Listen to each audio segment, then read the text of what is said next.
Prologue. I screamed as I plunged into the abyss, only to awake in a garden of mist, clouds of cold white smog that rolled across my vision. Confusion was my first notion, as I lay on glass that sparkled as if lotion wet every inch of its expanse. From where I had fallen to land on this stretch of incinerated sand, and why did I have no recollection of my arrival? Thoughts akin to this, and many more swirled in my mind like the surrounding mist. I rose with a gasp, feeling my clothes, as white as the smog, thin, with a hood on my nape. A quick pull cast a cape over my brow, and now I was ready to begin my journey. 7 paths stretched before me, or rather, they were the first that gathered beyond the circular platform I stood on. Walkways of glass, staircases to the heavens, unknown bridges to somewhere beyond my bewildered origin. Below and above the first 7 were a million illusions, at minimum, for to count the maximum number of the ways under and over me was an impossibility. The pellucid paths twisted with such chaotic mania that I hardly recognized them as stairs, contorting themselves into spirals like springs, switching directions in an instant to reflect the steps previous as flawless mirrors, slithering from side to side like an ophidian reptile as they dipped and bounced at every meridian like crashing waves. And they extended endlessly out into the unknown, filling every iota of my vision above and below like the impossible reflection of an optical illusion.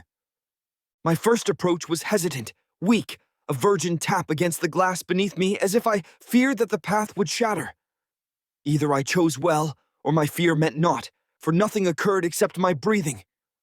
Every breath was a cold gasp that wafted a cloud of white before my face. And as I looked down at my foot, bare and pale against the icy veil below, I saw hair flow from my crown in a manner that was nearly girly, but it bounced in wide-stretched U's, akin to the shape of a smile. But my mouth was miles away from that. It was the inverse of a grin, matching the panic and concern in my green eyes, as this was a dangerous adventure that I'd never asked for. Why was I here? Where did I come from? And where was I going? It was only natural for me to ask, as it was cold, and perhaps I'd get an answer, some assistance to my plight. My hands trembled at my cheeks, with no gloves to warm them, and I cried out near the top of my lungs. "Hello, is anyone there? Hello, hello, hello, hello, hello? Is anyone there? There? The echo was unnatural, disturbing, freakish, as if fiends were mocking me beyond the corners of my peripherals. I set off again, frustration building within me as frigidity wrapped its cloak of coldness around me, for I recognized this outfit. This one-piece white suit of mine was the pajamas I'd worn as a child, and I was wild with the realization that this must be a dream. Surely nothing else could explain the absurdity of this. But despite my sudden lucidity, this nightmare continued and felt far too real for me. Real. Everything was in high definition, crystal clear, so that the surrounding glass sparkled and gleamed beyond any dream's distorted ability to convey. And my hands were so cold, freezing, the same as when I ran with arrogance outside because I'd be inside a vehicle soon, but was quick to suffer the consequence of inadequate winter wear. My hair thrashed under my hood. I didn't know why. From where did the wind even arrive in this artificial illusion? Nothing made sense, and just when I was about to hit the peak of my frustration, I stopped at the peak of my stairs. It wasn't consensual. The only other choice was death, for I saw that just beyond my foot that trembled in the abyss was a fall into the void. My breath caught, and I fell back on my rear, gasping. "This can't be a dream," I gasped. "What kind of dream? Makes me feel terror so real." Dream. Real. Now I was certain that those echoes were a distortion, a spell, witchery of some sort, and I'd been warned to never cross a witch from when I was a wraith that clung to my mother's leg, so perhaps this was the explanation. I'd been trapped, kidnapped, and placed under the spell of a demon in human skin who delighted in feeding on my fears and weaknesses. Either way, whether the worst dream of my existence, sure, the cursed spell of a witch, I needed to escape. But as I stood to attempt to continue, I noticed what was wrong. The stairs beyond my foot were inverted, akin to a reversed V, where I rose up only to find the opposite of an ascent. But the descent went beyond that, as it bent in more akin to an obtuse triangle squeezed thin to an absurd degree, so that a step forth only meant a fall. It wasn't that my path beyond was steep, but that I couldn't even peep at it as it vanished from vision, reversing inward, so that an attempt to descend would require the bravery of a mountain climber and the skills to match. Unfortunately, the mineral below me was a slick abnormality of high heat and impossible to grip, so any bravado on that account meant a trip to the other side. Was that what I wanted? Would death here in this illusory realm mean my escape? Or was this a mind rape, the tormented fate I'd read about in fantasy novels, where the hero is stuck in a shifting puzzle of nightmares that the villain trapped them in, and every death only leads to more agony, because there is no escape except understanding their predicament? Didn't want to risk it. The cold felt as real as anything, as did falling on my rear in terror, so I didn't want to risk a suicidal tumble to splat on one of the infinite glass stairways below. Yet perhaps this was a trick. Maybe this was a test of fear, a trial to see if I could overcome this illusion. For what reason were those steps there if not to walk on? I drew a deep breath and took my strongest step forward. Utter stupidity. That thought consumed me as I plunged into the abyss, screaming like a bitch. Tears yanked forth from my eyes as the velocity was absurd, unnatural, beyond any fall in the real world, and I shrieked the only response I had for my imminent death. I don't want to die. Remember that absurd velocity? It became more absurd, for it stopped akin to if I was a bird and not a human rock. As if I had giant angelic wings, my speed slowed from Mach infinity to nothing, and I hovered there, bewildered, on the verge of insanity. Then a magnetic force connected me to the stairs above my head, but now they were below me, under my feet, as if they'd always been there, and the perspective switch took a moment to adjust as my mind lagged to keep up with the absurd. So for a moment, it felt akin to me standing on the ceiling. My gut absorbed all the absurd sensations of this trick, this witchery, this nonsense that played a game with my life and death, so I was a blink away from being sick. But I expressed more than vomit, as my face spasmed violently, and I shook my fist at the up that had been down a moment before. This is absurd! Who are you? Who is screwing with me? That was a test. I paused. My rage vanished in a flash, the same as in a dream, when the unknown steps in and you need a moment to understand why, and my eyes searched for that as I rotated on my perch.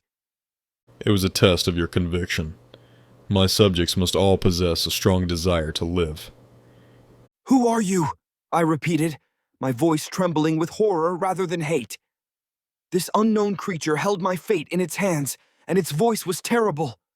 Not quite akin to any child's, nor of any man's, and far from the trill of a woman's, but masculine in the manner of an automated message on a telephone, yet cold. Awful, conveying the same sensation of a perfectly directed horror movie scene before the jump scare. And it echoed all around me. Its reverberation was unnatural, akin to the previous echoes of my voice, but the noise of it was different.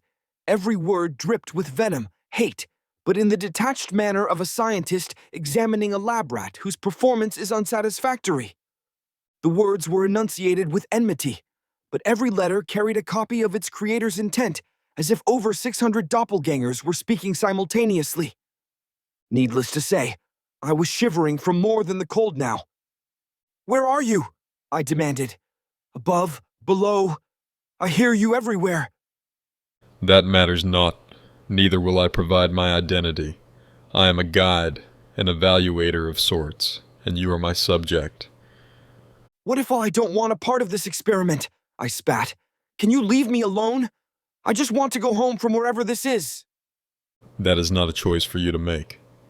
You will fulfill my requirements, or suffer the consequences.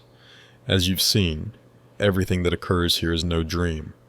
It is more real than anything you've experienced in your mockery of a life path. Great. Now this demon was slipping insults into its threat sandwiches. I might have been hungry too, as the cold did that to me, and I did not recall feasting before my last slumber. But I felt no hunger as the horror of this inescapable nightmare twisted my gut, with a strangling grip. Since you're not giving me any choice, what hoops do you want me to hop through before hightailing it out of this cold hell? More suicidal bravery tests? Are you going to throw some multi-headed snake monster in here for me to slay? Or have me roll a boulder up one of those insane stairways? Yes, the situation was bad, but I decided to be bitchy about it. Better to be akin to a bitch with a bark and a bite than a bawling baby. As if drawn by a glowing crayon, a rectangular doorway of light materialized before me. And no, it wasn't all wobbly as it would be if a baby drew it, because my metaphors are becoming absurd to describe this absurd situation. It was as perfect as every enunciation of this stutter-proof voice that spoke as if it didn't have to breathe, akin to a machine. Enter through the doorway before you. That is where you will receive the knowledge to complete the one trial I require you to answer. Answer? An answer implied a question, so hope entered my heart that I wouldn't fight a multi-headed fire-breathing lion in my pajamas, as maybe this demon was more like a sphinx with a kink for riddles and death upon failure. But what did he mean by knowledge? There was only one way to find out. I took a deep breath, stuck a finger in the doorway, and hastily retracted it. Good. It hadn't disintegrated.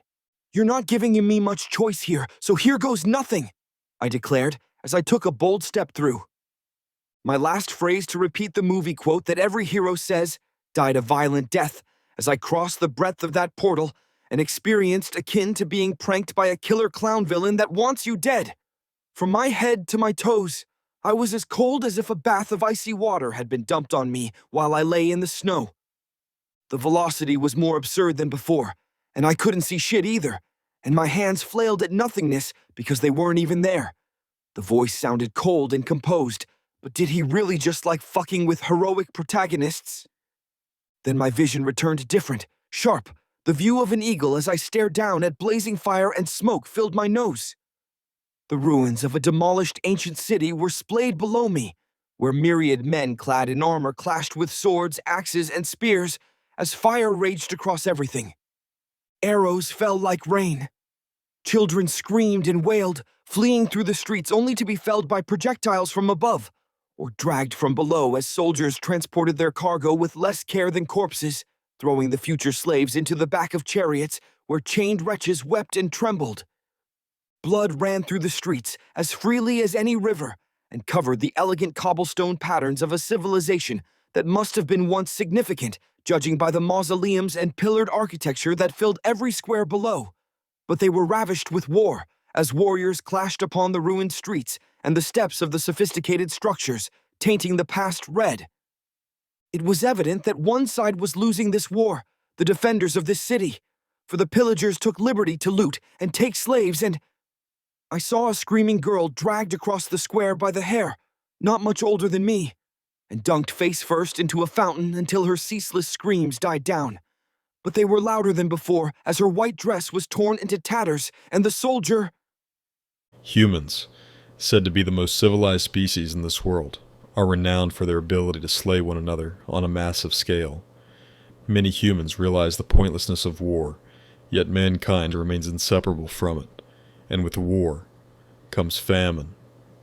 With the voice's return, the scene before my eyes shifted. A draft of cold wind slashed across my vision. Then, beyond the blizzard's curtain, I saw a woman in a brown coat and shawl, her face as thin as a rotting corpse's, her cheeks hung as tight on her face as drumskins, and her cheekbones poked forth as if they'd burst out. Yet her eyes only held hope as she stared down at an infant in her arms, bundled tightly for the winter weather, with nothing but his tiny face visible, and she rocked him and cooed and made all the faces that babies giggle over. But there was no laugh from the baby that stared back emptily, his eyes glassy, his small face a wasted reflection of his emaciated mother. She frowned. There was a small cottage behind her. The door opened, and a child staggered out, halfway between the baby and my age, a young boy, and his wear was inadequate for the weather, with an oversized coat akin to if he'd borrowed it from a father. But I saw no man there, and only this wraith of a child who raced to his mother. The kid raised a hand to grasp her wrist, and this act slid his ill-fitting coat sleeve back to reveal a skeletal forearm that wouldn't outmatch firewood. and his eyes were hot with strong emotion, intuition, the desperation of needing to tell her to stop. The baby was gone. I could see it, and he could see it, but her eyes only held delusion, and the child yelled at her at a volume that I couldn't hear. This time, all was silent, and only my vision captured the tragedy I was witnessing. She smiled and shook her head and went back to staring at her dead infant. The boy stormed away and kicked the side of the doorway and screamed, and tears blazed down his cheeks. He stepped a foot inside their home, but looked back at her cooing over a corpse. Then his face hardened with resolve, and he rushed back to her. He tore away the baby's covering in a flash, and my heart went to ash, as I'd missed this before, as the mother's face covered it partly. But now I saw it clearly, and the emaciated infant was missing chunks of flesh all over his body. Bite marks mutilated his corpse from leg to neck. The mother seethed out a frantic breath as something terrible seized her eyes and switched from the nurturer of the no more to the monster whose mind had been devoured by hunger and horror and cold and no hope. And this kid had laid bare the lies of her final cope. She lost it. The baby fell in the snow, its mutilated corpse resting the same as if it had been mauled by a wolf. She was on her child worse than that animal. He was small, but fierce, and fought back, kicking as she raked at him with her fingernails and shrieked and thrashed him like a doll. As he was no man with the might to resist, but a child who'd lost everything without a father to provide, and tried to fulfill the role, and now had plunged through a hole into a cold hell. There was no chance for him without a weapon, and she ripped away his coat with the inhuman strength of the primitive survival instinct taking over as she tore into the prey that would save her from starvation. But there was no calculation in her mind, only the madness of a beast as she made a mess of her boy across the snow. Red tainted the white purity. The struggle ended soon, and it was the same as if any other starving animal needed to feed. The fit of madness ended after the beast had its fill to survive.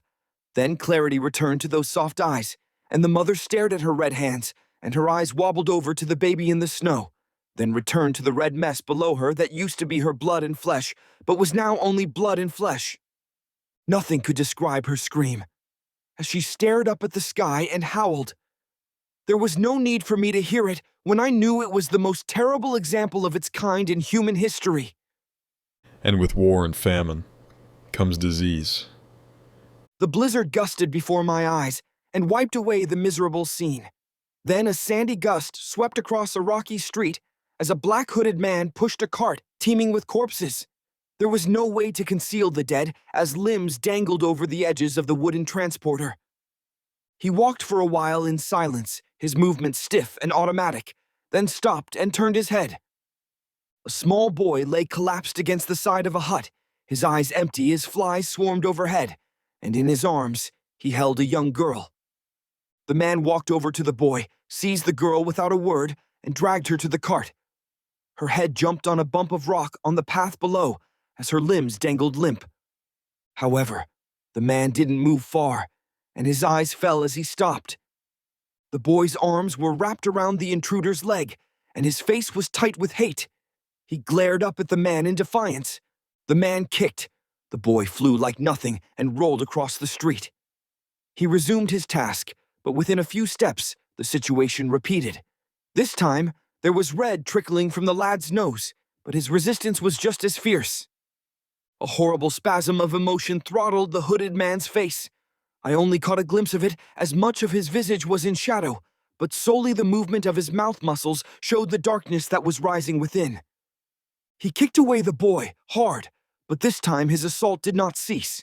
He snarled and stomped and kicked and kicked and kicked until his shoulders were shaking and he panted for breath. The boy made no attempt to stop him now as he threw the dead girl on the cart.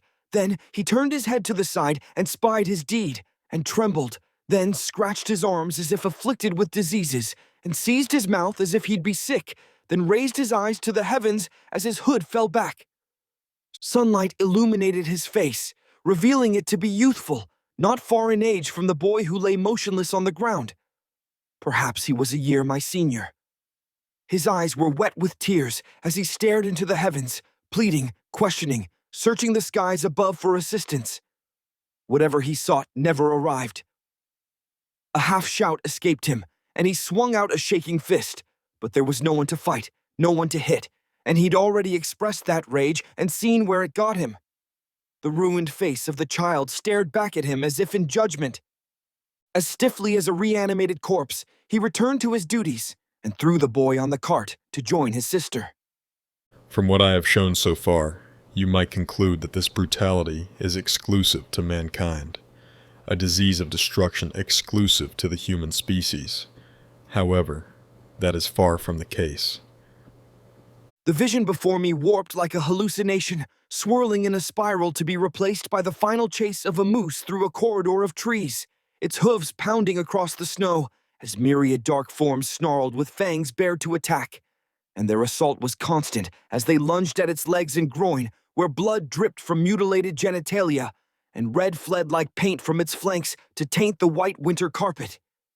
It had been a long chase, judging from all the wounds on the moose, but it ended as the animal's legs gave out and it collapsed to the ground. Instantly, the wolves were all over their prey, snarling as they tore away flesh and ripped out organs. The pristine white only suffered more scarlet tainting as the savage feast raged on. There's no more mercy at the hand of nature than at the hand of man, being eaten alive, succumbing to starvation and disease, natural disasters. The sheer variety of suffering this realm provides is astounding. The grisly scene faded to black, the wolves' snarls and moose's cries quieted away. When everything went completely dark, I embraced it, finding sanctuary within the darkness from the horrors I'd seen. But it didn't last for long. My eyes flared aware instantly, as if they'd been forced open. I sat on my knees in the middle of a meadow that was unlike anything I'd ever seen. Completely translucent blades of grass filled the landscape. They would have been invisible if not for the small, colorful orbs of light that flitted among them, making their wavering outlines gleam. Some of the lights drifted aimlessly, while others zipped around in zigzag patterns, creating a dazzling array of polygons from the light contrails they left behind. I held out a hand, and one of the orbs landed on my palm. It gave off a light with a pink tinge and an indescribable feeling of warmth, not merely heat, but a pure sensation of serenity and peace that blanketed me. I could have remained there forever, if not for the voice calling out to me. Perhaps now you can answer my question. The voice sounded close, as if hissing straight into my ears, both of them, with its abnormal surround sound ability that made its origin a mystery. It may as well have been speaking inside my brain. I raised my gaze. There was a throne in the core of the garden. My eyes traveled up a pair of pointy black shoes, dark pants, a matching suit with a plume of a gray undercoat that may as well have been the feathery breast of a bird, and there was his stare. Pure hate from purple voids of eyes, violent violet voids that stared at me as if meaning to burn a hole through me, and they were perched in the core of an inhuman portrait, a face as white as a blank page, without any signs of age, skin as smooth as silk, and hair smoother. His dark crown was slicked back over his scalp, and his ears were sharp like a bat's, and I noted wicked fangs as he spoke. This is the Garden of Despair. My hands shook, my face spasmed. I bared my teeth and winced with both eyes as my musculature failed to express the madness. Why? Why did you force me to see that? I tore at my face as if trying to rip it off, covering my eyes and screaming again and again as visions flashed through my mind. Everything I'd seen hit at once and more. Images of gore and misery screaming within me, and I panted as I fought to prevent my brain from breaking. The raven-haired boy narrowed his eyes. He stood from his throne, then floated an inch above the grass and hovered past me with his hands held behind his back. I watched him pass as the visions faded. He approached a subject that wouldn't have been out of place in a regular garden, a tree, but like everything else in this place, it was as translucent as glass. Just like the grass, glowing orbs drifted over its form, rising like cotton spores caught in the wind. Its leaves glittered as they trembled in the breeze, their movement distorting the light orb's reflections. Even more peculiar than the tree were the two fruit that hung amid its transparent branches. They were parallel in height and equidistant from the edges of the tree, almost like mirror reflections of each other, but were opposites in appearance. One glowed with a glorious radiant aura, a light so bright that it looked like a small sun hanging amid the tree's branches.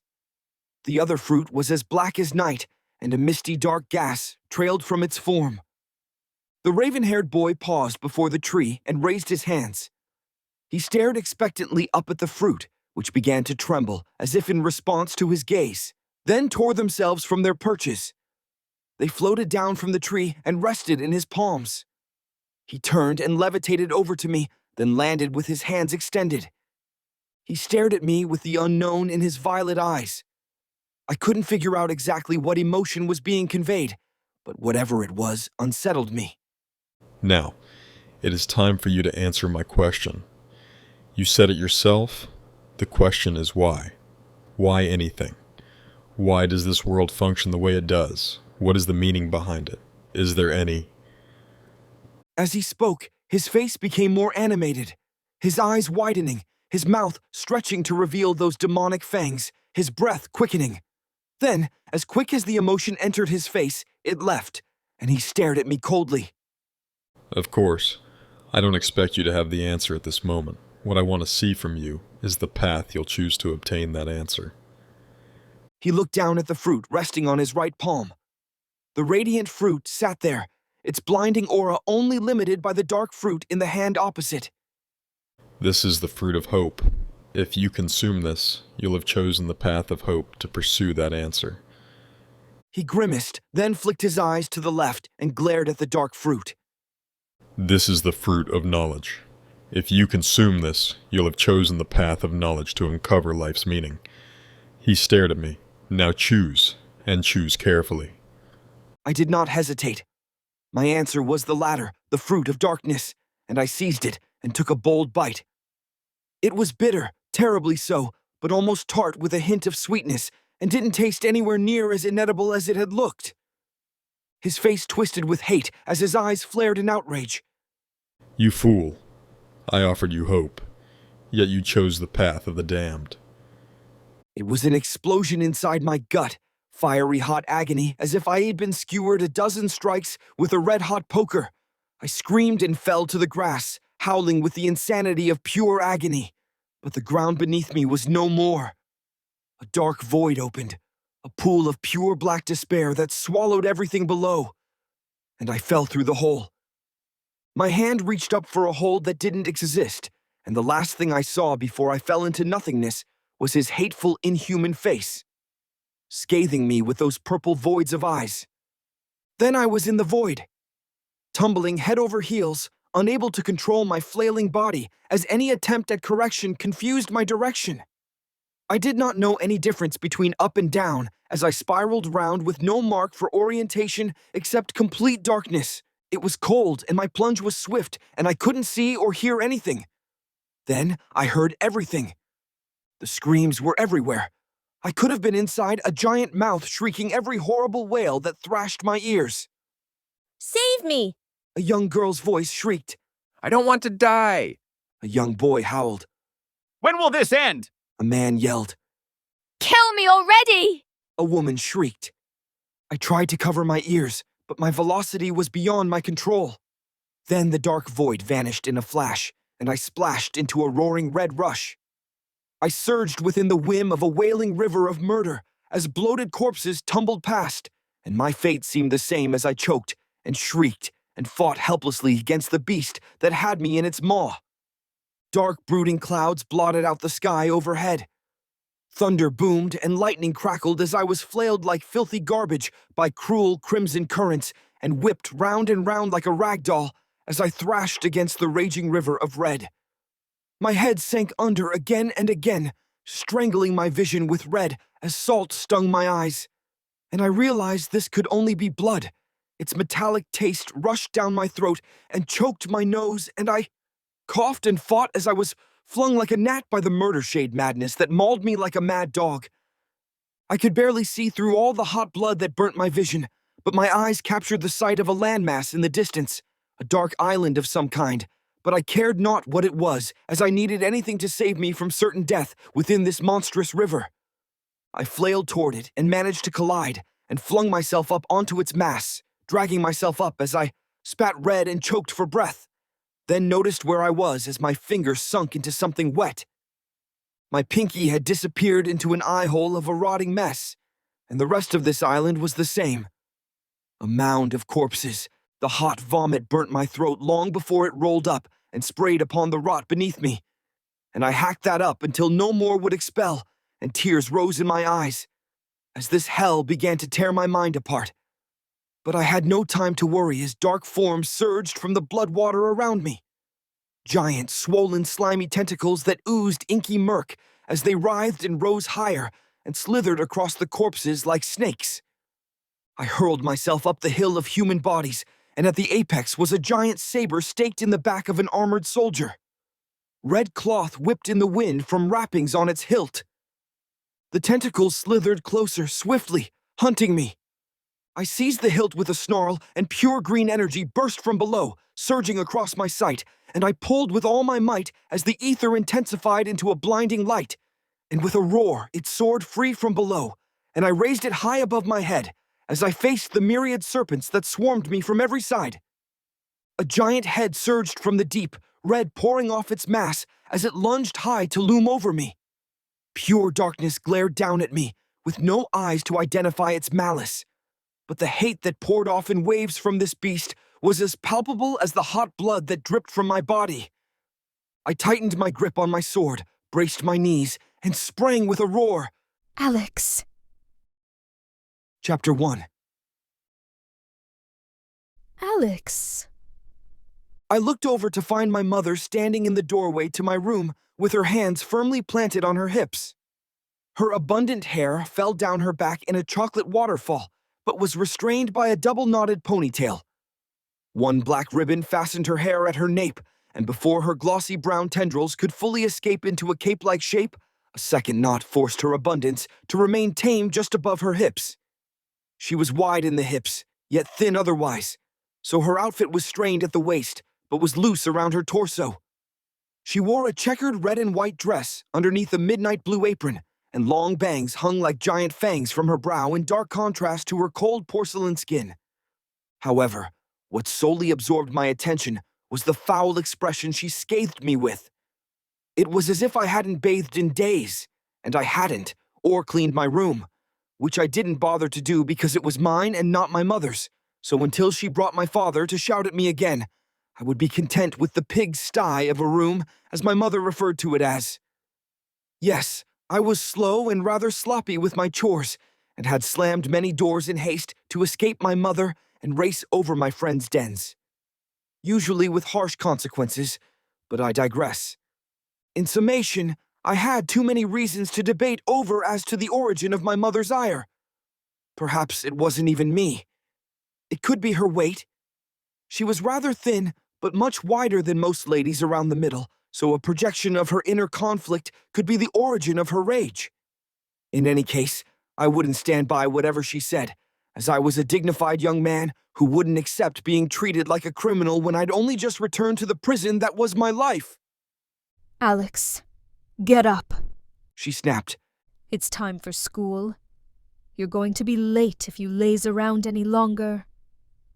I frowned. School? I hadn't expected her to mention something so trivial with the evil I saw in her eyes. She looked like she hungered to demise me with her bare hands. School could always wait for my sleep to fulfill its needs. Besides, I was never late. I wished to rebuke her with a reminder to appreciate my flawless punctuality, but the imbalanced personality, otherwise known as my mother, stormed off with a frustrated scoff. I rose from my bed with a yawn as I examined the sea of clothing around me. It truly was genius what I had done. I'd created a vast selection of every prized piece of apparel upon my floor, which allowed me to choose from a score of mostly fresh clothes. They didn't smell any worse than my dad's breath when he yelled at me at the behest of my mother, who didn't appreciate my advanced intelligence. I saved eons of time with my room's unique design, but all the woman could do was shout and pout when she realized my resolve, then involve my father with fake crying that would put a crocodile to shame, because the dame never even had a trace of moisture on her face. But I digress. It benefits me more to express my intelligence than to focus on the antics of the manic maniac I had the honor to refer to as my mother. So I selected a glorious white vest from the floor below me. It wasn't pressed by iron, sure, and had a blemish or two, but nothing that an expert spit rub wouldn't clear. And I sniffed it, yes, just to make sure I was wearing my best before beginning my day. The woman who shall not be named always shamed me for being careless about my appearance, but as you can see, I took time every morning to assess my appearance. I just wasn't my sister. She'd spend hours in the bathroom, then in the mirror, and in the shower doing who knows what. I'm not trying to suggest anything here, but if she holds her appearance that dear, well, no one can be sure what happens behind closed doors. Dear old sis would always ask the age-old question after her lengthy expedition to find the perfect possession to cloak her flesh. Does this, apparel, make my butt look big? I would always answer yes, as any good brother should. Now, I say apparel despite the fact that my sister only wore dresses, but she addressed them with every synonym as if it made any difference. Gown, frock, smock, skirt, petticoat. Whatever she read off their labels at the mall to distinguish all the identical rags she bought. They were all the same color, too, which is to say a drabby shade of blue. Yet my sister would insist their hues were as unique as the patterns of snowflakes. Clothing companies must be thanking God for creating dull-witted dupes like her. But then again, they're probably praising the other guy because it's just cruel to trick someone as dense as my sister. That is why I've always been honest when she asks about her ass. Nothing could hide the structures that put even my mother to shame. And I'm not some deviant for noticing the apparent, because anyone with eyes would notice the size of those monstrosities. So, I don't bother with falsities by claiming lies to spare her embarrassment. It would be like claiming that the clear blue sky can hide two giant mountains from the eye. Regardless, I'm glad I didn't inherit assets like my sister's. I'm a respectable young man, and I wouldn't be able to bear a moment in her boots because my days would be filled with despair at the thought of sitting in desks. So I continued with my day by slipping on my shirt. My pants were already on because I'd gone down the brief's only route before, and it took only a brief moment for me to regret my decision and my existence. My monstrous mother tore off my covers one time and was treated to the sight of a pitched tent because I'm a respectable young man. But I'm still a young man, and when the sun rises, I rise with it and need time to address the morning wood. Somehow, the hag managed to put the blame on me for what she'd unveiled as she fled, and ever since then, I've worn my slacks to bed because they provide an extra layer of protection to avoid detection if exposure were to reoccur. Anyway, this account of my life must progress, or will be forever spinning in circles in my head, which isn't a bad place to be because of my genius. But I must relate the ingenious adventures of my life, lest the recollections of my strife carry no weight. I bolted into the hallway. I had no time to waste because my perfect punctuality was only maintained by my ability to skip time-consuming tasks, and I did so as I leapt atop the stairwell's rail and slid down to the floor below in an instant. Come on now. Did you think I would walk on the old creaky steps that might give in and plunge me into the dark depths of my ancient home? Of course not. I proceeded swiftly down that rail and sailed into the kitchen. Well, it was both a kitchen and a dining room. Counters stretched across the far left wall, wiped sparkly clean by my mother. The only thing I did thank her for, because I often feasted straight off that surface or the floor if my meals spilled with my haste. Furthermore, upon the table further within the room, standing between me and the front door with a chandelier hanging over its form, my breakfast feast had already been prepared. Buttery eggs, greasy strips of bacon, crisped toast, and a jar of jam waiting beside the bread with a knife already inside. Perfect, as always, just what I'd expect from my mother. I mean, I was a little hard on her with my description, but unlike that woman, I can show appreciation when it's due. And she did a splendid job as a housemaker. Now, if only she could have spared me from that terrible trap of hers, We would have had a wonderful relationship indeed. But that wasn't the case, because as I dug in with gusto to the meal, I felt evil radiating toward me, and lifted my gaze to notice my mother's ghastly face.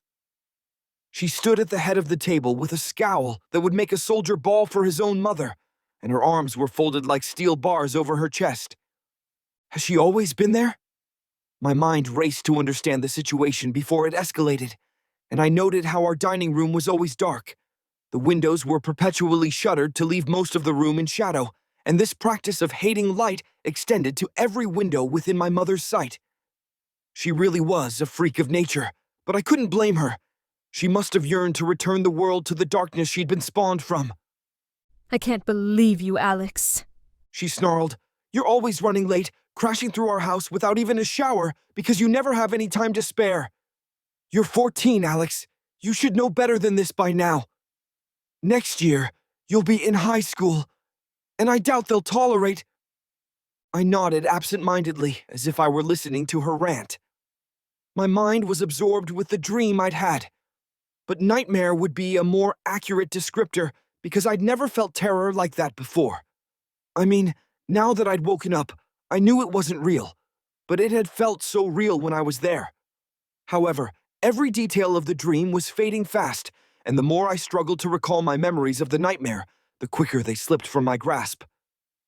Are you even listening, Alex? My mother spat. She abruptly held a hand to her chest and coughed weakly.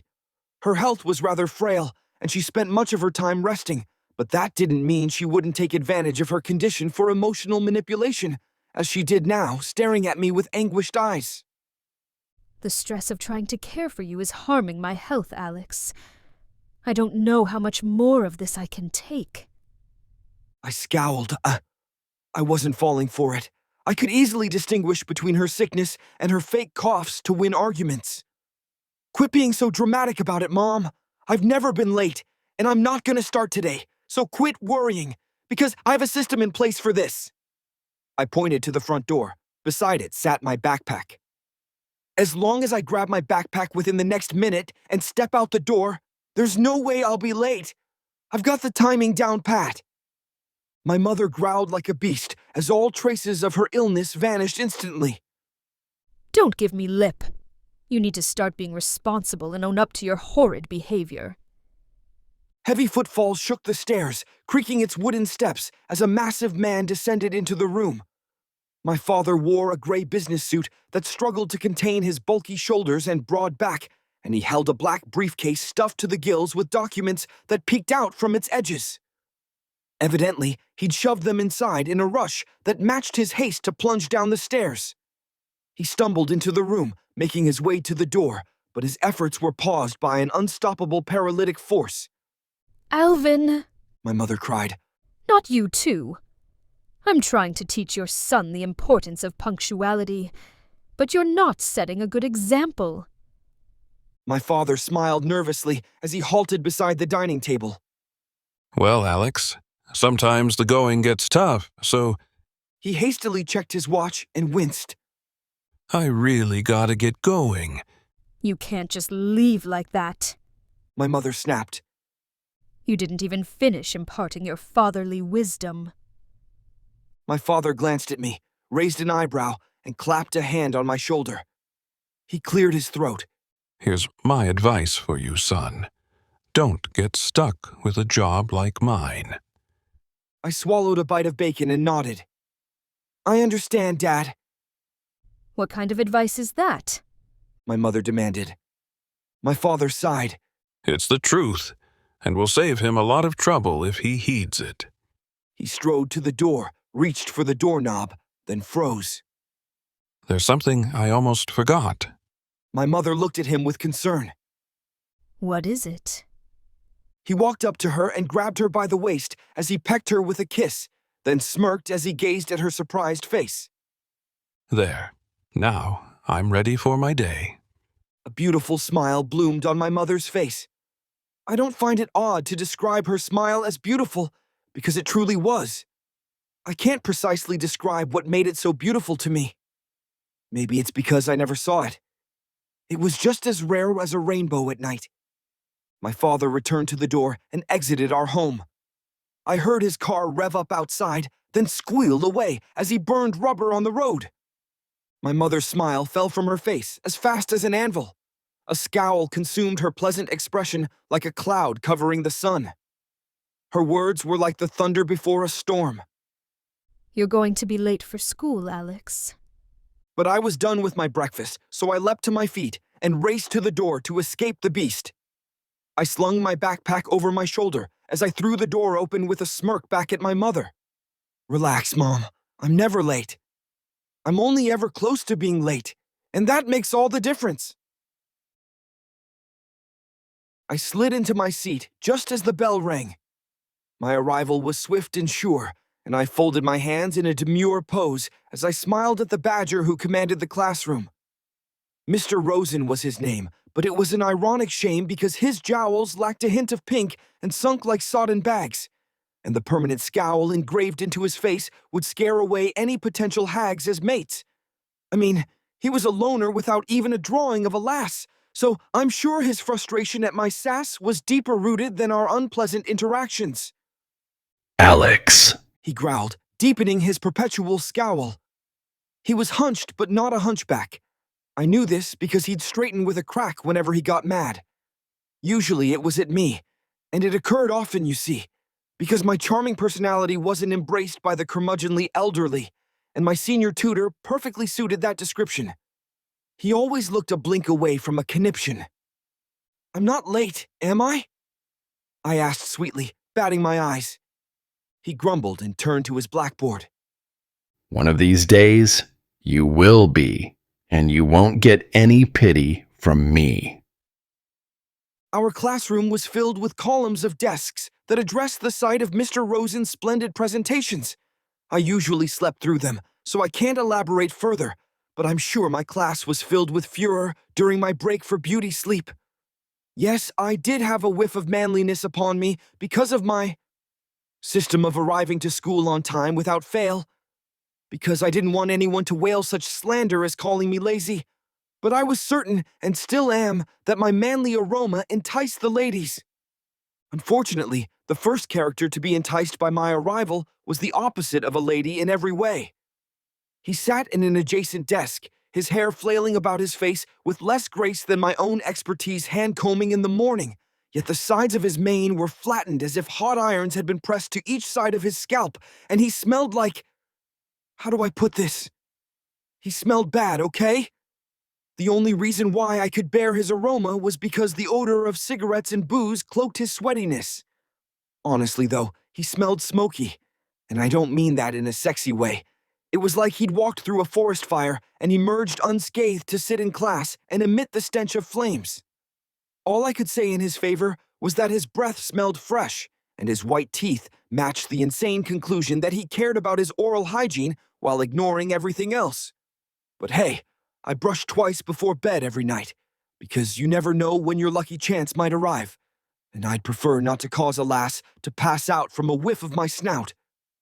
How do you do it, Alex? He asked, his brown eyes gleaming with amusement. You always make it to class just before the bell rings. I don't know, I said dumbly, sticking my lip out like a clown. It just happens. The boy sitting before me whirled around with an impish grin to match his mischievous emerald eyes. His hair was orange and curly, but frizzed as if suffering static, and the apex buttons on his green shirt were left undone as if he'd left for school in a panic. Don't listen to him, Eric. Alex always stands outside class watching the clock. Then he rushes in at the last second. I raised a haughty eyebrow. And what evidence do you have of that? I shook my head as I turned to Eric. Don't listen to Arnie. You can't really believe a ludicrous story like that. It is simply my destiny to always arrive at class in the nick of time. I don't even try or think about it. It just happens as naturally as breathing. Eric laughed. His chuckle was like the bark of a dog, and somehow included the gurgling of a frog as he dragged in desperate breaths as he laughed all his air away. Quit the crap, Alex. However, the girl in front of him didn't share his amusement. Her hand shot straight up in the air as she glared at Mr. Rosen.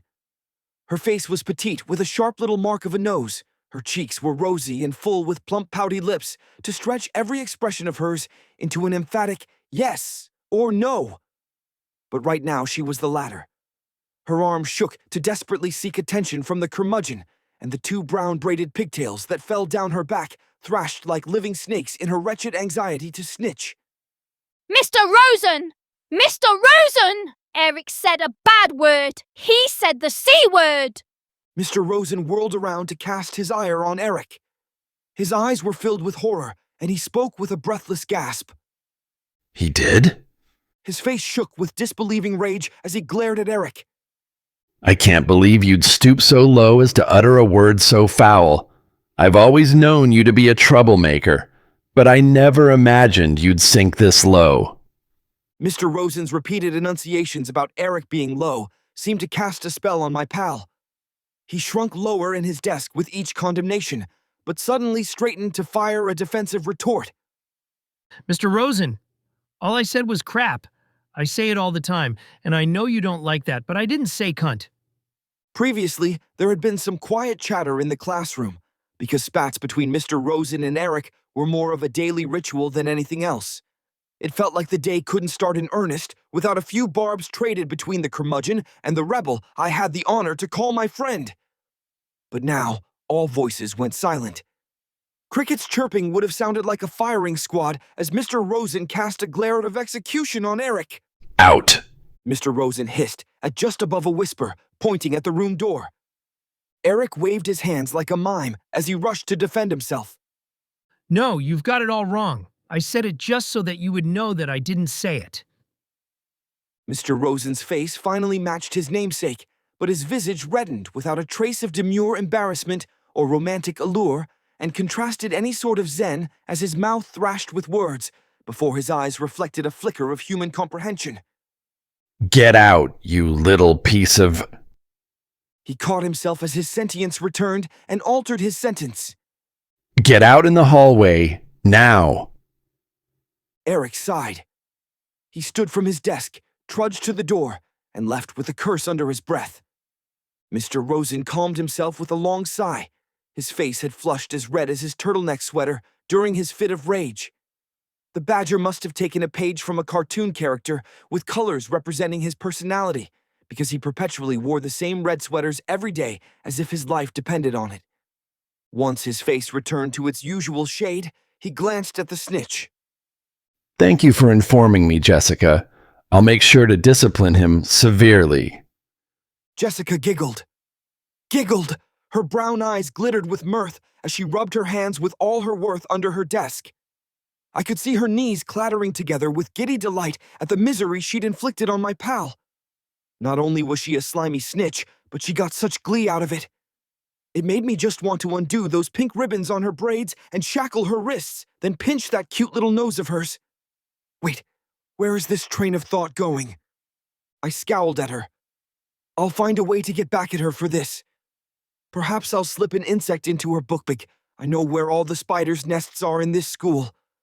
All I'd need is a moment of distraction to insert a couple adorable hatchlings in her bag. Attention, everyone! Mr. Rosen declared, brandishing a chunk of chalk before the blackboard. He scrawled a four-letter word, and no, it had nothing to do with female genitalia, just in case you were guttered after Eric's sputtering mistake. I know I was. It didn't take much at that age to fall in the gutter, especially when it was such a bother to listen to my teacher's lectures. Anyhow, everyone's minds were guttered as Mr. Rosen launched into a horrible explanation of his word. Mana. Today, I'll be teaching you all about mana. It is an important topic to understand at your age because your bodies are going through certain changes.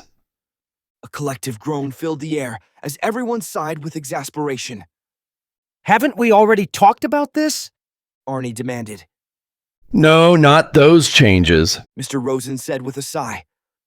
Sorry, my statement was rather ambiguous. What I meant was that you all gain the ability to use mana at your age. You see, mana is all around us. It's in the air we breathe, the water we drink, and the earth under our feet. It's an ethereal element that's invisible to the eye, but grants special abilities to anyone who can harness it. He raised his eyebrows as he extended a hand. Perhaps a demonstration will be necessary to help you understand. He snapped his fingers, and a flame popped into existence for a blink above his palm, then vanished. Gasps spread through the class like wildfire. The impossible was happening. I was actually awake and paying attention in class. I leaned forward as far as I could, staring in disbelief at my teacher. He'd always been more boring than a snail to me, with yawn-birthing lectures that made me long to watch paint dry. But now my eyes were wide, and I was breathless to see if I wasn't imagining things.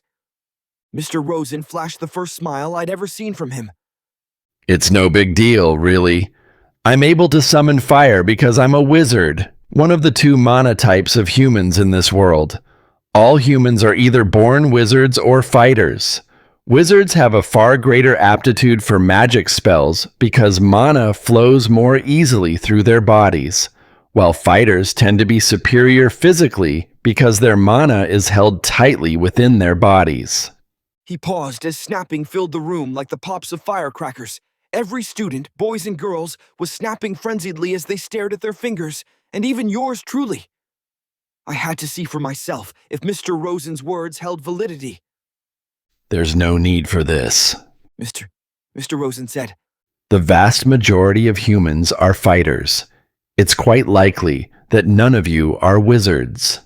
And in any case, your powers are only beginning to develop at this age. A flame sparked into existence above Jessica's fingers. I felt my jaw fall, but made no sound as I stared in disbelief, and a deaf silence blanketed the room with shocked quiet. Mr. Rosen gaped and gasped, shaking his head with a smile. I can't believe it. You must be a wizard, Jessica, and a very talented one at that. Jessica beamed. I must be the only wizard in this class, 'cause no one else can do it! I can't wait to tell my dad! She snapped again, but this time there was only a spark. It will take practice before you become consistent, Mr. Rosen said. But I am very eager to see where this takes you. Your talent with magic is astounding for your age. I grimaced. I hadn't seen even a spark from my snaps. Every compliment he gave Jessica poured a kilo of salt into my wounds. Mr. Rosen cleared the blackboard scrawling with a towel. This year will only serve as your introduction to mana. High school is where your education on the subject will begin in earnest. He set his towel down upon the board's storage ledge, then nodded expectantly at us. That's enough talk about mana. We will resume class as usual. Please take out your history textbooks. We'll start with some history. Then I'll examine your knowledge of Franglish literature with a quiz. And we have a science test I hoped you studied for. And of course, we'll finish with my favorite, mathematics. We've got a lot to do today, so hop to it. A collective groan filled the room. I plopped down a lunch tray topped with school slop. Mashed potatoes, corn, beans, some chickenish thing, watery fat-free milk that tasted blander than water, and a soggy abomination of a bread bun. Then sprang into a seat before my gracious meal to dig in without saying grace to any god except my grumbling stomach. My friends joined me in a blink. First, Eric slid in opposite, which seemed errant in order because he should have been bogged down with a rant from Mr. Rosen. But the odd dietary path that Arnie had chosen explained it all as he sat adjacent with his plate piled high with greens. I didn't know if he'd become a goat or wished to gloat over his ability to eat inedible leaves and grass, otherwise known as veggies, but I questioned nothing because I was bursting to eat and enjoy myself after suffering a hell of mathematically exponential proportions with a couple primes and graphs thrown in for good measure. But yes, mental abuse to humans was over, so I poked a fork at Eric as I mashed my meal into mush in my mouth, mumbling as gracefully as a matronly maiden, while trying not to spit every bit of food from my maw. I just had no patience for waiting after the mental immolation I'd suffered, so my manners took a break as I cut to the chase. What did Mr. Rosen say? I demanded. Man, was he pissed! I thought he'd grab a desk and toss it at you. Eric scoffed. The geezer would break his back. Now, as for what he said, it's nothing to worry about. He smirked. He lectured me as usual, maybe a decibel or two louder than his regular rants, and said I had to go to my usual in-school detention, which just meant that I got to chat with my pals over there. Then declared that he'd call my dad. He threw his head back in laughter. He cracks me up, he really does. My dad couldn't care less about what I do in school. I raised an eyebrow. That's good to hear, I guess. You're the only one who stands up to that old grump without any fear. Everyone knows him as the man of red sweaters and red faces. I scowled at Arnie, eyeing the greenery on his plate. Where's the meat, Arnie? All I see is grass on your plate. Grass? Arnie said, snorting derisively. These are veggies. I know you've never seen them before, aside from when your mom forces you to eat them, but I've switched my diet to be a vegetarian. Vegetarian? I muttered in bewilderment. You mean veggies only? My mom was never one of those sadists who forces their kids to eat rabbit food. Sure, she tosses some carrots or onions or whatever into stew, but we've always got meat as number one in our house. I'm pretty sure you'll die if you eat only veggies, bro. He rolled his eyes. I expected you wouldn't understand. He glowered at his veggies. He'd been picking at them and had scarcely taken a bite, but I didn't blame him because they looked as unappetizing as they looked. No metaphor is needed when the article being discussed is disgusting enough to suffice. I don't eat meat anymore, okay? He forced out an exasperated sigh. I visited my grandpa's farm over the summer and befriended an old black goat. I named him Bull because he kept trying to headbutt me, but he was really slow and easy to dodge. He smirked. And eventually, he stopped trying to gore me, and his headbutts became affectionate bumps to ask me to pat his head. His face darkened. But then... They killed him, didn't they? I said softly. I'm sorry, man, but that's just how things are. I'm never eating meat again, Arnie growled. You're going to become all skin and bones if you don't eat meat, I said. My family eats a lot of meat. Just look at my dad, who could probably toss pro wrestlers around like toddlers. Eric nodded. True. Alex's dad is a freak of nature. Eric is right, I exclaimed. And all the rest of us Olafsons are big in our own way. I shouldn't even have to explain my mom and sister, but they're pretty far toward the extreme ends of the female bell curve when it comes to their curves. Not that I'm paying much attention to that, because I'm not a weirdo, but it illustrates an important point about our diet and vitality.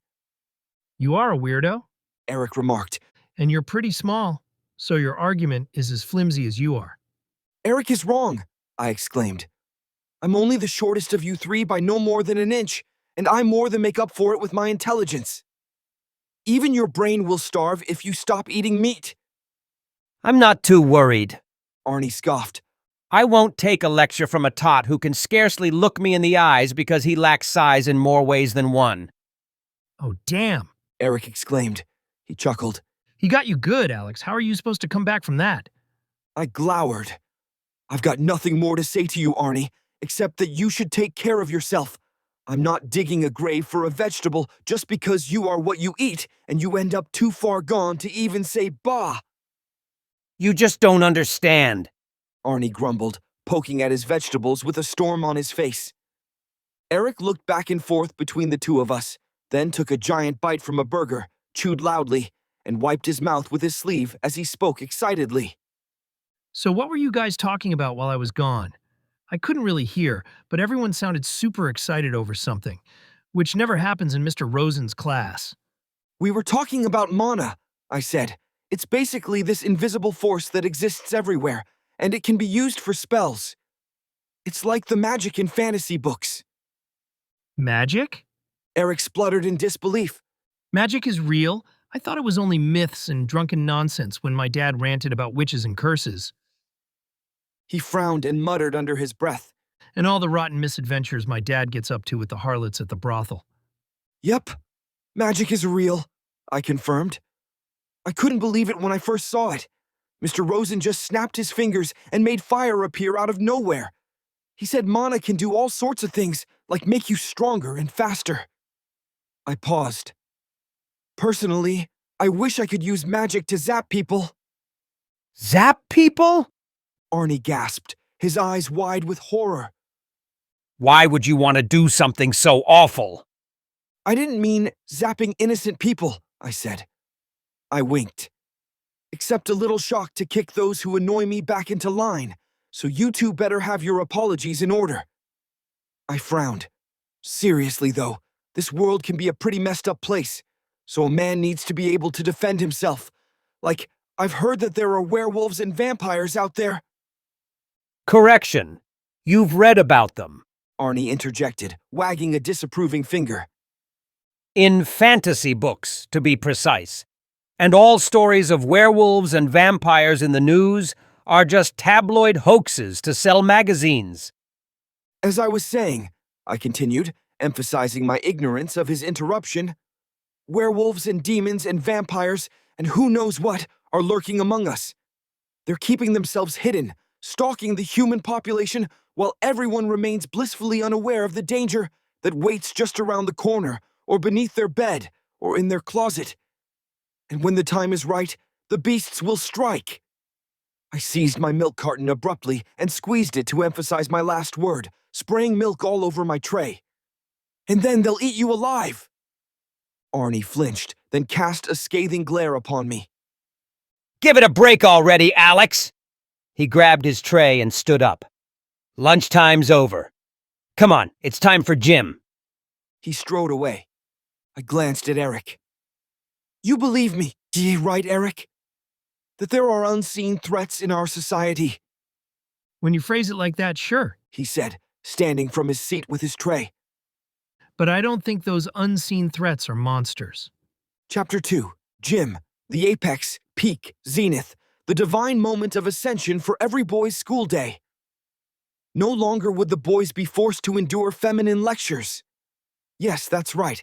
Listening to someone talk while sitting as quietly as mice is more girly than sniffing a nice flower. And I said nice, just because it's kind of nice sometimes. But anyway, lads don't listen like petite lasses when some geezer or hag flaps their lips. The boys boast and back up their claims with brawn. So there I was, standing among the many who wore white shirts and red shorts, the expected apparel for gym. And the girls were wearing extra short shorts, and I noted the distinction with quiet approval, because they'd embraced their life purpose, whether they'd realized it or not, to serve as eye candy for me. We stood upon a stretch of dark asphalt, surrounded by the maze of sports courts our school offered, tennis, basketball, and all the small versions of tennis, and even soccer.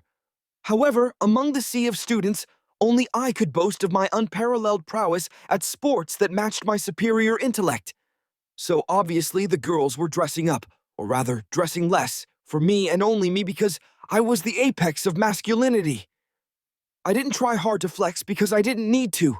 I'm sure my muscles were far too alluring already, and I didn't want any lasses to swoon. Our gym teacher stood at the head of our collective, wearing a bright festive red vest with matching pants striped wide on his flanks. In other words, a tracksuit, for those unable to follow metaphors. He was a humble man with honest blonde hair, suntanned skin, and bold blue eyes. I heard many sighs from the ladies in mention of his name, and I couldn't blame them because he was fit and ferrous with a square jaw and perfect teeth. Yet, of course, I didn't seethe in jealousy because I knew the girls admired me so much that they couldn't even speak my name aloud without losing civility as their undergarments blossomed with the moisture of fertility. Anyway, as I said, I wasn't mad, and the man went by the name of Mr. G, and gee, was he loud. His voice was a commanding bark like a military sergeant's as he explained our daily physical operation. Today, we will be playing basketball. He bounced said ball a handful of times at his side, then decided to bounce the ball between his legs twice and let it fly into a court adjacent. It was a spectacular shot from far off court, surpassing any miracle cross-court shot during a game as he sunk the ball through a hoop without a flicker of indecision. This stunningly perfect precision and exhibition of peak athleticism expelled waves of sighs from the girls around me as their thighs quaked, but I only frowned because I surmised that the shot must have been fake. Somehow, even if I didn't know why yet, so these females should have restrained their wails only for me with my authentic superiority over this phony faker. Today, you must have learned about mana in class. I will be teaching it to you on the court through the use of sports, He declared. Mana allows us to move faster, summon more strength, and speeds up our reaction time, allowing us to surpass our ordinary limits. But before we begin playing basketball, I want you all to jump from side to side 100 times. It'll serve as a warm-up and help you master the fundamentals of harnessing mana. Mana is all about intention, so with every jump you do, focus with all your willpower on harnessing it. Now, begin! Several students groaned. One such groan came from next to me. It was Arnie as he whined pitifully about his lack of virility. And I swear I'm being honest with my account here, because what would I gain from unnecessary put-downs of others? I'm merely stating things as they occurred with only a smidgen of alteration for entertainment purposes, like a movie recounting the life of a glorious historical figure, which would be me, obviously, and I only aim to emphasize my clear superiority to those around me. Veggie's not giving you enough fuel? I quipped with a smirk. He scowled. Shut up. It's just boring to hop around when I want to get started with basketball. The class naturally split between boys and girls, creating a contrasting collective of lasses shaking their asses as they clumsily hopped back and forth before the boys. I pointed at them and grinned. Are you sure you don't want to join the girls? I bet you won't look as out of place with them. Hardy har har. He growled. So funny. Hey, you two! Mr. G shouted. Quit loafing around and get to it. I'm adding 20 push-ups to your quota as punishment for slacking off. Got it, I replied enthusiastically. This was my opportunity to showcase my splendid physical prowess. I'd been practicing push-ups at home, and now even 30 was no sweat for me. I'd learned the trick to them, which was to imagine with every descent. Never mind. It didn't take long for everyone to finish. Arnie was last, and he looked like he'd pass out with his final push-up. I extended a helping hand with an eager smile, but he brushed it off with a scowl and rose to his feet. Mr. G gestured at the basketball courts around us. I want everyone to split into groups of 3 and find a court to play on as you compete with another team. Every court has a basket of basketballs, and we've got more than enough courts for everyone. So for the slack-offs out there, there's no excuse for sitting this one out. Everyone began to disperse and grouped up into trios. I quickly found Eric to form our team with Arnie. I seized them each by the shoulder with a grin. All right, now we just need to find our opponents. A brilliant idea struck me like lightning. I've got it. We should face Jessica's team. It'll be the perfect opportunity to avenge Eric. I doubt they'll want to play us, Arnie said. That's only 'cause she's scared of being beaten, I declared. Don't worry, guys. I'll get her to face us for sure. And how will you do that? Eric asked doubtfully. I know her weaknesses, I proclaimed. I know just how she thinks. I know her inside and out. Inside and out? Eric questioned, raising an eyebrow. That sounds kinda weird, dude. I already told you I'm not in any trouble over that. It's like you have an obsession with Jessica or something. You can't seem to ever stop talking about her. Arnie smiled impishly. I think Alex likes her. Not true, I retorted. I glared at Eric, and I am not a weirdo.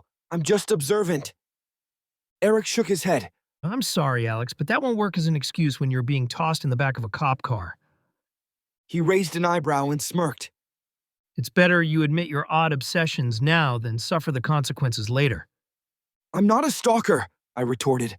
Stop making me out to be some kind of creep. Is this because I sniffed those gym shorts we found in the gymnasium once? It's not my fault some girl dropped her drawers and took off. I just wanted to know what they smelled like, that's all. You can make all the excuses you want. Arnie chided with a grin. But, as your friend, I am rather concerned about you, Alex. Just earlier, you were speaking in an odd manner concerning your sister and mother. I don't even want to imagine what's going on in that mind of yours.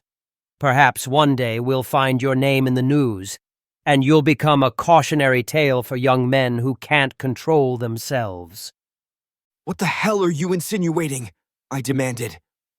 I'm not a freak just because I have a healthy interest in the opposite sex. Sure, once my mom saw I realized I was divulging unnecessary info that would be used against me, so I hastily retracted the statement. Never mind. Eric and Arnie stared at me with wide eyes. It was an accident, okay? I snapped. And it was her fault, not mine. She's the one who tore my covers away. Arnie tutted disapprovingly. Whatever happens behind closed doors happens, but those outside won't be so approving of your eccentric pastimes. No, I yelled. I don't even like my mom. Who do you think I am? Stop acting like I'm a twisted deviant.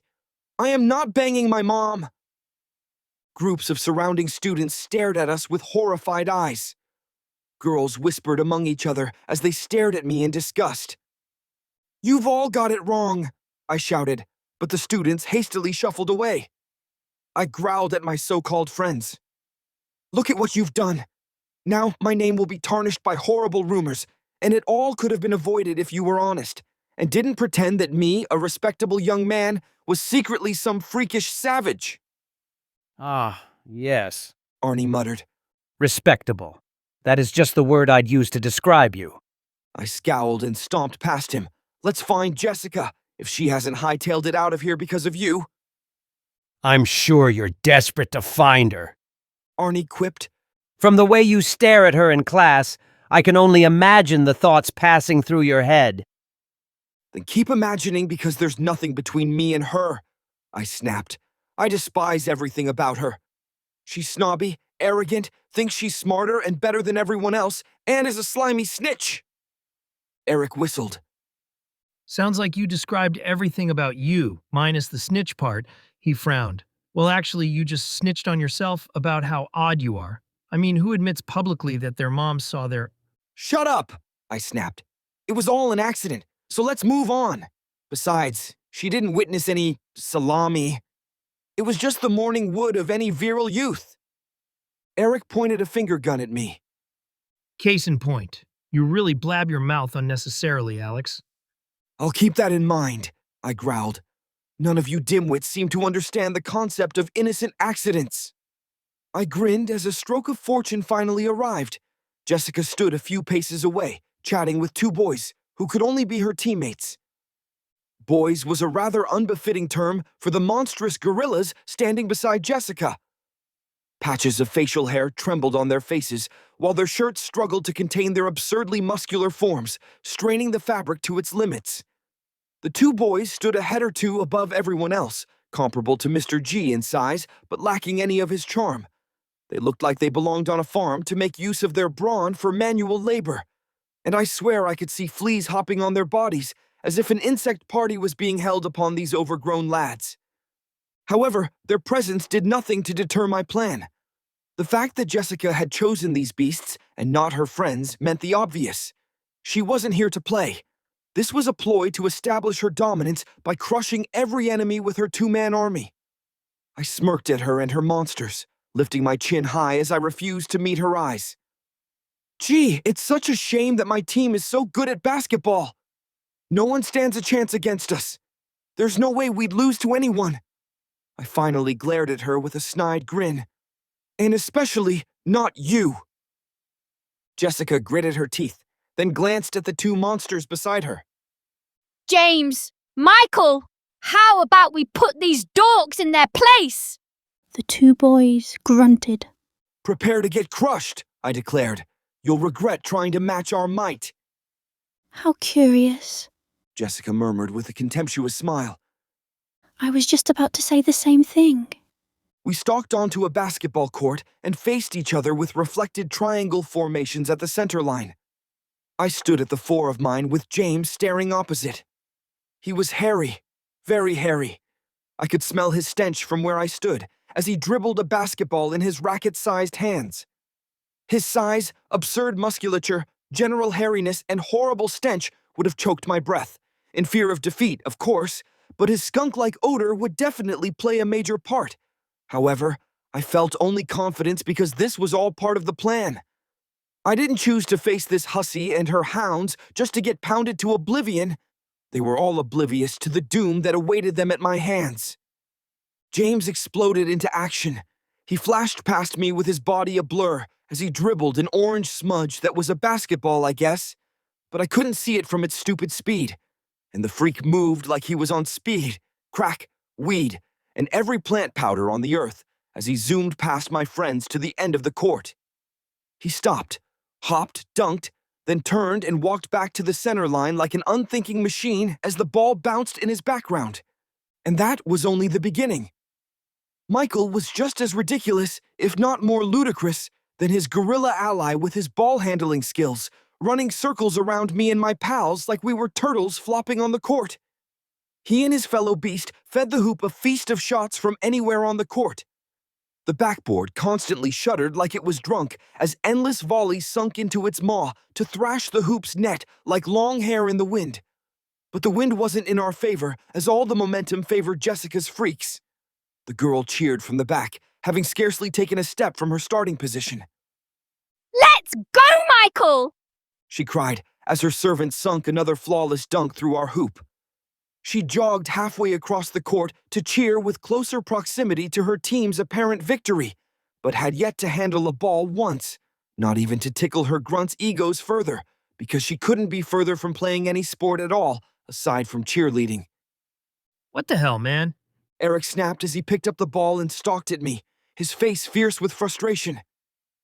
Why'd you choose to face these freaks? This is impossible. Language, Eric, I chided, wagging a disapproving finger. I grinned. Everything's going according to plan. Pass me the ball and watch as I grab us the dub. Eric scowled as he shoved the ball into my grasp. You better. I can't stand losing. I stopped at the center line and watched as Jessica sashayed her way up to me, forming a perfect line with her feet as her hips swayed like a model on the catwalk.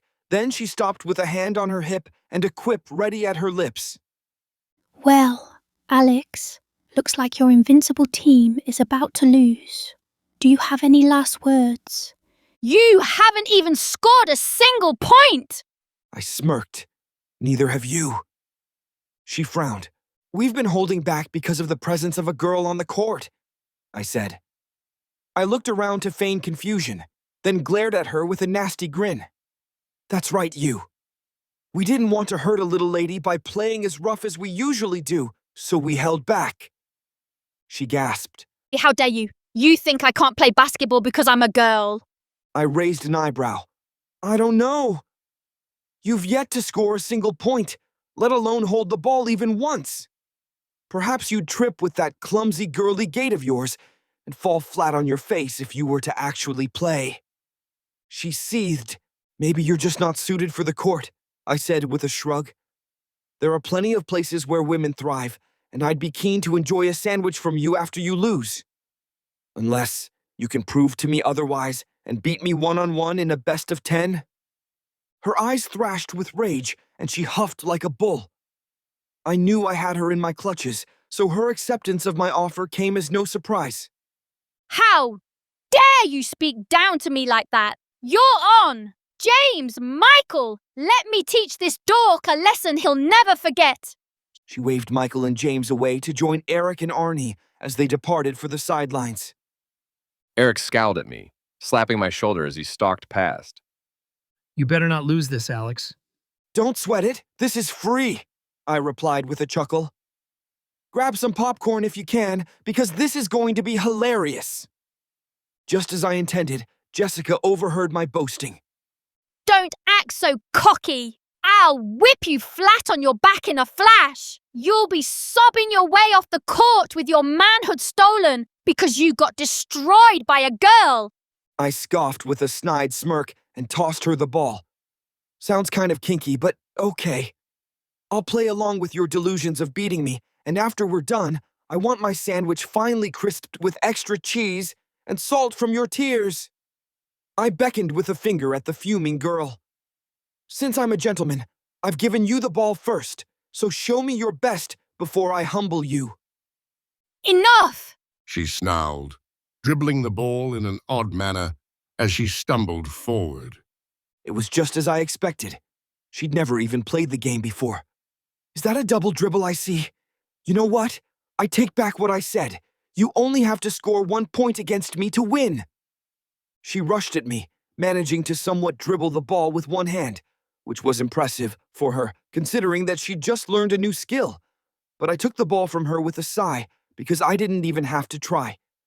She left herself so open to being humiliated that it didn't even feel satisfying. This is like the time when my sister almost started crying because she'd made the mistake of challenging me in basketball. But now, my parents aren't here to chide me for being mean. I grinned as she stared at me in bewilderment, her face filled with confusion at how she'd lost the ball so fast. It must have seemed like a delusion that she ever had it to begin with because her athletic IQ was 0.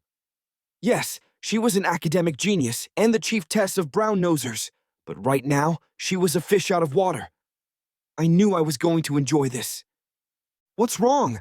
I asked, lazily dribbling the ball. "You seem confused. Is it because your delusion of beating me is falling apart?" Shut up!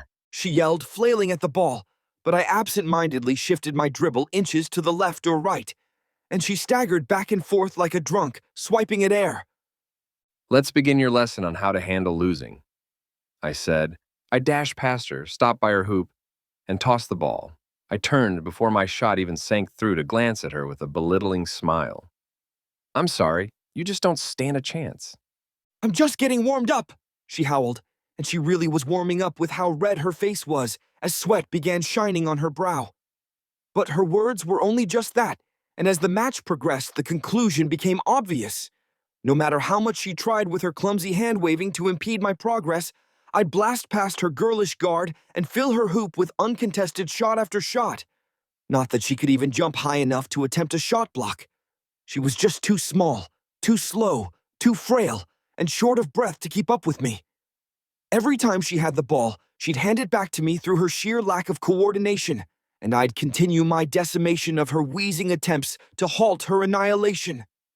I almost felt bad as I continually penetrated her demure defenses, because my first twinge of glee at dominating her had long ago subsided, and now the game had become a chore of punishment that seemed unnecessary. But I wouldn't back down, and even if I gave her the ball and stepped off the court, I think it would take till sundown for her to make a shot, and I desired to bring the matter to an end. So it was with a feeling of relief that I reached 9 points and stood before her with the ball ready in my hands to end this charade. Her facade of confidence was mostly gone because she could barely speak as she panted for breath. Yet a glimmer of desperate denial and anguished determination glimmered in her eyes as she sized me up with her guard, trying to wave her hands wide enough to block my approach, even though she knew I would broach her defense and there was nothing she could do. "Game point," I said without a hint of mirth. You're gonna lose, okay? She panted. I began dribbling, swishing the ball between my legs as I slowly approached. She stared into my eyes, and I stared back, because she'd begun to realize what every skilled athlete knows. The eyes are the windows to the soul that reveal a person's intention before it occurs. Right before any explosion of motion, the eyes make the decision with a flash of focus, so we both watched each other's soul windows for a glimpse to predict the next moment. But alas, I was more experienced in this forte, and her day-one understanding couldn't match my years of practice, so I feinted to the left and then to the right, but she didn't react to either bait. Either she had caught on to my tricks or was too exhausted to respond, but either way, my bomb of a tactical maneuver was coming. I exploded between her legs with a bounce of the ball, and she stumbled back, but unlike my sister, she didn't immediately fall on her ass. So, I took advantage of her staggering to continue my assault relentlessly, and I pushed my speed beyond its limits as I attacked from every direction with swirls and spins and feints, crossing the ball back and forth between her legs with hard repeated bounces off the pavement that pounded like the beating of drums as she flailed at the air and staggered back as if trying to win a backward sprinting race. And she retreated and retreated and retreated, losing her balance more and more with each clumsy step back until she finally sprawled on her rear. The princess fell on her posterior. I didn't take time to observe her inferior position because I was gone like an apparition, moving with swift decision, the ball a blur in my hands as I raced up to the hoop and sprang. I soared through the air like an avian, launched by the mightiest leap I'd ever conceived, only to descend with a furious smite upon the hoop to crash the ball through in a flash. I hung onto the rim for a moment, then dropped down and turned. I sighed. Finally, it's over. I walked back to Jessica. The sun was a deep orange orb that cast long shadows across the court. Sunset was arriving soon because gym was our last class. Mr. Rosen fulfilled our academic requirements with back-to-back lectures that made me feel like I was already in university. And our scheduled lunch was the latest of the school just to punish us further. And the days were short as winter approached the death of autumn. I found the girl sitting with her knees pressed up close to her face, so I extended a hand. "Hey, you okay?" She sucked in a shuddering breath, her bangs fluttering upon her brow to pool shadows over her face, then whirled toward me with the sunset light casting her visage orange to reveal her plight. Her face was wet with tears. I hate you, Alex, She screamed. I hate you! I hate you! I hate you! She buried her face in her hands as she stumbled away, sobbing, her cries filling the air to scatter birds that had perched atop the fence boundaries of the court. Michael and James stared after her in dismay. Arnie walked up to me and seized my shoulder with a hard look in his eyes. Dude, that wasn't cool. You went too far. Eric jogged over to me and slapped a hand on my shoulder, beaming. Don't listen to him. That was awesome, dude. That dunk. Dude, was that awesome? Yeah, I muttered as I watched Jessica tear away from the courts and stumble toward our school, her cries fading as she shrank in my sight. Yeah, it was. Chapter 3. I monotonously munched my meal into flavorless mush. Dinner that night was one of my favorites. I sat around my family's dining table with my sister and parents, eating lasagna and some unique meatball recipe my mother had devised, but the usually spectacular food didn't entice me as I chewed without a hint of enjoyment. My sister must have noticed, because she cast a concerned gaze upon me. Her eyes were identical to mine, and we shared many features. But she wore her hair with long bangs to frame each side of her face, and a long braid ran down her back to be bound with a faint blue bow. How was school, Alex? She asked, her worried face cast in gold pallor by the chandelier above us. It was fine, I muttered. You don't look like you're fine. My sister exclaimed. Why, you look like you've got a storm cloud hanging over you. She pouted. Be honest with me. Tell Big Sis what's really going on. I sighed. I knew she'd see straight through me. She could always read me like a book with a single look at my face. There was a girl. A girl? My sister exclaimed. A girl? My father questioned. A girl. My mother hissed, her face dark.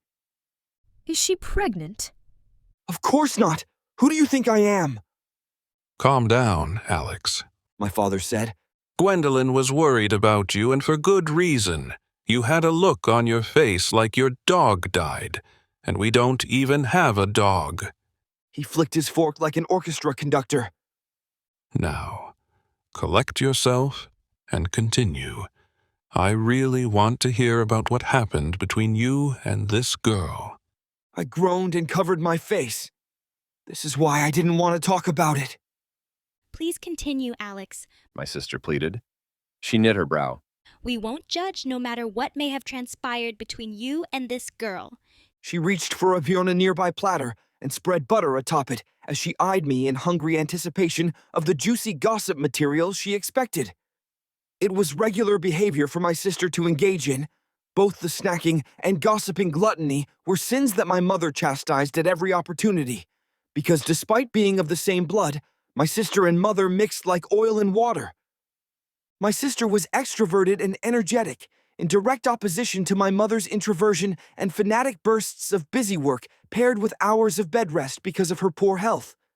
The contrasts applied to every aspect of their polarities, including their dress and their hair.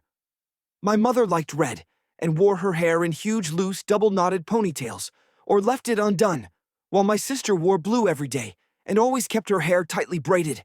and I rarely saw my mother eat aside from her small portions at dinner, while my sister could gulp down an entire pantry as long as she was eating sweets.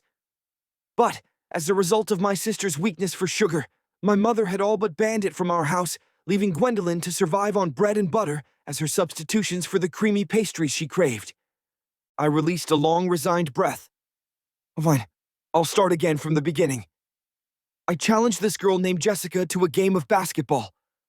I wanted to get back at her for tattling on my friend to the teacher, but I feel like I went too far. Went too far? My sister questioned, her brow knit with concern. How so? Well, I completely humiliated her, I muttered regretfully. I ran circles around her. I made her look like a fool, but I didn't even feel good about it. It just felt wrong, like I was taking advantage of her not knowing how to play basketball. My sister nodded. I would agree that you have an issue with using sports to embarrass girls. She scowled. I still remember that time we played basketball together. I just wanted to have a little fun with my brother, but no, you had to put me in my place, didn't you, Alex? Gee, you're really making me feel better, I said. And I'm sorry. I already apologized for that.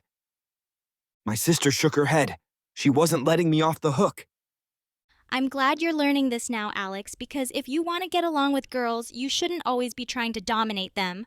I scratched me head embarrassedly. Could you not word it like that? I am kind of competitive, but I'm not an uncaring monster. It's just... Your sister is right. My father said. Look at me and your mother. Am I constantly trying to dominate her? The answer was obvious, and he answered it too honestly. No, she's constantly dominating me. In fact, she was the dominant force in our relationship from the very begin. My mother glared sharply at my father, silencing him with her look alone. Let's not word it like that, Alvin. Right. My father said, chuckling nervously. So, Alex, what exactly did you do to this poor girl? I'm just curious. I remember how merciless you were with your own sister, so I can only imagine the horrors she suffered at your hands. For some reason, it felt like every single sentence from my supposedly supportive family was devised to make me feel as guilty as possible. I, just passed the ball between her legs. You know, nutmegged her. You nutmegged her, My father gasped. I did it a dozen times or so, as she kept stumbling back until she fell, I admitted. Then I dunked. She ran away crying. Attaboy, My father exclaimed. you nutmegged her a dozen times. I haven't seen even professionals pull that off when watching the best of all-time replays at the bar. I can't wait to tell my pals at work what a legend my son is. It's no wonder that girl ran away crying after eating such a fat L of those epic proportions. Do you even hear yourself? Gwendolyn snapped, glaring at our father. Are you seriously going to brag to your coworkers about how your son dominated a little girl and made her run away crying? My father scratched his chin. Of course, I wouldn't word it quite like that. I wouldn't want to give them the impression that I condone criminal activities. What are you saying? I demanded. Of course I'm not a criminal. Who do you think I am? Mom immediately assumed that I, God forbid, impregnated a girl at my middle school. I'm in middle school, for God's sake. This is ridiculous. She's accused me of doing drugs before, too, on no basis at all. And now you and Gwendolyn are talking like I'm a criminal. I don't think you're a criminal, Alex. My mother said. She smiled reassuringly. And even if you were, I'd fully support you as long as you remember to do your chores before going to bed. I stared at her in disbelief. It was a joke, She said, frowning. I could never tell with her. She always spoke without any indecision at a level tone that failed to convey sarcasm or quips. Perhaps her smile should have tipped me off, because she never did smile for me. Look, Alex, we all know you're a very frustrated young man. Just what are you insinuating? I hissed, eyeing her suspiciously. I've been cleaning your room. and I couldn't help but notice things. My mother murmured. Of course, as always, your room is a pigsty, so I'm hesitant to clean it when it should be your job. There it was again, the smile, but I realized in horror that it wasn't the same pleasant beam she reserved for my father.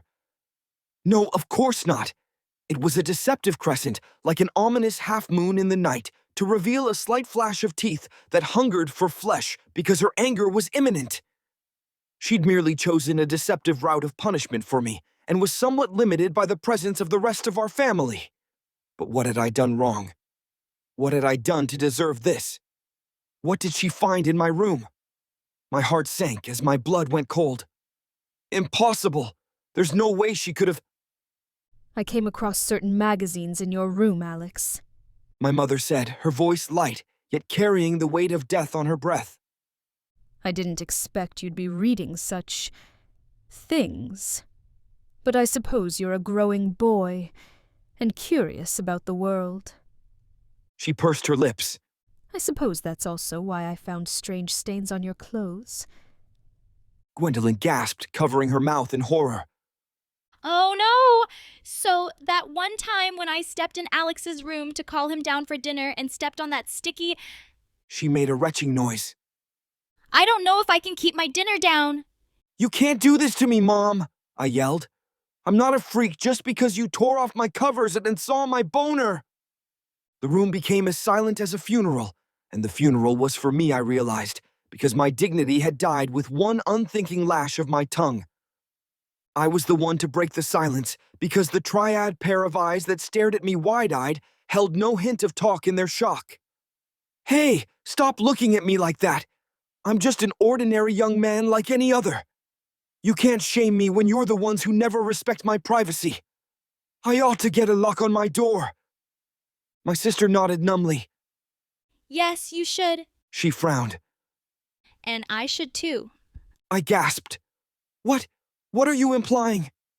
Don't act like I'm a goblin or something skulking around your home, boy. I'm Alex, a respectable young man of your kin. We're not a religious family, but I still wouldn't commit any sin against any of you. So quit staring at me like I'm an animal in the zoo. My father sighed. Alex, I do understand you're an energetic young man. I once was too, but I spent most of my time in the fields helping my father. Perhaps you have too much idle time and would benefit from finding a worthwhile pursuit to consume your energies. He raised an eyebrow. That's why I'm proud you've become so skilled at your sports. It really shows your hard work.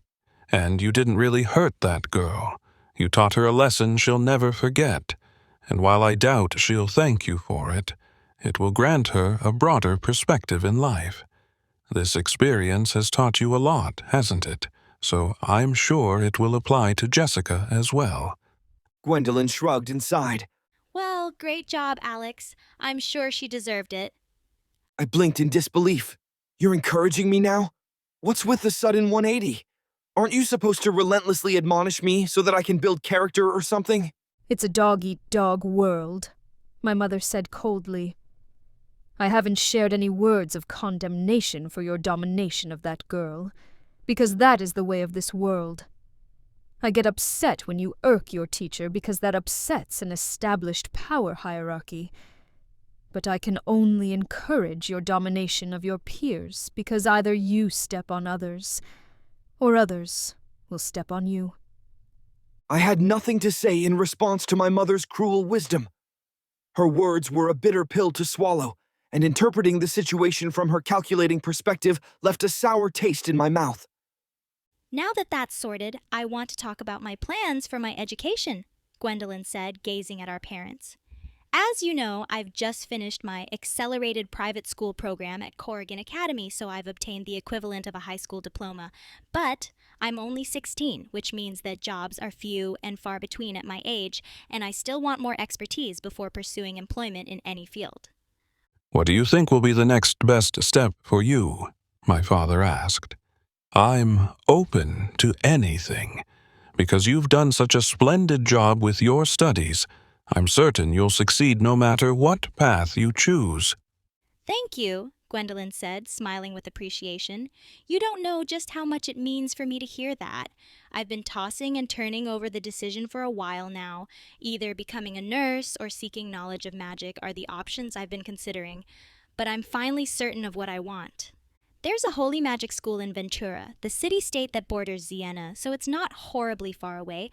It's called Elwith Academy and is renowned as the greatest holy magic school in all of the Borderlands. I'm a mere novice wizard right now, but if I train with the best over there, I'm sure I'll become a holy mage in no time and help plenty of people. Novice wizard? Holy mage? I muttered in bewilderment. What does any of that even mean? Wizards and fighters are organized into different castes depending on their strength, my sister explained. I'm sure you've gotten a basic explanation of mana in your school, but there's much more depth to explore with its classification system. Novice wizards and novice fighters are the weakest castes that everyone begins at, but if you train your mana harnessing abilities, you can advance to superior castes. Her gaze hardened as she stared at our parents. That's why I want to study at Elwith Academy. I want to master holy magic and use it to save people's lives. I see, my mother said, her eyes clouded with thought. Why not dark magic? Most wizards go down that route because it grants superior power. She raised an eyebrow. Besides, it's not your job to save the world, Gwendolyn. There will always be people willing to die for others, and I wouldn't want any harm to befall you, because you chose a dangerous path. I've already made my decision, my sister said firmly. If I master holy magic, I can save people far beyond the capabilities of any nurse or doctor by healing the wounded with magic. I see irreplaceable value in every human life, and I want to protect that. Both of you have done your best to protect me and raise me, so I see it almost like a karmic debt that I must repay by using my life to help others. My father nodded with a grave look in his eyes. I can see that you're resolved about this. I doubt anything we say will convince you otherwise. Likewise, my mother said, laying down her fork. I'm apt to retire now. Discuss the matter more with your father. It will be up to him whether or not you can go. As I lay in bed that night, my mind couldn't stop racing. Holy magic? Gwendolyn's going to learn magic that can heal people? I never imagined the world could be so amazing. I almost want to break a leg after she graduates just to see how cool her magic is. 'Cause I've heard tales of legendary heroes like Arthur and Merlin using magic to heal the sick. But the more I thought of it, the more worthwhile dark magic sounded in comparison. Dark magic sounds so much cooler than holy magic, though, and if it's stronger with the zapping spells I've read about in books, then I wouldn't hesitate to choose it over holy magic. More magical power would mean more power in every aspect of life, and from what I knew, in this world, power meant everything. I'd never been bullied before because I was a tough lad whom no punk wanted to get on the bad side of. And it also helped having Eric at my side, who'd been in tons of fistfights all his life with a reputation for annihilation of anyone who crossed him. But I knew the only way to stop a bully was overpower them. A couple punks had tried pulling stunts on us at school on occasion, defacing my locker with graffiti and shoving threats in its slots. But Eric would be fast to respond because he usually knew those who were brazen enough to try this and finish the conflict with a meeting outside with his snide acquaintances. I had no idea half the time what it was about, and Eric didn't want me involved. But I always backed him up in his brawls, and he was as strong as a bull, so he'd knock the fools flat with a fist or two and send them scrambling away like rats. As a result, I rarely got roughed up and was disappointed to get in little more than a half-hearted kick at their departure. Once, however, we encountered tough opposition, and it was a brutal brawl that left us breathless after we dispersed our far more numerous opponents. Perhaps that's why my mother had suspected I'd gotten into drugs. I did my best to hide my bruises afterward by rubbing my skin with dirt and grime and making up an excuse. But I'm sure she was always suspicious that there was more behind my faux story. That was shortly before the summer of 7th grade, so the sun was high and blazed as I sat panting back to back with Eric once our enemies had departed. "What the hell, dude?" I demanded. Why are all these jerks always after you? It's like they popped out of the blue this year. Did you do something to piss them off? No, he gasped. They've always hated me for stupid reasons. They're just idiots who listen to what their dads say about my dad. Because my dad's always getting into fights at the bar for stupid reasons. It's stupidity, that's all. So why are they throwing threats in my locker and leaving elaborate works of graffiti for me to read? I asked. They used to do it to me all the time, but I'd wipe it off and ignore them, he said. Then they figured out that you were my friend. He scowled. I'm sorry for dragging you into this. You shouldn't be backing me up when it's my fault that this is happening to you. I scoffed. Don't give me that shit, dude. I've got your back. That's what friends are for. And you've got mine. You've been fighting all this time for me when you wouldn't lift a finger to defend your own honor. I'd never abandon a friend like you when you need help in a fight. He sighed, then chuckled ruefully. I guess I did need help this time. I didn't expect them to ambush me like that. I'm ass at math, but I'm pretty sure I couldn't count all those cowards on my fingers. I smirked. I hate math too, so you're not alone. But I know we won and they lost, so that's another point for us and 0 for them. I doubt they'll be back after that beatdown. Feet scuffed the grass and slammed into an angry stop beside us. Arnie glared down at us with a disapproving scowl, his arms folded over his chest. Both of you two are idiots, so it's no wonder that you're commiserating in your idiocy. One of these days, you'll get seriously hurt because of this nonsense, and you won't get any pity from me. I scoffed. Oh, come on, Arnie. All we'd have to do is bring you along, and all the punks would flee in shame with one look at your girly face.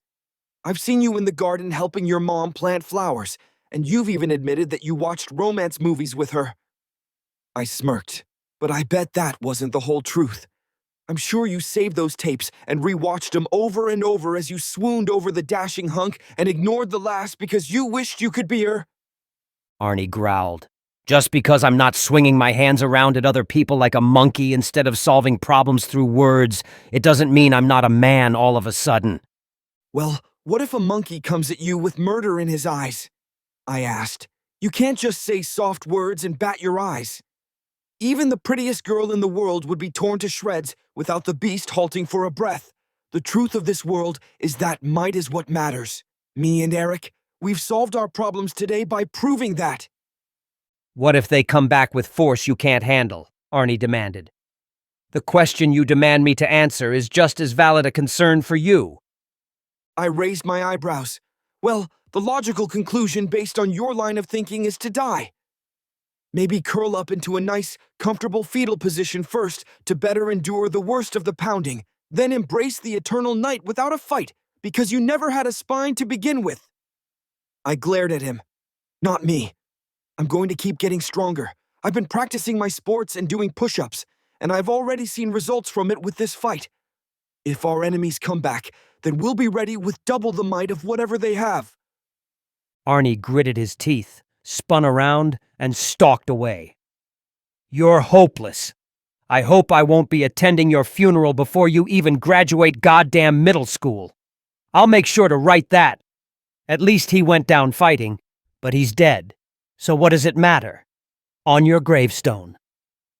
That's why as I lay in the dark, and that stark memory flowed through my mind as clearly as day, I could only consider power as the right choice over healing. It's better to crush your enemies so thoroughly that you don't even need to lick your wounds. I know my sis has already made her decision, but I wish she'd consider that. I'm sure dark magic would be a big help for police officers and the military when it comes to threats, if they're not using it already, and the public just doesn't know because it's a secret. The sound of murmuring interrupted my thoughts. Hushed voices floated through the wall beside me. It could only be my parents, since they slept in the room adjacent, while my sister's chamber was opposite mine. I slipped from my bed and crept up to the wall, then pressed my ear against it. You're sure you made the right decision? My mother was saying. Her voice was harsh, urgent, and carried a weighty severity I'd never heard from her before. You gave in to her demands so quickly. We're going to be sending her out into the world, outside of our supervision. She's 16 now, my father replied. She's very mature for her age, and I trust her to make the right decisions. She's not a little kid anymore. She's not Alex. I felt my face heat up, so that's what they think of me. That's not what I'm worried about, my mother whispered. She drew a sharp breath. What worries me is, you know what it is that always concerns me. There's no need to be cryptic about it, my father said.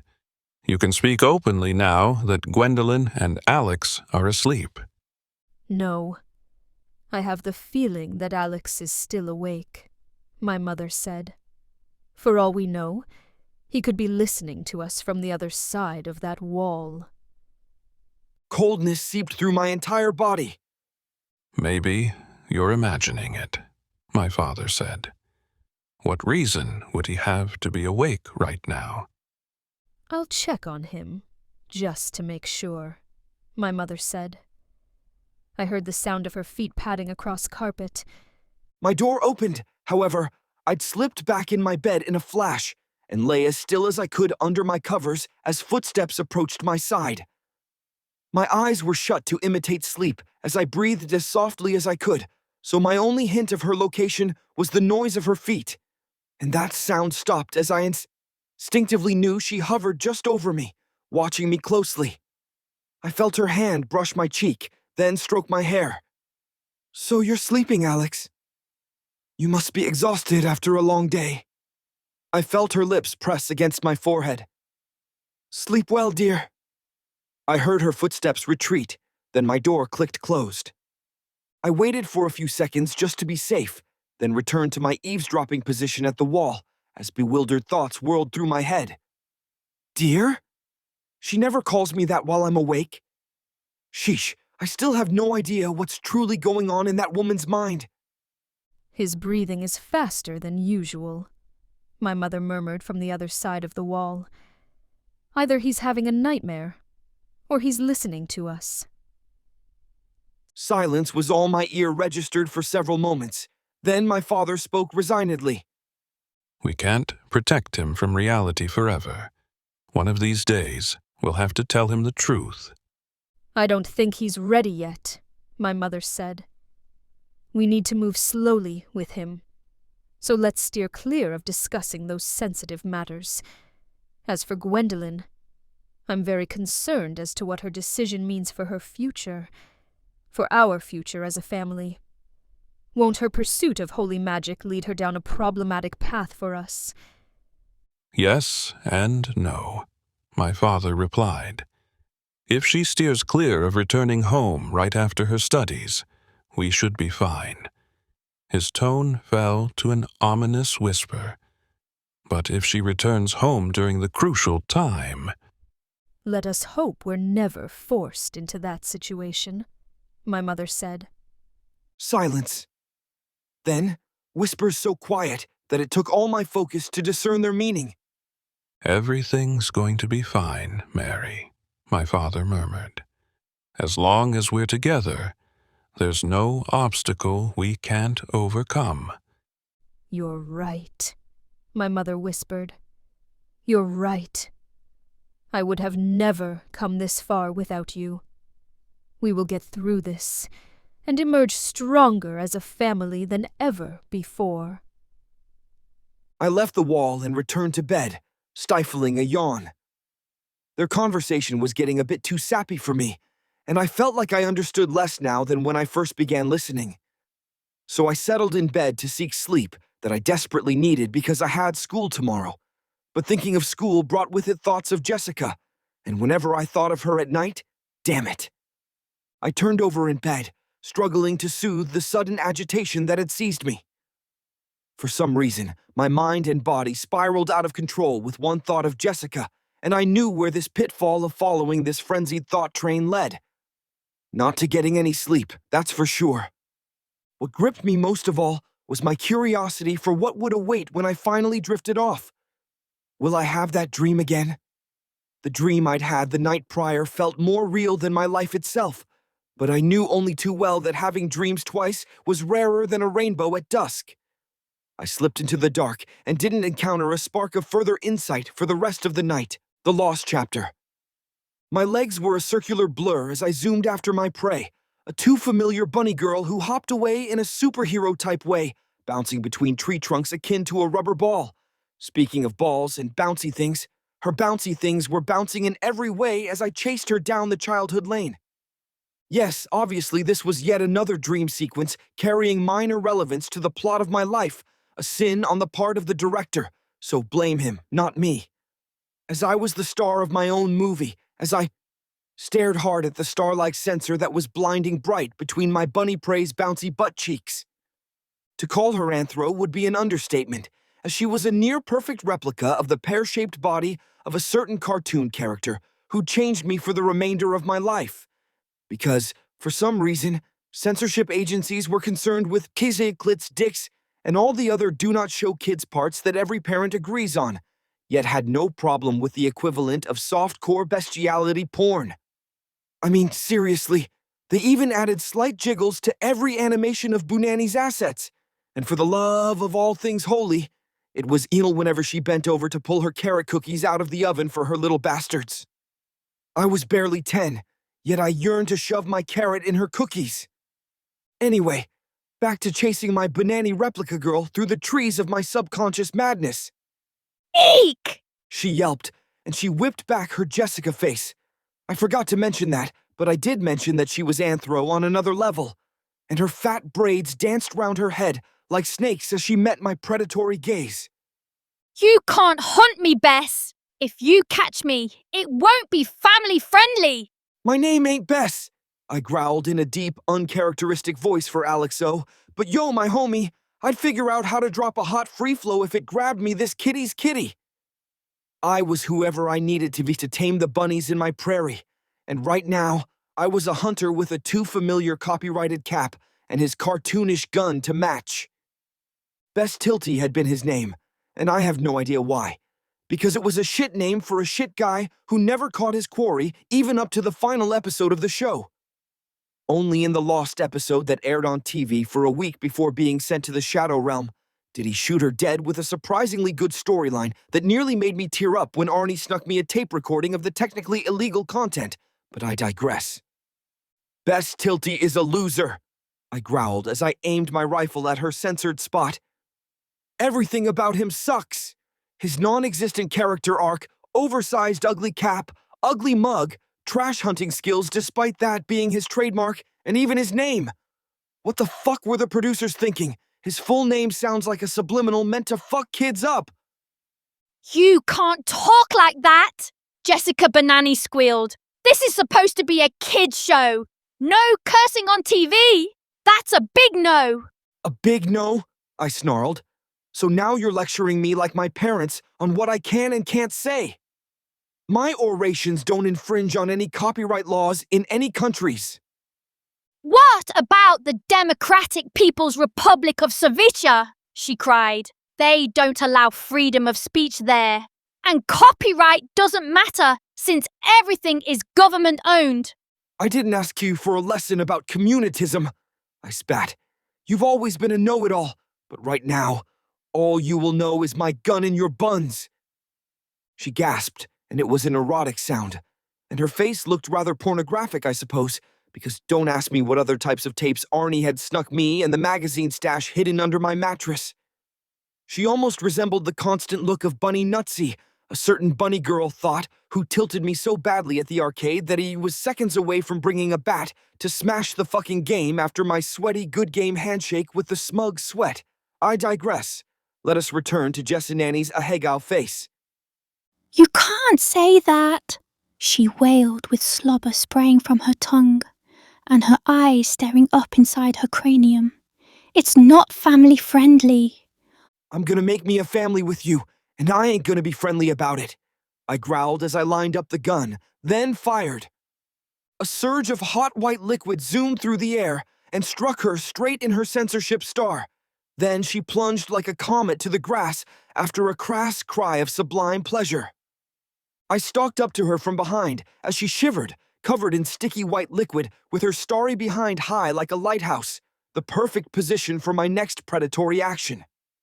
Yet she still resisted with her wide, innocent eyes that begged for mercy akin to a doe's, and she mewed like a kitten as she met my cruel, ruthless glare, and my predatory stare softened for a moment as she pleaded. Please don't abuse me, Alex. Even if this is a dream, she begged. Your subconscious doesn't know the difference. If you gun me down now, you'll feel the same as if you really did it, and I know you're better than this. I lowered my gun. So this is the scene where I feel guilty about choosing the wrong path and decide to do the right thing at the last moment. The iconic redemption arc for every anti-hero since time immaterial. Immemorial, she whimpered. Immaterial means nothing, literally, like a spectre that has no tangible corporeality. Did I fucking ask? I spat. I used to be a long-running champ at spelling bees before I realized it was only to please my sick mommy, whom I felt guilty over as a baby boy unable to help her disease in any way. So I know what I mean. The anti-hero arc since time immemorial.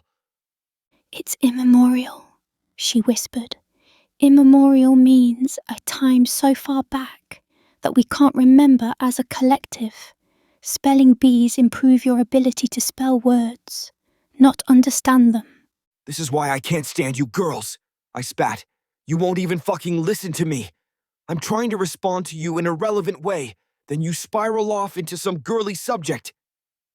Intuition and creativity are considered feminine, while rationality and logic are considered masculine. So that assertion is incorrect. Being concerned with proper diction is a masculine behavior. See?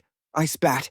And don't tell me that you, a tiny girl who double dribbles in basketball and is such a wisp of a thing that I could score you through the hoop, don't lie that you have any superior masculine trait over me.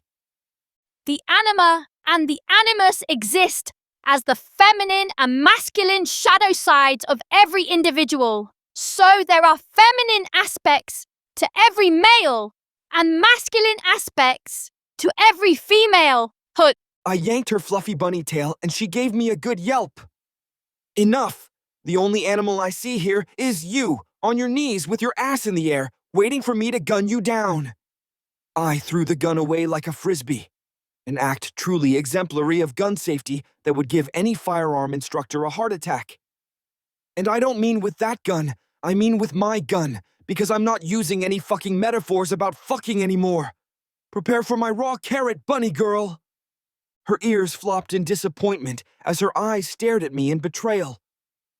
I thought you were better than this, Alex. I sighed and removed my hand from my belt. Look, there is no crime here in me fucking my subconscious fantasy. I'd be a loser to waste a lucid dream and miss out on the best. Carrot is another metaphor, she said, and tears welled up in her doe eyes. You lied to me, and I can't stand being lied to. Now I was as red as a cartoon character. And here I thought you were being sensical for once. No, it's always about being right for you girls. Even when you're wrong, you're acting worse than my sis and mom combined. And my old lady can't even cry for real because she's such a monster. So she gives Dad a show of crocodile tears because she's a sadist who loves watching my ass get kicked. I'm about to do a whole lot more than kick your ass. You can't, she shrieked, and the Ahego face was back. If you ruin my holes, then how will I engage in coprophagy and consume my feces to get my B vitamins and all the other nutrients that secotropes provide a rabbit like me? The fuck? I spat. I didn't mean doing you in the wrong hole. Sure, I've watched plenty of tapes from Napogee where the tentacles go in every hole, and I mean every hole, but that's not my thing. Anything involving feces is gross and too close to being a straight-up homo. Because how do you know if it's really a girl if you're fucking her hay in the no-go zone? You watched hentai, she gasped in disapproval with a face akin to my mother's disappointment. So what if I did? I retorted. It's the only good thing that Napaji produces.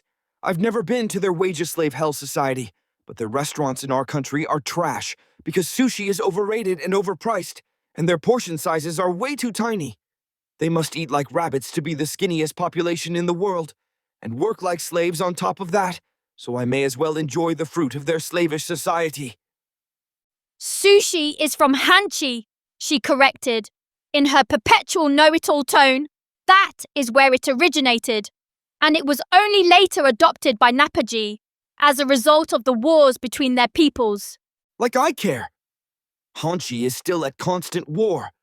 A shithole whose only idea of a society is either slavery under an emperor or slavery under communitism, churning out cheap factory shit for us to throw away.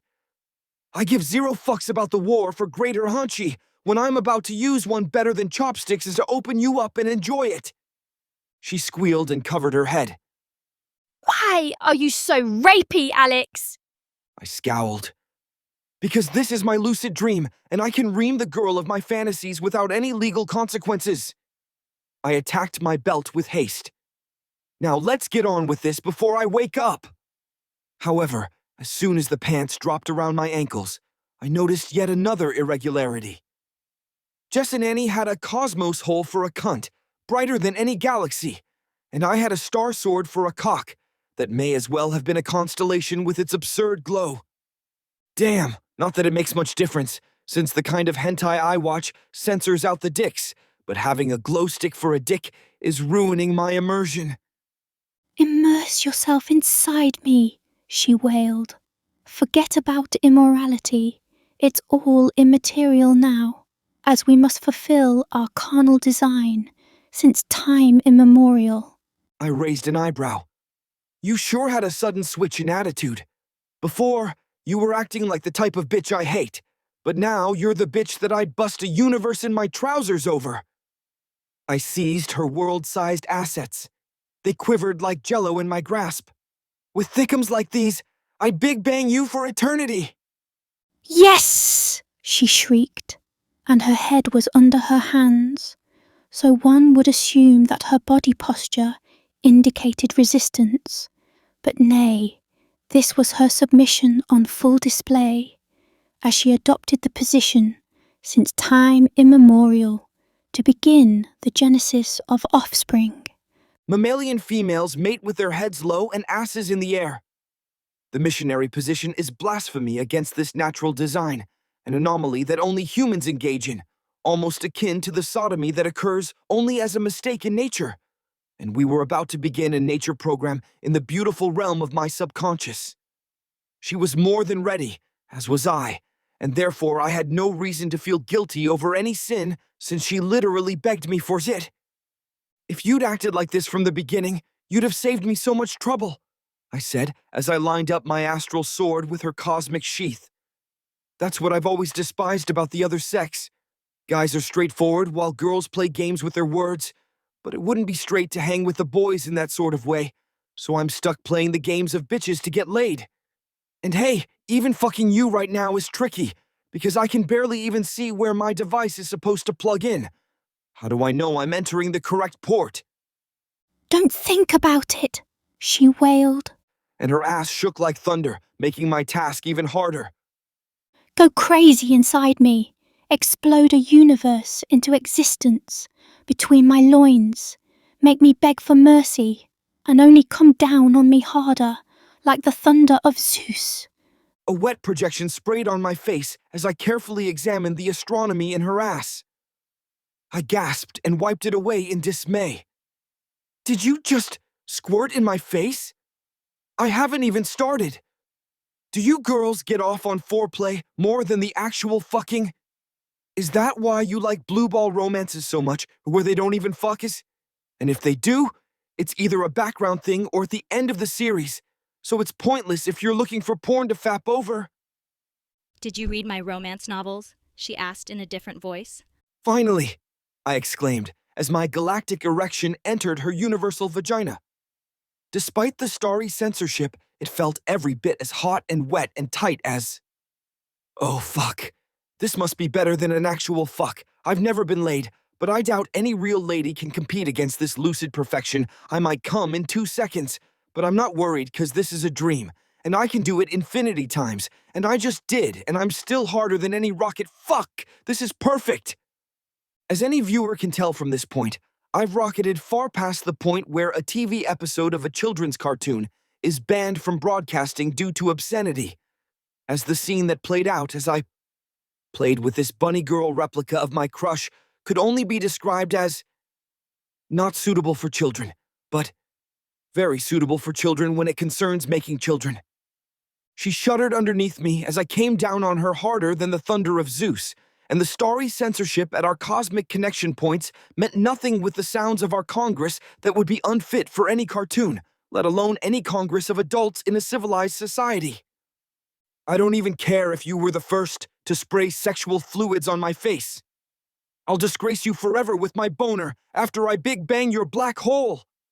I can't wait to see your face when I come and shower over it. I'll create a new galaxy and call it the Milky Way. I seized her tits that were the galactic size that my subconscious decided was adequate, meaning that I'd need thrice as many hands to hold half of their mass, and thrashed them harder than her ass was shaking under my pelvis. Your tits are perfect. Starlight censorship means nothing when these fatty basketballs, no, intergalactic tennis balls that the gods whack cosmic rackets against.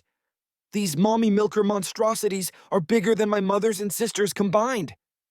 I'd never go crazy on them like this, but sis has some crazy chest hams, nowhere near as fat as her ass, but still. So, your mother and sister are your first go-to comparisons when coming in the cunt of your crush? Her voice was abnormal. She was breathing hard, but she shouldn't have been able to spit out a word with the way I was demolishing her, and it didn't sound like Jessica's squeaky voice, or Bunani's squeakier voice, but rather a too familiar one that was the only thing that could shatter the invincibility of my universal boner. I looked down. She'd moved her hands from her hair to the grass as I clapped her ass, and now I could see the anomaly. She used to have 2 braided pigtails, but now she only had 1, and her hair was darker. No, this could not be happening. The moment a dream becomes a nightmare, and the moment when an innocent cartoon episode on TV gets banned forever to become the notorious lost episode that parents lost their marbles over. Both of those metaphors cannot compare to the dread that seized me as she lifted her head and turned it to meet my eyes. The eyes should have been brown, like Jessica's stare, or orange to match Bunani's, or anything except the perfect replica of my own. Gwendolyn's face stared into mine. My sister's eyes met mine as I pounded her behind, and they were filled with disappointment and hurt. How could you do this to me, Alex? She whimpered. I begged for you not to abuse me, but you forced yourself on me, on your own sister, and now it's too late to ever go back from this sin. My scream would have sent the gods fleeing in terror. In an instant, I soared upright in bed, panting with my hand over my heart as if a cardiac attack was imminent. Then, at the peak of panic, I seized my bedsheets and checked underneath. What I saw beneath was a disaster that will be censored out of this lost chapter. It got worse, as things always do in my life whenever the worst occurs, because why the fuck not? My door flew open, with no respect for my privacy, as none other than, guess who, my big sis, arrived with horror on her face.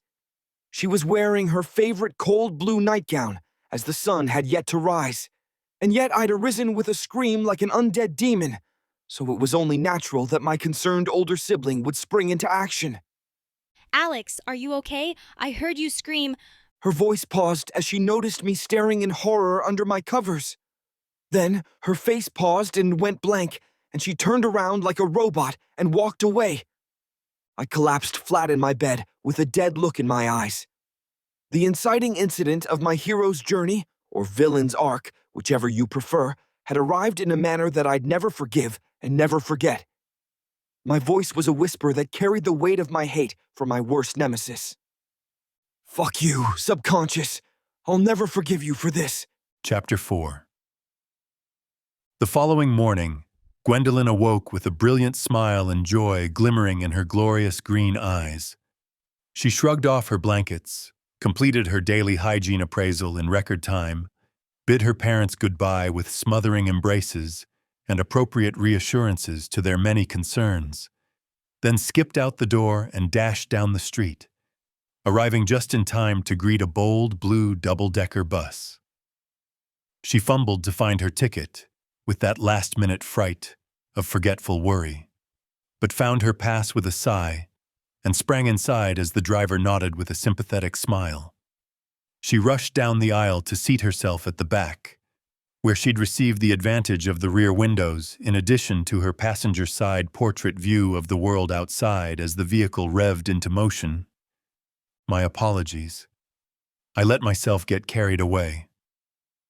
It's only proper that I introduce myself before I begin my narration, isn't it? Well, you must forgive me again, because I've chosen to remain anonymous.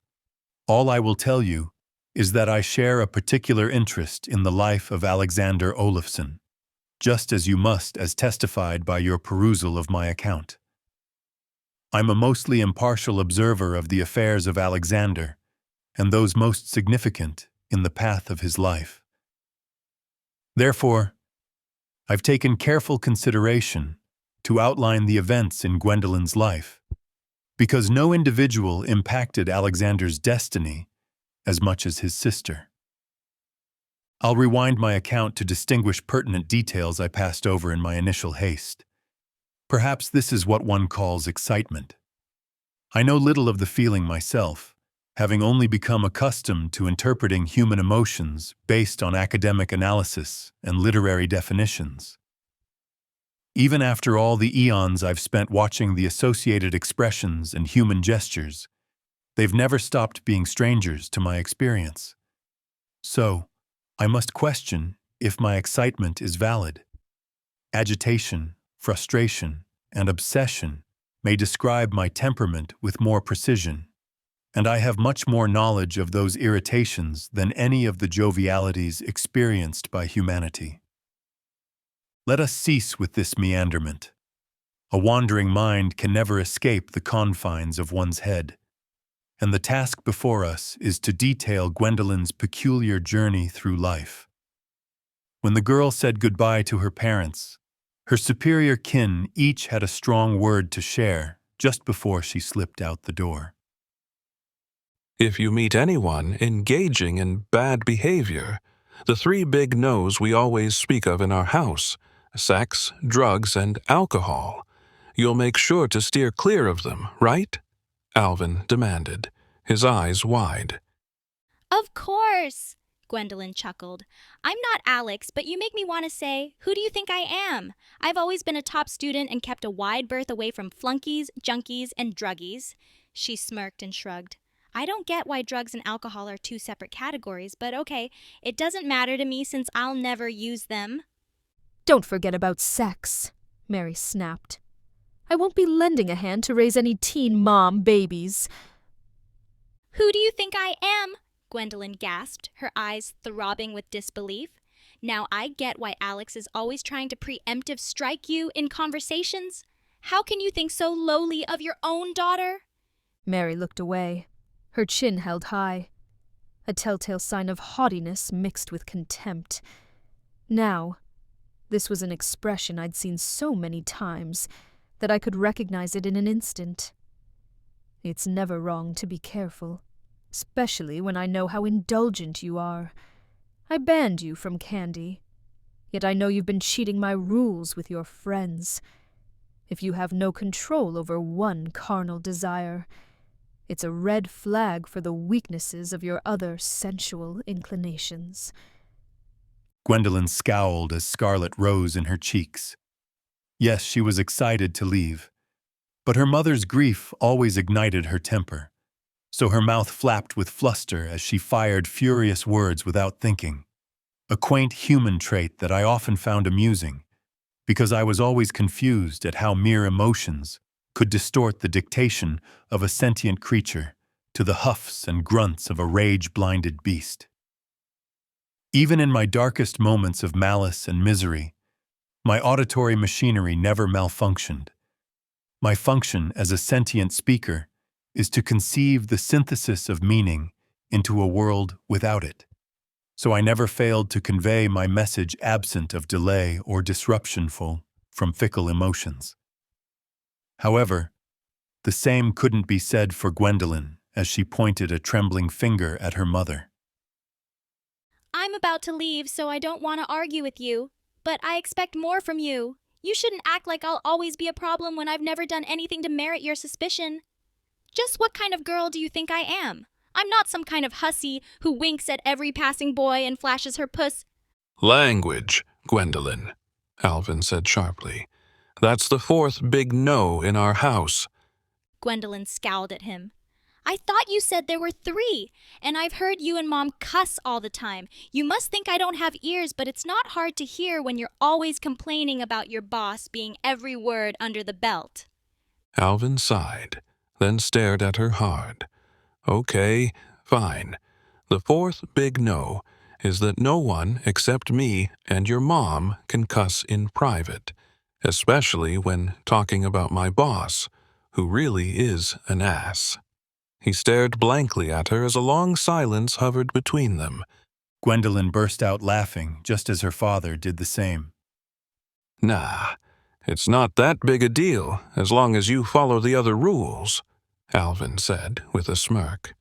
I won't hold it against you if you need to let 1 or 2 rip to soothe your frustration when finals roll around. I remember just how frustrating school was, so as long as you pass, I don't care how many times you called your class ass or your teacher any number of names under the belt. Under your breath, of course. Gwendolen chuckled. Thanks, you get it, Dad. You don't have to worry about me. You've already drilled it in to not let any boy see my cat unless he marries me first. With Papa's goodwill, of course, Alvin exclaimed, raising an eyebrow as he pointed a thumb back at himself. I won't let any garden variety lad steal away my favorite daughter. I'm your only daughter, Daddy, Gwendolen cried with a bemused laugh. You can't use that compliment on me when it means the same as me being your least favorite daughter. But it's true, Alvin said with a goofy smile.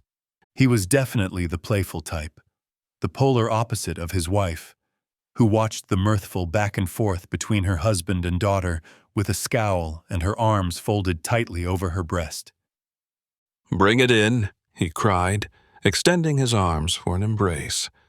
I want to squish you one more time before you fly away.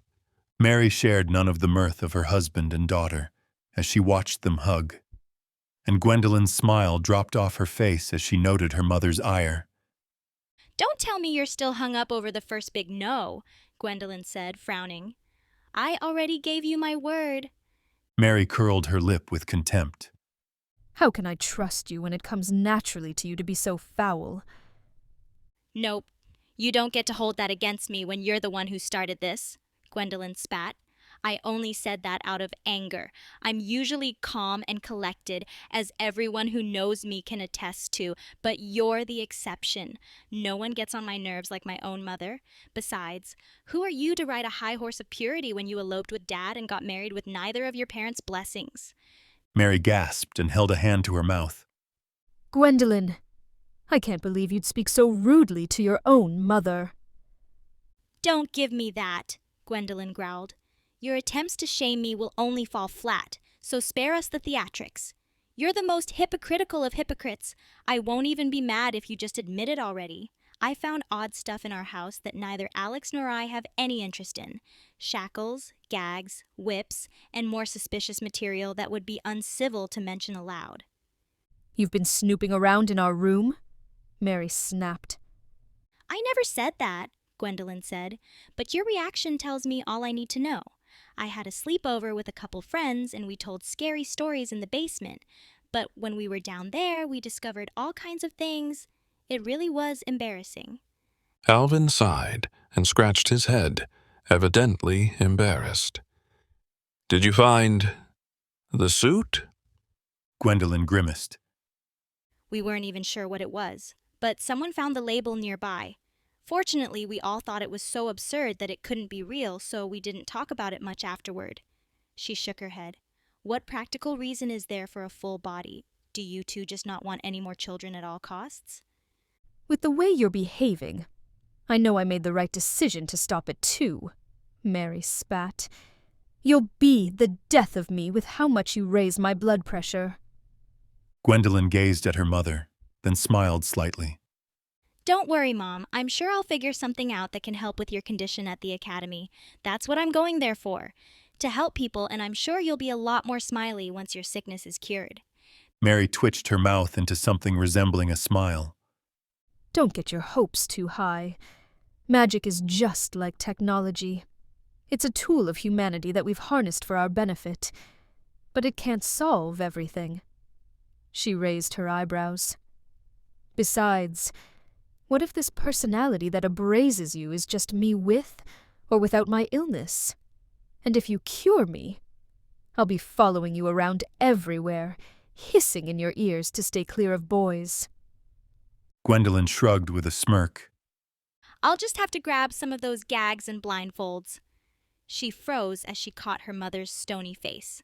Sorry, bad joke. She turned with a wave as she opened her home's front door. Thank you for everything. I'll make sure to write whenever I get the chance. Take care. She departed, dragging a suitcase of luggage out the door behind her. Before long, she was at the bus stop, hopped on after a brief panic of thinking she'd forgotten her ticket. And now we're back where I left off as she sat at the back of the bus and her transport began rolling down the road. The girl was persistent in her perusal of the world that flowed by through her windows, noting every landmark with a jolt of excitement. Every sign, building, and intersection the bus passed meant she progressed closer to her goal, and she was giddier than a galloping foal with the anticipation of her dream becoming reality. Her honest performance of joyous exuberance wasn't matched by any other passenger. Most were of the stern, solemn type, and all were twice, thrice, thrice, or even fivefold her senior. Age hadn't been nice to many of them, because their faces lacked any traces of mirth as they noted the noisy girl like the birth of an ignoble insect. Gwendolyn did not speak a word at first, but her gasps were loud and dramatic, sounding almost theatric as she pointed with manic excitement at towering landmarks and turgid landscapes swelling green with rolling hills and knolls nigh as tall as mountains. She began blathering at anyone nearby about some near incoherent, insignificant fact or emotional attachment to her object of fascination, and her mostly elderly audience would nod slowly, as if listening to a baby coo and gurgle its nonsense. Then, at the next stop, they'd hastily stand to rearrange themselves far away from the gibbering girl. Despite the constant departure of her one-sided conversational partners, Gwendolyn wasn't flustered in the slightest. The brightest gleams of joy sparkled in her green eyes as she sighed and wondered at all the marvels around her. She turned to a wizened female who sat across the aisle. She was the most recent arrival on the bus, and had endured Gwendolyn's giddy gibbering galore the longest. But perhaps the bus's seats being full influenced her decision to remain. We've entered Ventura, haven't we? The brunette jabbered as she jabbed a finger at the window, where huddles of homely houses were accompanied by high-rise buildings that only rose higher with every structure their vehicle passed. The streets were paved with gray cobblestones that brought more bumps to the bus ride, as errant stones protruded forth to slightly deviate the vehicle north and south, like its nose belonged to a sniffing dog. I know this because the cobblestones they use to pave the streets here are far different from Sienna's, Gwendolyn explained. Where I'm from, the streets are constructed with flat, hexagonal stones, but here they're irregular natural rocks. That's why the ride's gotten bumpier. The elderly woman nodded with a disinterested frown. Fascinating. You've analysed everything from the grass to the trees to the birds and the twigs they collect for their nests on our way here. It's no wonder you'd be interested in rocks that most people step on without a second thought. She scoffed. You're like the tour guide I never asked for. Gwendolyn nodded with a proud smile, completely oblivious to the thinly veiled insults of her companion. Yes, I was so excited for this trip, so I learned everything I could about Ventura before I left.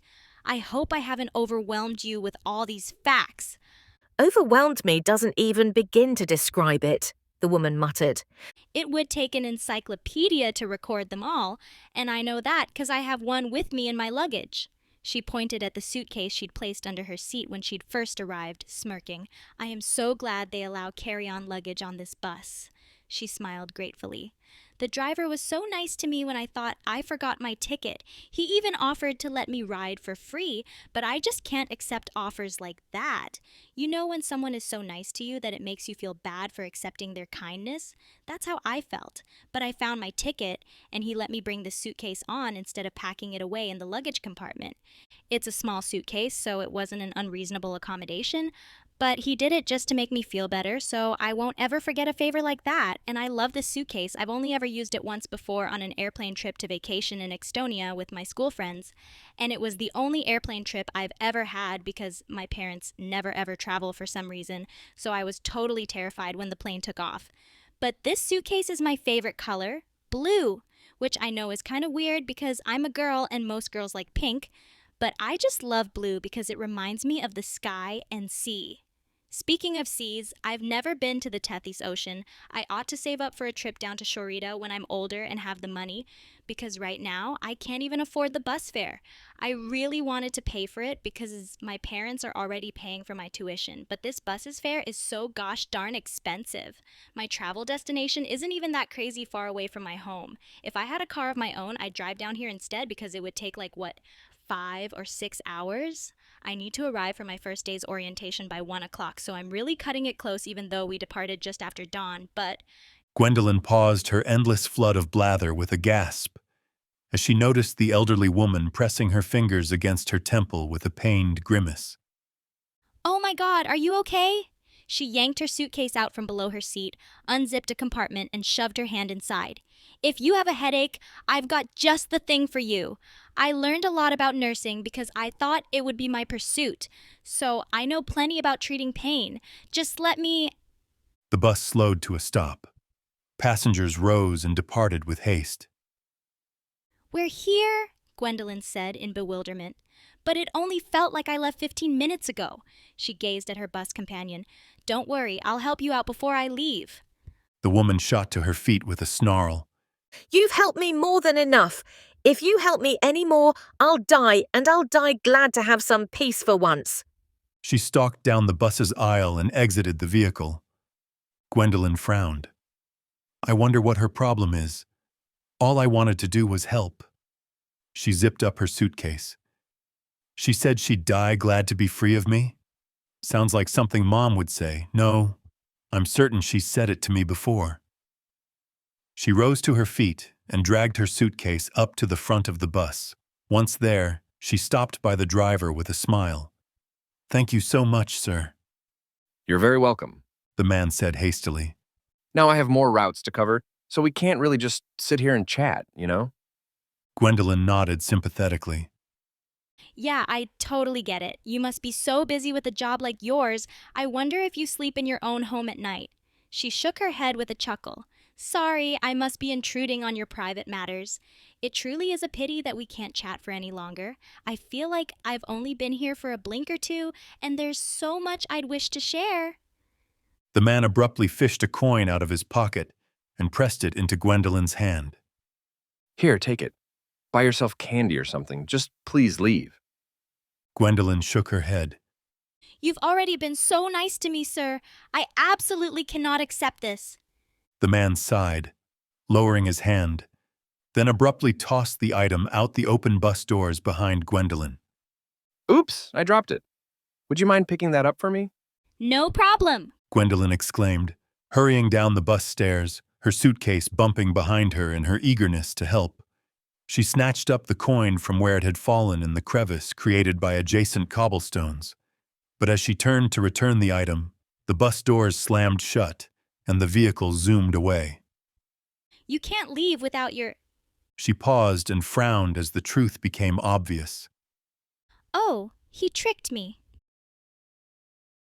Gwendolyn held up a map as she strolled through the streets of Ventura, raising and lowering the paper as she scanned her surroundings with skeptical eyes. The sun was high to make most of the city-state bright, but darkness clung to the crevices created between adjacent tall buildings. This is awful, she muttered. I have no idea where I am or where Elwith Academy is supposed to be. I barely have any time to spare before my orientation. Now's not a great time to be lost. You lost, girlie? A man growled as he stepped out from a dark alleyway with a sly smile. His face was rough, pockmarked with acne scars and tattoos. A true mess of tattoos that would make one question if he couldn't make up his mind, or had lost his mind and his face along with it. And his casual outfit belied the dangerous gleam in his eyes. Gwendolyn gasped. Oh my, you scared me jumping out at me like that. She smiled with relief. I'm glad someone's nice enough to help me. Do you know where Elwith Academy is? The man frowned and shrugged. Sure. Yeah, I know well where it is. He grinned. Come with me, and I'll show you, Higgy. Okay, Gwendolyn cried in excitement, putting her map in her suitcase. I was worried I'd never find it, but good-hearted people are always falling in my path today. Which way do we go from here? The man glanced from side to side with rapidity, then beckoned as he returned to the darkness from which he'd come. This way. Gwendolyn hummed as she followed him into the dark alleyway, dragging her suitcase behind her. I've never been here before, you know. So, you have no connections, the man growled. Yeah, so I was totally terrified that I'd be in big trouble if I got lost in the city, Gwendolyn said. You never know the kind of things that can happen if you're not careful. There are all sorts of bad people in the world, at least that's what my mom and dad tell me, but I've yet to meet any. I don't believe the news either. They're always manipulating stories to get more views, and they always choose the most horrible freak situations to exploit for shock value. Like, I read this unbelievable story once that had to be fake. The paper claimed there was this mother who was furious with her son for cheating on her with his sister. Yes, I know, it's absurd nonsense, but it gets crazier because allegedly she chopped off his, microwaved it and ate it. There's no way any story like that can exist in real life. No one is that insane. So it's obvious that they were looking for shock value, and they got it with me because I was so disgusted that I couldn't eat hot dogs for a month afterward. Because the mom in that fake story used ketchup and mustard and put it in a bun. Quiet, the man hissed. Gwendolyn gasped and cringed. I'm so sorry. I know I can let myself get carried away when I start talking. My friends have mentioned it to me discreetly, but I never seem to learn, and my mother has said the same with much less courtesy because she has no mercy with her tongue. Sometimes I can't believe... She frowned as the man halted and looked back twice over each shoulder. Why do you keep looking back like that? Did you lie to me? She frowned. I was lied to already today, and I don't want it to happen again. The man gritted his teeth as he noticed a group of people striding by the alleyway, chatting within earshot. I know exactly what you're thinking, Gwendolyn declared. You really thought you pulled one on me, didn't you? You saw me walking around alone, lost, clueless, a gullible girl who'd fall for anything. Well, you're wrong. The man drew a sharp breath as his agitated, beady eyes told the story of his inner intentions. But I could hear them as clearly as I could see him, even in the darkness of that alley. Should I run? Was this a trap all along? Is she a plant to lure me out, feigning the appearance of a vulnerable girl when in reality the cops have the area surrounded? Impossible. I've lain low for the past few weeks because of the last close call I had. I'm not so dumb as to be caught in a trap like this. I know what your plan was. You saw me in my state of misery and wanted to make me feel better by offering a helping hand. But you're too ashamed to admit that you don't know where Elwith Academy is either, Gwendolyn deduced. The man stared at her blankly. There's no way. There's no way that someone this naive, gullible, and trusting exists. I almost feel bad about what I'm going to do to her.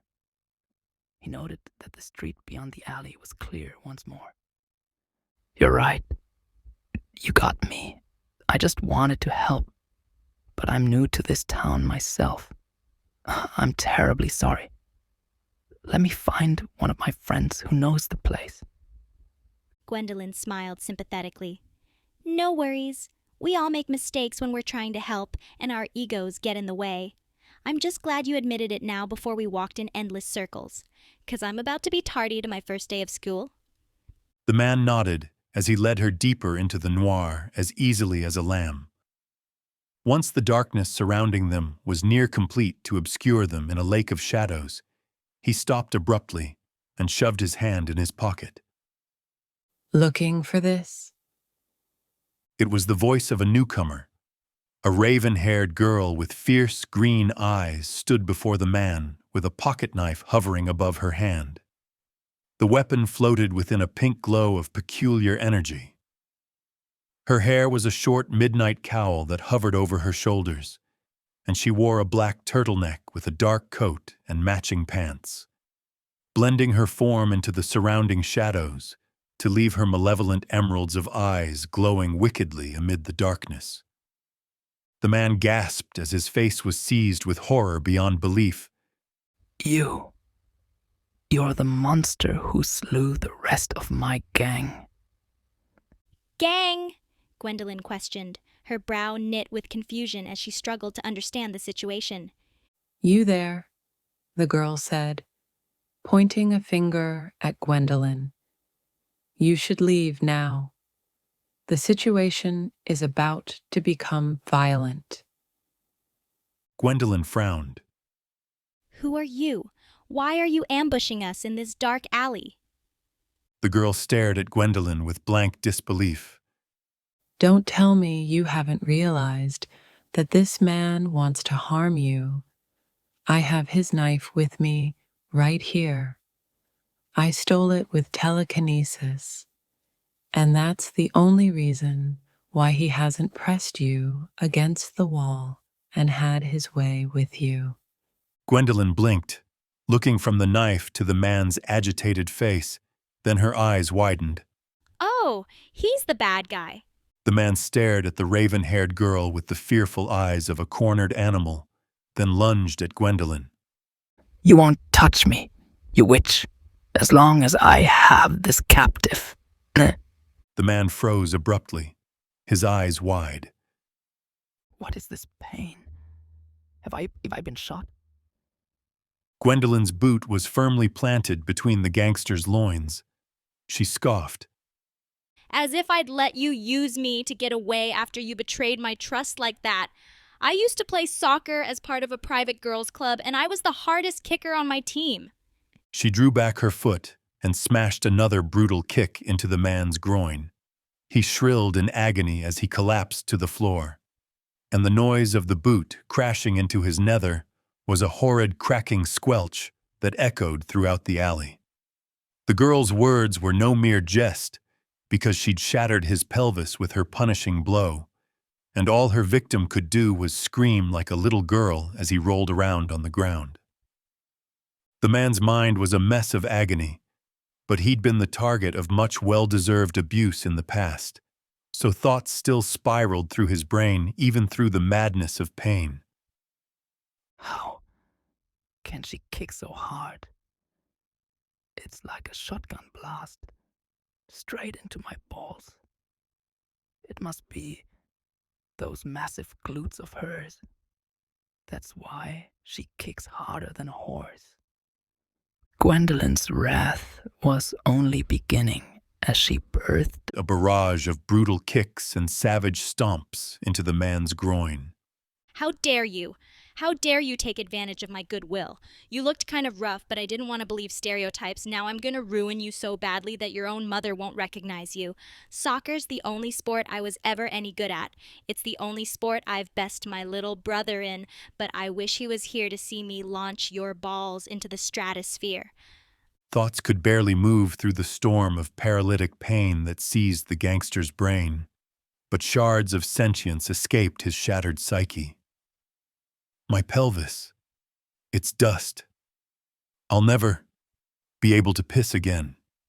This must be what it feels like to be raped. Gwendolyn gave the shrieking man one more punishing punt before she panted to release her rage and smiled appreciatively at the girl who'd come to her rescue. Thank you. If not for you, I dread to imagine what would have become of me. You held your own well for an ordinary girl, the girl said, glancing down at the man, whose face was paralyzed in a gaping mask of agonized anguish.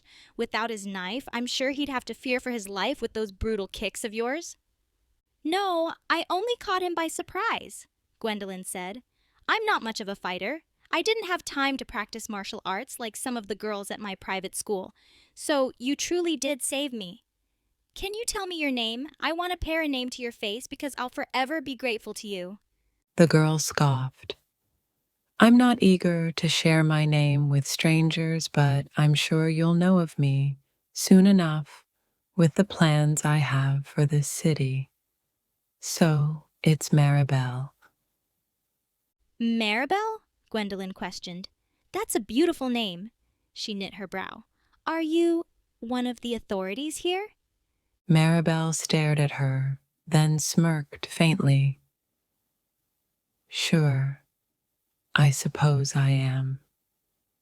She approached Gwendolyn as she waved a dismissive hand. Run along now.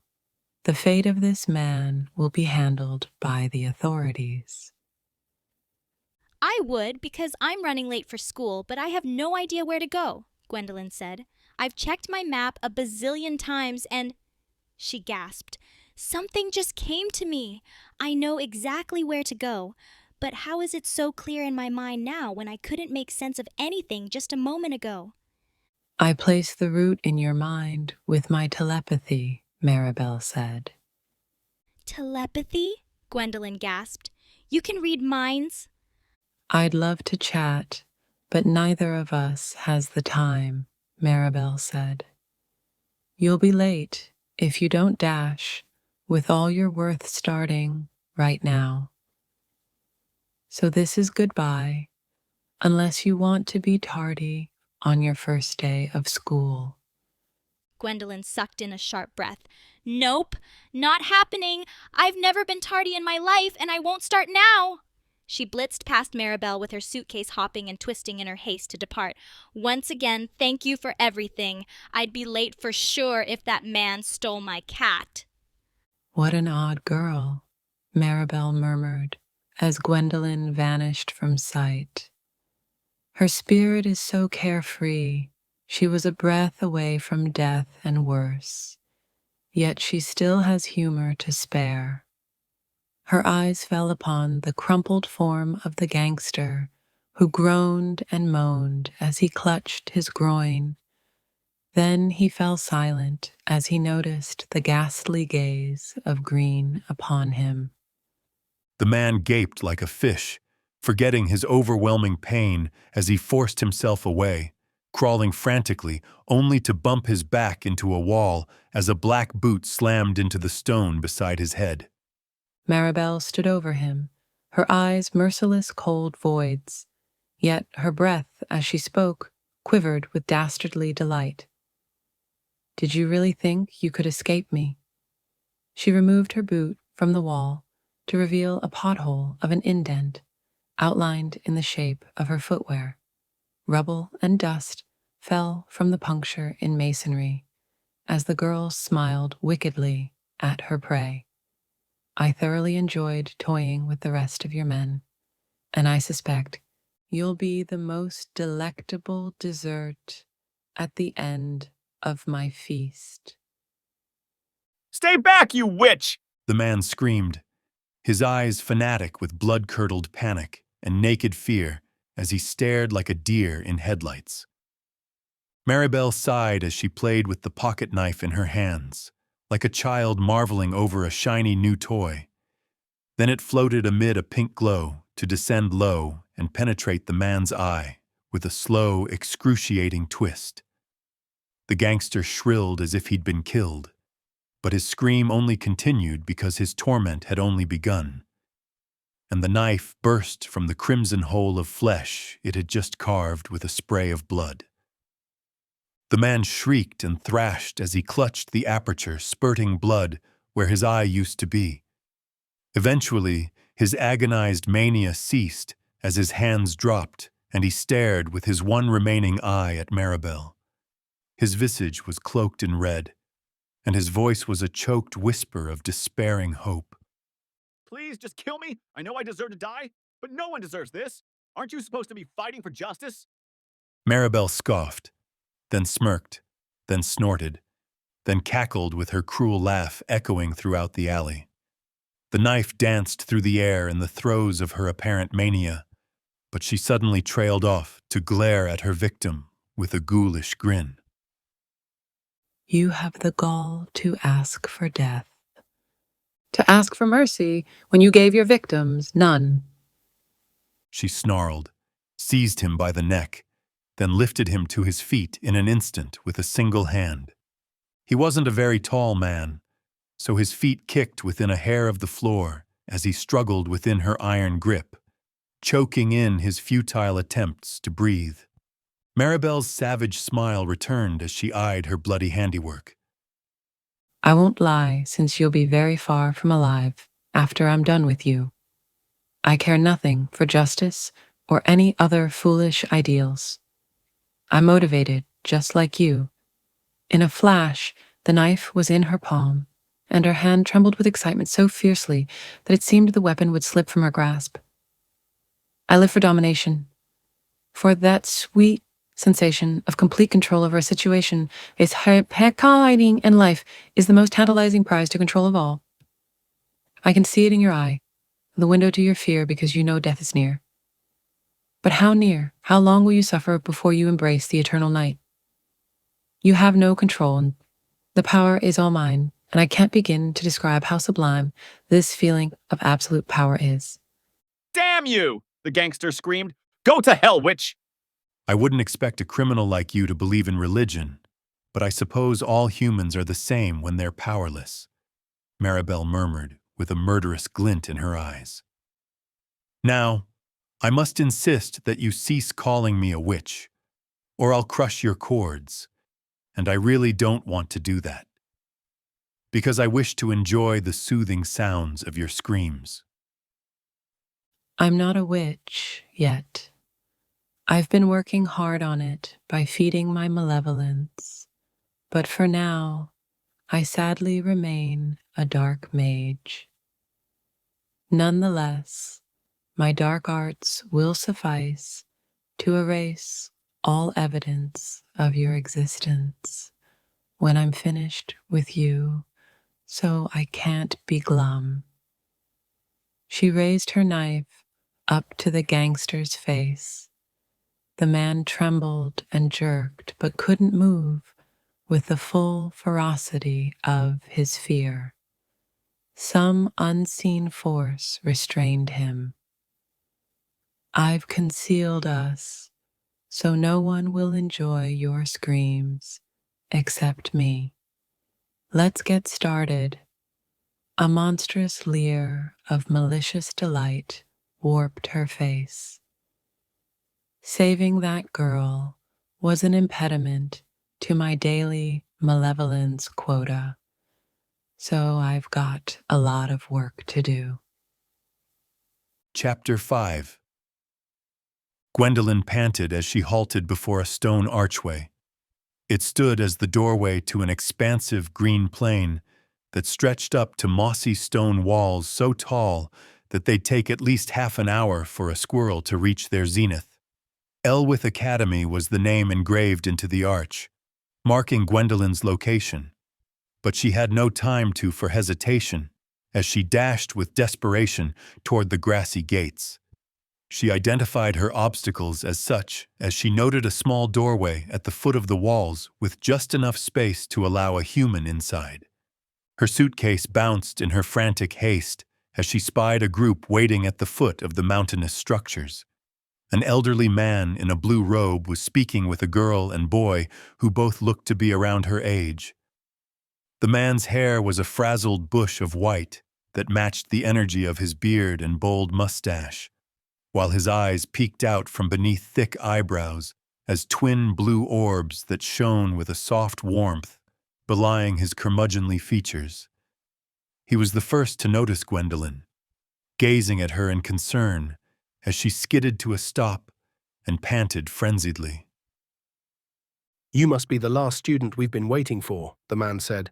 "I'm Merrick, an instructor at Elwith Academy." I'm Gwen, Gwendolyn gasped. Dolan. The girl raised a curious eyebrow as light slid off her round spectacles to reveal humored hazel eyes. Her hair was dark, and her clothes were a stark green and tight, with a short skirt made modest by lanky black socks. Gwendoline? That's a rather odd name. It's like naming someone John's son. Well, I'm Nancy, all one word, not Nancy. "No," Gwendolyn panted. "That's not what I meant." "Then say what you mean," the boy beside Nancy cried. His brown hair was short and clung slick to his scalp as if gelled, but strands of hair poked wildly from the ends of his cut like weeds. He wore an oversized faded blue sweater whose sleeves were rolled into bunches at his wrists, while tattered jeans cloaked his legs and vanished into worn brown boots. He was the shortest teen boy Gwendolyn had ever seen, which meant a lot because this category began at 13, and the lad had to be at least 16 to attend the academy. "I'm Rowan. You better remember my name, because I'm going to be the greatest wizard ever." Nancy rolled her eyes. Oh, please. I bet Merlin's rolling in his grave hearing a pipsqueak like you boast so shamelessly. "Please cease your bickering," Merrick scolded with a wag of his finger. "All three of you applied and arrived at the last second. None of you should boast of your ambitions while you struggle to keep time." "I was first," Rowan retorted. "Get angry at them, not me." True.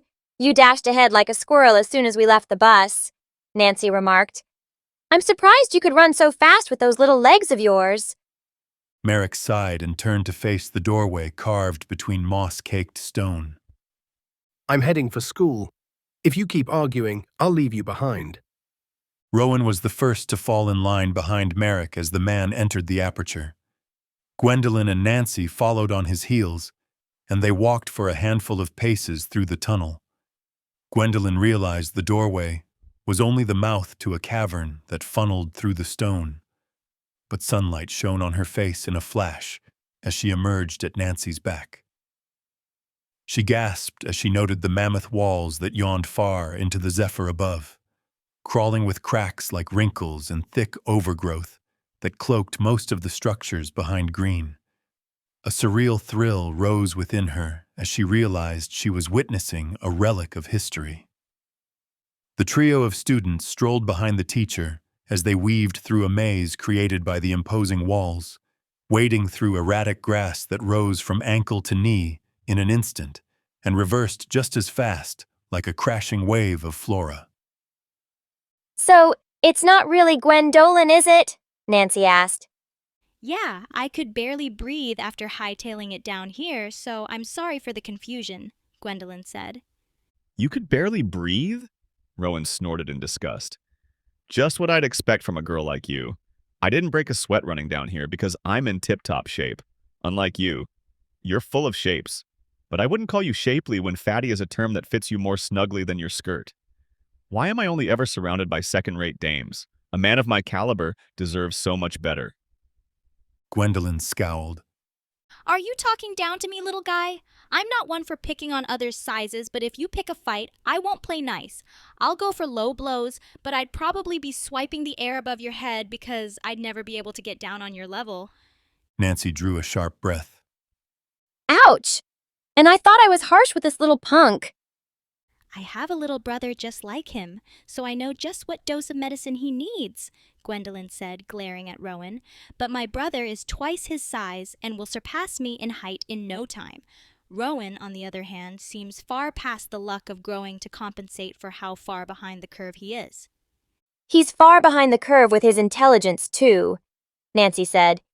The only growth he ever experiences is his ego. Rowan whirled around with a smirking glare, his teeth bared in a sneering smile as he folded his arms over his chest. I let you girls go on because I can read your tiny brains like clockwork. All you ever speak about is little this and small that. You're so obsessed with size that it's just monotonous to hear you blather. In reality, you're scared of me because you know I'm bigger than the both of you. Nancy smirked back at him. No, you're not. I'd have to walk on my knees to see you eye to eye, and even then I'd still probably have an inch or two. Rowan turned with a scoff, then threw back his head and laughed triumphantly. Your foolishness never ceases to amaze me. I might not get the respect I'm due because I'm surrounded by fools, but just you wait. One day I'll show you all who's the biggest man in all of the Borderlands, and I'll treat you two to a sneak peek. He spun around with his hands clasped arrogantly behind his head as he waggled his eyebrows and grinned. Both girls gaped, gasped, and froze in perfect unison. A giant bulge in Rowan's jeans captured their vision. It was at least as long as a football with the girth of a forearm. Words failed Nancy as she sputtered to speak. Rowan! Rowan laughed as he reached into a pant pocket and yanked out a short, thick stick, banishing the euphemistic bulge to the girl's horrified memories. I got you. You really thought I'd pop one out here in the middle of nowhere with you sorry lot as company? He tossed the branch away as he continued to guffaw in glee at the trick he'd pulled. I'm just surprised that it fooled you so easily. You've always suspected that I was packing some serious heat, didn't you? He turned to stroll after Merrick, who ignored the student's antics as he sighed and strode without a glance back. But the boy winked back at the girls with a sneer to drop one more quip. You girls are so easy to read. I bet the programs in your mind are glitching because you can't comprehend a size like that and are wondering if it would fit in your slots. Nancy was the first to return to action with a growl. She stomped after Rowan with a face like thunder. Rowan, you've pushed it way too far this time with your pranks. Really? Rowan chortled. Sounds to me like you're just mad that I didn't push it deep enough. Just wait until I get my hands on you, you foul-mouthed little brat, Nancy snarled. Your mom's not here to wash your mouth with soap, but I'll make do with dirt because it's cleaner than the filth you spew. Rowan squealed as Nancy chased him in circles behind Merrick. But the mirth never left his face as he cackled with all his worth. You can't keep your hands off me, can you? He dashed well clear of Nancy's grasp, then gasped as he noted Gwendolyn standing before his path with eyes of wrath. He skidded to a hasty stop, but his momentum carried him right up to her. Gwendolyn struck out with a kick that fluttered Rowan's clothes with its forceful wind. Rowan flinched in anticipation of his annihilation. Gwendolyn's shin hovered an inch beneath Rowan's groin. Whoops! My leg slipped. I almost accidentally sent you to the hospital. Rowan drew a shaky breath as he staggered back, his eyes wide with terror, then fell to his knees. It was just a joke. Killing my future offspring just because you can't take a joke shows I was right about you.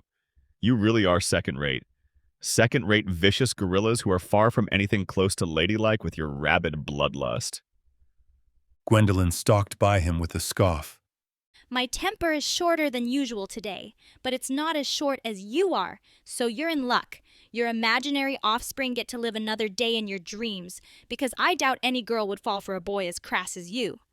Rowan clambered to his feet. Oh, please, you're just jealous that you can't be me. And you're only mad because I'd bang my head against a wall before I'd ever consider banging the female orangutans I'm surrounded by. He scowled as he followed his companions. You can only blame yourselves for missing out on the opportunity to receive the world's most superior seed. Nancy chuckled derisively. Oh, give it a rest, Rowan. You talk big, but you lack any results to show for it. Laugh now, cry later, Rowan growled. I will achieve my ambitions no matter who or what obstacles try to stand in my way. He scrutinized the walls around them. Even if it's an endless maze, what's the point of this crummy place? Is it supposed to protect the school from intruders or something? Because once someone memorizes the correct route through this dump, it's useless. You underestimate the morgue maze, Merrick said, glancing back to finally speak with the students now that their delinquent behavior had abated. The last barrier of defense between our school and the outside world is this maze. There are many forces hostile to our academy, so we can't just leave our school open to any visitor who wishes to swing by. We rearrange the walls of this maze every night using magic.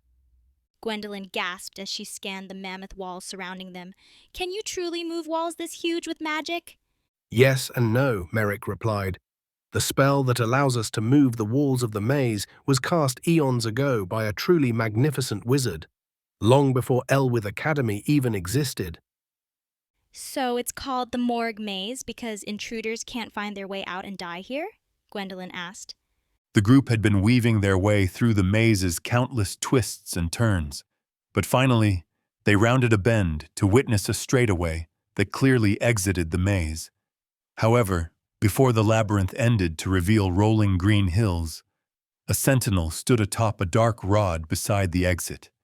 It was cloaked in a smoke-black shroud, and beneath its cowl grinned a false smile of stitches. Punctured above its ghastly crescent of a smile were two dark holes for eyes that oozed an ominous intelligence, as if the scarecrow was alive. And to amplify its aura that terrified Gwendolyn, it clutched a scythe as wicked as sin. Its hands were cloaked in ebony gloves as one member held the symbol of death high above its head. Its shroud billowed in the wind, obscuring its lower limbs, if they even existed. But Gwendolyn didn't question that they did, because she caught a glimpse of what looked like talons below that gripped the rod like a hawk's. Merrick stared ahead at the scarecrow with a solemn look in his eyes.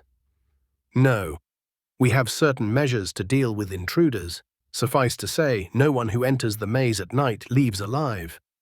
Gwendolyn gazed at the scarecrow. She didn't want to witness the horrid thing, but something seemed to be dragging her eyes in. Those dark voids the creature had for eyes seemed to be staring through her soul. She shuddered and turned away. Here we are, Merrick proclaimed, gesturing ahead at a pleasantly paved brick path that pierced through perfect landscaped grass, like the elegant green of a golf course, and the verdant hills rolled gently through an expansive meadow that expressed its wondrous beauty with the assistance of a handsome sun. The gorgeous expanse of green halted Gwendolyn's breath, but she still bolted to keep up with Merrick's rapid walk. She didn't have long to appreciate her surroundings, because she'd be late if she didn't make haste.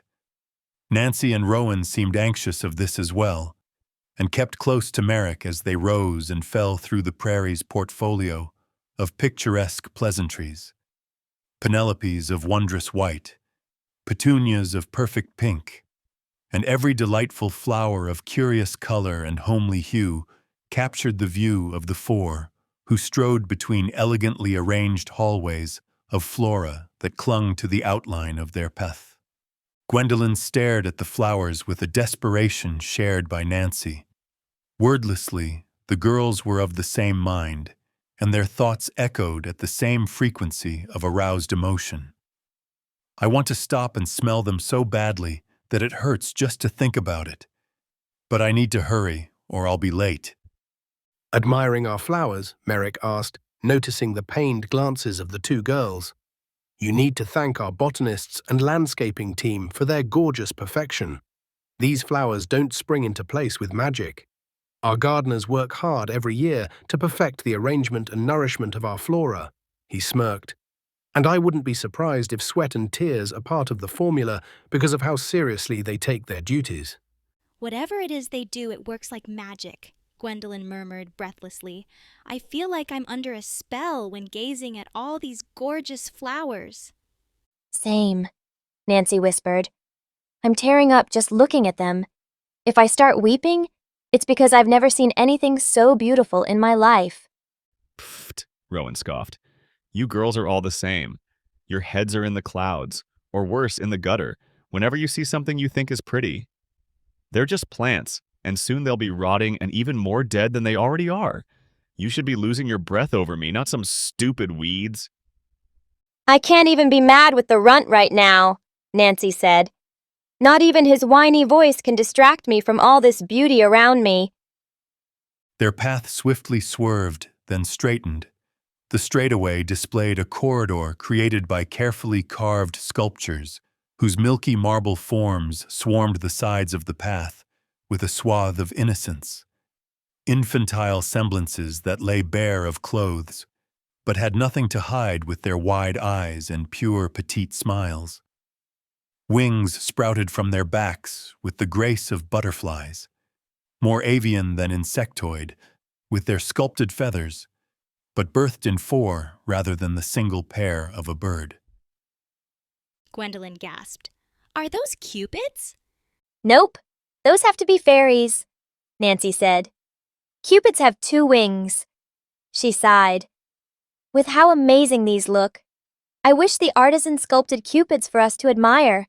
I can only imagine how gorgeous they'd look. I'm sure you're imagining fiercely with that odd look in your eyes, Rowan grumbled. What's the big deal about you girls and cupids? I bet you're only head over heels, or rather, head under heels, for them, because they've got the hardware that fairies lack. Can you just shut it? Nancy snapped. I know you're always fuming over your size, but there's no need to act so jealous of inanimate objects. First it was the flowers, and now you can't stop whining that we're not giving you all the attention. She jabbed a furious finger at him. You've always been annoying, but I've never known you to act this egotistical. Is there something wrong, Rowan? Is there a reason why you can't cope with everything, not revolving around you? Rowan blew out an exasperated sigh and rolled his eyes. Sure, maybe I am a little pissed, but maybe it's because we're running late and all you want to do is gawk at every stick and stone that falls across our path. There's no need to fret, Rowan, Merrick said, pointing ahead. We've arrived. They stepped beyond the fairy sculptures to enter a pavilion paved with the same soothing scarlet-brown cobblestones that oozed a homely aura for Gwendolyn, despite being far from home. She couldn't put her finger on why. It was just a feeling like she'd been here before. But she yearned to spend time amid the park-like expanse surrounding her, where large fountains blossomed sparkling blue water as gatherings of benches watched the performance beside their parent trees, whose vessels waved gently in the wind, as if dancing within the cordoned-off squares of soil they'd been planted in. Merrick's clarifying finger was directed at the grandest white palace Gwendolyn couldn't have imagined previous, her eyes capturing its glorious guise. The spectacular structure soared like a sentinel above their heads. It was no skyscraper, but it towered high enough to be seen from miles away, and Gwendolyn realized she'd subconsciously registered its white in the distance, but her absorbance of the colorful flowers and other spectacles of the prairie, like the fairies, had distracted her from its presence. Now, it was undeniable how grand the great building was, stretching wide and standing tall, with a bold pallor like snow that glimmered in the sun, as if the entire construction had been glistened with lotion. Elwith Academy is just ahead, Merrick declared. He led them through the park and up a wide set of marble stairs that ascended to a giant pair of dark double doors. Once they reached the zenith, he opened a door and ushered them in. Make haste, all of you. We've only got minutes before today's orientation begins. Gwendolyn thought she could not be further awed by all she'd seen, but her breath caught as soon as she stepped within the school. Immediately, the noise of myriad voices filled her ears as countless forms filled her eyes. Students swept up and down marble stairs that spiraled from the lobby, moving in waves of motion near inseparable from one another, as they washed over every iota of the area with excited chatter. So many spoke, laughed, stomped and pranced as gestures for their friends, and expressed every shade of eager anticipation for their first day with playful smiles and joyous eyes that it left Gwendolen dazed. She strode behind her companions as they cut across a stretch of wood floor so finely polished that her boots squeaked with each step. Then they stopped at a counter with a female attendant, waiting with appraising brown eyes and her blonde hair bound in a bun. Hello, how may I help you? The attendant asked. We're in a bit of a rush, so could you grant these 3 new students the keys to their rooms? Merrick said.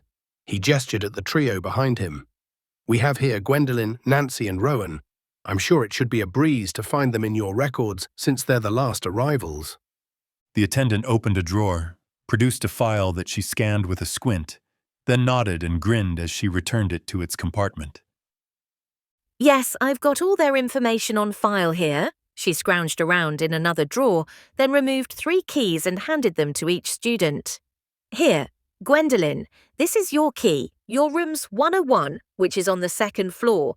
Nancy, you'll be sharing a room with her, so I'm giving you a copy of her key. And as for Rowan, you'll be in room 66, which is on this floor, so you won't have far to walk. She smiled. Have a great day and hurry, because class is about to start. I'm heading to class, Merrick said. Unlike you 3, I can't afford to be late. We'll see each other in just a minute if you make haste. Well, at least I hope we will. He scowled at Nancy and Rowan. If you 2 get caught up in an argument when I leave, I'm sure the world could end and you still wouldn't notice a thing. Don't worry about us, Nancy quipped. I'm the responsible one, and I've had more than enough of Rowan for one day. Besides, I won't even be in the same class as you. I'm a mage, so I'm skipping straight to 2nd year. She smirked at Rowan. For all your boasting, little guy, you have a lot of work to do before you catch up to me. "Want to bet?" Rowan growled. "I'm far mightier than you could ever imagine, but you just haven't realized it." He scoffed and swiveled on his heels. "I've got no more time to chat with the weak. Anyone who mocks me will regret it severely one day, and that day is coming sooner than you think." He stormed off. Wow, he must really be feeling the pressure today, Nancy said. I haven't seen him this pissy since he left his favorite chocolate strudels in the toaster and transmuted them into dark chocolate flambé with a distinct smoky flavor. She grimaced. I probably shouldn't have mentioned that I'm better than him at magic. His fantasies remaining unchallenged is vital to his self-esteem. Sounds like he's got a glass constitution, Gwendolen remarked. So, he must be a novice wizard just like me. But I'm not throwing a fit about being a rookie. We've all got to start somewhere. Merrick gazed at Rowan's form as the boy strode away and disappeared into a corridor. Rowan does have an intriguing aura. He does seem to be a novice wizard, but there's something different about him. He shook his head. I can't put my finger on it, but I've got no more time to dawdle, so farewell. He turned away with a wave back at the girls. You both need to blitz into class faster than a spell, so don't dally or your first day will bring your first tardy tally. Gwendolen inserted a key into a doorknob. The wooden frame of the barrier was labeled 101 in silver numbers. She turned back to Nancy with a grin as she pushed open the door. Hey, it opened, so this must be the right place. Did you really forget our room number so quickly? Nancy asked as she stepped in behind Gwendolen. The room was small and square with just enough space to fit a girl lying thrice between its walls, but the area was further compressed by a bunk bed and a circular table. Both stood before a window that allowed silvery midday light to spill into the chambers. They stood within a small corridor that led into the room, filled with a single white door and a shoe rack. But the girls strode within without casting off their footwear because their time to spare was non-existent. Gwendolen sighed as she stopped beside the bunk bed and scanned the room. The window has a nice view. I'm not seeing a nice view in your eyes, Nancy remarked. You look disappointed. I'm fine, Gwendolen said. My expectations were just so high with everything I saw of Elwith Academy so far. You know how it's easy to set the bar high when everything's perfect and then get hit with a gut punch of disappointment when something isn't? The room's okay, but it's rather small for 2 people, so I'm a tad disappointed that this is where we'll be staying for 3 years. Only 2 for me, Nancy said. But I get your point. Now don't sweat it too much. You'll get used to it, I'm sure. She threw her drawstring bag onto the top bunk. Just as I'm sure you'll get used to sleeping on the bottom. I've always been top girl. Gwendolyn frowned and gave Nancy a strange look. Top girl? Why are you looking at me like... Nancy's eyes widened with repulsed realization. Golly gosh, no, I didn't mean it like that. But I don't see why you'd interpret it that way. Do I look like the kind of girl... Gwendolyn appraised her with suspicious eyes. I can't be sure. Nancy gaped. You can't really mean... Gwendolyn chuckled. I'm just joshing with ya. I know you're not an oddball like Rowan. You seem like friends with him, but I'd be terrified of that little fiend if he wasn't so tiny. I mean, what kind of boy pretends to get off in front of a girl he doesn't even know? Nancy winced. Yeah, that was a bit far even for his usual antics. But he's not a bad guy once you get to know him. I'm sure he's stressing a ton over his responsibilities and ambitions that came with acceptance to Elwith Academy, but he just can't express himself normally. So his frustration comes out in odd ways, as you've seen. Very odd indeed, Gwendolyn murmured. I thought my little brother was eccentric among pubescent boys, but I guess he's far closer to the average than I thought. Rowan reminded me of him, but he came across as a lot more creepy. He almost gave me the same vibe as that criminal I ran into in a dark alley. Nancy gasped. Oh my God! You met a criminal in a dark alley? What happened? When was this? Gwendolyn was clearly taken aback by Nancy's shock. She blinked and shrugged. Well, it was today when I arrived in Ventura, and it was no big deal, really. Somebody intervened and helped me, which I'm very grateful for, because I doubt I'd be able to run all the way here if I'd been, you know. Nancy gaped like a fish. How can you be so blasé about it? Does this kind of thing happen to you every day? No, but I'm glad it did, Gwendolyn said. It taught me not to be so trusting of people who act friendly. I seriously have an issue with that. I always take people at their word, and then I forget those words because I'm such a scatterbrain sometimes. I have no idea how I managed to be a top student at my private school. Must have been all the sweets that my girlfriend snuck into my dorm despite them being banned by our academy. We went to Corrigan's Girls Academy, which is probably the strictest private boarding school in the borderlands, and... Nancy shook her head furiously. No, just look. Stop and look at yourself, speaking so casually about your schooling, when you could have been killed or worse. Worse? Gwendolyn questioned. Nancy approached Gwendolyn, seized her by the shoulders, and stared with her eyes searching the depths of the brunette's with furious concern. There's no way you can be okay when you were almost raped.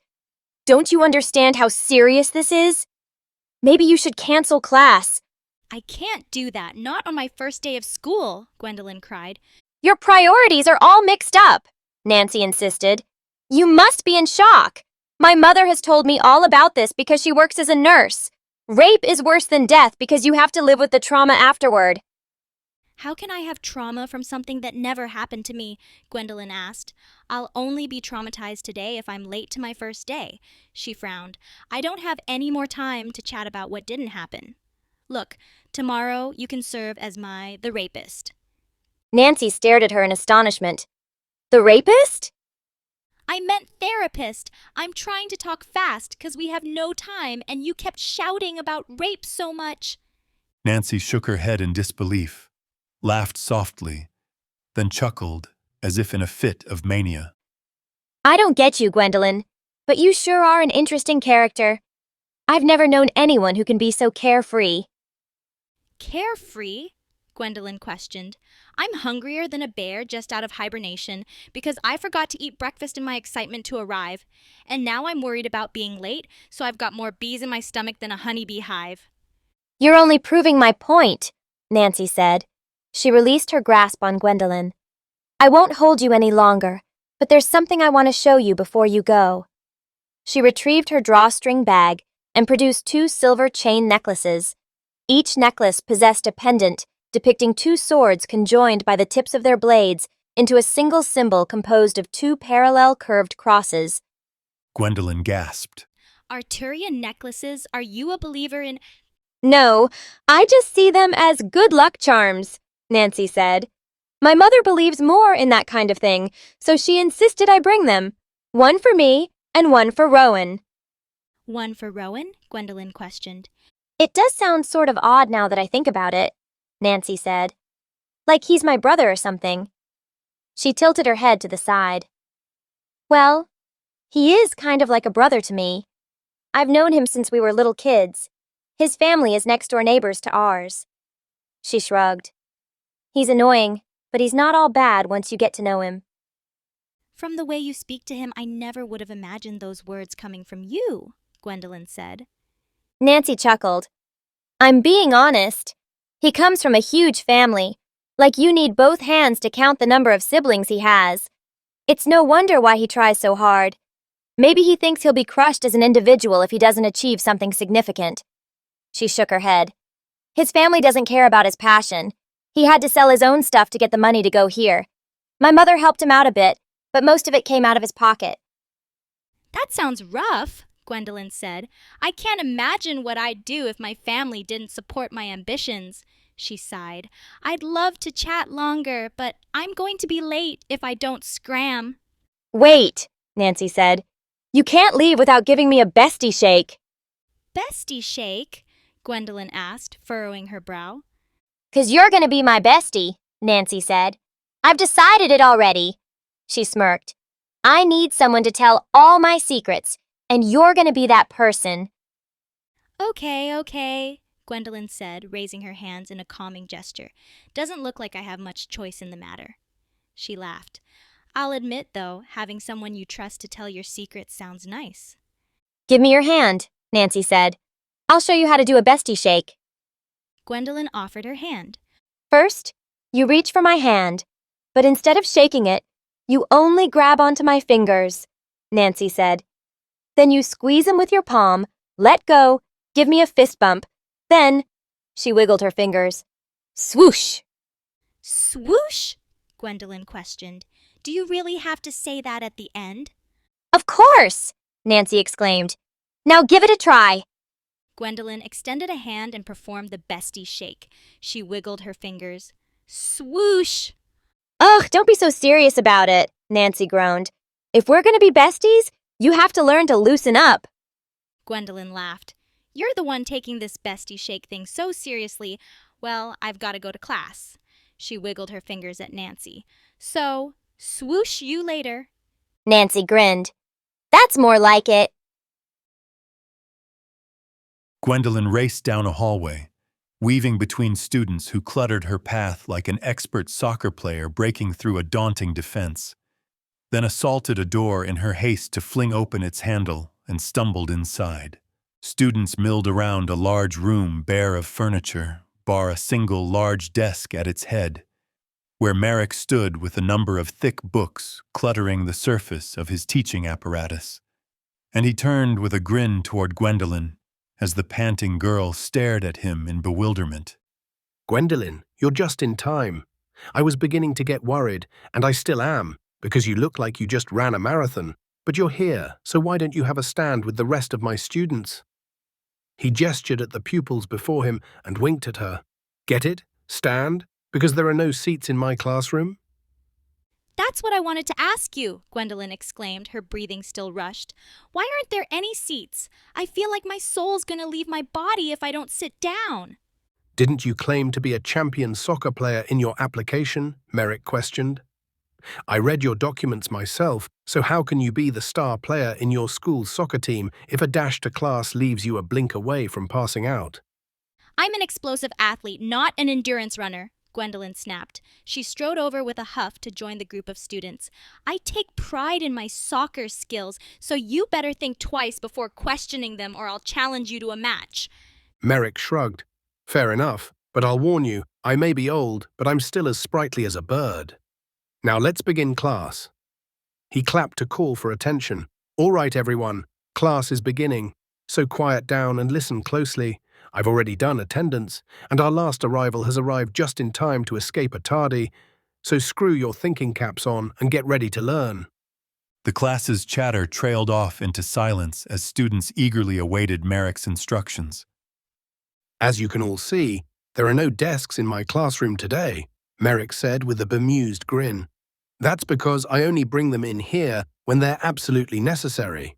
Most of the time, my teaching instruction doesn't require notes, and written tests are rare, but they're still very important, so you better study for them.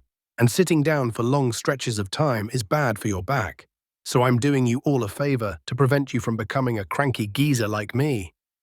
Several students chuckled, but Gwendolyn scoffed and shook her head. She saw no stoop or hunch to Merrick's posture, and his form was lithely powerful despite his age. Yes, his heavy blue robes cloaked his body, but she could only imagine what lay underneath from the uncanny vigor he possessed, despite his senior age.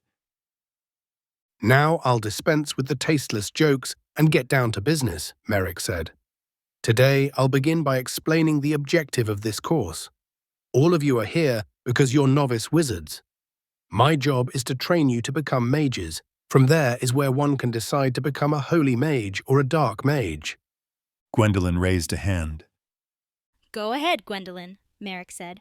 What separates wizards from becoming holy mages or dark mages? She asked. Great question, Merrick responded. In our world, there exist ethereal karmic elements that we refer to as benevolence and malevolence. For every life that you protect or sustain, your benevolence increases. For every life that you harm or extinguish, your malevolence increases. It's also believed that persistence through suffering increases benevolence. Increasing your benevolence leads you down the path of a holy mage. The opposite leads you to the path of a dark mage. A tall boy with curly, dirty blonde hair and ruddy cheeks raised his hand. He wore a green trench coat, gray pants, and brown boots, while a red scarf draped over his shoulders contrasted the verdance of his coat. Yes, Edward, Merrick prompted. Will we know when we're about to reach our next cast? Edward asked. Yes, Merrick replied. There's an ethereal ranking system that measures how close you are to progressing. Although ranks are invisible to the naked eye, skilled fighters and wizards can assess them. You must reach rank 1 in a cast before you can advance to the next. He clasped his hands together. I hope that explanation suffices for now. It's time for us to move on to mana training exercises. Rowan opened a door and stepped within the confines of a small bathroom. The wall beside him wore a mirror and displayed a washing sink underneath, while a tiny bathtub awaited further within the chamber. However, the lad paid no attention to the details further within the room as he shut the door and turned to stare into the mirror. The gesture wasn't odd at first, because both sexes admire or critique themselves when given a looking glass. But the boy glared with a horrid intensity at his reflection as if trying to summon something forth from the other side. Then, his mouth twitched. A giggle slipped from between his lips. He fell forward, slamming his palms against the cliff of the sink, as his teeth chattered and breaths seethed forth oddly from him, as if another being had captured his vessel and was manipulating it on a whim.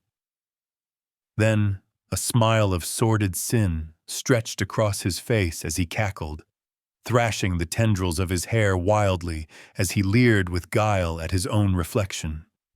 Amused, intrigued, triumphant, aroused, surprised with the glee he saw staring back at thee. His body thrashed with mirth as he seized the flesh of his face as tightly as a vice, as if he cared not about what damage he wrought to his own vessel, and he pressed his visage into the mirror to breathe fog as he whinnied with glee, then retreated an inch to scrawl a message in the condensation, with shaking fingers of amazement. I win. That was the message that waited before him after his sudden inspiration ceased, and he breathed, then barked out another cackle as he bit his lip like a pensive girl, twirled in a circle, then slammed one hand against the mirror as he covered an eye with the other, and a sly smirk of savage triumph warped the portrait, staring back into a ghastly caper, like the grinning gluttony of a hyena after finishing a bloody meal. I can't believe they fell for it, he hissed with a girlish giggle. I can't. The last word was almost a shout. Then he pouted with a sudden downturn of expression as his hands fell to his side and he sighed with something akin to regret and disappointment. His words were the growl of a disgruntled beast as he stared into the bestial pair that glared back. I can deceive anyone, even myself. Nancy hesitated for a breath before knocking firmly on a door labeled 66. Rowan, are you there? I know it's time for class, but... She held up 2 pendant necklaces clutched in her other fist, creating a quartet of curved crosses that dangled in mesmerizing geometric patterns as they swung within the tension of the girl's ever so slightly trembling grip. Something afflicted her. Something drove her to attend this door at this odd hour to risk a late arrival to her first class. She voiced this into words as she finished her halting sentence. But something brought me here to speak with you. I wanted to catch up with how you were doing, because I know you're much more honest when the two of us are alone, and I brought a present from my mother, too. I forgot to give it to you earlier, but I'm here now. So, if you're there... You can come in, Rowan's voice said from the other side. The door's unlocked. Nancy opened the door and stepped within the room. Just like her own, it was small and square, but lay even further bare of furniture because it only held a single bed that faced a window. A window lay open above the bed, bringing in a harsh, cold breeze that thrashed the aperture's curtains. On the wall over the bed was a clock, and just below it, sitting on the edge of the mattress with his back to her, was Rowan. He stared out the window without turning as Nancy entered his quarters. The clock above him held its hands at 1 and 3. You should close that window, Nancy chastised as she strode toward the strangely silent boy, but froze as she noticed the clock. Confusion filled her eyes. That can't be right. It shouldn't be 1:15 already. I left my room at 5 minutes to 1. It hasn't been 20 minutes. I was wondering how long it would take you to notice, Rowan murmured, continuing to gaze out the window. I changed the time. But why? Nancy demanded. Is this some kind of prank? You've been acting very odd today. Well, it's not funny. Turn around and face me. Are you still mad about our conversation earlier? You're so easy to read that it's boring, Rowan muttered.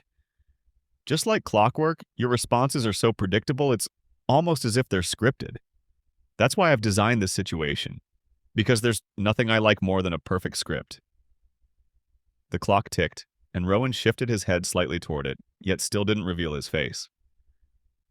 The time on my clock has just hit 1:16. If you add those numbers, we get your age. 17, which is 1 year senior to Rowan, who is 16, and the character I play in this world is 16, so it grants us perfect alignment.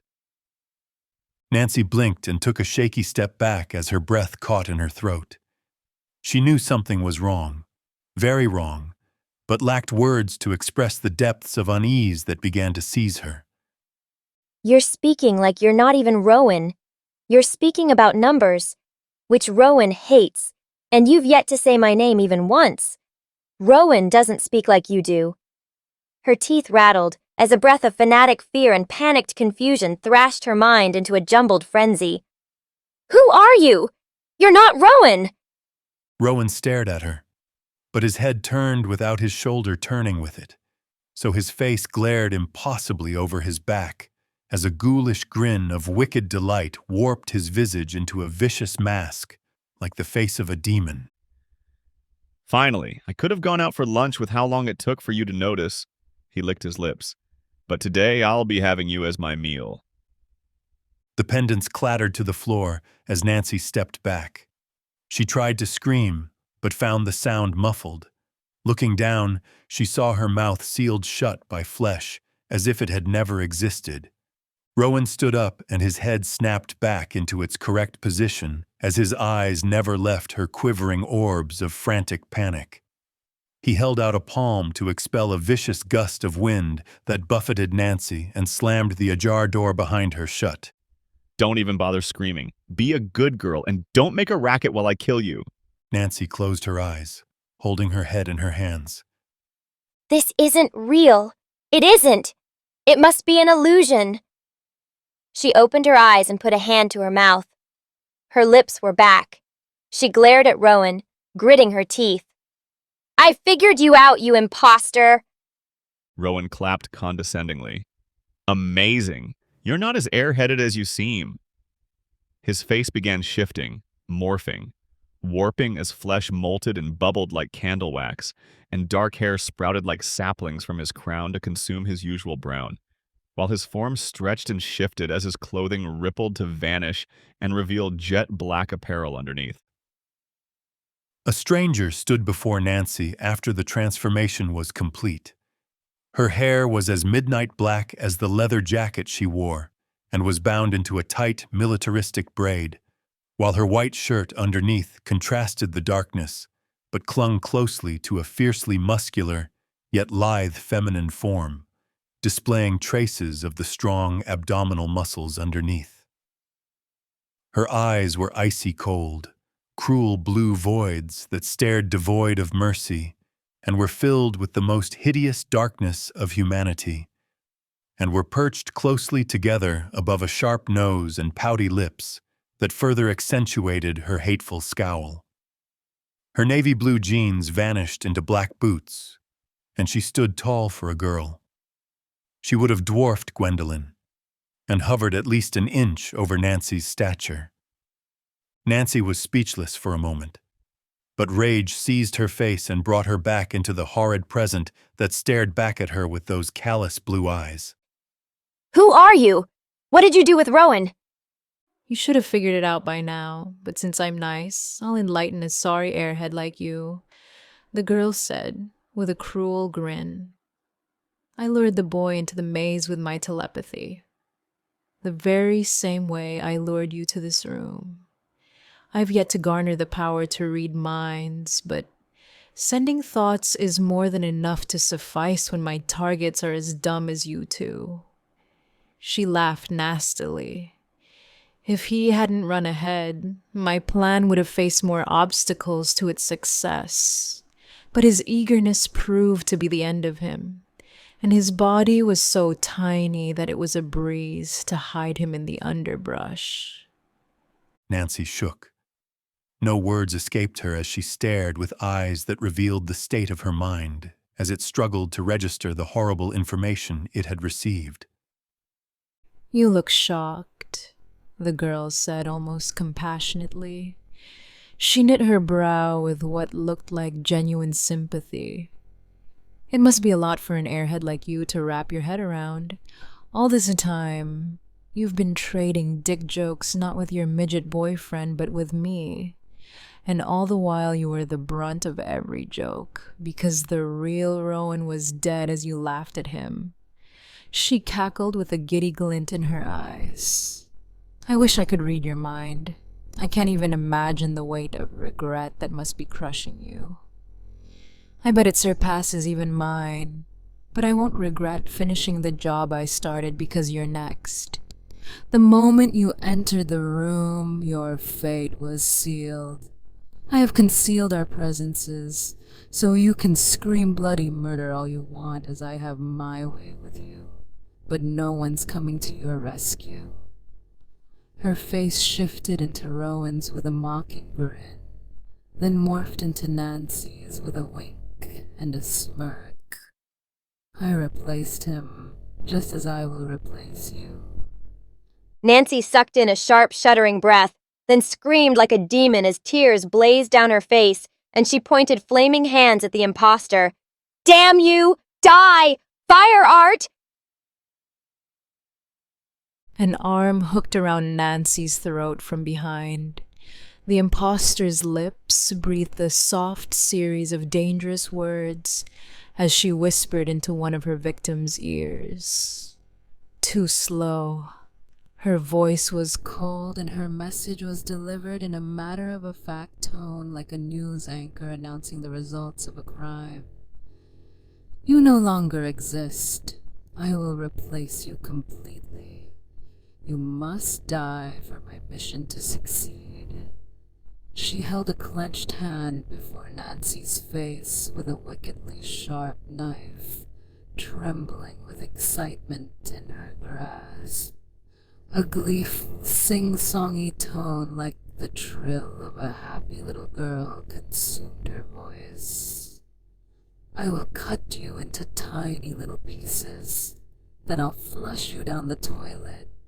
No one will ever know what happened. Not your friends, not your family. Her giddy breathing quickened further.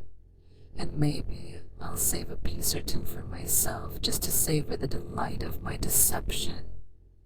Nancy's breaths were rushed and panicked wheezes of uncontrolled air, but she overcame her despair as she gritted her teeth and snarled, "Thunder art, thunder shock!" Electricity erupted across her body, but the imposter had already leapt back. So, you've got a handful of tricks up your sleeve, and a stronger backbone than I expected from my first impression of you, the imposter hissed, then smiled thinly.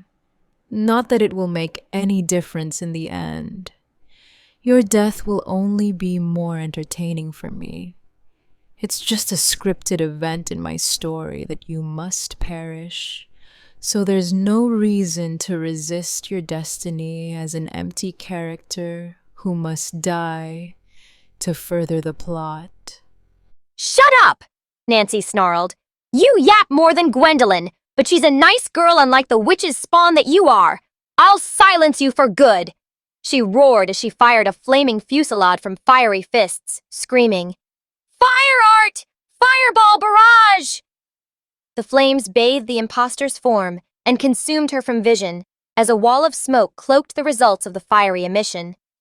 Someone screamed. A figure fell from the smoke, blazing as they thrashed on the floor.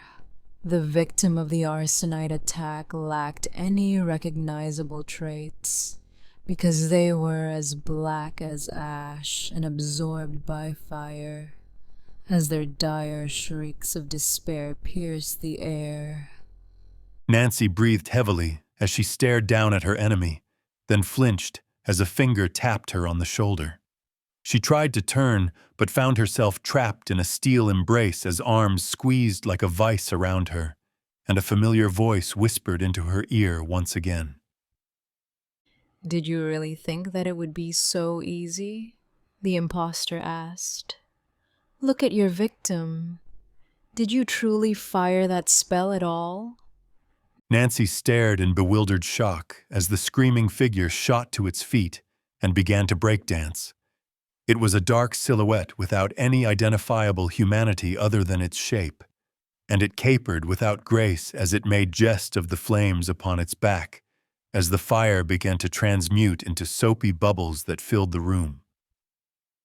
Did you really think I'd allow you to cause identifiable damage within this room when my job is to kill you cleanly and replace you? The imposter questioned sardonically. Of course not. How do you know any of this is real? How do you know that you're not already dead? Nancy's breath quickened as she shuddered in the imposter's grasp, with the glint of insanity beginning to gleam upon her eyes. You're breathing quickly and shaking, the imposter murmured. Are you scared? Or maybe you're aroused? Who knows what's real and what's not when it's all in your mind? Her voice dropped to a seductive whisper. She licked her victim's ear and seized a breast. I love being held like this.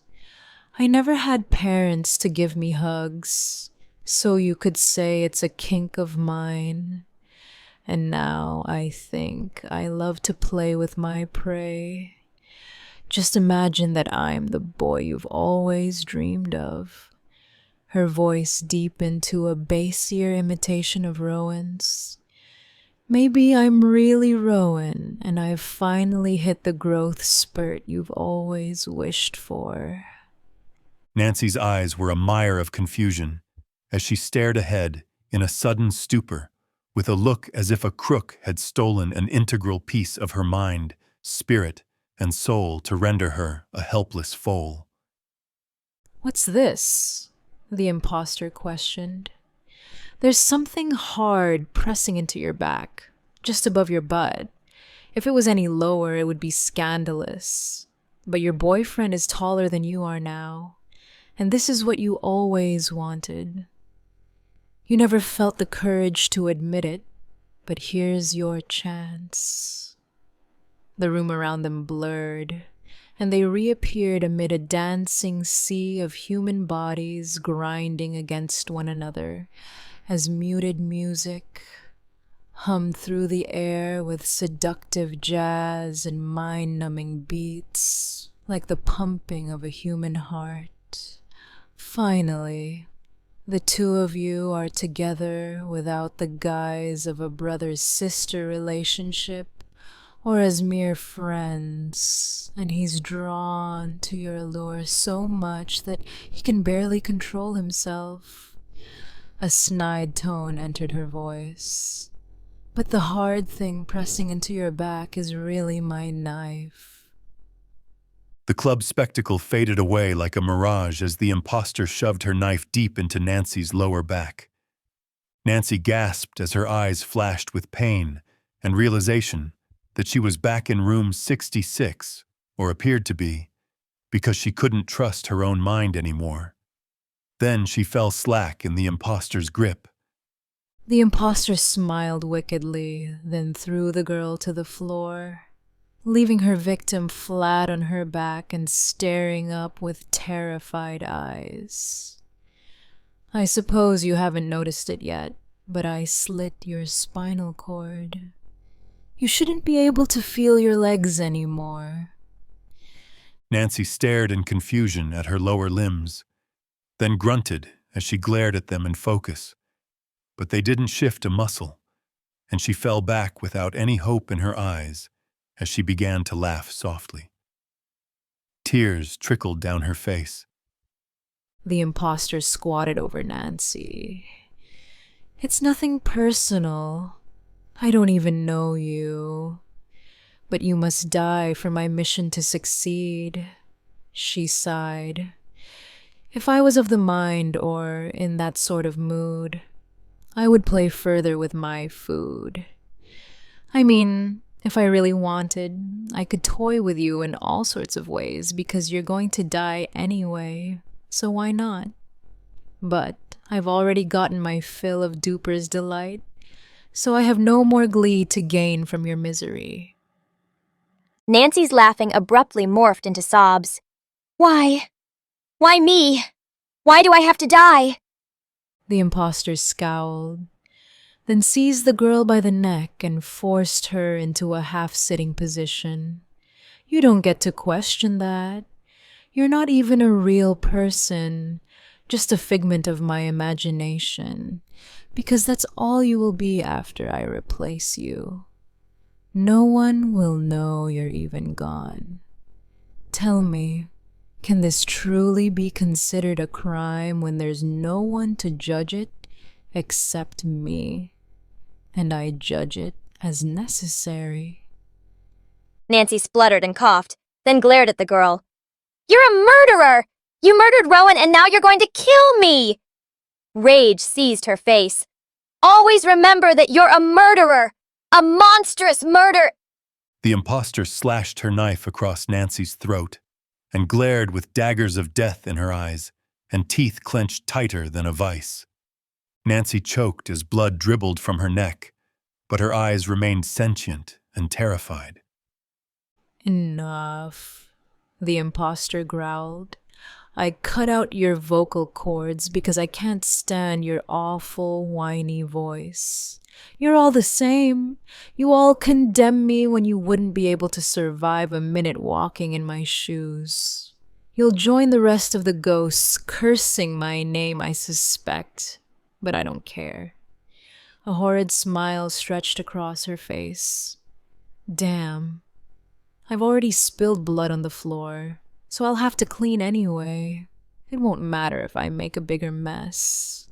And all your blabbering and blubbering has really pissed me off. She chuckled darkly as malevolence gripped her face. I was in a merciful mood too, but my moods change fast, and you forced my hand. She'd grasped Nancy by the blouse to slash her neck, but instantly switched to seizing her throat as she snarled and sunk dozens of stabs into Nancy with blurring flashes of steel and blood. Nancy had no cords to scream with, so she could only gurgle and thrash in her assailant's grasp. You forced my hand! You forced my hand! You forced my hand! The imposter shrilled as she doled dozens of killing blows in moments. She seethed and snarled like a beast as madness seized her eyes, and she gasped and grinned as the hideous joy of sin filled her face with its wicked disgrace. Her pants of exertion became sensual as blood pooled on the floor beneath her struggling victim, whose resistance grew weaker and weaker with each strike. You forced me to do this, the imposter snarled with a sordid smile and chaos in her eyes. I've stabbed so many to death to serve my witch. My technique is perfect. I could kill you in an instant, but I know just the spots to avoid because you need to be punished. Punished, punished, punished. Each word in the repetitive trio was emphasized with a stab, but the third sunk deeper than all the former to pierce through Nancy's back in a spurt of blood, revealing the imposter's fist red as it gripped her weapon. Nancy vomited blood profusely, her eyes wide. Oh no, the imposter whispered with a look of glee. I lost control. Now you're going to die early, but I don't regret it because it feels so good. She gasped, her fist shuddering as blood dripped from its crimson form. I can feel how warm it is inside you. I don't know what to say. I've never felt so close in this way to another girl before. She laughed fanatically as she twisted her arm around in Nancy's torso, eliciting gurgling grunts and groans from the girl whose face was a twisted canvas of anguished agony. But the imposter's sadistic cruelty could only be matched by an inflictor of sodomy, and she whinnied as if about to climax on the spot, but thought better of it as she leaned forward to steal a kiss from her unwilling victim. She locked her lips over Nancy's even as the girl spluttered blood, cradling her head with a hand as if sharing intimacy between man and wife. But this display was only mockery. She withdrew with a sultry gasp as blood dribbled from her lips, then swallowed and licked the red clean with an insane sheen in her eyes. Nancy's end was near. She coughed and spluttered blood weakly. Her enemy's sadistic ecstasy wouldn't last much longer. However, as if in realization of this, the imposter's glee faded and her eyes fell into a void of despair as she stared at her bloody handiwork. Why? Why can't this heart of mine be happy? I've shared a kiss with a girl, something I've never done before except with my sisters, but they only got pecks on the cheek. I should be feeling happy at this accomplishment, but her gaze hardened. You. It's your fault. It must be you. All of you are enemies of my sisters. That's why you must die. Nancy stared with a faded look in her eyes, then croaked out words that were barely discernible from grunts. But her message was clear.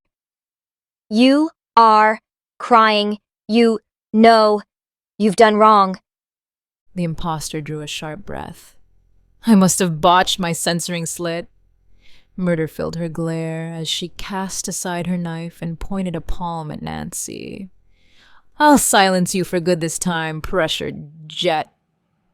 As soon as she uttered the spell, a razor-thin stream of water zipped from her hand and cleaved off Nancy's head in an instant. Her victim's head fell and rolled a track of blood across the floor. The imposter breathed heavily, then grunted as she yanked her fist from the corpse's torso. She rose to her feet like a corpse rising from the dead, her movement slow, weary, and lacking all of the energy she'd shown just a moment previously. She stared down at the mess of blood on the floor and gazed for a while in silence at Nancy's decapitated head, whose eyes remained staring ahead in condemnation, even though she was dead. Then she seethed with a pained, shuddering breath as her hands squeezed into red fists, and finally breathed forth a lie that lay clearly wrong upon her wet face. I'm not crying. Why would I cry? I've done nothing wrong. Nothing. I've played my role perfectly and now I can bow off stage. I should be proud of myself. She screamed and sobbed at once, then lunged forth to punt Nancy's head into a wall. The head fell, leaving a red splotch on the wall. Stop staring at me like that. You're just a ghost. You're no one. The imposter breathed for a while in silence as she stared at the wall. Oh no, the wall is white. I should have brought better cleaning supplies or paint. Maybe I can cover it with some of my tape. I just can't get caught, or it would ruin everything. She clenched a hand into a fist as fierce resolve strengthened her gaze. I have no time for doubts. I said I'd do anything for my sisters, and I meant it. Even if I have to serve as the pawn of a witch, I'll do it gladly without any regret because I'm Big Sis. I never break, and I never fail, and I won't start now. She gritted her teeth. And anyone who stands in my way must die, even if it be myself with this pathetic heart of mine. I'll crush all these feeble feelings and remold myself anew. She passed a hand just over her face, and as soon as it dropped below her chin, Nancy's visage had replaced her own as a flawless replica of the deceased girl. Because if that's what I must do to protect those I love, I'll play my role perfectly in this script and act the part so convincingly that I'll fool even myself. Chapter 6. Gwendolyn trudged down a hallway packed with jabbering students. She shared none of their enthusiasm. Every last shred of energy had been wrung from her, drained without a drop to spare by Merrick's mana training. The exercises hadn't seemed difficult at first. He merely instructed them through different variations of meditation, controlling breathing, monitoring thoughts, shifting awareness of the surrounding world, the usual techniques one would expect from meditation exercises. But by the time class ended, she felt like she would drop dead from exhaustion. She nearly fell against her door as she tripped up to it, but caught herself on its frame and groggily fumbled with her key. After a few clumsy attempts to fit the device in its proper position, she unlocked the door and stepped into her quarters. However, the instant she passed through and shut the door behind her, a chill rose on her neck for some reason. It wasn't cold, To the contrary, she felt hot and sweaty as if she'd ran a marathon. But something felt so wrong that her body responded with a split-second change in temperature. It was as if her room had become a demon's domain, and the area was dark to provide more reason to worry that this was a possibility. But she didn't grope for the lights because a faint illumination sufficed to provide the clarity she needed to reach her destination. All she desired was to fall into bed and wake up a day or two later. So, she clumsily cast off her boots and threw them on the shoe rack as she watched a troop of shadows dance across the wall just ahead. Subsequently, as she stepped forth from the entrance corridor to enter the main room, she noted that the light-casting shadows was a flickering source that waxed and waned with each moment, and the scent of melting candle wax confirmed the illumination's origin. A shadowy figure sat at the chamber's sole circular table, staring at a lantern with her elbows propped up on the wood to steeple her fingers. Her dark hair fell over her back in a long, tight braid. An overwhelming wave of unease washed over Gwendolyn. Nancy? The dark-haired girl glanced over her shoulder, her smile a flash of white in the pseudo-darkness. It was Nancy's face that stared at Gwendolyn. Yes, that's my name. Who else would you be speaking to? Gwendolyn shrugged. It was dark in here, so I didn't recognize you. She stared at the girl's hair. You braided your hair? The dark-haired girl grinned. Of course. We're besties after all. I wanted my hair to be just like yours. Gwendolyn nodded, but her eyes still held troubled questions. What happened to your glasses? The girl waved a dismissive hand. Oh, I don't really need 'em. They were just for fashion, and there's nothing I love more than optimizing my appearance. But they had to go because, I think they looked kind of dorky. She raised an eyebrow with a smirk and pointed at her face. What do you think of the new and improved Nancy? Gwendolyn bit her lip. Nancy's brilliant hazel eyes left her breathless. They were truly gorgeous and commanded attention now that those large spectacles were gone. You look great. The dark-haired girl laughed. The noise was somewhat harsh but carried genuine mirth, and it was in Nancy's voice, and the only one who knew Nancy well enough to spot the deception was dead. Oh, thank you, bestie. I hope you're not just buttering me up, but I love how you've always got a kind word on your lips for me. Gwendolyn raised a hand to her mouth to stifle a yawn. Something didn't feel quite right, but she surmised it had to do with how tired she was. Well, I'm retiring to bed. I'll need my full energy to deal with Rowan tomorrow. She froze with a look of confusion. Wait, wasn't Rowan supposed to be in my class? I don't recall seeing him. The dark-haired girl's casual pose became rigid. Then she relaxed with a regretful smile. Oh, Rowan's not attending Elwood Academy anymore. Gwendolyn gasped. He's not? The girl nodded. I talked to Merrick. Excuse me, I meant that he talked to Merrick and told me all about it. We had a long discussion and he decided to withdraw from school because it didn't feel right for him.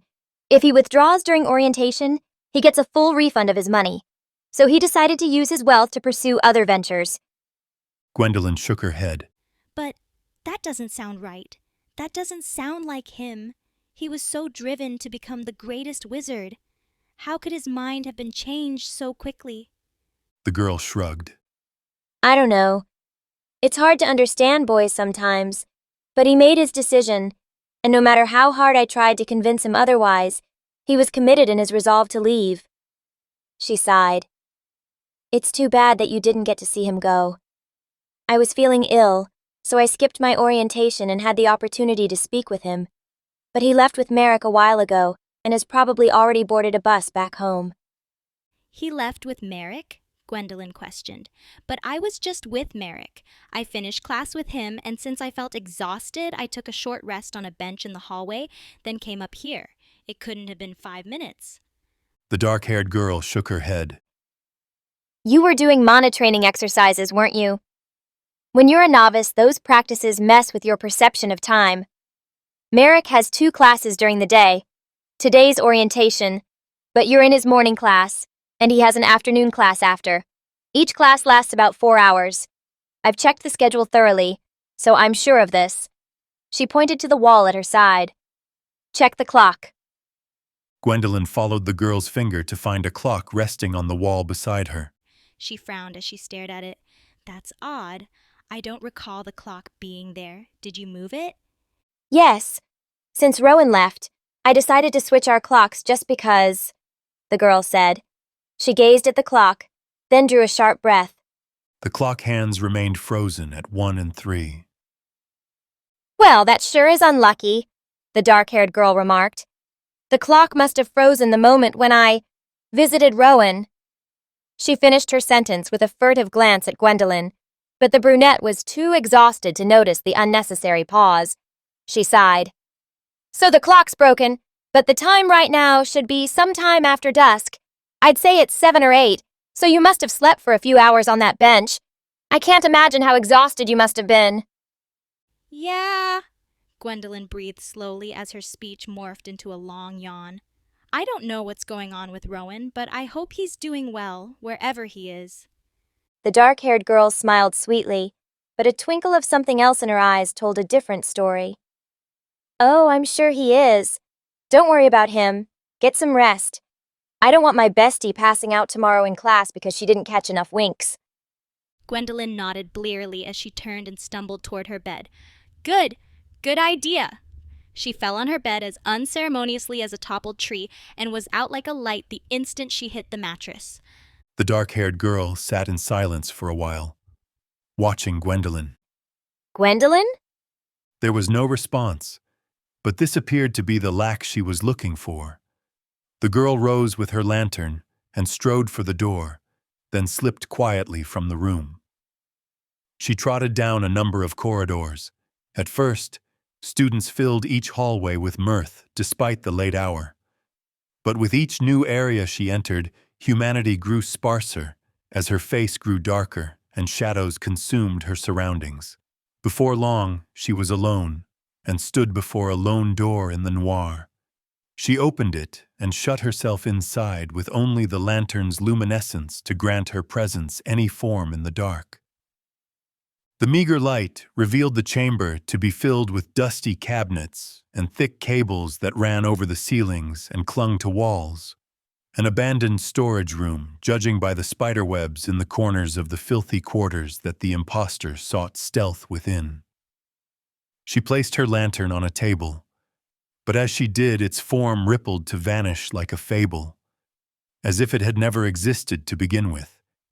And in its place sat a translucent crystal ball with an icy blue sheen that nearly matched the impostor's mean orbs of malice as her illusion vanished, and she stared with that cruel face of hers at her magical apparatus. She spoke a word under her breath and pressed both hands against the see-through sphere. In an instant, smoke filled the depths of the orb, only to fade as a face warped into existence. Staring back from within the crystal ball was a visage far more vicious than even the impostor's. A vixen with hair of night that cast a curtain of black over half her face, leaving only her left eye available to stare with. But its venomous contempt carried the weight of 1,000 glares. Her lips were full, plump, and a deeper crimson than the passion of sin. But her face was thin and harsh with a sharp, witchy chin, and her eyebrows were dark arcs slanted with hate. A purple earring bearing the form of a rhombus hung from her right ear. It had no companion, but the woman's broiling ocean of an eye commanded attention beyond the allure of any adornment. Her voice, while feminine, was far from demure and hung heavy with the callousness of her unparalleled cruelty. Report your mission status, the Vixen commanded. I have successfully infiltrated Elwith Academy, the dark-haired girl said. I had to eliminate 2 students to do so, but I covered my tracks well. I took the guise of a girl whose mannerisms were effortless to imitate and killed the only one who could have seen through my deception.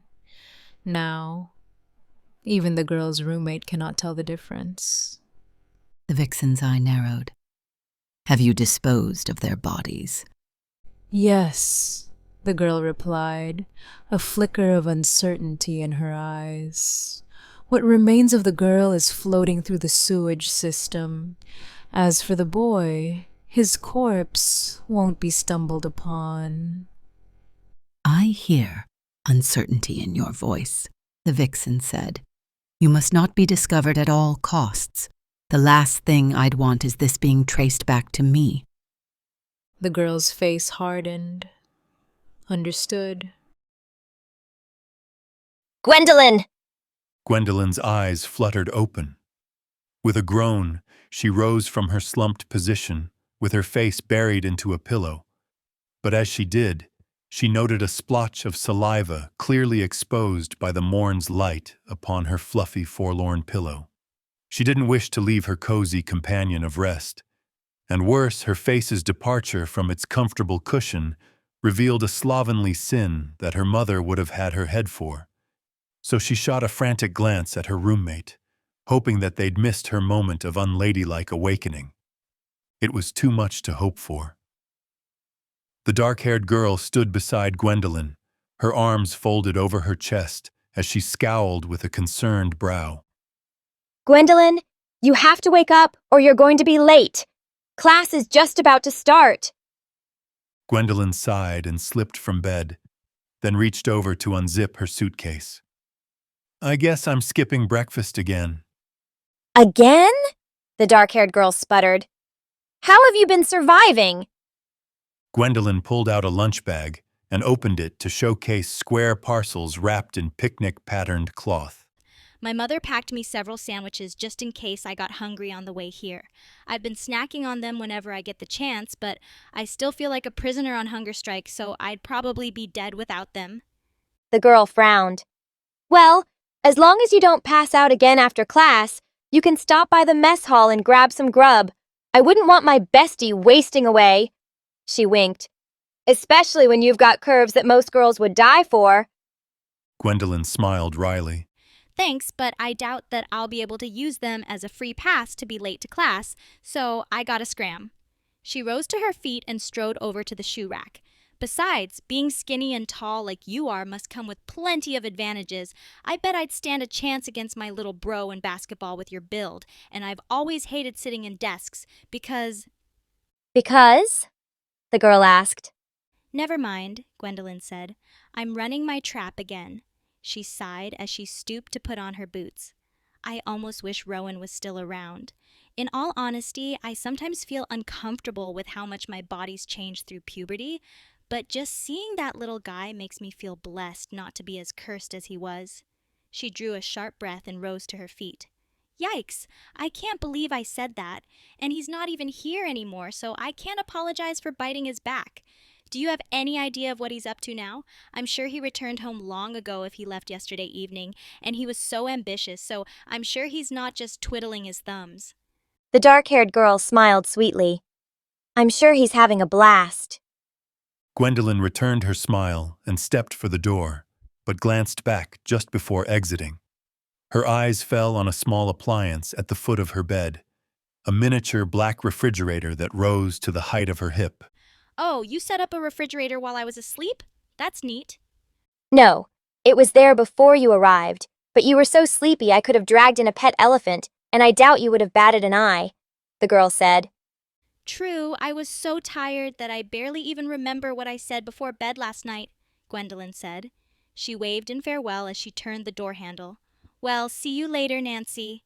The brunette departed with haste, clicking the door shut behind her.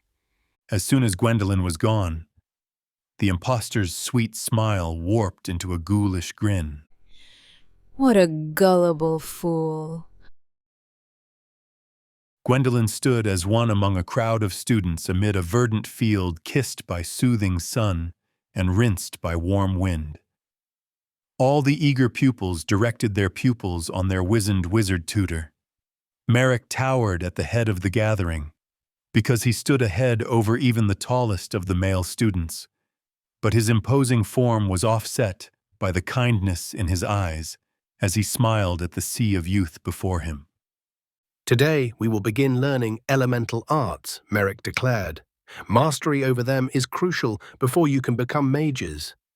He pushed a hand skyward and expelled a blast of fire. Fire! Students gasped in amazement, and Gwendolyn was no exception as the radiant flare reflected off her irises. The fire dissipated. Merrick weaved his hands in flowing figure-8 motions as water gushed from their forms as naturally as from a faucet, creating rainbow-like light gleams as the sun glimmered off the shimmering water. Water.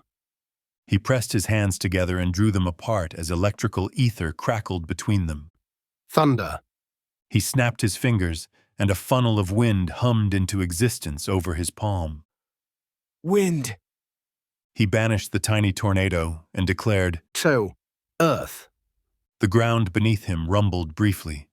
Then a stone throne rose from the earth, with soil sliding from its sudden birth, and the senior wizard reclined into the chair with bemused eyebrows and a soft smile.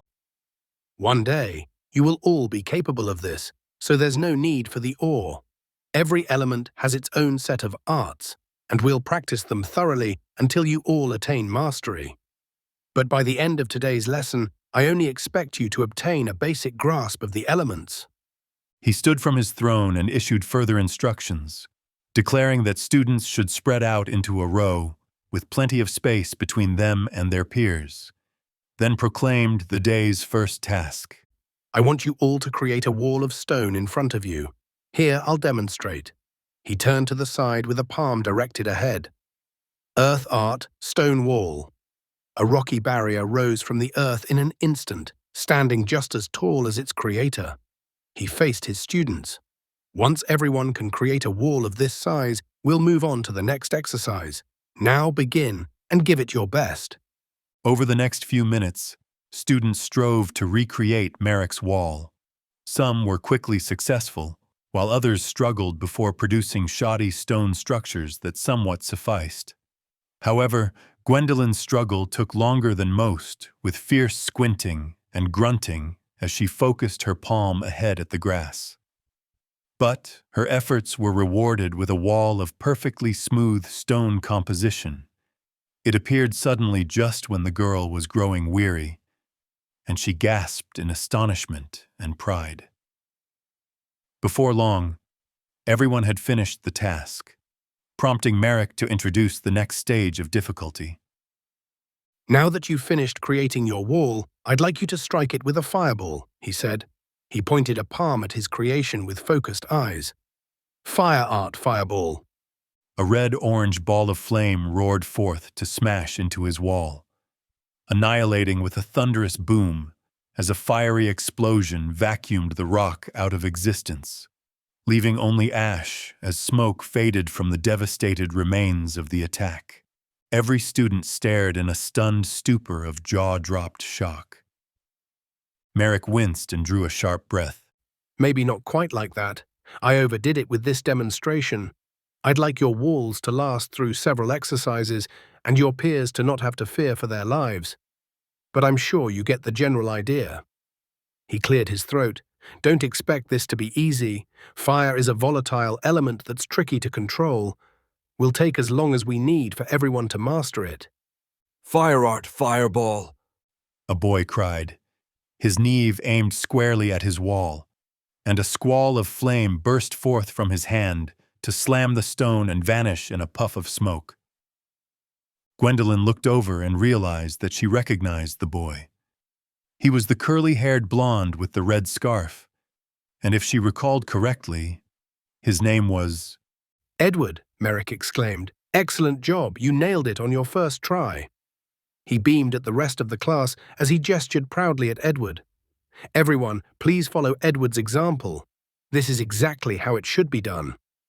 The class began executing his directive. Some students managed to produce results somewhat similar to Edward after several impotent attempts, while others struggled to produce spindly squirts of flame, and some fell into a lame magical category, where their hands flickered weakly with fire like candles with wet wicks. But no one struggled as much as Gwendolyn. The brunette gasped, grunted, and groaned as if in chronic pain, staring shamefully at her hand, as not even a whisper or flicker of heat emitted from her Neve. Fire art fireball, she cried, glaring at her wall. Nothing. Not even her desperate imagination gave her any result. Fire art fireball! The same result, or rather lack of results, occurred. Fire art. Fireball. Nothing, nada, zilch, rien, cipher. Every Franglish word in every dialect to describe total failure was what Gwendolyn saw before her eyes. She spat out a seething sigh of exasperation. Why? Why can't I do it? Merrick was walking behind the row of students, providing advice and feedback, but hurried to Gwendolyn as he noticed her despair. Don't give up. He smiled encouragingly. Not everyone gets it on their first try. I'm sure it'll come to you if you stick to it, so don't beat yourself up over this. But I've tried over and over and still haven't seen anything, Gwendolyn cried. She scowled miserably. Maybe I'm not really a wizard. No, you definitely are a wizard, Merrick said. I can see it from your aura, and I sense that you have a lot of potential. Really? Gwendolyn questioned with hope glimmering in her eyes. You're not saying that just to make me feel better? I'm just being honest, Merrick responded. He stepped up beside her and placed a hand on her shoulder. Clear your mind from all thoughts except the spell you want to perform. Magic only works with a strong intention. Focus on nothing but the burning flame. Visualize it in your mind and call out its name with conviction. Gwendolyn drew a long, deep breath as she closed her eyes, her brow taut with focus. Good, Merrick said. Make sure you can see the flame, feel its heat, and smell its smoke. The fire should already exist inside you before you manifest it outside of you. Whatever's within you will be reflected outside you. It's an undeniable truth of this world, and it's with that truth that you will succeed in manifesting your desire. I think I can see it, Gwendolyn murmured, her outstretched hand trembling as if grappling an ethereal doorknob. Then call out the name of the spell, Merrick ordered. Fire art fireball, Gwendolyn shouted, flaring her eyes open wide. However, her surroundings were starkly different. There was no sign of Merrick, or the verdant meadow, or any other human presence, or even light at all. She lay on a slick, hard surface in choking darkness forced by the thick smoke that plumed across her vision and stung her eyes. She blinked furiously and coughed as the acrid sulfuric odor assaulted her.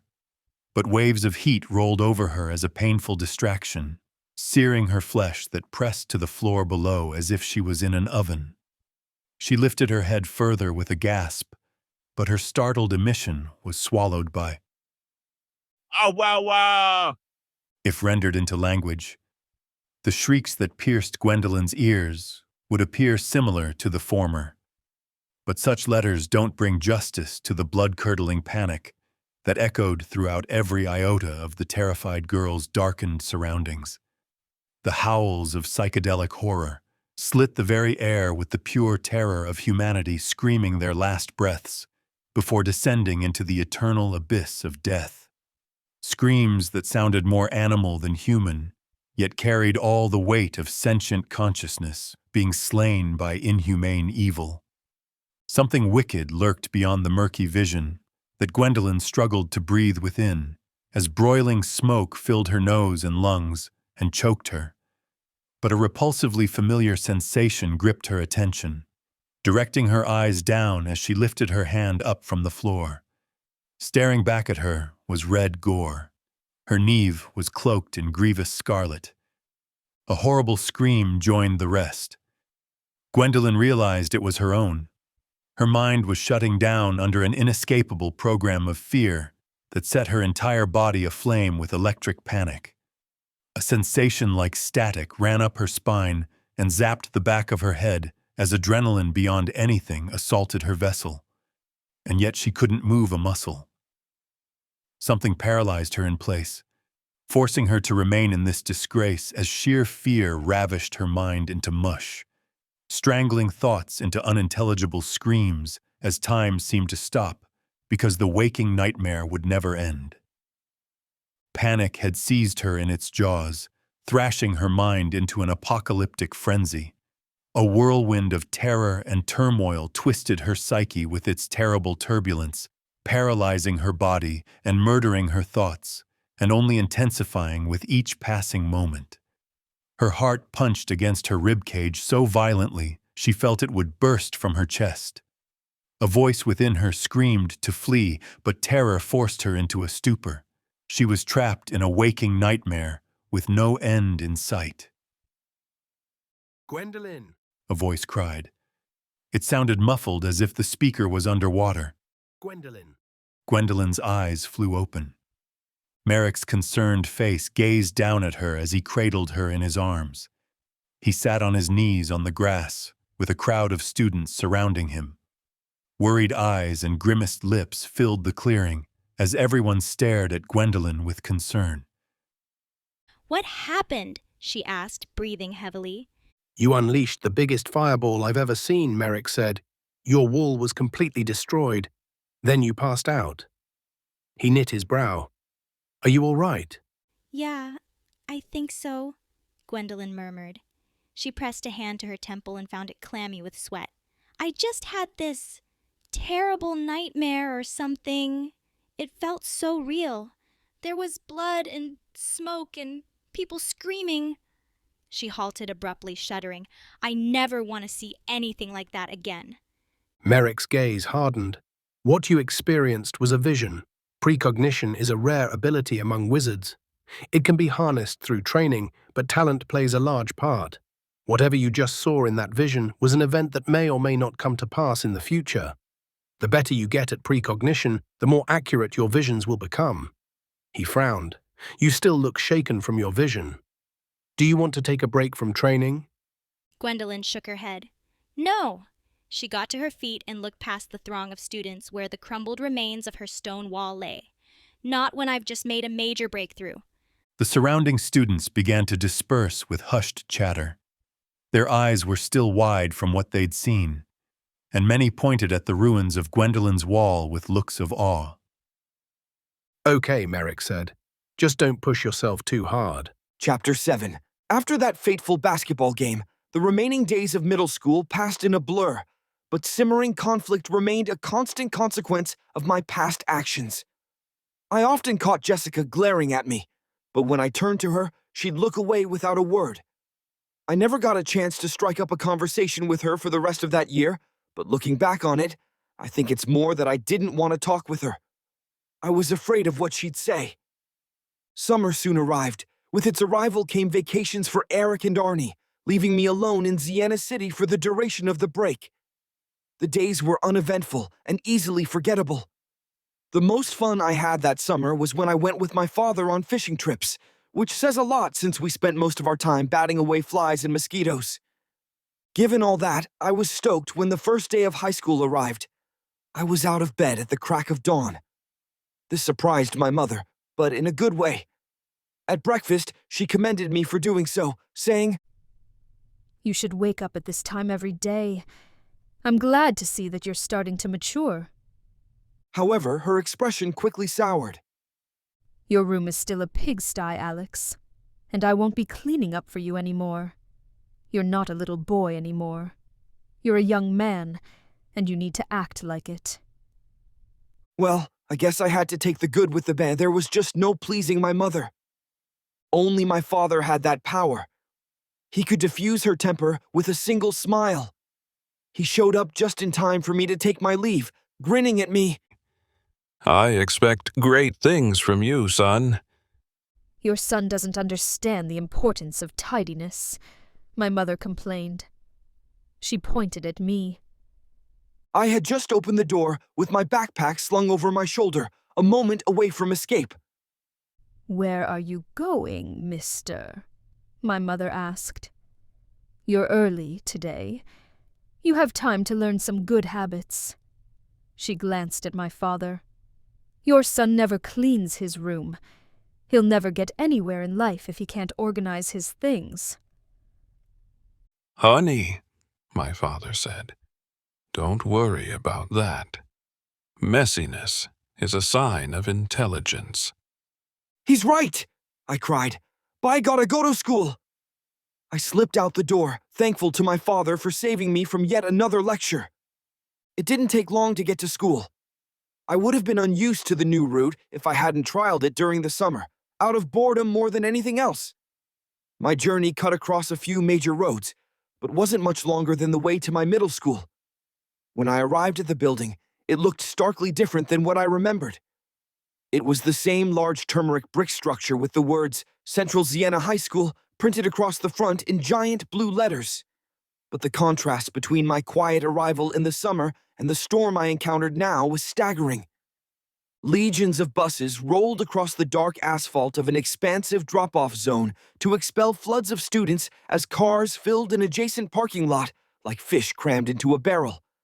The rumbling and revving of engines was a constant consequence of lot traffic with honking horns and hands flailing out windows to communicate with civility, so lacking that a monkey would blush with embarrassment. Student driver stickers slapped on the rear of cars provided clear notice to steer away from the crazed maniacs behind the wheel who gunned their way through cluttered lot corridors as if drunk and on every drug in every parent's no-no list. And anyone who made the vain attempt to back out of a parking slot would halt immediately as a frenzied pack of students raced for the spot, but many shot past in their haste and nearly crunched the rear of the retreater. At the fore of the school, a wide concrete staircase led up to a row of glass doors, the academy's main entrance. A sea of students flowed up the steps with the chaotic clamor of their collective chatter, drowning out the vehicular blather of traffic in the nearby parking lot. I was accustomed to being alone upon my arrival at the academy, but the cacophony of voices and acrimony of human presences was enough for my mind to rebel in mutiny and plunge me into insanity. But despite my initial anxiety, I was no longer the reserved lad from days long past, so I entered the vast wave of chaos without any further apprehension. My lack of hesitation was rewarded with the presentation of a familiar face among the many that glided toward the entrance of the academy. I gasped in joyous recognition. Arnie! The tall lad, whose orange curly hair tickled his brow to nigh cover his emerald eyes, was at first hard to recognize because he'd grown so much over the summer. I'd say at least half a foot, because he was a giant who stood a head above most around him, and he really did stick out like a weed, because he was still as reedy as ever despite his towering height.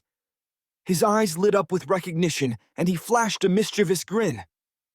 Alex, long time no see, bud. We stepped together through the gate of glass doors to enter our school, and a corridor was our first sight as bright light strips illuminated the checkered marble floor. Brown and beige were the colors it wore. But my eyes were on Arnie in awe because, I still couldn't believe he was so tall. How's it been going, my man? He asked, slapping a hand on my shoulder. It took me a moment to respond. He'd grown 6 inches, I'd guess, and at my best, I'd gained maybe 2 or 3, so my brain was struggling to process what this meant for my self-confidence. Sheesh, what has his mom been feeding him? Why can't I be that tall? Girls like trees of men, probably because their main branch is higher so it's easier to reach. But being small, medium-sized, means that my chances have blown away like leaves in the wind. How am I supposed to compete with? Great. Everything's just great. I'm more curious about you. I was bored to death all summer because you vanished on that trip. What happened? Did you get trapped at sea for months? I already told you, bro. It was just a visit with some relatives, Arnie said. My mom didn't want me to have too much free time during the summer, so she had me help out with my uncle's business. It was worth it, though. He grinned. I've got a ton of money now. Dang, I said. We've got a lot to catch up on. We weaved through the moving obstacle course of students who cluttered our path. But first, how the heck did you get so tall? Arnie smirked. I don't know. Maybe you just got shorter. Hey, I protested. Sorry, that was a bit of a low blow, wasn't it? He laughed. I punched his shoulder, smirking. Not punny. You don't have the moral high ground just 'cause you're tall. Okay, he relented, snickering. We reached the corridor's end and turned around the corner. I slammed straight into a girl carrying a teetering stack of books, the books scattered all over the floor. Whoa, I exclaimed. Sorry. I took a look at the girl, who crouched to pick up the books. As I began to recognize her, I found myself gaping in horror. Jessica? Sure enough, it was Jessica, and she wore a peeved expression on her face. But she didn't say a word, continuing to pick up books without giving me even a glance. I knelt and began picking up books.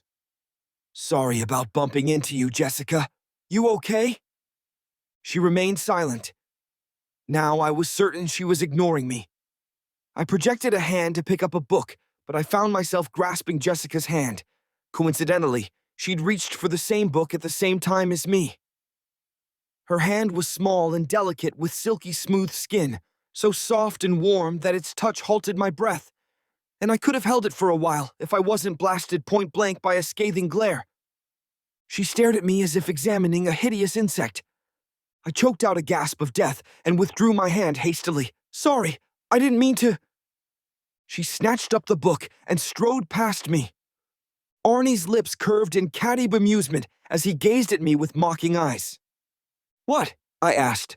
Nothing, he said. I lifted my stack of books from the floor to pursue Jessica. I'll catch up with you later, pal. I'm taking these books to wherever she's going. Least I can do after bumping into her. I began walking with haste, but was only able to make it a few paces before my name was called out. This time, it wasn't Arnie. Alex. I looked back over my shoulder. Eric jogged up to me. He'd gotten a little taller, but wasn't much taller than me. Not that I'm sensitive regarding height. I only speak of this for the sake of accuracy.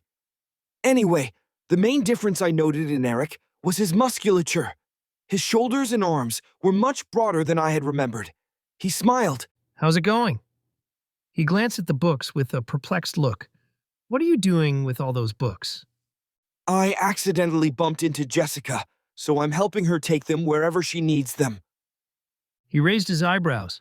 Oh, accidentally. What's with all the doubt in your voice? I questioned. You think I bumped into her on purpose or something? Look at you, Eric said. You get to act like you're helping her now. I know guys who set up schemes like this to impress a girl. First of all, I don't even like her, I snapped. I'm just doing this because it's the right thing to do. Secondly, that sounds like a dumb way to impress someone. If I cared about impressing her, which I don't, I'd come up with a far more clever way of doing so. I see, Eric said, nodding smugly. You're lucky I'm carrying this stack of books, I snarled. What are you even doing here anyway? I'm in the same class as you, Alex, Eric said. The bell's about to ring. Since you're never late, I wanted to see how you'll pull this off. Shit! I yelled, picking up as much speed as I could without dropping the books. Eric laughed. Language, Alex. Not funny, I snarled. I spied Jessica entering a wide doorway ahead. Above it was a plaque that read, School Library. I rushed in after her, noting that she placed the books on a counter. Behind it sat an elderly woman with thin spectacles. I dashed over and dropped the books on the counter. The elderly woman raised a finger to her mouth. Shh! This is a library, young man.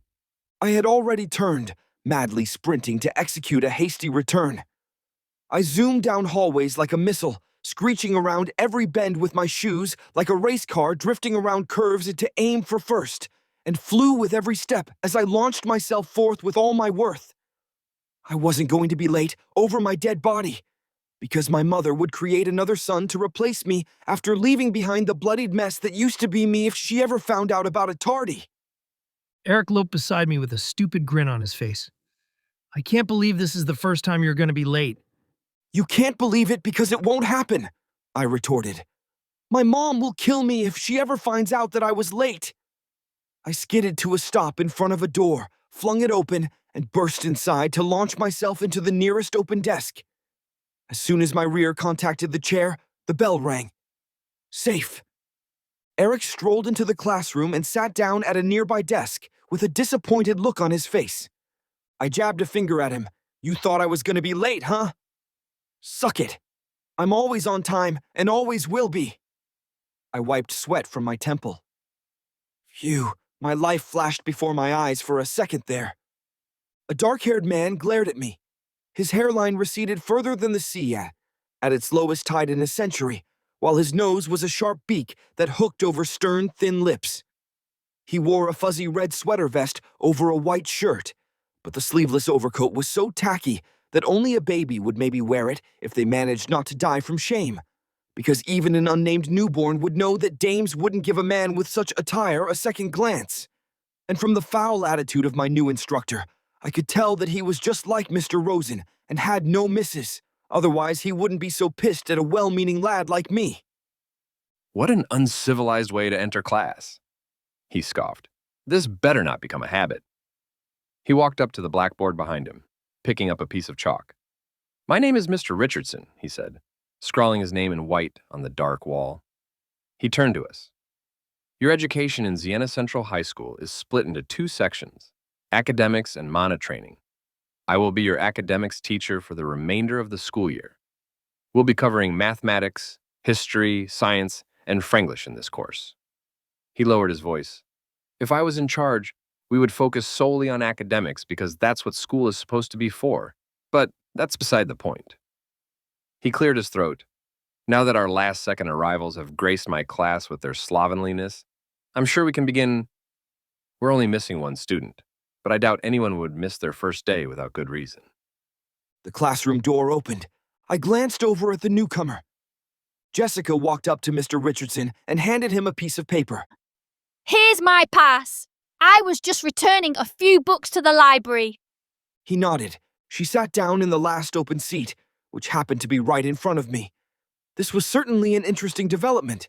Not because I was interested in Jessica, of course. My enthusiasm at her proximity was solely because it would make it easier for me to speak with her and clear up our past misunderstandings. All right, class. Pull out your textbooks, Mr. Richardson ordered. Time to get started with my favorite subject, mathematics. I groaned. I could already tell that I wasn't going to get along with this guy. Academics was torture of a finer variety than middle school's selection of child abuse stratagems.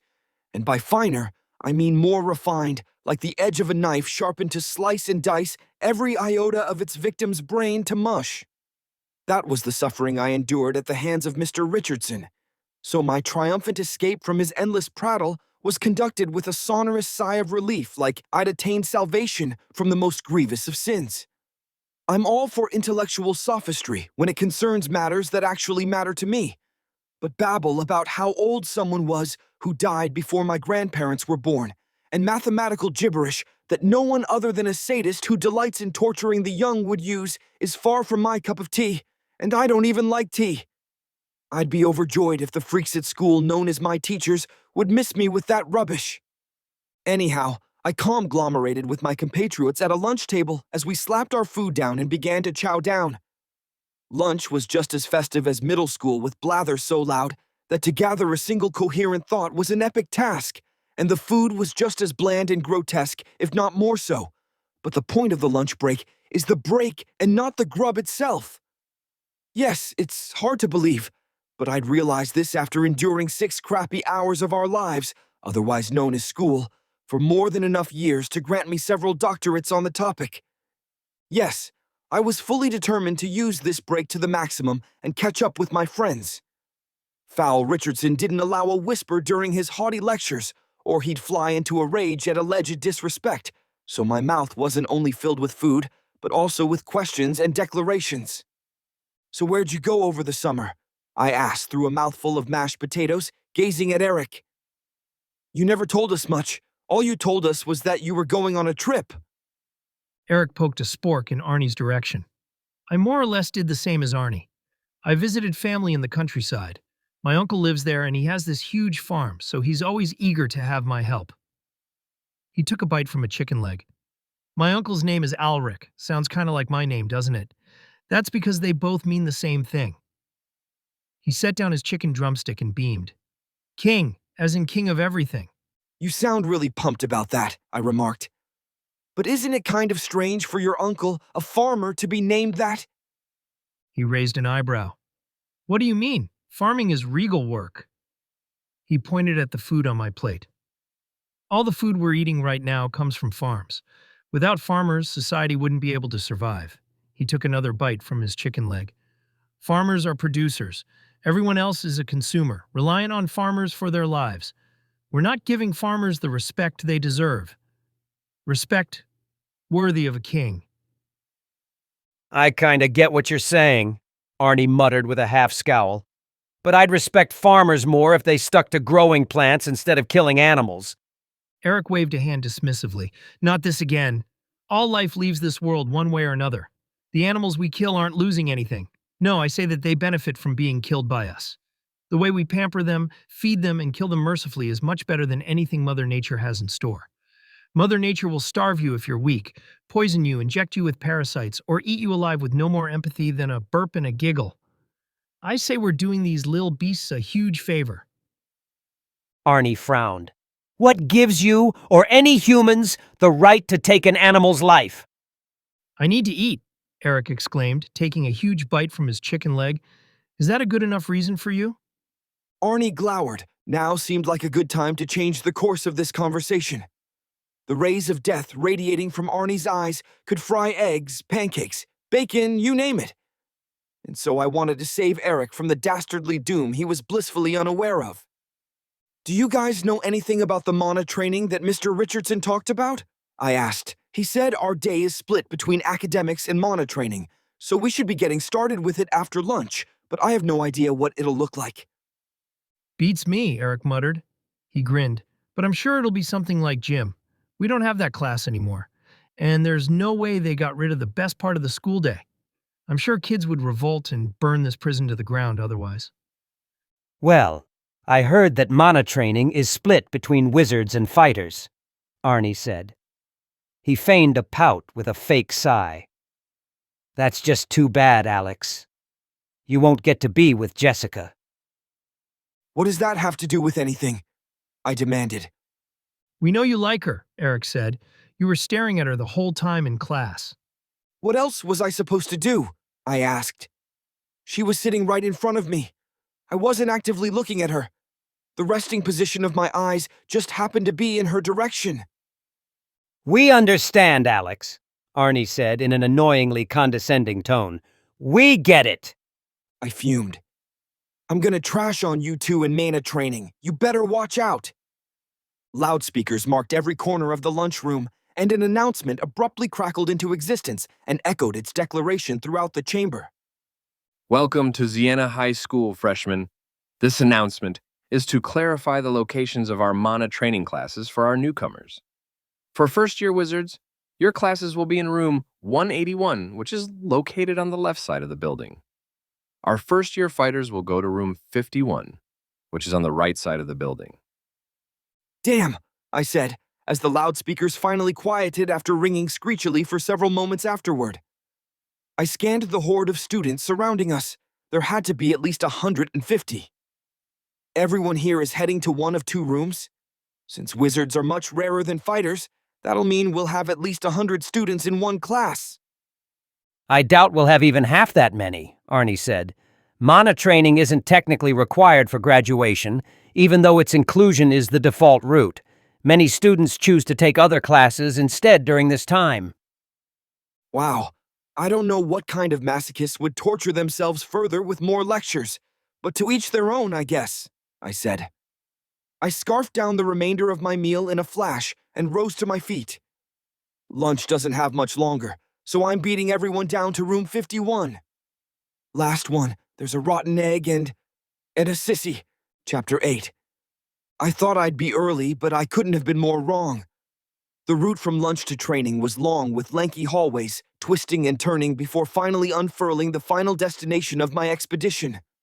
But by that time, a swarm of students surrounded me on all sides, and we washed down the hallway as a wave to stop before brave blue doors with enough width to fit a car through with ease.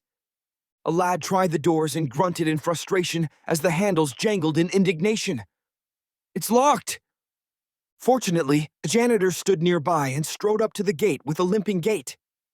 He was an older man with a wizened face and a knowing smile.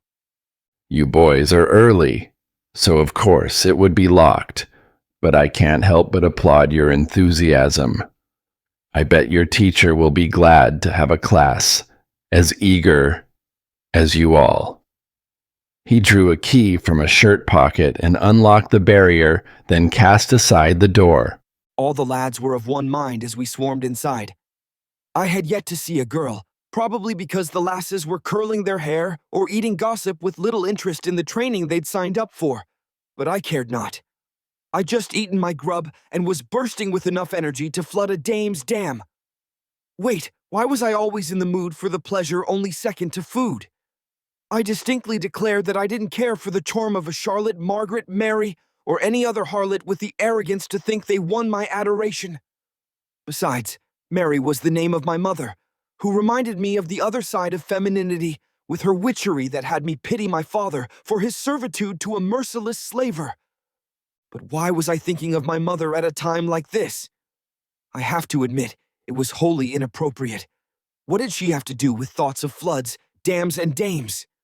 Was I damning myself further with this train of thought as it leapt off the tracks of social norms into uncharted territories? Were Arnie and Eric right about me, even with their jests and mockery? Could it be more than a joke that I wasn't an ordinary yoke and had extraordinary eccentricism in my inclinations? My thoughts as I stepped through those doors warred against my self-condemnation. I'm definitely overthinking this. There's no way I'd trade even a kiss with Mom on the cheek. She's the weirdo who did that to me when I was little, so I've got nothing to fret over. All of this sexual existentialism is because of the boner incident, which was her fault too, so it has nothing to do with me. Now's the time for me to chill, but not in a weird way, because I'm with the boys now. Gee, did I just stumble on more to question about myself? I'm not a man whore. I only think about sex maybe twice every second, which I think is normal, so... "Hey," a man roared. I stiffened, but not in an odd way, as I looked ahead, where a man of brawny build with beefy bulges of muscles and brash, spiky, blood-brown hair awaited at the end of the room. We'd all entered a giant expanse of blue, because that was the hue of the mats that cloaked the floor below, while at the ends of the chamber sat giant punching bags waiting for a sadist to match their masochism. Wooden katanas filled the back wall behind the man, whose face was stern, and his muscular form was bundled into a gray martial arts uniform with a black belt tie, and he stood nearby a giant crate filled with unknown materials. But the instructor's only order was for us to sit on the mats as he raised his voice in thunderous command. "All of you, sit," he ordered, pointing at the space before him. Everyone did as he said. We stormed into the room like a pack of rowdy dogs, but became a family of mice after hearing the not-so-nice man's anger. "You entered my dojo like dogs, so I'll treat you like them," the man snarled. "You all have much to learn about respect. You will respect my dojo and its rules, or you will be removed from class, if need be, physically." The look in his broiling brown eyes told us that he meant it. "My name is Roger. I will be your swordsmanship instructor for this year." A student raised a hand. He glanced at them. "What is it?" I thought we were here for mana training," the student said with a perplexed expression on her face. So, there was a girl among our ranks, and I didn't even notice. Maybe it was her boyish haircut, or I'd just grown soft. And I don't mean that in a literal way. Anyway, let's return to her pertinent question. What do swords have to do with it? "Swords are the means by which I'll increase your mana," Roger said. "Training with weapons is one of the fastest ways to improve your mana harnessing abilities. You'll understand better when we begin." He pointed a thumb at the wooden katanas on the wall behind him. "Each of you will select a training sword. Once you've done that," he gestured at the crate adjacent, "get yourself a uniform, head to the locker room and change, then meet back here for our lesson." We did as he said and made our way to the locker room. I tossed my wooden katana on the bench as I changed in a flash, shoving my former garb into a locker. The lockers were blue and tall enough to fit a man of my modest height inside, but I'd never been bullied, so I didn't worry over such a triviality. Damn, that guy was scary, a student remarked, unbuttoning his shirt. It's that look in his eyes, Eric said. The look of a killer. A killer? Arnie said in alarm. Why would you say something like that? I think he's right. A student with closely cropped, wheaty hair interjected. I don't want to get on that guy's bad side. What's the matter, ladies? A voice called out. Feet slapped across the tiles of the floor as a boy, unlike anyone I'd seen before, lurched into view. His hair was the darkest shade of blue before black, like the plumage of a raven, while his eyes were noir voids that lacked a trace of humane emotion. They were the windows of a beast that craved blood. His voice was both deep and light at the same time, with his words rising in pitch toward the end of his sentences as if making a quip. But there was no mirth in the cold black orbs that stared devoid of something integral to humanity. As he strode confidently toward us, he revealed a body flecked with nasty scars on the chest and arms, because he was shirtless to bare muscles, like those carved into a heroic statue. But every aspect of his presence gave off the opposite aura, and my stomach squeezed in unease as he drew closer. The boy clutched a sodden towel. He abruptly paused and twisted it into a tight coil, then lashed the weedy-haired lad, who was changing his shorts. The surprise attack sent the lad crashing against a bench with an agonized cry. What the hell? Nearby boys yelled, staring in confused outrage. What was that for? I demanded. Knock it off, Seth, Eric growled, glaring at the boy. Seth smirked and slung the towel over his shoulder. I'm just improving morale, that's all. No one should have to listen to the whining of a weakling. He compacted a gob of spit and hawked it to land just beside the recovering lad's face. The weedy-haired lad grimaced and flinched, still holding his rear with pain in his eyes, and he stared at the spit that lay inches away from his visage. A boy standing near the bench glared at Seth. Hey, wipe it off. Seth smirked. Make me. The boy gritted his teeth. Ignore him, Eric said. It's not worth it. Seth laughed and strolled by. You're all very amusing, I'll give you that. Not that it will do you any good when we cross swords. Arnie glanced at Seth as he left earshot. He turned to Eric. Man, that guy's got problems. Tell me about it, Eric said, a grim expression on his face. He lives in my neighborhood. The cops have shown up plenty of times because of his antics. He looked at me, then Arnie. Don't fall for his provocations. He's dangerous and is waiting for the excuse to really hurt someone. Or worse. We finished changing and returned to the dojo. We wore identical uniforms to Roger as we gathered before him, but our belt ties were white in direct contrast to his black. Our training sword hung at our hips, sheathed within black scabbards. You've all been given white belts since you're new students in my dojo, Roger said. Once you distinguish yourself, you'll progress to different colored belts. Arnie grinned. So this is just like martial arts? In many ways it is, Roger said. The key to improving mana is discipline. Full, undivided attention toward achieving your goal. He unsheathed a wooden katana and executed a sharp downward swing. Every swing of my sword is preceded by the intention to do so. The strength of my swing depends on this as well. He unleashed a lateral swing in our direction with incredible force, creating a powerful gust of wind that rippled through our ranks and caused our hair and uniforms to tremble.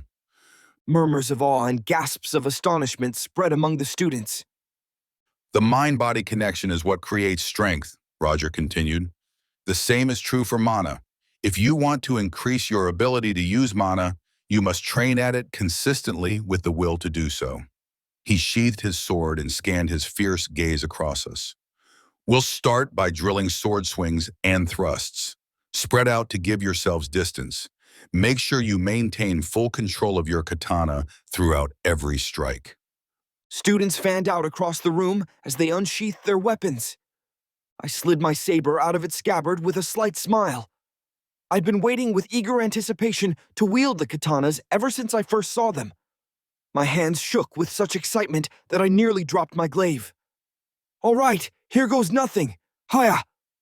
I lunged forward with my saber, but lost control of its momentum and struck the floor hard, sending jolts up my arms that chattered my teeth together.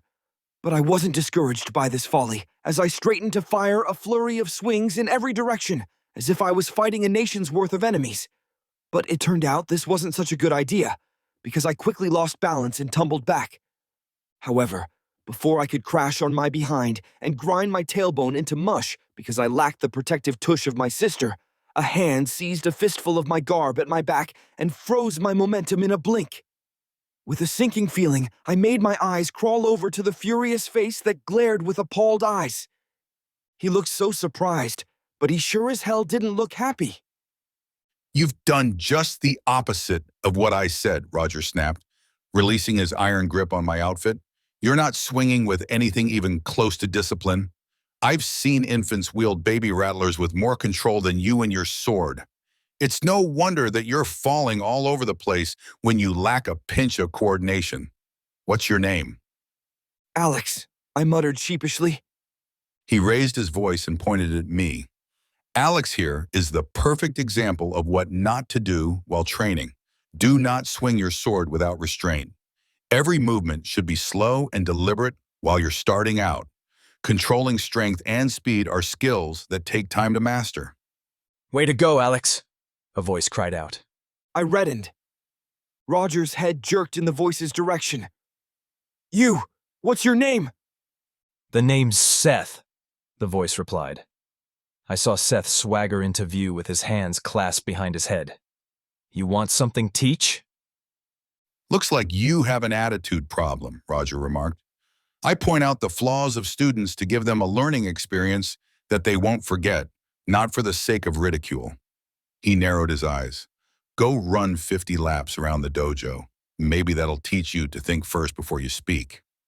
Seth shrugged and jogged away. Roger returned his attention to me. Compose yourself, Alex. It's a certainty that you'll make mistakes at first. What matters is learning from it and fixing them. He let go of my uniform and smacked me on the back. Give it your all. I nodded. For the next few minutes, I did my best to follow Roger's advice. But it was as if my hands were allergic to the sword. Despite my best efforts, all I could produce were clumsy swings that couldn't hit the broadside of a barn. When Roger called for an end to the drill, I was frustrated and exhausted. In the distance, I saw Arnie and Eric talking and laughing. They looked like they were having a great time, but I didn't feel any desire to join them. The class gathered before Roger as he issued his next instructions. Now that we've completed this drill, we can proceed on to the sparring phase, Roger declared. Ooh, looks like I'm just in time, Seth remarked as he strode over to us. He glanced at Roger, smirking. Those laps were a great warm-up. I'll have everyone split into groups of 2, Roger continued. Choose a partner to spar with. We'll be sparring for the rest of class. The students dispersed to excitedly pair up with their friends. I walked over to Arnie and Eric. Sorry, Eric said. We're already a group of 2. Arnie clasped his hands together and spoke in a mocking tone. If only Jessica was here. Shut up, I snapped. Arnie raised an eyebrow. Dude, what's going on? You have a look on your face like someone pissed in your cereal. I'll just find someone else, I spat. I stalked away, scanning the class for someone not paired up already. For nearly a minute, I was unable to find anyone. Then, my eyes fell upon a loner with a sinking feeling as I recognized who it was. Seth grinned. Hey-o, Alex. Looks like no one is willing to pair up with you. It's no wonder. It must be because of your weak-ass swings. I could say the same of you, I replied. I chose not to spar because everyone in this dojo is so damn weak, Seth exclaimed. I was thinking of sparring the Teach until you showed up. His smile widened. 'Cause I know you're the weakest in the entire class. Beating you would be like beating up a baby. A wicked light glimmered in his eyes. And I kinda like the sound of that. I gritted my teeth. Watch out! I may just make you eat those words. He pouted. What's with that look in your eyes? You look like you're gonna cry. You're upset about being pathetic, aren't you? I snarled and unsheathed my saber as I charged at him. and unleashed a fierce swing with all my worth. But my momentum paused in an instant as my strike halted at its apex, and I stared ahead, aghast, as I spotted what prevented my sword from passing any further. Seth held up my shuddering glaive with 2 fingers, and no matter how hard I pressed, I couldn't move my blade a hair's breadth. He raised an eyebrow. Don't you know the rules? Your opponent's weapon has to be unsheathed before a duel can begin. I could only stare in disbelief at his fingers. He stopped my sword with 2 fingers? What the hell? How is this even possible? I gritted my teeth and pushed as hard as I could. Nothing. My katana didn't move an iota, as if I was resisted by a concrete wall. Seth held a hand to his mouth and yawned, then slowly unsheathed his glaive. He tensed the muscles in his hand, and his fingers fidgeted. That was all I saw before I went flying like a soccer ball punted by my sister. I flipped head over heels twice, then rolled 40 yards in a flash and crashed into a wall. Fortunately, my momentum had mostly stalled by the time of my collision, but my head still spun and my knees shook as I staggered back to my feet with a gasp, both of disbelief and pain.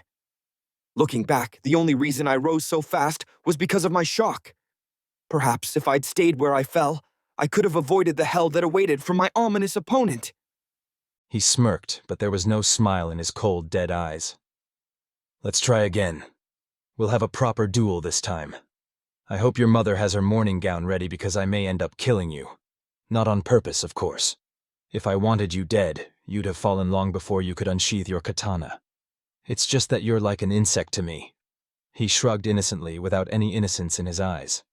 And I might crush you accidentally because I'll underestimate how weak you are in comparison to me. He chuckled. Try to make this entertaining for me. I tightened my grip on my sword. My resolve to continue was faltering, but the thought of my earlier embarrassment boosted my motivation just enough for me to take a step forward, the first step in my approach. I never took another step forward.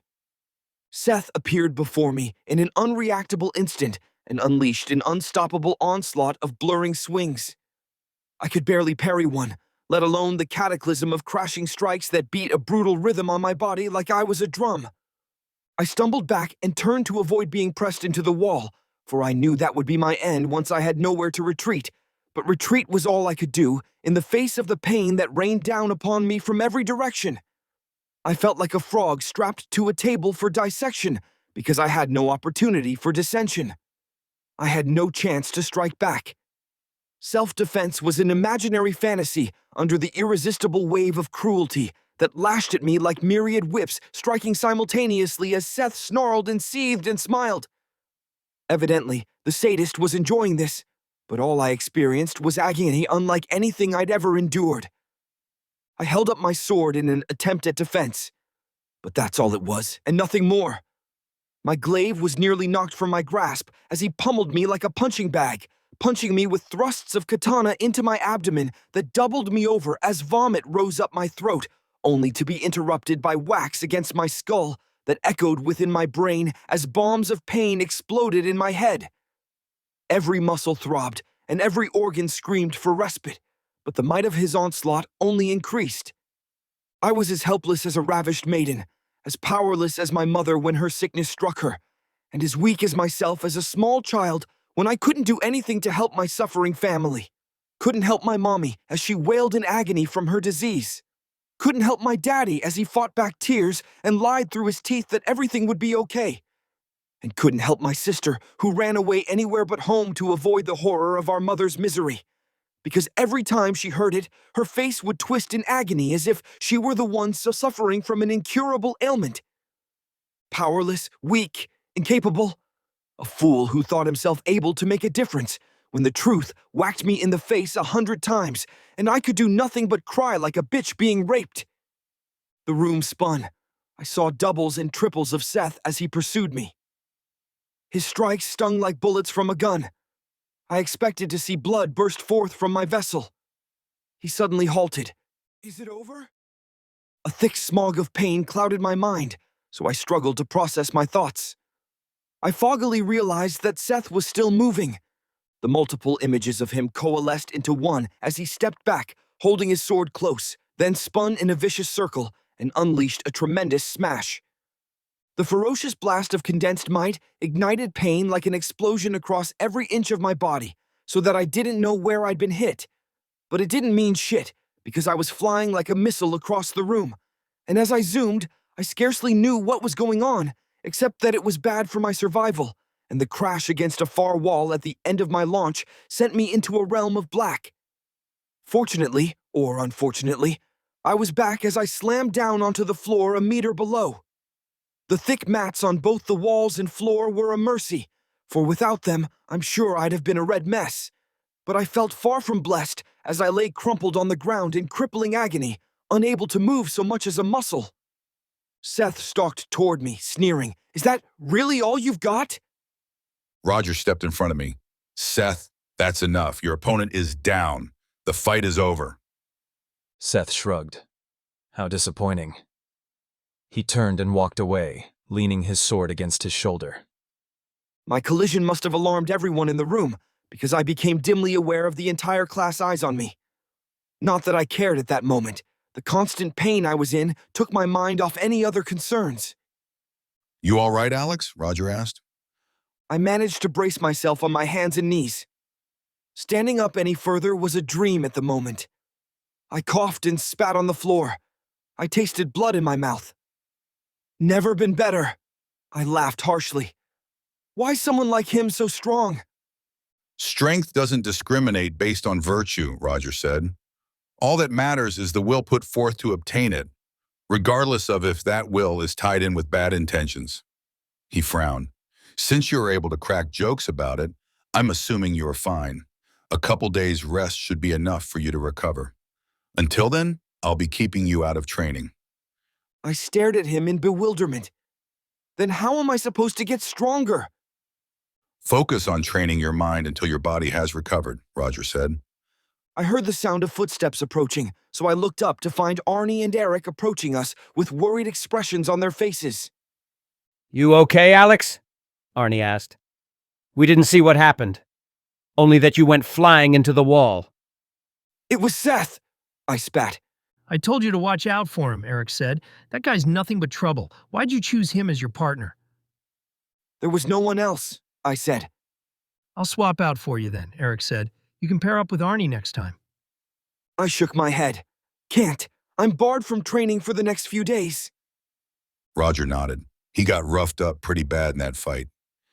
He needs time to recover." I staggered to my feet. Pain erupted all over my body. I wanted to cry out, but I stifled it by biting my lip. Then I began making my agonizing way toward the exit, with each step a difficult ordeal that sent jolts of pain up my legs and spine. "Where are you going, Alex?" Arnie asked. "Outside," I said. I wanted to be alone. I left the training room and trekked down a few hallways before I found myself at the school's entrance. Once there, I pushed through the doors and stepped outside. Orange rays from the midday sun fell on my face with a gentle warm breeze serving as companion. But I felt neither. The soothing weather seemed to be mocking me with its pleasantry.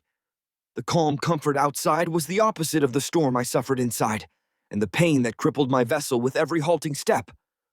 I headed down the school steps and walked through the packed parking lot to embark upon the sidewalk at its end.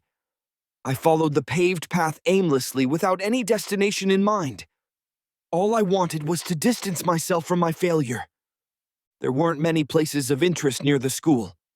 Warehouses, apartments, and drugstores dotted the sides of the street. They had to have their uses, but aside from the occasional student returning to their apartment, I never saw anyone in the area. Now was no different, leaving me completely alone as I drifted down the sidewalk. Eventually, my eyes landed on something peculiar. The sidewalk abruptly curved and led to a worn-down metallic structure. Creak, creak. Two leather seats dangled from rusted chains, trembling in the wind. They were attached to a horizontal bar that was held above the ground by several poles. Green paint sporadically dotted the supporting rods and did little to hide their metallic composition. Not far from the first structure stood a wooden horse with an awkward smile painted on its geometric face, and a spring jutted down from its belly to vanish into a sea of wood chips. I suddenly realized I was looking at a playground. A worn wooden sign with weathered letters stood in the grass just before the play area and declared, "Sunny Smile Playground." My fond familiarity of the playground and the nostalgia of its name were so overpowering that even in my current state of depression, a smile almost found its way to my face as a faded memory flashed through my mind of my mother pushing me on a swing back when I was too little to get on the swings by myself. The swings drew me in like a vacuum, as if a magnetic force compelled me to walk and sit upon their leather.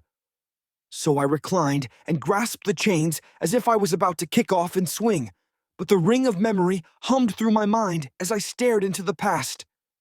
Behind me stood my mother, laughing as she pushed me back and forth, while I cried with fright and fun as my world spun. Reality was so different back then, so large and mysterious, with wondrous adventure waiting around every corner, and every breath was a gift to seek entertainment from my joyous existence. Beyond us, my toddler sister would play in the wood chips with her dolls, building military encampments or palaces with the wood flakes as the toys fought over some imaginary prince or something. I really couldn't tell what was going through her little head during those times, as she murmured childish gibberish but managed to glean this meaning of a romantic battle because her babble kept repeating, "No, the prince will marry me." My mother wasn't always cheery with my sister's merriment, scolding her fiercely as wood chips clung to Gwendolyn's dress like magnets, and she often fussed and tutted as she removed burrs and sticks from my sister's mane. Back then, my sister wore her hair long without shame, but she quickly picked up the habit of combing obsessively. Maybe the mishaps she had with burrs, bugs, and a bitter mother changed her for the better, or worse, depending on your perspective. But everything changed one day when my mother ceased taking us outside to parks, playgrounds, or even shopping. She no longer left the house at all. The memory I recalled upon the swings was the last time I heard her sing and laugh outside in the sweltering sun and glorious breeze. Because from then on, my mother, who loved the outdoors like an exotic explorer, never again set foot outside and spent most of her time in bed. Gwendolyn matured fast and began inviting friends over, or, more often, went over to their houses. She was rarely at home and only returned for dinner most of the time, and it would be many years before I met Arnie and Eric, leaving me alone in the house with my mother. I would rap her room door and beg her to take me outside, but her answer would always be stern refusal. The closest to an answer I'd receive was, "Because I told you so." She had become so harsh, so bitter, in stark contrast to the bright-eyed and light-hearted maiden who'd endured the worst of my infantilism with a smile. Now she constantly looked like she wished to have a mile of space between us. Eventually, I asked my father why my mother wouldn't take me outside anymore.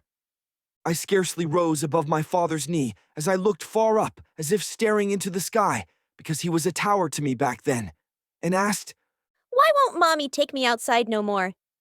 He got down on a knee and rested a hand on my shoulder as he gazed into my eyes.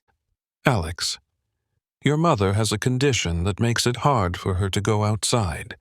It's dangerous for her health. I'm sorry, but you'll have to be patient with her. I'm sure she'd love to go outside with you if she was feeling better, but this is where we are right now. "A condition?" I asked. I didn't know what the word meant, but as a child, it only took a look at a face to read the meaning of a situation. "Mommy's sick?" I pouted fiercely, sticking out my lip. "But Mommy took me outside lots of times. She can't be sick." My father's face was as grim as a gravestone. She's very sick, Alex. Her skin is very weak now, and she can't go outside in the sun without getting hurt. He knit his brow. You wouldn't want Mommy getting hurt, right? I looked down. "No, I didn't know Mommy's skin was sick. I just wanted to play with her." If you want to play with her, I'm sure we can find something for you to do inside, my father said. I'll look for some activities at the store. I sighed. "Okay, not as good as playing outside, but I don't want to hurt Mommy." I gave him a curious look. "How did Mommy get sick?" A strange expression crossed my father's face. I wasn't as experienced at reading certain sour emotions at the time, but looking back, it was a mixture of doubt and That look every child recognizes when an adult doesn't want to tell them something. That'll be up to the doctors to figure out. The truth is, we don't know, son. I then understood why my mother wouldn't go outside with me. But my loneliness and boredom remained as constant companions in my early childhood. My mother's illness left her bedridden most of the time, and I was still too little to explore outside on my own. My father was gone at work during the day, and my sister wasn't home most days, leaving me on my lonesome with just my toys and imagination to while away the time. I created so many vividly epic worlds in my head to escape the boredom of existence, dreaming forth legendary stories with the most heroic of heroes and vicious of villains. But I remained powerless to defeat the villains in my life, if there even was a villain to begin with, aside from life itself. It was a great mercy when my father returned from work one day, carrying grocery bags filled with books. So many books that they nearly spilled forth from their carriers, and I tore toward him in confusion and excitement as he smiled. I know you must be bored at home, Alex, my father said as he set down the bags. That's why I brought these books for you. You and your mother can read them together. I seized a book and flipped through it, but scowled as nothing but walls of text accosted my eyes. What? Where are the pictures? There are no pictures, my father said. Then how am I supposed to have fun with the story? I demanded. He tapped a finger against the side of his head. You use your imagination. Every picture started as imagination in someone's head. Your imagination is better than any picture. I nodded. I truly understood what he said, as it was a constant reality for me. My father rested a hand on my head with a sad smile. I'm sorry, Alex. You must be lonely at home. I wish to try all sorts of things to help you, like daycare or getting a dog, but your mother's illness leaves us in no place right now to try those solutions. The look in his eyes was so conflicted and miserable in contrast with his forced smile that I wanted to start crying, but I didn't want to make my father feel even worse. I was only 5, but I quickly understood feelings and how they affected others. My unusual solitude gave me plenty of time to reflect on my emotions and the anguished face of my mother every time I spoke with her.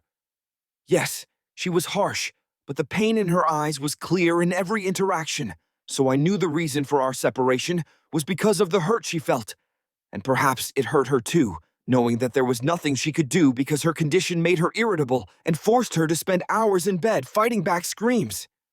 And what this meant for her son was that he'd spend his youth distant from his mother, despite both of their wishes to be with each other. It's okay, Dada, I said, reaching out a hand to touch his cheek. That was what I'd first referred to him as, creating a mixture of dad and mama, because I'd said the latter first and more or less saw my parents as one entity in my early years. Both of them were gone most of the time, and whenever I saw them, their faces were filled with pain and stress. Looking back, it's no wonder that it took me a while to individuate them. He grimaced. Thank you, Alex. It's been very hard for all of us while figuring out what's best to do. But I just want you to be happy and have fun. He smiled faintly as he grasped the book in my hands. Your mother's condition is improving, so whenever she's feeling up to it, she can read these stories to you. I'm sure you two will have a blast. These are the most popular books at the market right now. And when I tried reading a little myself, I couldn't put them down. That night, my mother sat on the edge of my bed with a book clasped between her hands as I pulled my covers up to my chin and watched with eager anticipation. She often felt much better at night, which was an ironic mockery, since my retirement was early, and like any other young child, I would literally pass out if I stayed up even a handful of minutes past my bedtime. But this allowed us to enjoy story time together, without the usual coughing interruptions and dizziness attacks my mother suffered during daylight hours. She cleared her throat and read the text upon the front cover. The Adventures of King Arthur and the Knights of the Round Table. King Arthur? I questioned. Who's that? My mother chuckled. That's what we're about to find out. She turned a page and began reading. King Arthur was a valiant king. the bravest of the brave, the strongest of the strong, and blessed with eyes that could find evildoers no matter where they hid. He and the Knights of the Round Table defeated evil, anywhere that it lurked. But there was no evil greater than the Demon King, who... I was completely enraptured by the tale, hearing the pounding of hooves as Arthur's armies clashed with hordes of barbarians, smelling the smoke as Camelot was lit aflame in a surprise twist betrayal, seeing the look of anguish on Arthur's face as his allies were slain before him. Tasting the murky water as Arthur waded into a mystical lake in search of Excalibur, and feeling the grasp of Guinevere's hand as she dangled off a cliff, with only Arthur's flesh standing between her and death. It all came down to this final strike. But Arthur hadn't come this far, fought so hard, and lost so much to fail now.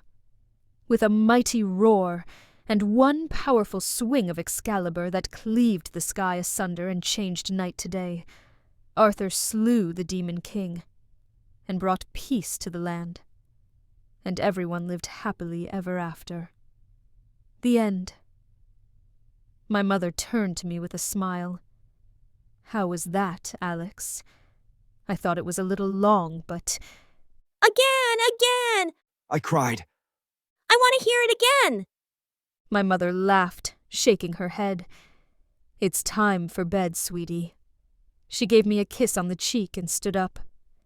We'll read it again another time. I'm glad you liked it.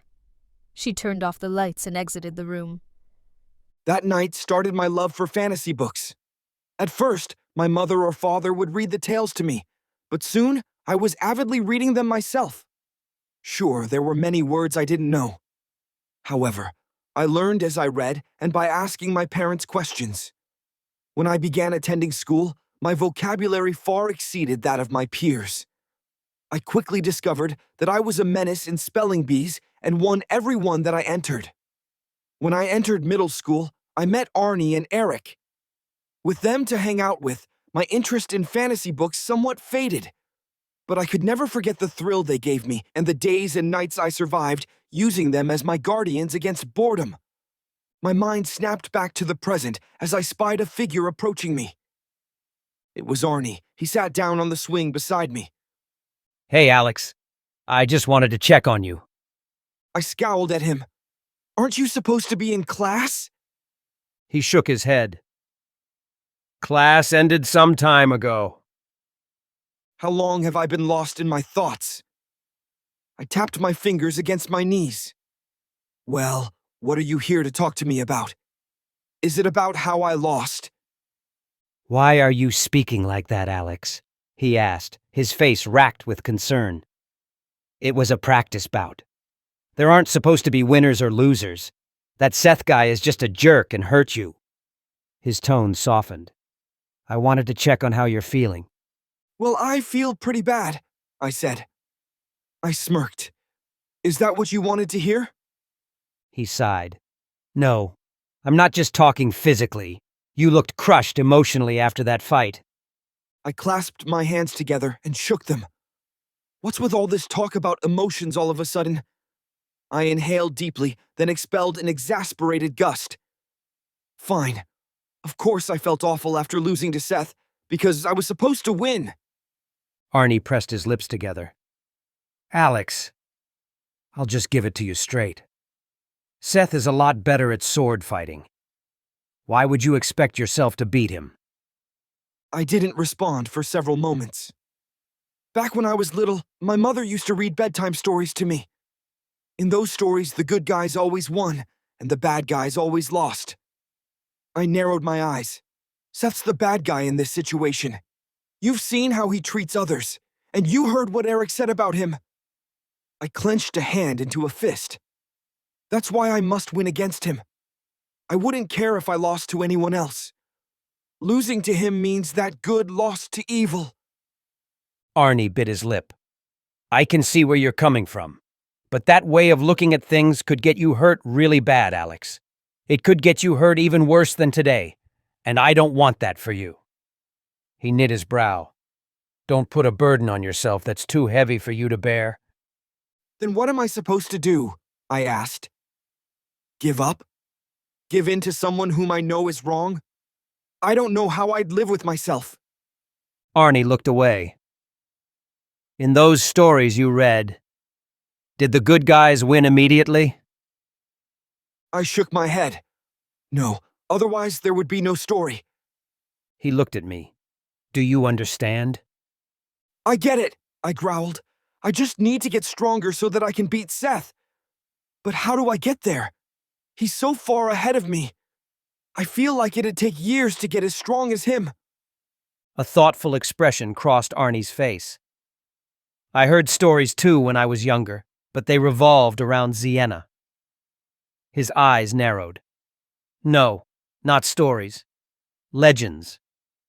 There's this legend of a master swordsman who lives on a mountain that's on the outskirts of Sienna. According to the legend, the master swordsman teaches those who make it to the peak of his mountain. What's this mountain called? I asked, leaning closer. Fallen Mountain, Arnie replied. The legend says that there's a path marked with swords that leads to the mountain's peak. He shook his head. I'm sure that's all just a myth, though. I scratched my chin. Fallen Mountain, huh? Arnie's eyes widened. You're not thinking anything reckless, are you? So you losers are talking about legends, eh? A voice called out. I looked up. A stream of students flowed past the playground, but at their fore swaggered Seth. He stopped within spitting distance of us with a mocking grin on his face. His apathetic voids of eyes bore into mine. The only thing that's a legend is you ever defeating me.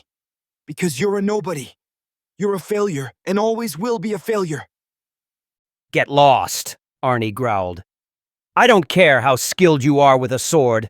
You're a horrible person. Leave us alone. Seth raised fists to eyes and feigned weeping. Wah, wah, wah. He laughed harshly. Cry me a river. He sneered. Pussies. He turned and stalked away. Arnie grimaced and shook his head. Don't worry about that asshole, I said, standing up. I swear I'll become strong enough to defeat him, no matter what it takes. Chapter 9. I spoke nothing of my day when I ate dinner that night. My only answer when prompted was to say that my day was fine. But I knew my sister would have seen through the lie the moment it left my lips. However, she wasn't here, and my parents usually weren't the type to pry, and despite everything, I hadn't received visible bruises on my face, allowing me to avoid suspicion. When I stripped off my shirt to prepare for bed, I was stunned by the extent of injuries I saw in my bedroom's dresser's mirror. The red welts that flecked me all over couldn't be clearer to the eye. The bright crimson bruises marked me like the pelt of a spotted animal. I grimaced and shook my head, then strode for my room's light switch with a sigh and flicked it off to bring the end of light. Waking up the next morning was a frightful event because my body had frozen as solid as a concrete block. That's the feeling I confronted as I tried to move my joints and activate my muscles, so I lay there immobile for a while until I summoned the might necessary to free me from my predicament. I nearly cried out with an anguished scream as I sat up, and pain flared within every bone and muscle from my pelvis to my chin, feeling like a demon being punished for some sin I didn't commit because all I'd endured was a loss from a villainous creature to reduce me to this torment. But I overpowered my crippling condition with stretching and sheer willpower as I forced myself to stand, walk, ready for school, and depart. The journey to school was difficult, but I'd adapted to the pain by then and was able to mostly ignore it. My arrival in class was without fanfare as I collapsed into my desk and slept, more or less, through the first half of the day. Mr. Richardson asked me a single question during my resting with the sourest of scowls on his leathery face. It was as if he couldn't believe that I had the audacity to sleep and not weep with joy when listening to his monotonous lectures. We were in the Franglish portion of our daily academic abuse, and his boring babble went something like this. Franglish is not simply the lingua franca of our world, but it's the universal language spoken by all peoples on Hearth. There are slight variations in the nomenclature used by different civilizations, For example, zero or nothing are commonly used to describe a lack of something in our local dialect of Franglish. But the Mesopotamians who speak the Araglish dialect would use cipher instead for the same meaning. And there are countless other dialectical distinguishments. Even within the borderlands, there are those who prefer the word rien to describe the same situation. So the variety of language that Franglish encapsulates is truly astounding. Ultimately, however, all peoples speak the same tongue, essentially. And it wasn't always this way. Some significant historical event hundreds of years ago forged humanity's vast variety of languages into one. Myths have claimed all sorts of stories to explain how this event occurred, and many revolve around the controversial King Arthur, but He trailed off abruptly as he noted my slumber. I rested my face comfortably on my desk without even jesting that I cared a wink for his lecture. So, naturally, he had to prove a point to protect his wounded ego from further insult. Alex, I hope you're paying attention, because we will have a test on this subject shortly, he snapped. But I doubt you are with the way you're nursing your desk. Stand up and inform the class about the 5 most significant dialects of Franglish. I'm sure you can do it, since you're so confident as to sleep while my lecture is ongoing. I yawned as I rose, then spoke the order he required with bleary eyes and a muttering voice. Germish, Erglish, Soviglish, Latiglish, Spanglish. He frowned. Evidently, he hadn't expected me to know, so now he didn't know what to do. So he fell back on his tried-and-true response. He scowled. You may sit down, Alex, but I expect you to pay close attention from now. I didn't. I sat down and slept until academics finally ended, and I joined all those I'd befriended at lunch with a yawn as I sat upon the bench seat with my tray filled with lunch meat and slop. I still felt like I'd just crawled forth from my mother's nether as pain inflamed my skin all over, and I wished to rest with such sloth it would put a koala to shame. But I had to be at school. Suffering this cruel fate where sleep had to endure constant abate and aggravating interruptions, and this left me in little mood for conversation with my pals, so when they asked the expected questions, I was as snappy as a croc. How are you feeling, Alex? Arnie asked, his brow racked with concern. You usually screw around in class and don't pay attention, but I've never seen you sleep like that. You looked like a corpse at your desk. Are you doing all right? I'm fine, I snapped. I just feel like crap for obvious reasons, so I need my beauty sleep to heal the hideous wreck of bruises on bruises after being beaten black and blue. It's awful what happened to you yesterday, Eric said, gazing at me from across the table. His expression hardened. I'll make sure to get back at Seth during training. Don't, I hissed, shaking my head. Just forget about what happened. I don't want you guys getting roughed up because of me. Arnie took a sip from a water bottle. What will you do now then, Alex? Since you're not coming to training with us? I grimaced. I'll figure something out. That's how I found myself entering the school library after lunch. I walked up to the librarian and placed my hands on the counter. Ma'am, I'm looking for a book. Could you please help me find it? She peered at me through her thin spectacles. You're acting quite differently today, young man. What's your name? I'm Alex, I said. What type of book are you looking for, Alex? She asked. I want a book that has a map of Zienna. So you want an atlas, she murmured. Funny, a boy came in looking for one just a bit ago, she grimaced. But his behaviour was so uncouth, and he looked mean, real mean. I narrowed my eyes. Could she be talking about... I shook my head. No way! He'd never show up to a place like this. You look like something's on your mind, the librarian remarked. It's nothing, I muttered. So, do you have any atlases on hand? She nodded. I got one right here with me. That boy tossed it on the counter when he left. She knelt below her counter, then emerged with a thick book and slid it across the counter toward me. Here. Thanks. I picked up the atlas. Zienna Atlas was inscribed in yellow letters across its blue cover. I opened it and began flipping through. Maps of all types and sizes filled each page, charting out lakes, neighborhoods, forests, school districts, towns, and more. I continued scanning through the book. Where is it? It has to be in here somewhere. You planning on checking that out? The librarian asked, cutting through my thoughts. I murmured. I still hadn't found what I was looking for. Sure, why not? Then I'll write your name down for it, the librarian said. She pulled a paper from a cabinet and scribbled on it. Hand me the atlas. I gave it to her. She opened the book's cover, revealing a paper taped to the inside. Scrawled on the paper was a list of names and dates. She handed me a pen.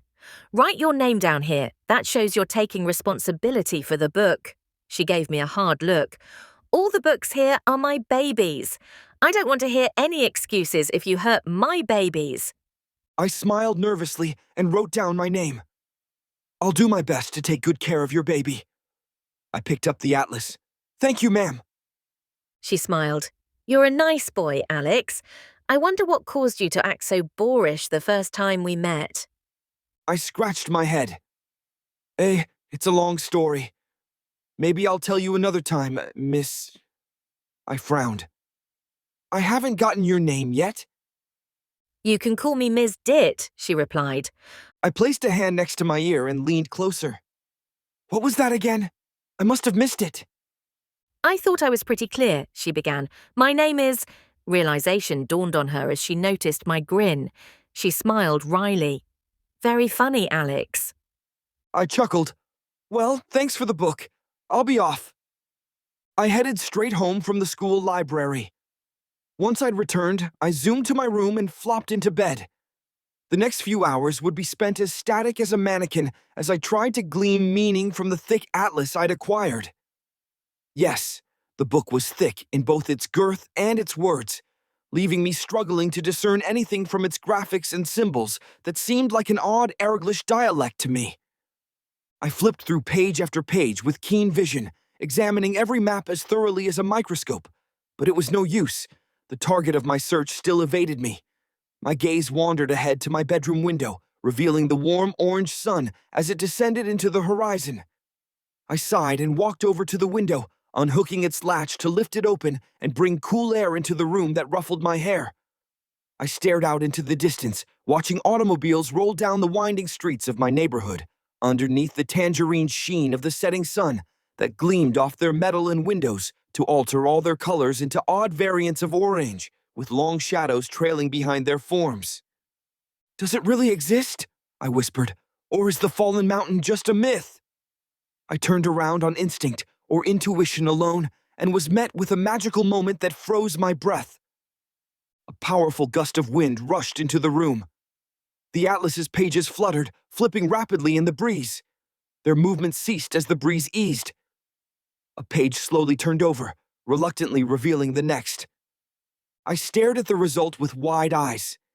In the center of the page sat a large landmass labeled the Borderlands, with multiple multicolored regions within filled to the brim with symbols for trees, rivers, tundras, mountain ranges, and more.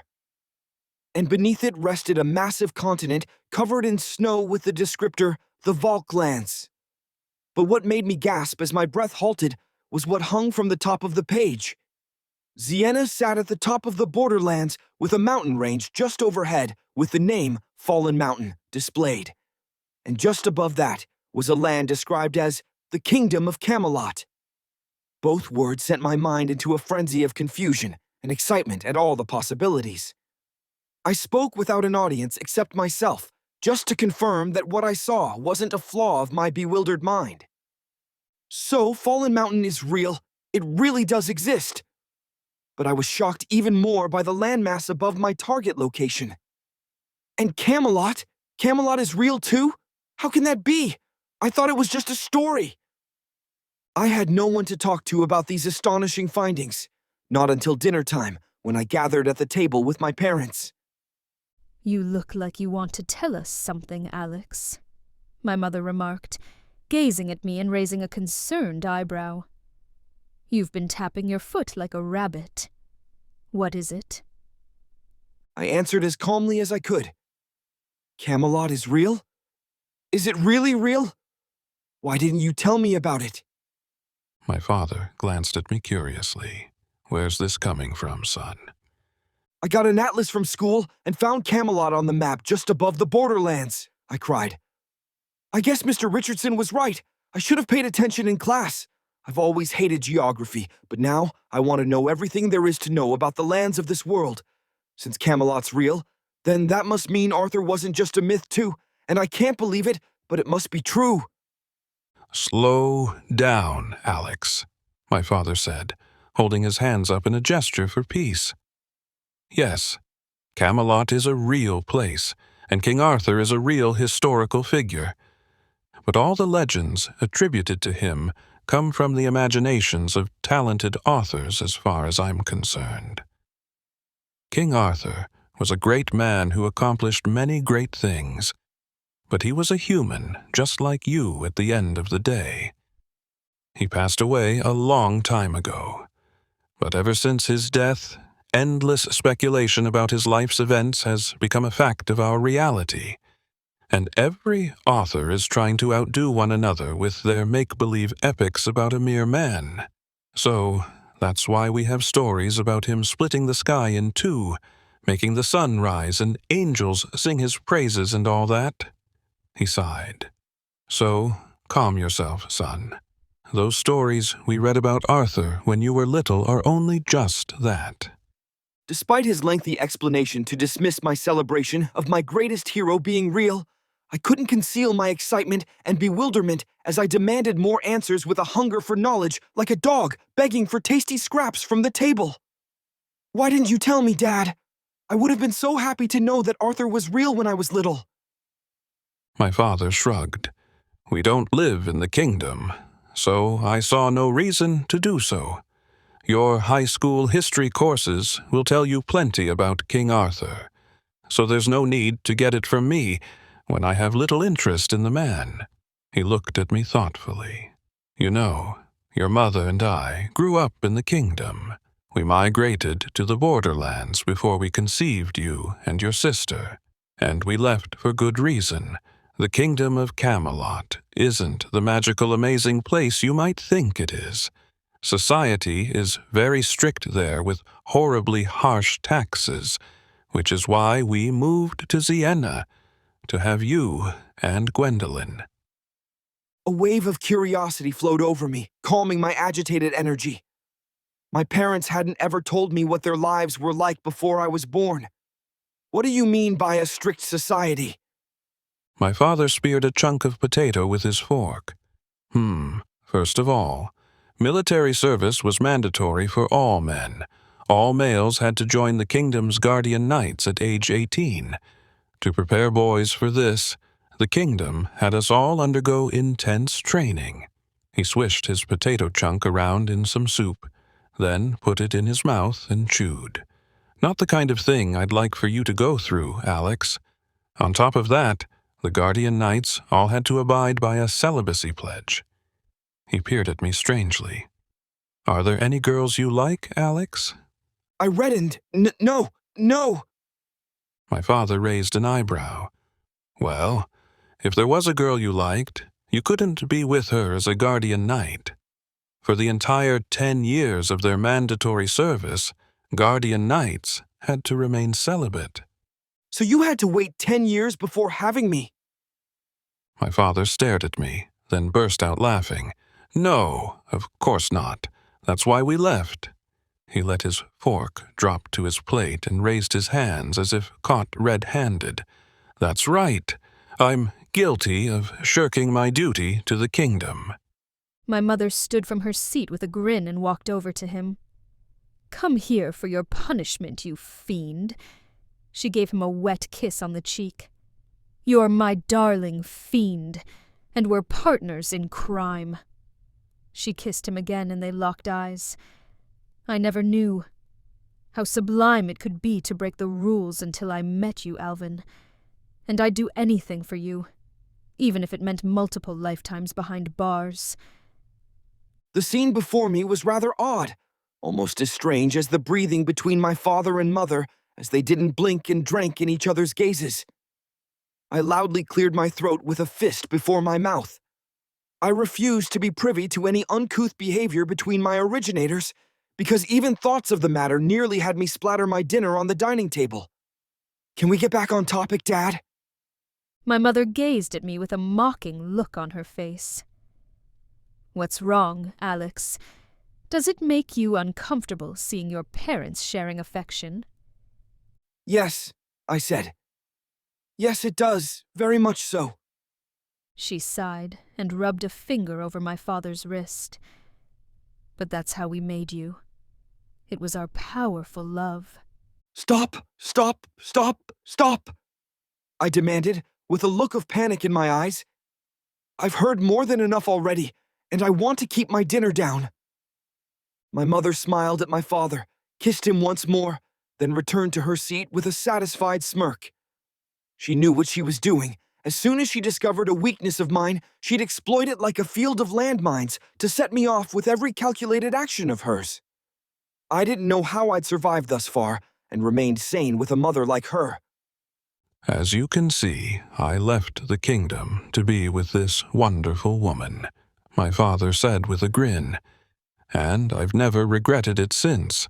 That's why you should leave all this talk of Camelot behind.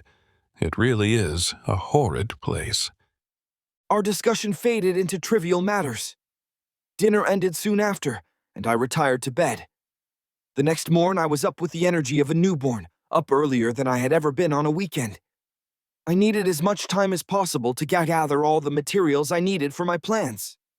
I had plans, big plans, and flew into action to manifest them. I pored over the atlas and jotted down useful information, then tossed my school crap out of my school bag in preparation for my faraway destination. I filled the backpack with food items of all sorts, mainly canned goods, but as I retrieved a can of beans from the pantry downstairs, my mother caught me in the act, so I had to think fast. She examined me with her hands on her hips and a curious look on her face. What do you need that for, Alex? You've never been a big fan of beans. I had to think fast. My friends are having a bonfire, and they like nothing more than beans. I rubbed my stomach. Nothing hits the spot like tasty beans around the bonfire. I thought marshmallows were the thing kids like at bonfires. But okay, my mother said, shrugging. With that potential disaster averted, I converted my bag into a survival sack with food, water, pocket knives, and lighters. And the atlas was last to ensure I wouldn't lose my way. And with that all done, I began my journey with a stealthy departure downstairs, after making sure my mother was soundly slumbering in her room. I threw on my shoes at the front door and checked the clock that hung beside the door. Its hour hand rested just before 1. If my calculations were correct, I'd have enough time to get there and back before sunset, but there was only one way to find out. I opened the front door and stepped outside, then took a deep breath, tightening my grip on the straps of my backpack. Sheathed at my hip was my training sword. I patted it reassuringly. Here we go. And so my journey began. My study of the atlas had blessed me with the knowledge that I didn't live very far from Fallen Mountain. An hour's walk through the city, where the trickiest obstacle I had to face was traffic, led me right to the foot of my destination. The cobblestone roads of Siena gave way to a winding dirt path that cut through a grassy expanse. Hulking mountains towered faintly visible on the horizon. A mossy wooden sign jutted from the grass beside the path, and its message looked quite peculiar, so I stopped and examined it. Fallen Mountain Lies Beyond was etched into the sign in jagged letters. I noticed a line below in smaller print. Beware, only those willing to fall will rise to the summit. Only those willing to fall. What's that supposed to mean? I demanded to no one in particular, and to be honest, my stomach had fallen perpendicular in my gut upon reading the ominous message, so I spoke to myself to provide reassurance. It helped little, so I took a water bottle from my pack and had a sip, then returned it as I eyed the task before me. While I could see a range of mountains stretching across my vision, the Titan directly ahead towered far above the rest, its peak cloaked by clouds. I closed my eyes and took a moment to steel myself with a slow breath, quelling the anxiety that churned within. No turning back now. I said I wanted to get stronger. Now's the time to prove I mean it. I set down the path at a quick pace. It didn't take long before my first obstacle loomed into view, or rather, disappeared from view. The dirt path became consumed by knee-high wild grass to eliminate any notion of correct navigation. However, before despair could set in, my eyes landed on a metallic object protruding from the grass. At first, I had thought it to be a rock, judging by its rugged texture, but as I drew closer, its identity became clear. A worn sword, its blade crawling with cracks and infected with rust, towered before me. Vines snaked around its form, slithering all the way from the ground to its hilt. It stood nigh as tall as a telephone booth to leave my eyes level with its handle. Whoever used this sword had to have been huge. I looked past the ancient saber and spied several more swords in the distance. So this is what Arnie meant by a path of swords. I continued on my newfound path, guided only by swords. The land dipped and rose in height, ebbing and flowing like a wave of water. At times it would harshly increase, forcing me to dig in my feet and lean forward to avoid falling down mortally steep slopes. As soon as the land leveled out, giving me respite to catch my breath, I'd find myself faced with an even steeper incline, forcing me to almost climb as I seized fistfuls of grass. My face and clothes grew damp with perspiration, as my trials on the mountain trail faced escalation after escalation, and breaths of desperation wheezed out as I yearned for my destination to appear so this could finally be over. But my torment had only just begun, and I began to regret wearing pants, a precaution I had taken for the wild grasses, and hoped the difficulties I encountered would lessen. But everything on this mountain was inverted just like its name. My difficulties only rose with my rise up the sides of the primordial tower, and I showered a rain of sweat below as I climbed and crawled and staggered, consuming water bottles like a wateraholic, because the otherwise beautiful mountain was no frolic in the park to ascend. I cleaved through various habitats as the hours passed, wading through streams that rose to the knees and others to the neck, forcing me to carry my backpack overhead. And I didn't forget to fill my bottles back up once I'd crossed, because the sun dried my body like a raisin in an instant, so constant water was a must for my survival. I saw many animals, stags, sparrows, squirrels, birds, and bugs of every species, but it was the latter that captured my mind, ears, and sight with the horrid fright of being stung, bitten, and groped like a smitten maiden by all their nasty feelers, forelegs, and far too many creepy limbs. I sympathized with the imaginary victims of insectoid invasion in the illustrations I picked up from the drugstore, but this was beyond a horror comic with all the insects that clung to me like magnets, and once again, I felt like a maiden in certain odd illustrations I had been intrigued with as a way to while away empty time on the weekends. But knowing my mother, she'd already discovered those magazines and threw them in the fire, and I felt like I was in hell with all the demonic critters feeding on my flesh, as the sun roasted me like a sinful devil. But I wouldn't become a bitch to all the itching and biting and honestly frighteningly large bugs I encountered, so I snarled as I squashed, swatted, and smushed the minions into mush as I pushed through the bushes of undergrowth with constant whooshes as branches recoiled. I did wonder if this was some sort of punishment for insulting my sister's tush. But it wasn't an insult, it was the truth, so I had nothing to be ashamed of as I made my way up the mountain like a filthy corpse infested with insects. When I felt I could bear no more, I'd take a short break for water and a snack, then renew my journey with double the effort. I dutifully followed the swords along the way, noting that many were buried in uncanny places, protruding from shallow streams, muddy pits, tree trunks, and the edges of cliffs. As I noticed more and more of the latter, a massive hillock loomed into view, with an innumerable number of swords protruding from its stone face that spanned all the way from the ground to its peak. I paused in astonishment. How am I supposed to get up there? Am I really expected to climb? As usual, there was no one to answer my thoughts except myself. I walked over to the foot of the cliff and stared up in apprehension. There had to be at least 100 feet between me and the top. Just the sight of it had my stomach dropping with the feeling of it dangling between my loins as an anatomical impossibility because of the impossibility of climbing the trial before me.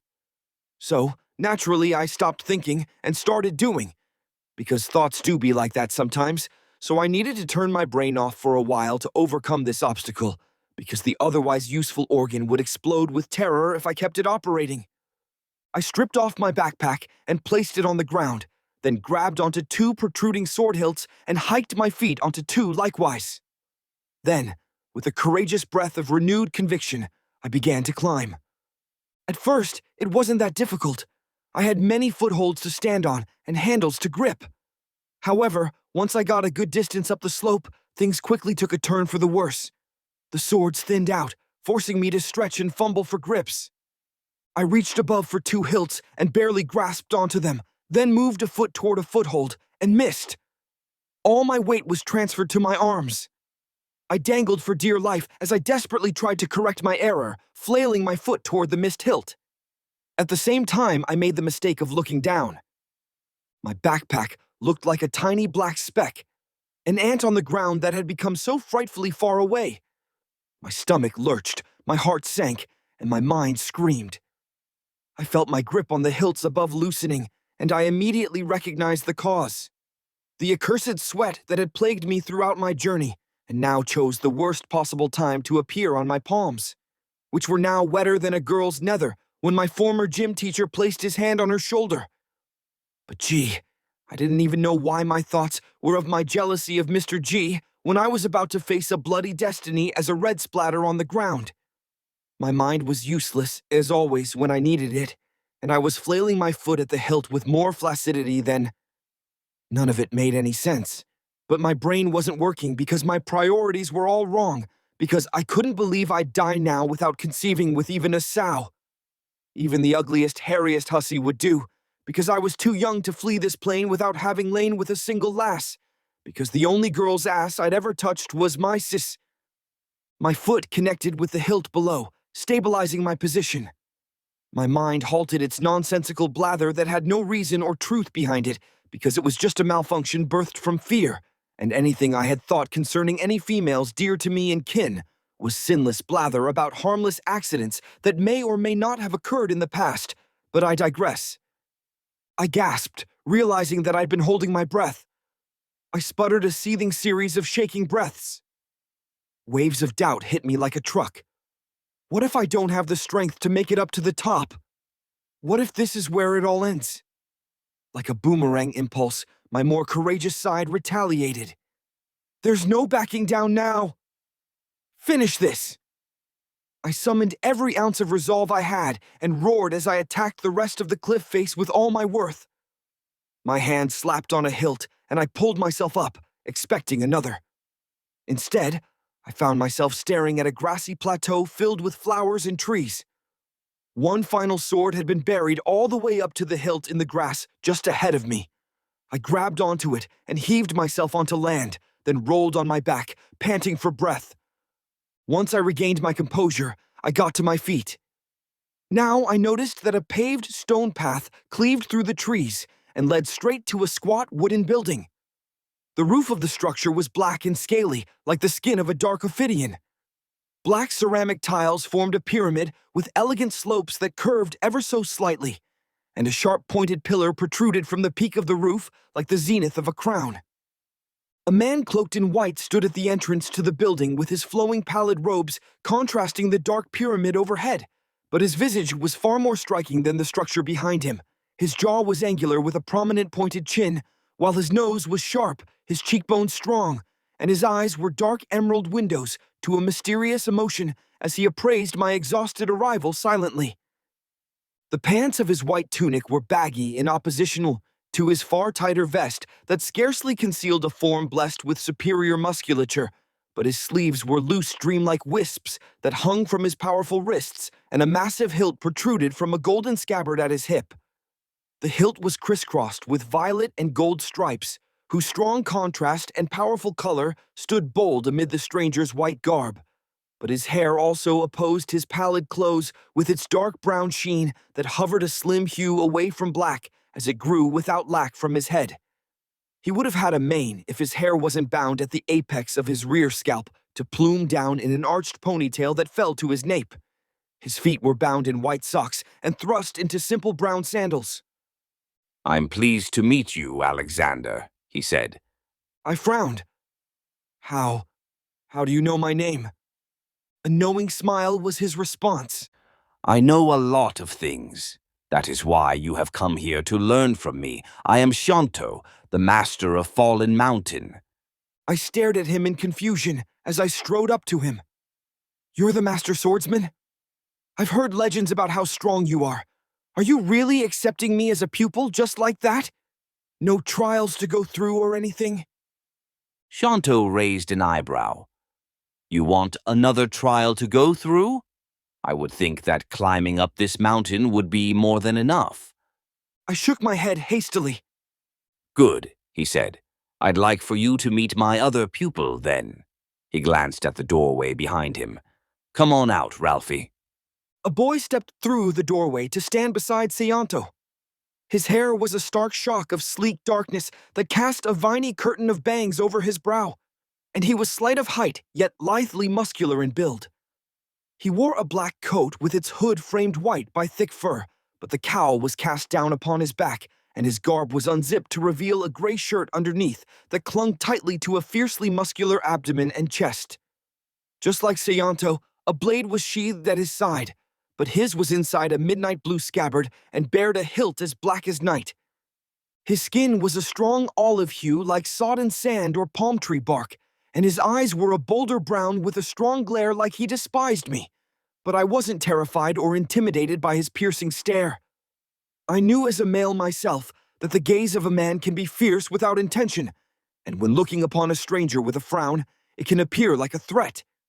And he did have a scowl, but he didn't know me yet, so I was sure we'd be friendly, but not romantic, once my charismatic nature won him over. I extended an eager hand in greeting. So you're Ralphie. I'm Alex. I'm pleased to meet you as your new fellow disciple. I hope we can get along well together. I chuckled. I'm still clumsy with my sword. It's almost as if I'm allergic to it, so please don't laugh when I'm training because that's what I'm here for. So, I'd like to hear more about you because I'm curious what brought you to become a disciple. He stared at me. His eyes remained as piercing as knives, without a hint of a smile or interest in a word I said. I bit my lip. Is something wrong?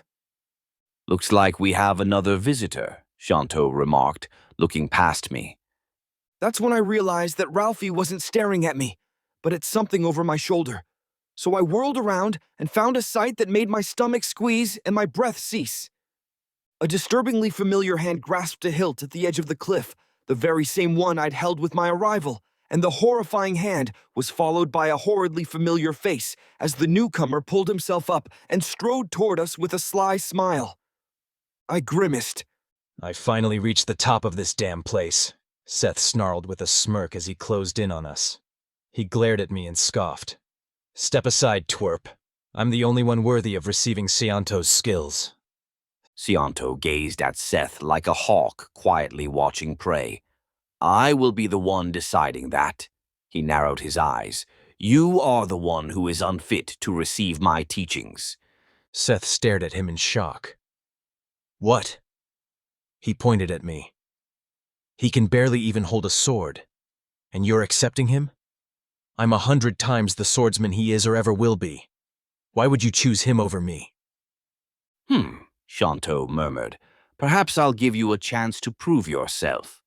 He glanced at Ralphie. Ralphie stepped forth to stand at our fore with his fierce eyes locked on Seth's furious glare. If you can land even one hit against Ralphie, I'll accept you as my disciple, Shanto said. Seth grinned. You've got to be kidding me. You really think I can't land a hit against a wimp like him? He reached for his hilt with a sadistic smile. I wasn't looking to slice anyone up today, but since you asked for it, I'll oblige. He drew a saber from his scabbard with light gleaming off its blade, then burst toward Ralphie with sickening speed and a savage slash to match his sordid snarl. The blade cut through Ralphie, or rather, sliced through the after-image of the lad, because Seth's blade whizzed through nothing but air. Seth stared in bewilderment because there was nothing there where his opponent used to be, only a blink before his swing. What? I sliced him. I know I did. Your eyes are as slow as your sword, Ralphie murmured from just behind Seth. He stared at his confused opponent with a look of boredom. Seth whirled around and returned to attack with myriad lashes of his lethal steel as he seethed and spat, refusing to accept that he'd been had. Don't get fucking cocky. I was only warming up, but now I'll shred you into slurry. Ralphie's hands remained in his pockets as he blur-skipped through an endless storm of swings and thrusts, scarcely even looking at his opponent because his eyes were on Shanto as if awaiting a signal. He raised an eyebrow as he stared into Seth's frustrated face. What's wrong? I thought it would be easy to strike a wimp like me. Seth snarled and doubled the speed of his strikes, but air was his only enemy, it seemed, because his seamless swings only brought breezes of wind across Ralphie's face. It seemed like his foe was getting sleepy from the mechanical fan created by Seth's endless missed attacks, and Ralphie looked a constant blink away from a yawn. Shanto frowned. I've seen enough. Finish it. Ralphie looked like he was walking as he materialized, strolling forth from a blur behind Seth, but his speed was unreal because Seth didn't even notice that his foe had vanished until Ralphie stepped up behind him and cracked a harsh hand chop against the back of his neck. I don't think Seth even knew what hit him. I was watching the whole time, and I barely caught the movement, still astonished by the seemingly impossible blurring walk I saw from Ralphie. But as soon as the chop landed, Seth was out like a light. His eyes rolled back to reveal their whites, and he collapsed. I could only stare with uncomprehending shock. Ralphie's bout with Seth was just as one-sided as Seth's duel with me. I couldn't believe how easy Ralphie made it look to take down the opponent who nearly sent me to the hospital. Take him back down to the foot of the mountain, Shanto ordered. Ralphie nodded, then slung Seth over his shoulder as weightlessly as a paper bag and leapt out of sight. For several moments I remained as still as a statue with my eyes wide and jaw apparently broken because my shock wouldn't allow it to close. But eventually, I turned to Shanto with an eager question in my eyes and on my tongue. Can you really train me to be that strong? As long as you're willing to put in the effort, anything is possible, Shanto said. Yes, you can become that strong, and even stronger if the foundation of your quest for strength is a conviction stronger than steel. I nodded, then I frowned. Why would you choose me over Seth? What he said was right. He's a much better swordsman than I am. There is more to a swordsman than skill with a blade, Shanto replied. I've chosen you because of the qualities I've seen within you. Qualities that go far beyond something as simple as strength. He folded his arms over his chest. Let's leave the matter at that. We've traded more than enough words, but you've come here for my knowledge that can't be gained through words alone. He walked past me. Follow me. I followed him as he strode through the clearing. Are you looking for a suitable place for us to spar? He stopped abruptly, and as I halted behind him, I noted that we stood at the edge of the sword grip cliff I'd just overcome. We won't be needing any swords as of now. He sat down cross-legged, then patted the grass beside him. Sit. I sat down and imitated his pose. We'll be starting with meditation, he said, staring off into the distance where verdant valleys sprawled below with the thrall of wildlife from birds to squirrels and deer filling my eyes and ears with the marks of their motion. Nothing was still beneath us because the terrain underneath us hummed with life too numerous to tally with any number of men or machines. It will assist you in harnessing your mana. You need to become one with your mana. That is the only way you will obtain the strength you desire. He glanced at me. Close your eyes and focus on your breathing. Control your breathing completely. Each breath is the fuel that powers the engine of your body. If you can't master control over it, then you won't be able to tame your mind. I closed my eyes and slowed my breathing. Now, clear all thoughts from your mind, he continued. Become in tune with what truly makes yourself you. It's not your memories, family, name, dreams, or desires. It has no words to describe its existence. It simply is you at the deepest core of your being. I didn't have any idea what he was talking about, but I tried nonetheless, and I tried my hardest. After a few minutes with my eyes closed, I opened them and glanced at Cianto. "Hey, are we finished yet?" He didn't answer for several moments. Then he remained silent for several more longer moments. So many moments passed that the word became insufficient to describe the time I spent staring at him in expectation of a response, so I repeated my prompt louder. "Master Shanto, hey, are we done here?" He opened his eyes. Your very asking of that question shows that you haven't mastered the concept. We'll meditate until the sun falls low in the sky. That's when I began to wonder if I'd made a mistake. My mother would be furious if I came home late at night. I sighed and closed my eyes. I've already come this far. I'll bear whatever consequences that cross my way on this path toward becoming the strongest version of myself. A full moon floated in the night sky as a lone light in an ocean of black. The moonlight cast a silvery hue on my surroundings as I walked up to my front doorstep. I noticed light emanating from my house's windows, but the view of the illumination caused a penetration of pure terror to skewer my gut. This doesn't bode well. I sighed and opened the door, in spite of the core of my essence screaming for me to flee from what awaited me. My mother stood waiting just inside, hands on hips, a scowl on her lips, fire in her eyes, and breathing like a seething beast in preparation for the speech she was about to screech in a way that would put a dictator to shame. You said? And her first word was almost a scream, but her second instantly fell to a whisper, as quiet as the gasp of death. And from there, her breath steadily rose to reach the peak of her start. That you were having a bonfire with your friends. But as we both know, that was nothing but a lie. Where were you, Alex? I called your friends' parents, and they told me they hadn't seen you. And now you've returned as if nothing's wrong with you, sneaking off and returning home at 1 o'clock in the morning. So answer me, where were you?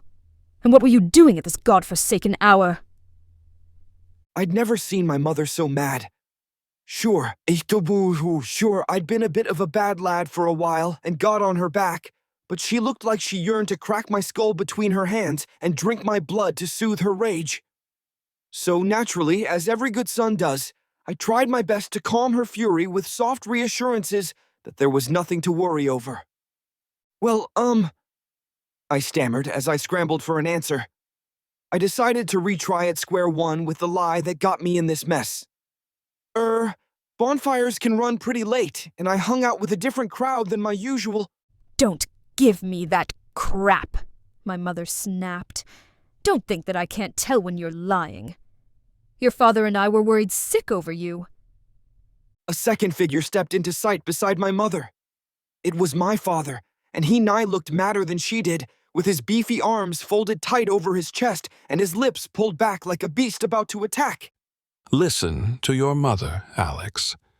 Stressful events like this worsen her sickness. I don't care what you were up to at the end of the day, whether it was drugs, a party, or some criminal activity. Your first responsibility is to look out for your family, because we're looking out for your best interest as your parents, and we will not accept this sort of behavior from you. Is that clear? I nodded. Now, tell us exactly what happened without any lies or alterations, because your lies will only cause more trouble for all of us, he growled. I sighed. I'm sorry. I'll tell you the honest truth about what happened. I hiked up Fallen Mountain. Fallen Mountain! My mother gasped. With such a shocked face, I worried she'd pass out on the spot. What on hearth were you doing there? My father grimaced. That explains why you look like you rolled through 100 bushes and a mile of mud. But what the hell were you doing at such a dangerous place? I'd take you myself if you wanted to seek adventure out there. But mountain exploration is very dangerous alone. There has to be more to your story than thrill-seeking. Just let me finish, and it will all make sense, I cried. I heard a legend about a master swordsman who lives at the peak of Fallen Mountain, so I hiked up there myself to seek his teachings. I frowned and looked down. I'm sorry, I should have told you, but I was worried you wouldn't let me go, so I just had to know if it was true, and it is. I stared at them both with eyes desperate for understanding. You must understand. I met Sayanto, the master of the mountain, and he accepted me as his pupil. I need to keep going back there so I can learn from him. Well, here's what I have to say to that, my mother hissed. No, absolutely not. You lied to your own parents to seek out this horridly dangerous adventure. And for what? Just to get better at swinging a weapon around in circles? There is absolutely no way you will ever— Please, I pleaded. You just don't understand. I pulled up my sleeve to reveal red welts on an arm. There was this boy at school named Seth in my sword training class, and he was a total jerk, and when I faced him, he wiped the floor with me. My mother gasped as she noted my bruises. All wrath left her eyes as her voice softened, and she stared at me with something akin to pity. Alex, don't tell me you've been bullied at school. You should have told us, my father said quietly. We wouldn't have been angry, and I'm sure this situation would have never happened if we'd addressed this earlier. No, that's not it, I snapped. I didn't get bullied. Seth's a jerk, and he beat me up pretty bad, but I've been in fights before, and I won't let it happen again. That's why I refuse to be weaker than him, and that's why I must learn from the master swordsman. My mother released a long, weary sigh. Alex, we care for you more than words can express, so it hurts us to see you hurt like this. We understand what you're saying, and why you did what you did, but I can't just leave my son in the care of some mysterious stranger on a mountain. Then what am I supposed to do? I demanded. Now my voice rose and shook in a similar manner to my mother's at the start of our encounter. I refuse to lose to Seth again. I hiked all the way up a shitty mountain full of bugs and snakes and nearly fell. All just to meet the master swordsman so I can get stronger.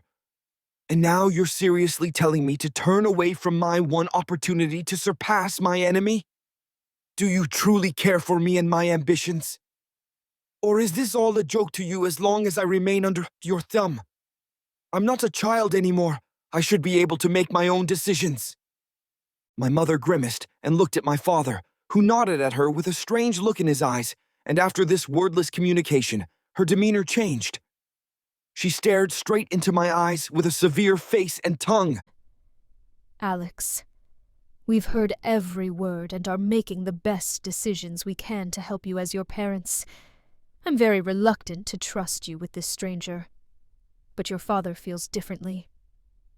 I feel your feelings, son, my father declared with eyes that told me his words weren't only that. I've known in the past just how it felt to be weak and powerless against the obstacles in my life. I, too, was once a teenage youth who had to make sacrifices to pursue ambitions, even if my parents or those around me disagreed completely. However, you're in luck, Alex, because I see a lot of validity in your argument. Just now, you came to us bruised and battered, and we didn't even know, so we couldn't protect you. And we won't always be around to keep you safe. You are fast becoming a man, so it's only natural that you seek the strength to protect yourself and others. If that's what you wish for by learning from this master swordman, then I can only support you in your struggle. He narrowed his eyes. However, just as your mother said, we can't leave you in the care of a stranger. So I must meet this man before you can continue your training with him. I released a long sigh as a wave of horrible emotion subsided, and with that relief, I smiled in appreciation of my father, who, despite everything, was able to empathize exactly with where I was coming from. Thank you, Dad. Don't get your hopes too high, my mother warned. You will only train with this man if your father finds him trustworthy.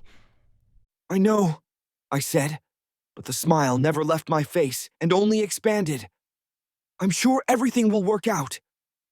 I didn't know why I was so confident of this, but something deep within told me this was the truth, as if I had access to a book of my life and knew the next chapters of my existence would bear the fruit of all my current dreams. Chapter 10. A young boy stared down at his feet where splinters protruded from wood planks to stand ready for their next victim. His eyes are averted from the threat he knows is before him, but perhaps he thinks if he looks away, the menace might decide to go away. And yet, he knows that this is fantasy, but fear commands him to act without rationality to feign control over the torment that is his life, or his mind will fracture more and finally break under the weight of his daily hell. A man sat on a chair before the boy. He was slouched and turned away from a table and wore a sleeveless white shirt that revealed dark hairs on his burly chest, but his gut was an overfed bag filled with countless beers because even now he sat beside the bottle. His distraction from his favorite amusement always meant terror for those unfortunate to be in his presence, and for the boy, he'd become a toy to throw and maybe break if he made a single mistake. Perhaps a wrong word, a breath too fast or too slow, saying too little or speaking too much, thinking the wrong thoughts, or perhaps just existing would be enough to merit punishment. The unwinnable game began as the man stared down the lad with emotionless eyes. No human sensation could be witnessed within the dark voids that gazed into the boy's soul silently. Then, finally, the man spoke in a gruff tone that warned of the danger of a wrong answer. Do you understand what you did wrong? The boy scuffed his feet against the floorboards and didn't lift his gaze. His voice was a weak whisper. I'm sorry. What was that, Shadada? The man asked loudly. Speak up! I said I'm sorry. The boy cried. Did I ask? The man growled. He looked at his bottle of liquor, then ripped his gaze away to glare at the boy. You just won't ever get it through your thick head, you little idiot. You say you're sorry? He beckoned with a finger. Come here! The boy reluctantly stepped closer. The sound of the slap was like an animal being crashed by a car, and the boy was thrown like roadkill across the room to crash upon the floor. His airborne flight from a single strike was a simple fact of his reality, as a child being hit by a grown man thrice his size without an ounce of restraint. The boy cried out as a natural reaction, but quickly fell silent, curled into a ball, and waited.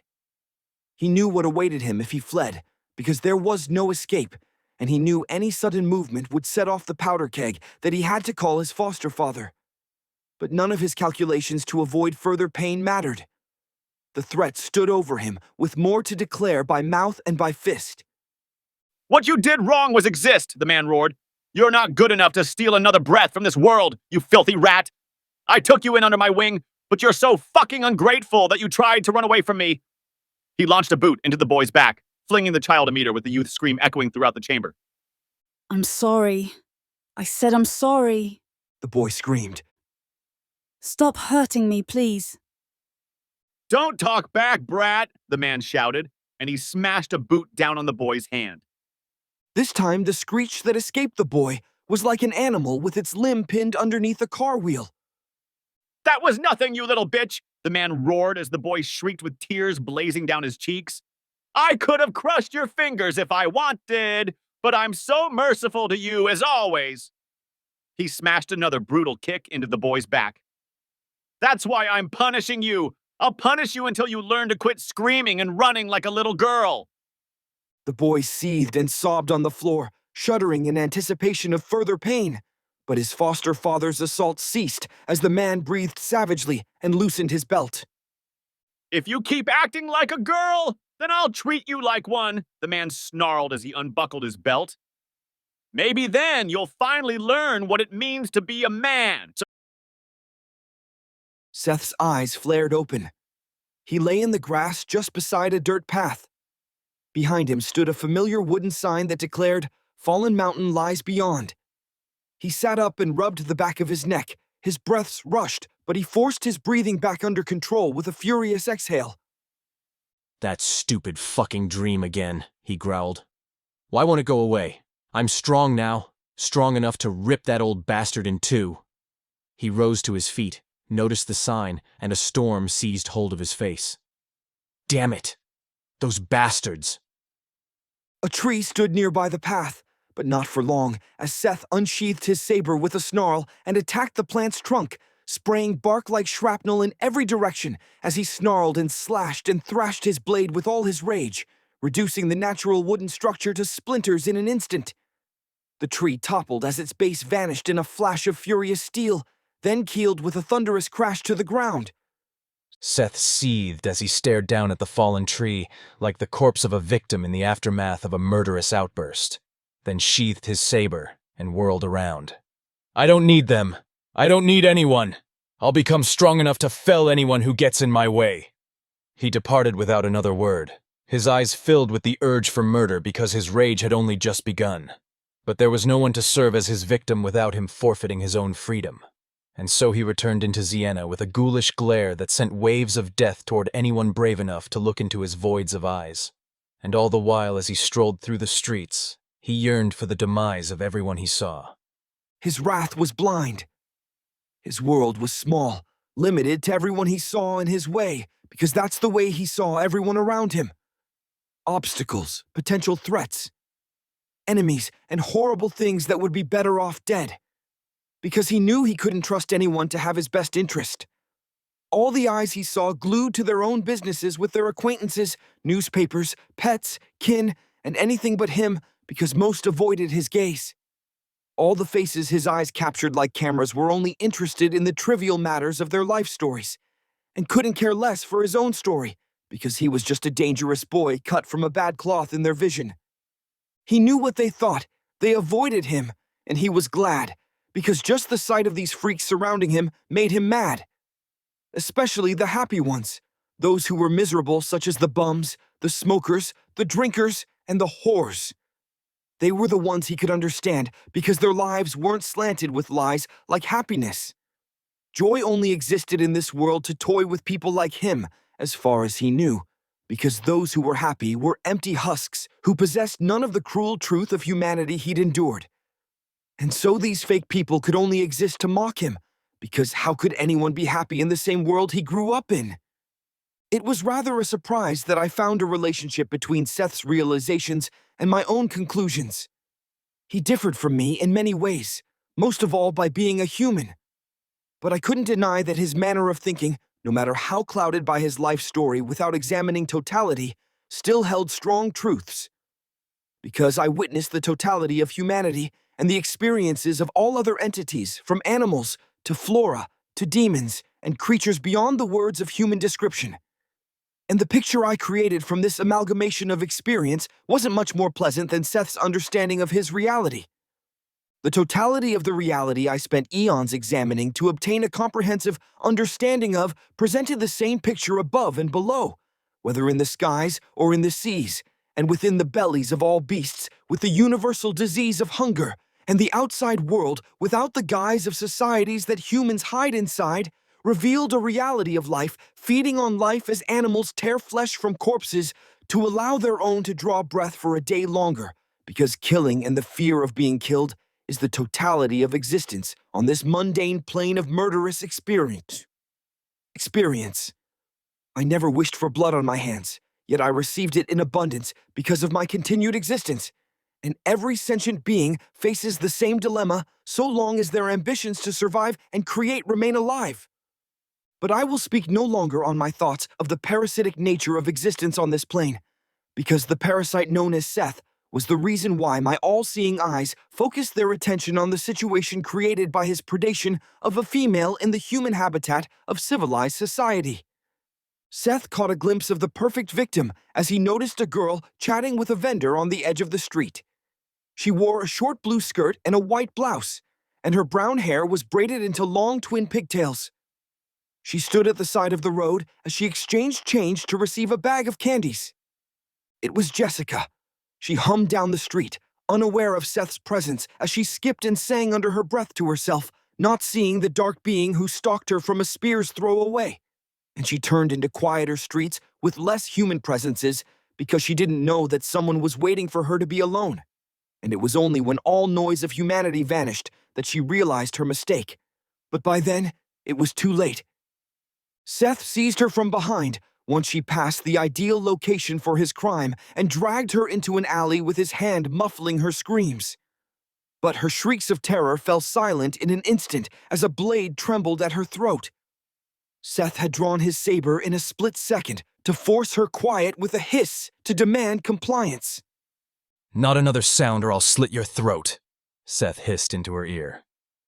Jessica dropped her bag of candy as her grim reality hit her.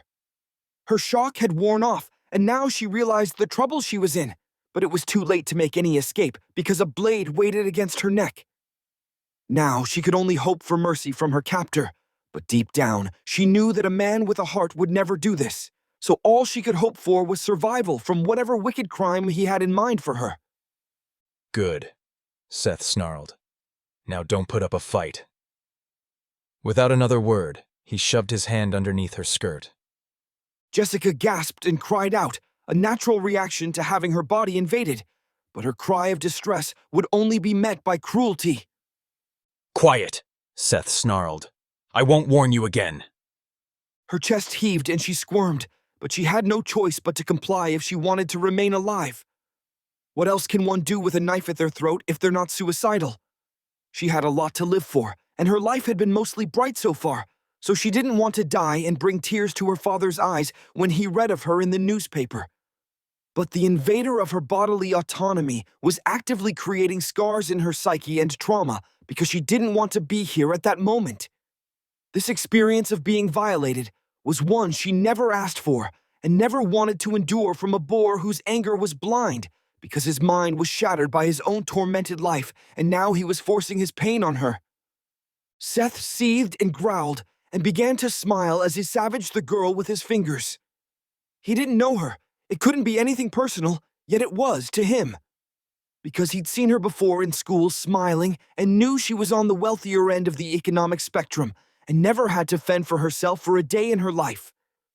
Maybe, if she grew up like him, she would have known to avoid certain places where predators congregated and danger was rife, but she possessed no second sight of street smarts because her intelligence only encapsulated academic nonsense that meant nothing in the real world. So, Seth's guilt was non-existent as he rationalized his crime away with every second of his ongoing penetration into the girl with his hand, because no one had shed tears for him when he'd suffered under the savage whims of another. Besides, he had no intention of killing her if she didn't resist. What he really wanted was to force someone to feel the pain he felt, and the better off his victim was, the more satisfying his blind vengeance against society would be. At least, that's what made sense to him in his fractured mind. Something still held him back from ravishing her further with his harmful intentions. Perhaps some empathy existed inside him as a result of his own past experiences. If he really wished to make her disappear, no one would be able to stop him. Unlike Gwendolyn, there would be no hero arriving for Jessica, because that was just how cruel and callous fate was in this world. One person may have a near miss and avoid a crash that would have stolen everything they'd taken for granted in life, while another may lose it all in a blink with an unthinking accident or pure misfortune from evil crossing their path. Jessica was the latter, because while her eyes searched her surroundings frenziedly for the hope of anyone mighty and brave enough to save her from this wicked man, all she received was silence in response to her suffering, because nothing was there to watch out for her. And that was when her knight in shining armor arrived, or so it would go if this were a fairy tale with a happy ending. No, her only metaphorical knight in shining armor that arrived to save her was her mind shutting down. She entered shock as her trauma surpassed a certain limit and stared with glassy eyes at the alley wall ahead. Her consciousness had departed to protect her mind from shattering, and the decision to place this function of shock within humanity is one I applaud the creator for. Now, if only they decided not to create trauma at all, this function would be unnecessary, but the creator of this reality seemed to suffer an insidious insanity concerning any matters of morality or simple mercy for their creation. So, Jessica's suffering dragged on even as her mind departed, because Seth's penetrating fingers were violent, and the only mercy she received was the blessing of the aforementioned unknown fateful reason why Seth didn't abuse her further, despite having gone into fits of madness with he-whores in the past. But perhaps he saw her as more human than the harlots he'd destroyed because he wasn't under the influence of a drug. So he finished his groping promptly and released her. Jessica collapsed to her knees, her eyes staring into some invisible void that no one could see except her in her misery. You see, that wasn't so bad, was it? Seth said, smiling with a deep sickness in his eyes. Even now, he had to tell himself lies to destroy the constant possibility of guilt. He'd grown up as a child, believing that everything was his fault, and now he rebelled with the polar opposite of that extreme line of thinking, by strictly believing that nothing was his responsibility. His face hardened with cruelty. Don't tell anyone what happened today, or I'll kill everyone you love. He pointed his sword at her face. Do you understand? She nodded weakly. Her voice was a scarcely audible whisper. Yes. Good, he hissed with a horrible grin. You did great, sweetie. You're the first girl I've been inside who hasn't been tainted by another man. And you didn't make a racket once you understood your role as my toy. He cackled as he sheathed his saber and turned around. Why? Jessica croaked, her voice raw, her face wet with tears, and her eyes wide but glassy with vision veiled by trauma. In her eyes, Seth was a blur with a booming voice, because her mind was trying to actively erase what had just happened to her. Unfortunately, her situation was an undeniable fact before her eyes, causing her brain to malfunction and warp her perception of reality into a nightmarish distortion. Why? What did I do to deserve this? He glanced back at her with a smirk. Don't worry your pretty little head over such things. His sordid smile widened. Maybe I'll give you an answer next time, but I won't be so gentle, so I doubt you'll have any time to think about it. He barked out a short, harsh laugh, then walked away without another look back. Jessica sat motionless on the ground for a while. Then, she picked up her bag of candy and resumed her journey home. A smile twitched at her lips, but didn't reach her eyes. She would have to practice before meeting her father. She had to be convincing so that he'd never suspect something was wrong. Seth stopped at the fore of a dilapidated house. Rotting flowers sat in cracked pots near the front door. Crusty yellow paint flaked off walls to reveal termite-ravished wood underneath, and grime clogged the drains of the roof's rain gutters, while filthy clothing fluttered on a clothesline nearby the worn home. Home sweet home, he remarked at the sight of the savaged hut before him. He cast aside the door and stepped boldly inside. You're a good-for-nothing bastard! A woman screamed, pointing a shaking manicured finger at a man who stood before her. She wore a loose yellow blouse and a brown skirt. Reedy black hair fell all about her bumpy face where scars and pockmarks saturated her leathery skin. She drew back her head, compacted a gob of spit, and let it fly to strike the man in the chest. Enough! The man roared. He lunged forward with an outstretched hand, slapping the woman across the face. He followed up with a barrage of berserk blows that she parried with her own, their arms flailing wildly all over the place. Fuck you! The woman screamed. A sharp pink fingernail made contact with the man's cheek, drawing blood. The man snarled. You bitch! He smashed a fist into her noggin, sending her tumbling to the floor. He kicked her once for good measure, then spat on her. Go to hell, Martha. He turned away and headed up a nearby set of stairs. Seth watched all this from the doorway with an eyebrow raised. Looks like I missed out on a civil discussion with my loving family. What a shame.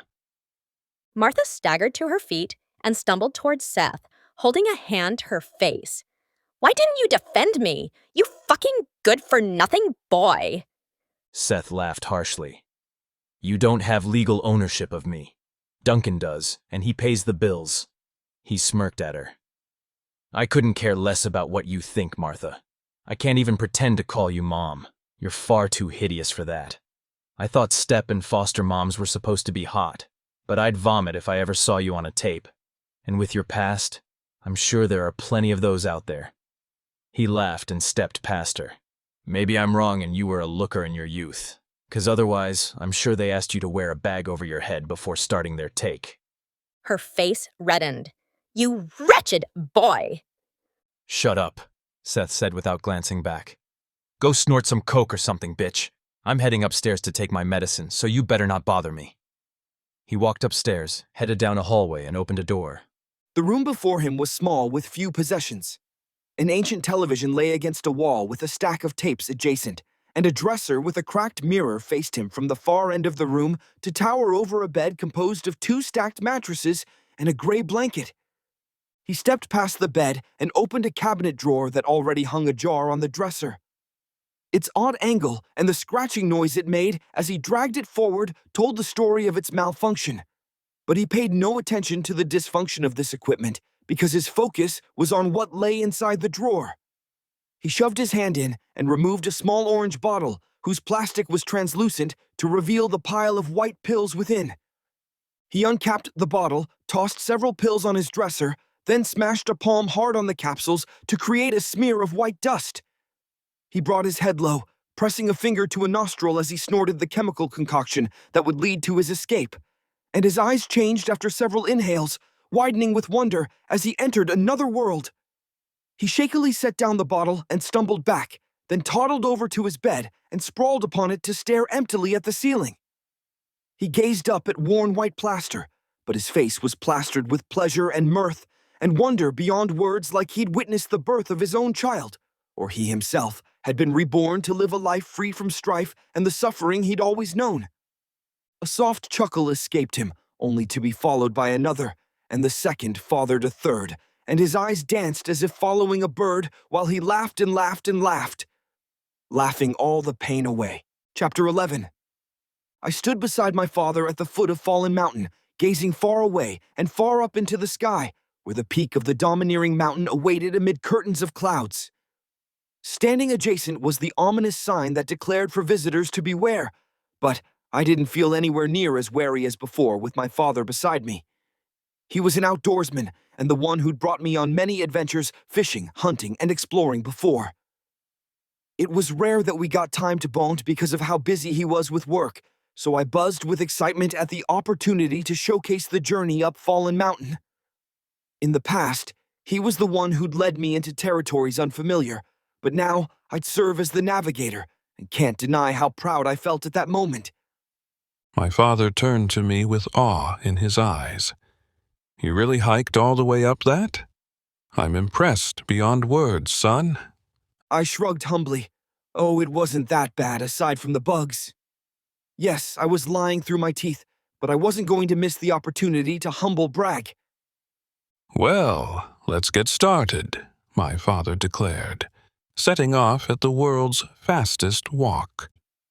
He was a giant of a man with mile-long strides, so I had to run more or less to keep up with him. The speed of his movement was even more impressive with the immense rucksack on his back, but I couldn't hang back to admire my monster of a father because I had to guide him. I needed to show off my expert knowledge of the mountain. What was the use of almost dying if I didn't get to boast about my elite exploring prowess? Heck, I thought I should have had a TV show at that point, but I digress. We blitzed through all the obstacles in our way with strange ease. Perhaps having a companion on my expedition improved my motivation, or maybe Seanto's mana training was working already. But regardless, I was scarcely out of breath in comparison to the wreck I was on my first trial of Fallen Mountain. The only danger I faced on my journey was my talkativeness, as usual. It was a weakness I shared with my sister, and while I didn't yap as much as she did, my trap still got me in plenty of trouble whenever I didn't double-check my statements mentally before making declarations. So, as we pushed through a sprawling tunnel of brambles and branches, ducking and swatting the groping stick fingers of trees away, I began to say things without thinking. You know, Dad, I never saw you and Mom that mad before, I remarked. You barked at me like a dog, and Mom hissed at me like a cat, and I thought I needed to write my will with how angry the two of you were. My dad grunted and nodded. That's for sure. Yeah, I've never seen you and Mom that angry since the time I spanked. I ducked hurriedly as my father released a branch he was holding to avoid a slap from Mother Nature across the face. But the face of my father was what caught my attention as I realized my mistake. I'd mentioned an incident that should have forever remained a skeleton in my closet. I drew a sharp breath. I hope you're not still mad about that. I know what I did was wrong, and besides, you spanked me for it already. He sighed and continued pushing through the branch obstacle course. Yes, it's in the past, Alex, but that incident isn't a good memory for me. Nor your sister, I'd imagine, with the way you treated her. Look, I was in 5th grade, okay? I retorted. I was barely 11 years old. Sure, I knew what was wrong and right, but Gwendolyn did the first wrong by spilling all that maple syrup on my favorite book.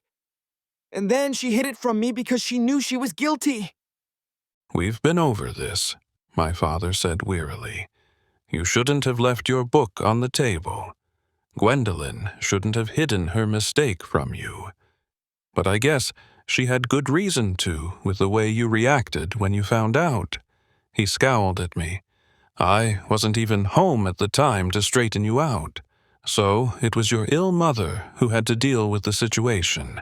She had a horrible migraine and awoke to the sound of her daughter getting pounded by her own brother. Don't say it like that, I snapped. My father's eyes widened. I was speaking of, what the hell else are you thinking about, Alex? Are you seriously suggesting— I didn't suggest anything. You were the one who said pounded.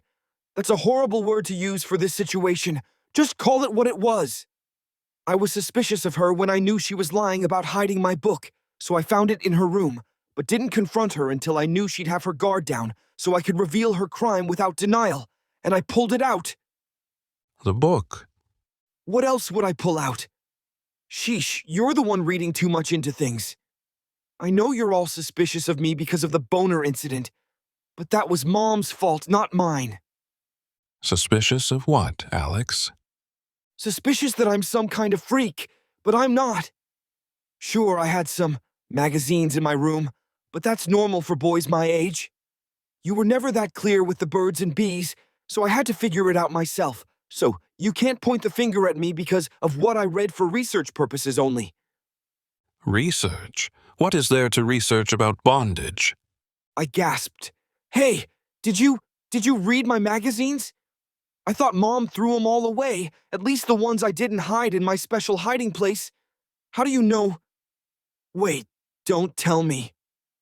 He sighed. Let's, keep clear of this topic. How about that? Your mother and I, He shook his head. Never mind. You confiscated my magazines so you and Mom could have a peep? I don't even want to imagine. My brain is already filled with filth. Then don't read those magazines.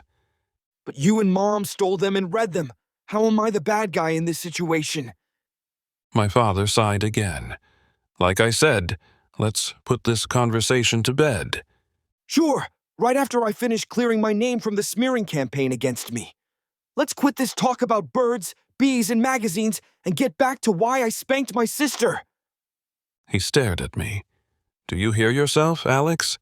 You should never use the birds and bees and my sister in the same sentence. You really crossed the line with what you did that day. I know I did, but it wasn't in a weird way, I retorted. I was just mad that she'd ruined my favorite book and lied to me. My books were like my friends. This was before I met Arnie and Eric, because I only became friends with them in middle school. So imagine your best bud being murdered by your sister, and she hides his corpse under her bed. That's how it felt to me at the time. I was so mad that I waited under her bed. He blinked with eyes as wide as saucers. You hid under her bed? That's news to me. I thought you just barged in and— Stop looking at me like I'm a freak. Because I waited for the perfect opportunity for my revenge, I snapped. It's normal for kids that age to hide and surprise their siblings, but I was angry. so I was willing to wait for as long as it took. Besides, it would have been worse if I barged in, because she could have been changing. Well, what would you do if she walked in and started changing? He demanded. You didn't think it through, did you? Our maze of tree branches came to an abrupt end as we entered a field of knee-high wild grass. No, I didn't, I spat.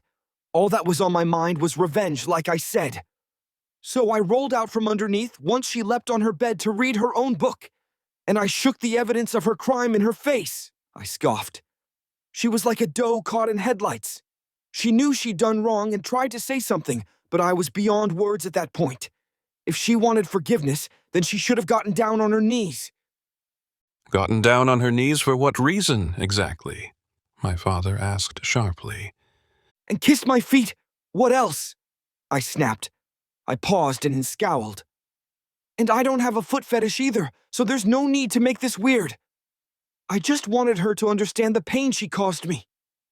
You should have used your words, my father said firmly. I know, I groaned.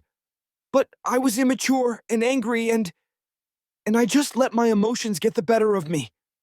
So just like Mom or you did to me when I was little and acted out, I held her down and used my book instead of a paddle or a hand. And how do you think that made your sister feel? He asked. I frowned. Bad, I guess. I didn't like it when you came home and spanked me for what I did, but I knew I deserved it. And the odd thing was, she didn't even resist, because she was bigger and stronger than me back then, so she could have turned the tables in a blink if she wanted. So maybe she felt the same as I did when it came to my punishment. My father gazed at me silently. I drew a sharp breath. Not that I'm justifying it or anything. I'm just saying what happened. No, you could be right, my father muttered. Your sister has always been one to feel guilty. She puts huge responsibilities on herself with school and her academic ambitions.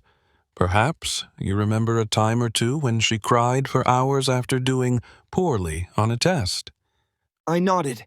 Yeah, I think I remember that. No matter what your mother or I tell her, she believes it's her duty to succeed no matter the cost to herself, and she thinks that any setback to her goals means she failed her family, my father said with a grave look in his eyes. In many ways, it feels like she's the opposite of you, Alex, with your complete lack of care for school. Thanks, I guess, I said. But I'm not sure if that's good for her well-being, my father finished. She never knows how to relax. She's always pushing herself so hard, which is why she completed the most difficult accelerated academic program at Corrigan's Girls' Academy. And she's graduated with the equivalent of a high school diploma at just 16. But results like that don't come without a cost. So I'm worried for her, and I can understand how she can fall so deep into guilt that she feels she deserves to be punished. I shrugged and sighed. You must understand her better than I do. She's been a great big sister whenever she's around, but I didn't get to hang out with her much because of her academic focus, so I'm never quite sure what's truly going on inside her head. I frowned. I mean, I do know what she likes. She likes sweets, but Mom banned them from our house, so it's not like I could bake for her even if I knew how to. And she likes biking, but I'm a bigger fan of skateboarding, and she likes romance novels, but I'm a bigger fan of... Never mind. The point is... He raised an eyebrow. Wow, you've really been keeping tabs on your sister, haven't you? Hey, it's not like I'm a weirdo for paying attention, I said. I'm trying to learn her better because she's still an enigma to me, but there's so much more to a person than just their hobbies. I frowned. Have you heard from her yet? Curious to know how she's doing at Elwith Academy. Unfortunately, no, he said. Knowing her, she's probably exhausted herself with school and doesn't have a blink of energy to spare to write to us. But I'm sure she'll get around to it once she adapts to her new environment. He froze with a perplexed look in his eyes as he pointed a finger ahead. Whoa! Is that a cliff filled with swords? How did anyone stick all those blades in there? Just ahead was the mountain face that had nearly reduced me to mush, where sabers clung to its skin more prevalently than an acne outbreak, and I felt myself shake in my boots for a breath as the terror of death washed over me. But my trauma subsided quickly, because I descended the same cliff easily after my training with Shanto, so I knew my climbing skills had improved from my first encounter, and my doubts were just thoughts. I've been seeing swords like these all over the place, my father said as he scanned the cliff. You told me they're a path of swords that lead to the mountain's peak, and that's neat and all. But how the hell did anyone jam those blades in this cliff? I sighed. Beats me. But those swords make for great handholds, so we just have to use them to climb to the top. Got it, my father said. I'll go first. This is the tricky part, I warned him. One mistake and you're toast. Be careful. Don't worry, son, my father said. I used to be quite the avid climber when I was a young man. Without hesitating so much as to adjust his pack, he seized 2 hilts and scrambled up the cliff face like a squirrel. His speed was made even more incredible by his size because I felt like I was watching a grizzly climb a tree faster than a monkey. The sight before my eyes was that ridiculous, leaving me frozen in surprise even as he reached the zenith and tossed down a rope he'd removed from his pack. Here, Alex, he said. This should make it easier for you. I numbly grabbed the rope and climbed. It took no time at all to reach the top because he yanked me halfway up with a couple of tugs as I rose. Once I'd clambered onto the grass at the peak, I stammered to speak in my awed astonishment. How'd you do that? How can you climb so fast? I thought you were joking when you said you were a great climber, but the joke's on me because what I did was no joke. How the hell are you so strong? My father raised a disapproving eyebrow. How the heck are you so strong is what you meant to say, right? He stared at me solemnly, then burst out into guffawing laughter. Just messing with you, son. Your mother isn't here, so there's no need to worry about putting change in the curse jar. Don't remind me, I grumbled. I can't even speak like myself when I'm with her. I'll have no money left to buy magazines with how much she's stolen because I said a few shits, damns, and maybe a fuck or two when the situation called for it. I squinted at him. But seriously though, how are you so good at climbing? I'm half your size, but you climb twice as fast as me. I hate math, but that doesn't seem to make sense mathematically. He shrugged his powerful shoulders. You know, I used to work as a lumberjack, right? I used to climb lots of trees back then. I can see it with the way you're built now, I said. But you never told me about that. He winced. You must have been very little at the time. Your mother and I decided to move, and I had to change jobs when we did. We first settled in Ventura, but then decided that Siena was a better place to raise our family. He rolled up his rope and shoved it into his pack. I've always hated heights, so my job wasn't a great match for me at first. But I adapted. What I would tell myself is that the faster I do it, the quicker it will be over. That attitude can apply to lots of things in life that you need to do but don't want to. So you should learn from your old man's trial and error to overcome your obstacles.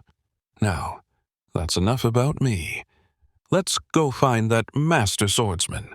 He turned away from the cliff to walk, and I jogged to keep up with his blistering pace.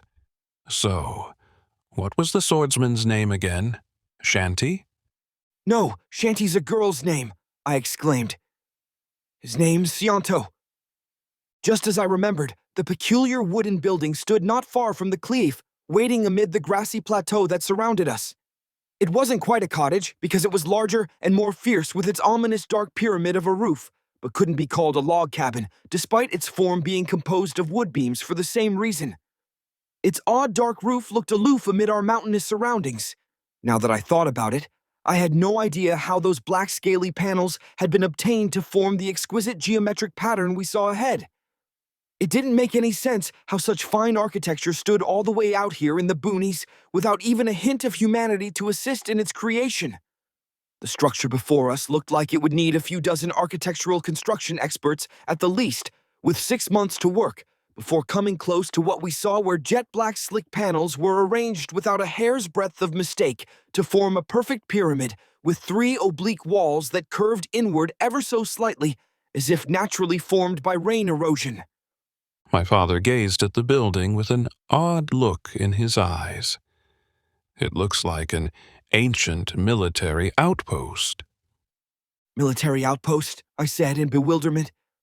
But where are the ramparts, the watchtower, the gate, the moat? I knew plenty of historical military information from my fascination with Arthur. It was all based in fiction, of course. But I knew authors of the highest caliber always give their imaginary inventions a strong base in reality.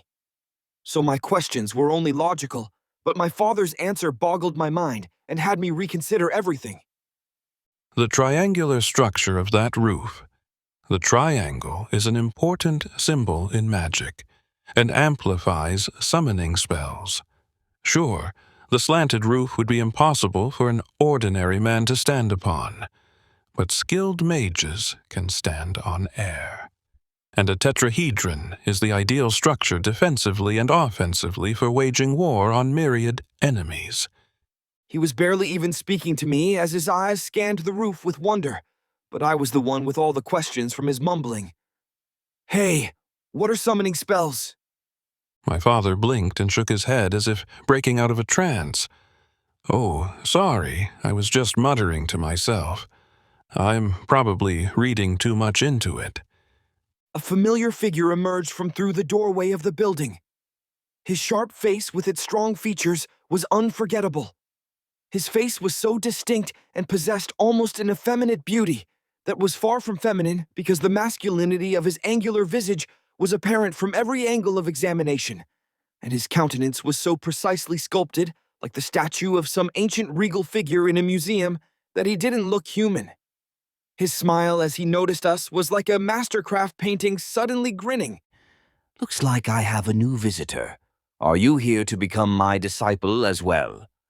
My father folded his arms across his chest.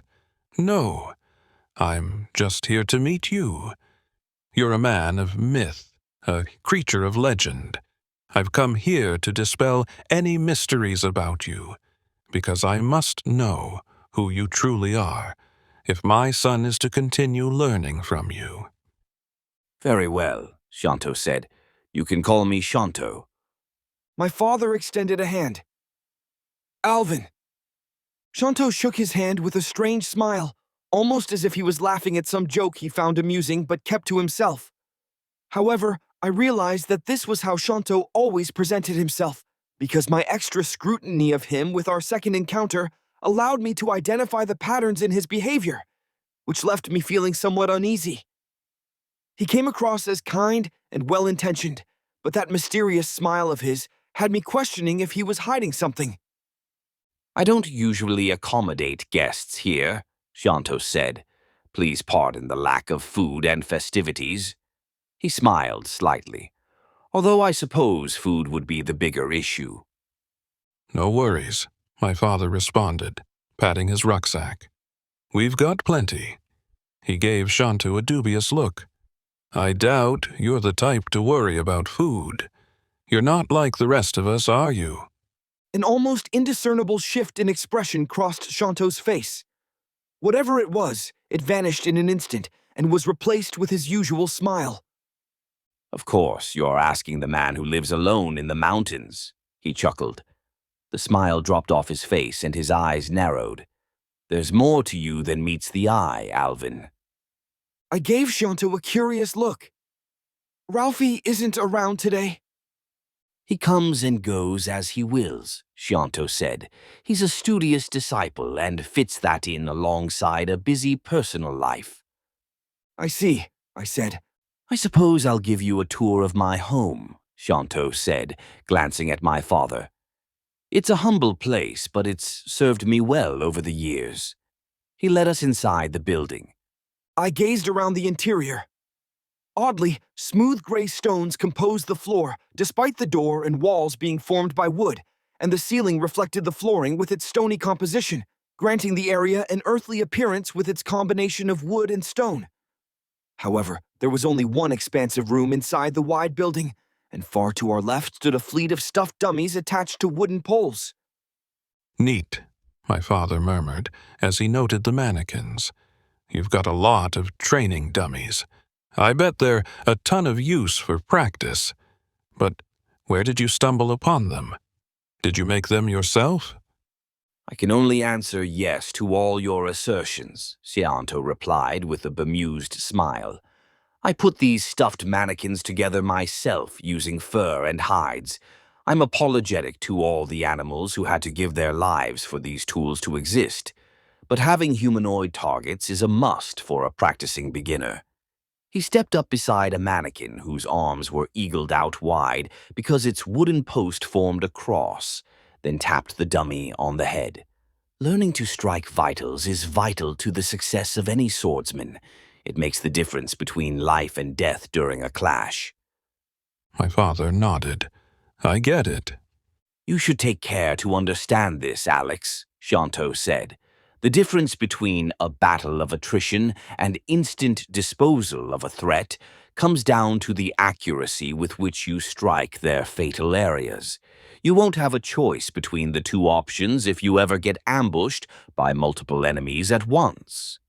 Sounds like you're speaking from experience, my father remarked with a sharp edge to his tone. Is that why you're alone here? I question what would cause a charismatic man like you to isolate himself here. Xianto frowned. I'm a man weary of this world. You look quite young, my father said. How can you be so cynical with so many years ahead of you? Sometimes it only takes one failure to learn a lesson, Xianto replied. I've learned mine. I won't make the same mistake by retreading a path I've already walked. He walked past us. Come, there's still more I wish to show you. We followed him outside, where he led us to the back of the building, which piqued my curiosity because I'd never seen the rear of his home. And my intrigue was rewarded by a splendorous sight beyond my wildest imagination. The sun shone down from on high to light up a wondrous landscape of glistening green grass, where every animal declared their will to live in the world with each action they took for their survival. A bear sat by a stream, fishing for its sustenance as fish flitted by like bullets, weaving past to evade giant hammers of paws that clawed for their lives. Woodpeckers beat percussive rhythms into bark as they searched for their insectoid prey, and a flood of giant ants fled down a nearby trunk as a lizard lashed its tongue to seek them for lunch. And groves of trees and winding rivers split the terrain into diverse habitats featuring flora and fauna that differed so starkly in size, species, and color that I wondered if the earth had been jumbled like a puzzle piece set to arrange the awesome variety I saw below me. As I overlooked the valleys and knolls and forests below our high perch at the edge of a verdant cliff, I spied fish leaping up rivers with astonishing speed, only for one to be snatched by something faster. I only noted the blur as a hawk as it slowed for a moment to tighten its grip on its prey before gliding away. Here lies our true training grounds, Xianto said. There's no better place to train than alongside nature. Some of those animals look kind of dangerous, my father murmured, eyeing a cougar that prowled upon a rocky knoll far below. You're sure Alex will be okay out there? Living with nature is what humans have done for eons, Xianto responded. It's only recently that we've separated ourselves from it, cut ourselves away from our roots. But if it truly causes concern, he laid a hand on his hilt, I'll cut down any beast that poses a threat. My father nodded, then glanced at me. Well, what do you think, Alex? I stared at him in bewilderment. Why are you asking me? I'm the one who wanted to train with him. Oh, my father said. Right. He smiled. I think training with Xianto could do you a lot of good. Just make sure you get back before sunset." Thanks, Dad, I exclaimed, extending my arms for a hug. My father stared at me in confusion. "A hug? That's not how men do things, Alex." He extended a hand toward me. "Here." I grasped his hand. He pulled me in, hugging me and clapping me on the back. "I was just messing with you, son. You can give me as many hugs as you like." The days that followed passed in a blur. I'd head to Shanto's place straight after school and train as long as daylight allowed. Our training sessions consisted of meditation and exhausting exercises that ranged from standing on my head to uphill sprints to endless lunges and squats. The strangest drill was where he had me twist as if I was holding a sword, but with nothing in my hands. "You must become so natural with your swordplay that there will be no difference between this drill and the real thing," he explained as I performed the exercise with bewilderment written on my face. I was more confused than a child lost in a shopping mall as I browsed the expansive arrays of exercises he'd devised. I couldn't understand why he wasn't having us train with swords, but I stuck to his regimen nonetheless, and my faith was rewarded beyond my wildest imagination. Within a few weeks, I noticed huge jumps in improvement when I sparred in the dojo at school. Everything just seemed easier, swifter, smoother. It's hard to explain, but I felt like the world slowed down for me when I sparred, revealing openings in my opponent's defenses I'd never seen before. I honed my newfound skills with a burning passion, training for the day I'd rematch Seth. Unfortunately, that day would come far sooner than I expected. Before that inevitable day arrived, I faced many peculiar incidents. Strange encounters with Seth that made my stomach curdle in unease. The first occurred after sword training one day when we were changing in the locker room. Seth popped an orange capsule out of his pocket, uncapped it, and poured a few white tablets into his hand. Eric glanced at Seth, a perplexed look on his face. "What are those?" Seth grinned. "These are my meds, doctor's orders." He placed the pills on a bench and slammed his hand on them, reducing them to powder. The noise startled other boys in the locker room, drawing their attention towards Seth. He knelt and snorted the powder off the bench. He rose but shook the entire time as if he'd fall, and a wild glint gleamed in his dark eyes. Then, a ghastly grin stretched across his face. "No need to worry, gentlemen. I've merely taken my pills for the day. All is well." He staggered forward as he laughed manically, then slapped a hand against a locker for support, sticking his fingers through its slits for a firm grasp. "How's the saying go? Can anyone tell me? I know. I remember no." He snarled and laughed at the same time with insanity in his eyes. "A pill a day makes a doctor filthy rich." He roared out the final word with a savage grin and ripped the locker open, breaking its restraints so the door barely hung by hinges malformed from his mighty yank. Then he released the savaged sheet of metal with the mark of his grip deforming the door like a bear had smashed a furious paw against it, and he staggered away with a haunting cackle. Everyone watched him leave with identical looks of shocked disbelief. I glanced at Arnie with wide eyes. What the hell was that? "Beats me," Arnie said. "I know what pills he took, though." He reached inside his locker and pulled out an orange capsule. "He must be prescribed Lurita, just like me." I gave him a look of confusion. "What do you need those pills for?" Arnie shrugged. "Lots of kids are prescribed Lurita. Doctors say it helps with anxiety and concentration issues." He scrunched up his brow. "We're not supposed to snort it, though. No wonder Seth acts so weird." I grimaced as I stared at the locker. Is a side effect of snorting its superhuman strength? Because that door was definitely locked, and he broke it like it was nothing. "I've never felt that powerful on my meds, so sure, it's plausible," Arnie muttered. "All kinds of odd shit can happen when you don't follow the label on your pills." "I think getting high on meds is his way of coping," Eric said quietly. "I heard he's been held back a year. His life is fucking rough. I've heard that he's had at least a dozen foster parents because his birth parents were druggies who put him up for adoption. And some orphanages in this city pay for children, which is shady as shit. But that's probably why his parents abandoned him, so they could get more money for their drugs. I almost feel bad for the guy, despite what a jerk he is.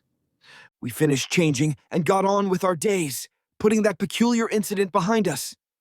Only a few days passed before I had another unsettling encounter. I was making my way through the hallways after sword training and was psyched to train with Sianto. My day had been lackluster, starting with a shoddy test during academics, followed by an unusually sloppy performance in sword practice. And there was only a handkerchief's worth of toilet paper on the roll after practice, and I'd eaten beans for lunch. So, I looked forward to the opportunity to do better at Fallen Mountain. The hike up to the peak was effortless for me now, so I looked forward to it with a smile because it was like a leisurely stroll, in stark contrast to the death-defying epic journey of my first climb, which should have been made into a movie with how awesome I was, aside from nearly wetting my pants at the sword cliff. But I nigh got stiff just thinking of all the ladies who'd be brawling in the streets over me once my bravery was captured on the big screen. Now, the only problem was I didn't have a film crew behind me and had no money, but a man can dream, can he? Anyhow, the main point was that I was excited for my training with Sianto. Even if I'd be standing on my head all day long and forced to sing a song for some inane reason, like building up my lung strength because we still hadn't trained with swords after over 6 weeks, but I'd seen spectacular results from his odd training methods, so I'd do a couple of 100 cartwheels and climb a few trees if he told me. Because my only goal was the strength to defeat my enemy, and I would do whatever it took. And one look down the hallway, as I trekked my usual route of departure from school, revealed the fiend on my mind, and he wasn't alone. He stood beside Jessica with a cruel grin, the same smirk I'd seen before he'd mercilessly beaten me to a pulp, and he leaned arrogantly against the locker beside her open locker door. But even with his slight height reduction from his casual pose, he towered over her like an adult over a child. She was a small girl. She would have been dwarfed by my sister, who was average in her stature for a young woman, and Seth was rather tall compared to not just me, but the rest of the boys in my grade, probably because he'd been held back a year. I think he had an inch on even Arnie, so he was like a skyscraper as he peered down at Jessica. "Hey, Jessica," Seth said. "What do you think of coming over to my place after school?" Jessica stared into her locker. I couldn't see her face, but her tone told me all I needed to know about how she felt at that moment. I'd prefer not to. Seth raised his eyebrows. Really? But we could have so much fun. I recall that you liked it that one time. Jessica slammed her locker shut. No, I didn't! Now excuse me, I have things to do. "You're playing hard to get, aren't you?" Seth said, his voice low. "I'll play along for now, but one day I'll get tired of waiting." His hand twitched. "And I'll take what I want." He reached a hand out toward her. Its shadow fell across her terrified face as her eyes shook with unspeakable horror. A truly terrible terror had seized her and paralyzed any idea of escape. A wicked smile stretched across his face as his hand got closer, closer, and fell within an inch of her trembling neck. "Hey, can't you tell she's not interested?" I shouted, striding over. Seth stopped and looked at me, and his face twisted into a hideous mask of disgust. "Oh, it's you. I remember flattening you last time we sparred." "I'm far stronger now," I growled. "I've been training with Shanto." Seth's face contorted with anger as his eyes broiled with despising hate. "Sianto this, Sianto that. He only chose you because he felt pity. You're a weakling and always will be. His training is wasted on someone as pathetic as you." He walked toward me and stopped at my side. "I'd watch my back if I were you. Accidents happen at this school." He bumped into my shoulder as he walked past. I watched him leave, then turned to Jessica. "Jessica, what's going on with you and him? Are you all right?" A stormy expression consumed her face with dark misery. I'd never seen her look so anguished, and it sent a stab of pain through my heart. Who or what had caused her to suffer like this? I yearned to learn the answer so as to assist her in any way I could, but she began briskly walking away. "Hey, what's the matter?" I asked. Leave me alone, she snapped. Just leave me alone! I watched as she shrank smaller in the distance. A painfully familiar feeling overwhelmed me. Its potency shocked me, crushing my spirit and nearly halting my breath. I stifled the emotion the best I could, shoving it down where it couldn't get in my way. I strode away briskly, resolved to not let my mind wander back into those dark territories. Chapter 12. The day of the decisive battle arrived, but I knew it not.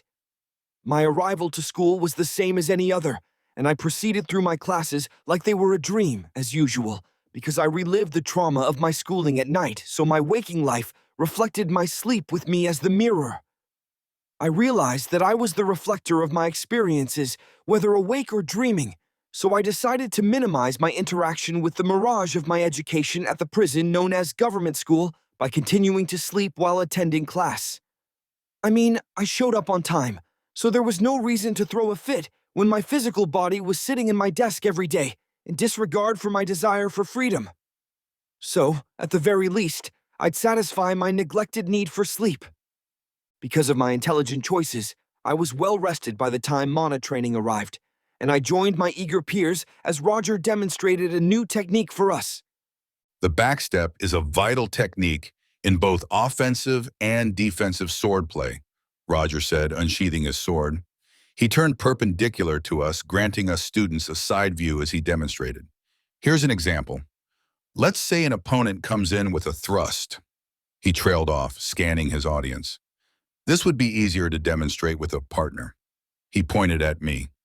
Alex, you've been doing well in class recently. Come on up and serve as my opponent in this demonstration. All right, I said.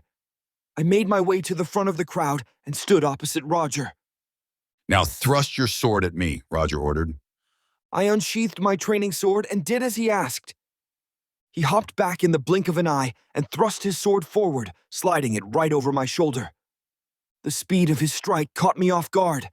I barely registered the attack at all, leaving me stunned as I stared at the sword on my shoulder. Roger sheathed his sword and faced the class. As you can see, the back step serves as an excellent counter against many forms of attacks. Thrusts can be evaded so long as your reaction is on point. Your opponent may use a full commitment charge to pursue your backstep, but those are high commitment for a reason. Sidestepping their charge will leave them completely vulnerable, allowing you to end the fight instantly.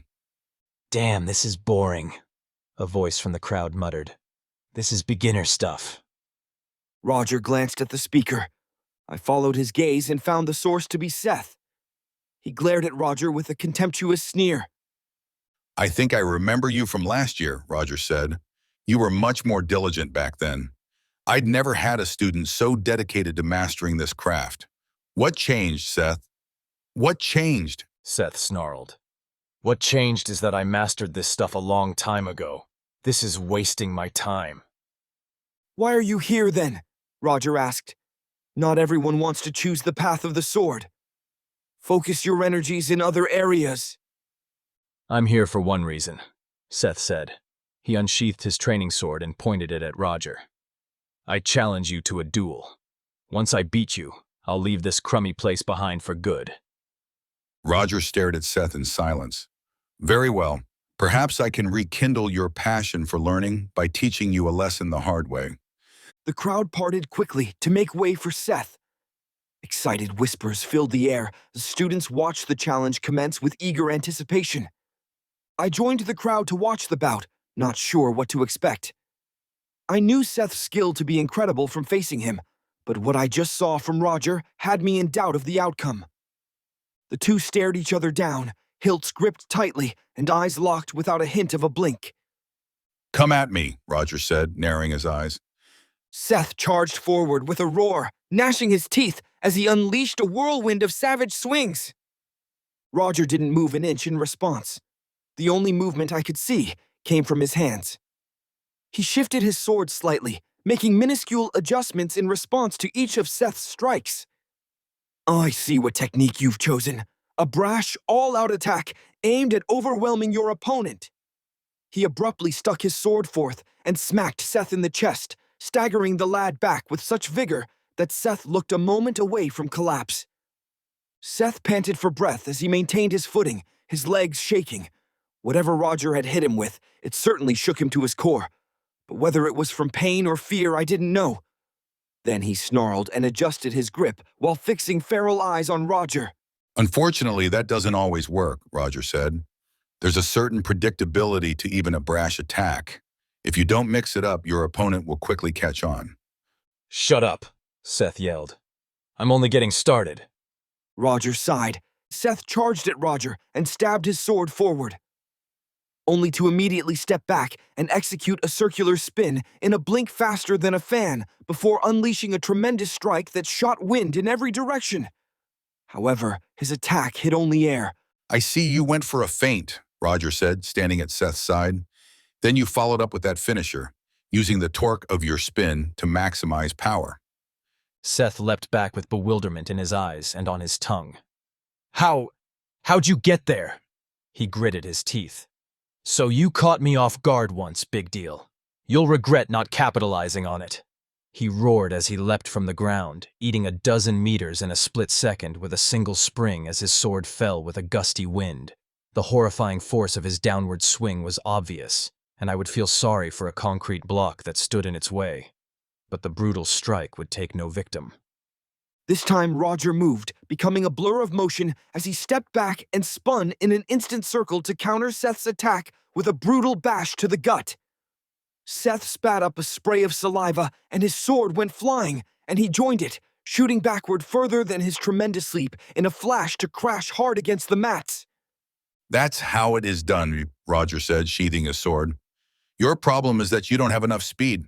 A brash attack style can only work when you have the speed to back it up. Seth clambered to his feet. Don't lecture me. You got lucky. He staggered and collapsed on his rear. Give it a rest, Seth, Roger said. Use this as a learning opportunity. Don't look down on others when you still have a long way to go. Seth got back to his feet and slunk away. The rest of the class proceeded smoothly. I took turns sparring with Arnie and Eric. We messed around quite a bit, not taking things too seriously. Roger wasn't as hard on us for doing so either. He must have been feeling the change in atmosphere after Seth's departure. Students filled the air with laughs and jokes and flashed smiles in a way I'd never seen before. Because Seth had never missed training before, and the absence of his cursing, cruel, cold demeanor was like the absence of a storm that had wreaked untold havoc prior. I realized then the effect that one presence can have on many people, especially when it possesses malicious energy. We sparred without care, as if the war had already been won, and all that remained was celebration. If only I knew how wrong I was. One arm and one eye closed, I declared, covering an eye and pointing my sword at Eric. Give it all you got! My pirate style of attack is undefeatable! You wish, Eric scoffed. He dashed up to me and began swinging his sword. Despite my handicaps, I did a pretty good job. I parried his attacks and countered with many thrusts and whacks of my own. My only struggle came as he entered my blind spot, striking from places I couldn't see. Even so, I finished the fight by knocking the sword from his hands. Let's hecking go, I exclaimed, pumping my arms in victory. Captain One-Eye wins again! Hecking? Eric muttered in disbelief, a smirk across his face. Is that even a word? Look, I have to keep it clean, I said. Don't you understand what moms are like? Eric raised his eyebrows. Oh, right, I said. I glanced at Arnie. Well, you get it, don't you? Yep, Arnie responded. If you don't keep your habits clean, you'll slip up one day and get grounded for eternity. He smiled grimly. I'm in your corner, brother. You three messed around quite a bit today, Roger remarked, walking up to us. But I'll let it slide. You can't be serious all the time if you ever want to stick to something. Funny to hear you say that, I said. You're one of the most serious guys I know. Comes with the job, Roger responded, folding his arms over his chest. When I'm not in the dojo, I work as a member of the Ziena Guard. The Ziena Guard? I asked, furrowing my brow. I've heard of the Ziena police force, but I've never heard of whatever that is. The police respond to ordinary incidents since they're ordinary people, Roger said. But when you have criminals with extraordinary abilities, you need a police force with extraordinary skills. That's where the Ziena Guard comes in. So if someone with advanced swordsmanship were to commit a crime, you'd stop them, Eric said. Yes, Roger said. We refer to the swordsmen who've advanced past the base fighter caste as sword fighters. But swords are far from the only discipline one can advance with. Many other weapons, such as spears and bows, have their own castes. Whoa, I murmured in awe. Almost makes me question learning swordplay. Being skilled with a bow or something sounds like a much easier way to win a fight. Roger shrugged. It all comes down to who's the more skilled fighter. Now you three should run along. Class ended a while ago. I weaved my way through a hallway filled with students and stopped before my locker. As I began fiddling with my lock, I looked back on the events of the day, reminiscing about everything that had happened. I thought about my usual nick-of-time arrival to school, followed by success in academics, which of course meant sleeping through the entire thing. And sword training went well after resolving that initial conflict. I hadn't been too serious during training, but I could make up for it with Shanto. Something was out of place. A curious object caught my eye. A white slip of paper was wedged between the slots of my locker door. I frowned and pulled it out. What's this doing here? I unfolded the piece of paper and scanned its contents. A message had been scrawled across its white surface in black ink. The words were large and jagged, as if the writer had scratched them down in a fit of mania. I have Jessica. Meet me alone at the abandoned warehouse in downtown Ziena, or her head's gonna roll. If you bring anyone with you or call the police, I'll kill her on the spot. My hand shook uncontrollably as I lowered the letter. Chapter 13. Eric leaned against a locker, holding the threatening letter and scanning it disinterestedly. What shitty handwriting? The hallways around us were desolate of school children, allowing us to discuss the dangerous situation openly. What should I do? I demanded. This maniac's kidnapped Jessica. I don't even know why, but now I have to figure out a way to rescue her. I clasped a hand against my brow, my breaths rushed and panicked. I told you because I know Seth lives in your neighborhood, so maybe you'd have an answer. But how do we stop him from killing her? Eric shoved the letter in his pocket and placed his hands on my shoulders. Calm down, Alex. I know you're worried about Jessica, but that's exactly what Seth wants. A sick fuck like him is trying to mess with your emotions. We have to deal with this without panicking. How? I demanded. As long as he has her, he holds all the cards. If we try to bring in the police, he'll kill her. There's nothing I can do except follow his instructions. Then that's exactly what you should do, Eric said. He narrowed his eyes. Meet Seth at the abandoned warehouse. You know where it is, right? Yeah, I said. I've been there a handful of times. The building's rusty and no longer in use. No one ever goes there, which is why Seth chose it. Okay, he said, releasing my shoulders. I have a plan of my own, but you don't need to worry about it. Just show up and do as Seth says. If anything goes wrong, I've got your back. I frowned. What exactly do you mean? I told you not to worry about it, he said, turning away from me. Besides, if I told you, I doubt you'd agree with it. He glanced at me sideways. But you trust me, don't you? Of course, I said. Still, It's natural to be worried over something like this, Eric said, but I've dealt with these kinds of situations before. Just stay calm and remain focused on saving Jessica. I drew in a deep breath, then clenched a hand into a fist. Right. The abandoned warehouse was a lone squat building that withstood decades of wicked weather and malicious misuse, and its rusty, rugged exterior revealed every detail of that horrid history. The surrounding area had fared no better, sporting torn fences and potholes littering the ground like a prairie dog colony. Overhead, the sky was a gray mat that somberly waited to shed tears, groaning out rumbles of worse to come. The black clouds gathering above mirrored the darkness festering in me as I recognized a dark silhouette standing before the warehouse. Seth stepped forth with his smile, a flash of white amid the noir. but his eyes were the same dark pits of death they'd always been, as if they belonged to a corpse without the light of life, and I was willing to send him to the eternal night if this farce continued any further, because within my sight stood Jessica. She trembled just behind him, restrained between two men of the six who waited behind Seth. And their eyes were just as devoid of humanity as my mortal enemies. Before this day, I'd considered him a rival and an enemy only to my ambitions of becoming a better version of myself, but his actions now rendered him a nemesis who had to be stopped at all costs. Yet I held no cards in this situation, so my first approach would have to be to beg for mercy, despite how much I wished to choke that filthy smile off his face. Alex! Jessica gasped, her eyes widening with horror and surprise. Seth grinned and stepped forward. So you've come. I'm glad.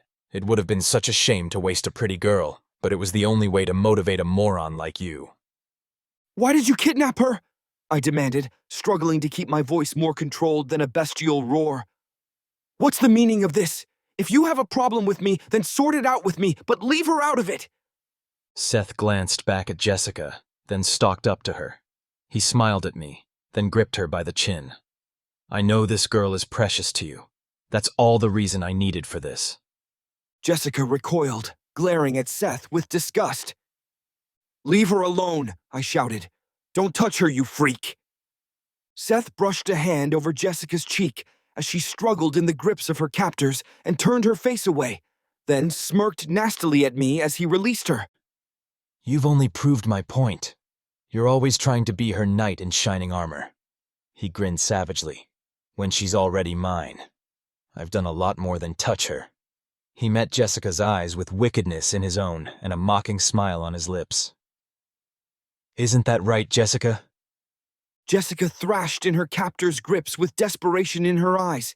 Then her face squeezed into a potent mask of rebellion as she drew back her lips and spat at him. Seth caught the spit in his hand. Ooh, you're a feisty one. He raised his palm and licked it in a cat-like manner as he leered at her. Tastes sweet. Were you chewing bubble gum when I spirited you away? You kidnapped me, you demon! Jessica screamed. My father will have your head for this! He laughed. Cease the theatrics. You don't have to act the part so convincingly in our role play. Deep down you love me. That's why you gave me this indirect kiss. His eyes gleamed with fantastical lunacy. I already know you better than any other man, so we're boyfriend and girlfriend. And once I eliminate your white knight, I'll make sure to consummate our marriage as man and wife.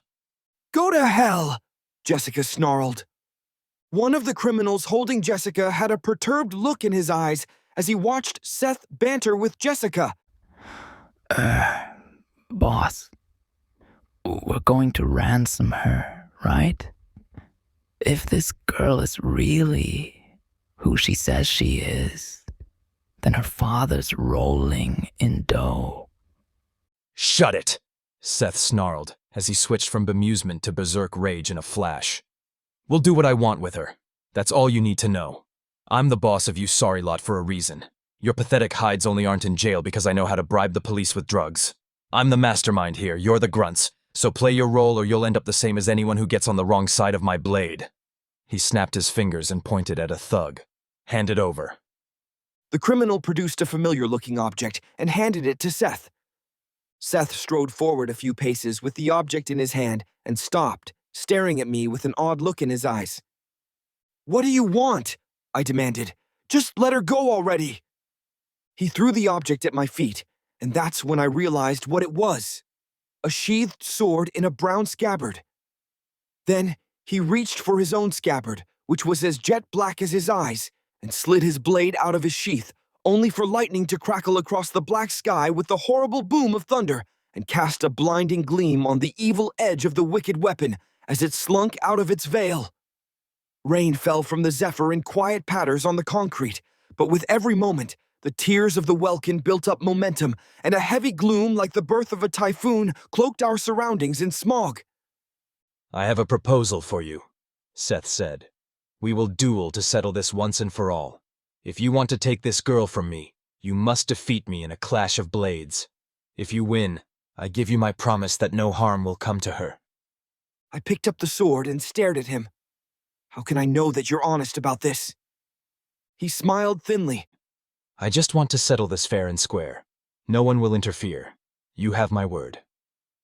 I unsheathed the sword. Its blade was slightly rusted, but it was otherwise in good condition and felt light with just the right amount of weight in my hands. Yet a horrible weight crushed down on my shoulders as I realized the grim reality of this situation. This would be no sparring match. I was about to accept a fight to the death.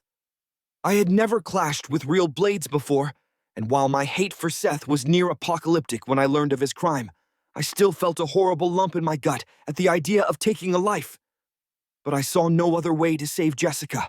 He'd forced my hand, so all that was left as I faced him in the pouring rain was to embrace the possibility of death in this bout, because I wasn't about to turn back and abandon Jessica.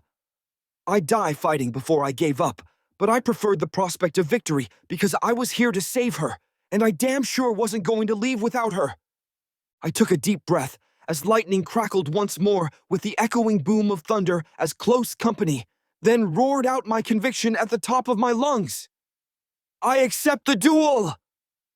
Seth's blade whizzed through the air at my face. I barely managed to react, leaping back to evade the attack, but the blade grazed my cheek, slicing it open. I faced Seth from a few meters back, breathing shakily as blood trickled down my face.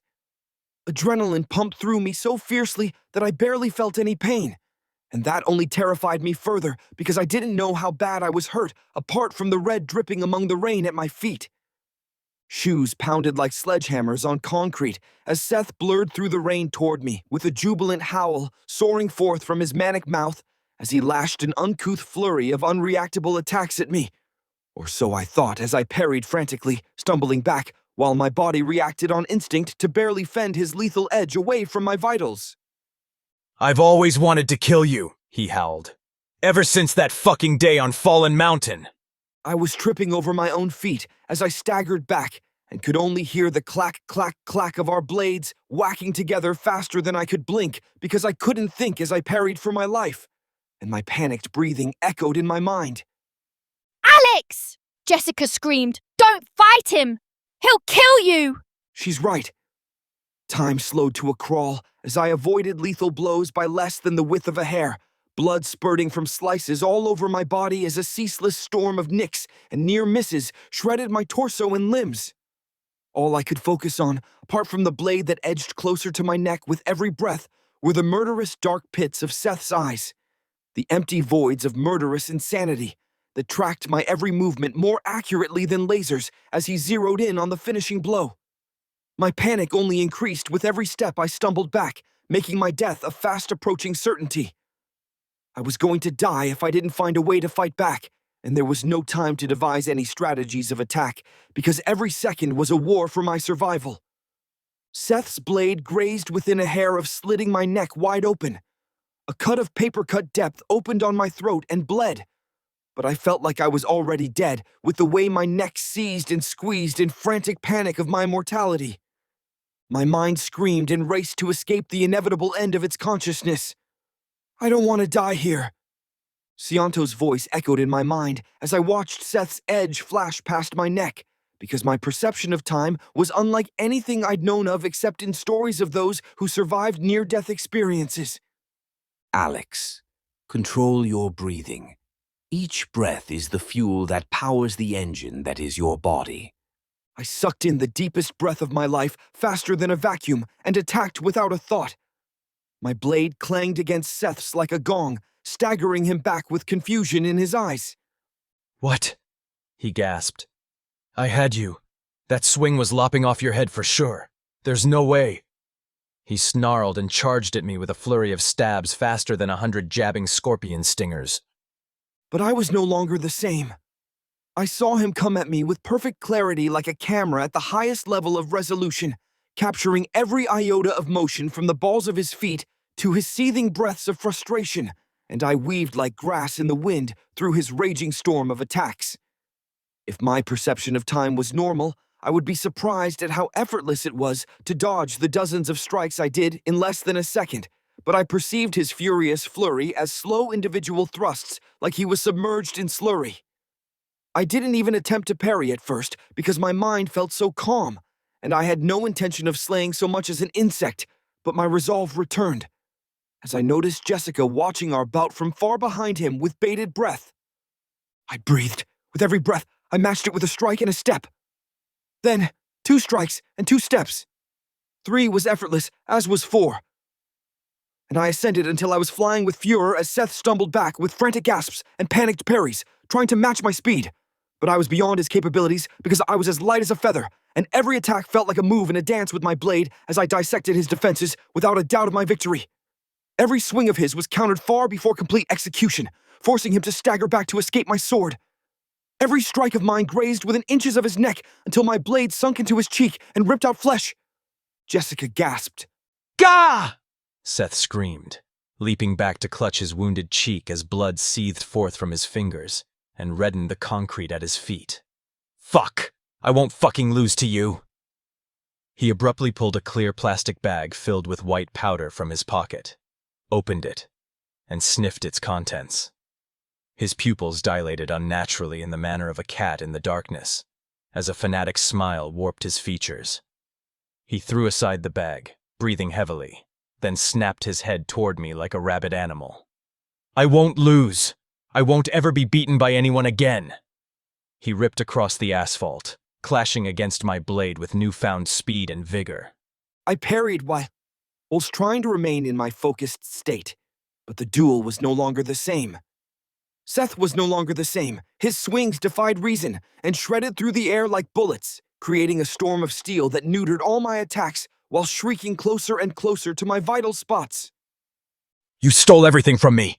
Seth screamed, veins bulging in his neck as he thrashed his saber. Die! Die! Die! His sword abruptly zoomed straight at my face. I scarcely avoided it, leaning to the side just in time, blood spraying into the air as he grazed my cheek. The attack brought him far too close for me to counter with my blade, bringing his berserk face inches from mine, so I reared back my head and unleashed a devastating headbutt. He went flying and skidded to a stop on the pavement. I lunged at him with a downward strike, but he parried it with his blade and launched a foot into my gut. I gasped as pain exploded in my organs, flying back from the blow and crumpling to the pavement in a rough heap. We both got to our feet at the same time. You stole my ticket out of a shitty life, Seth growled. I was meant to be Shanto's disciple, not a nobody like you.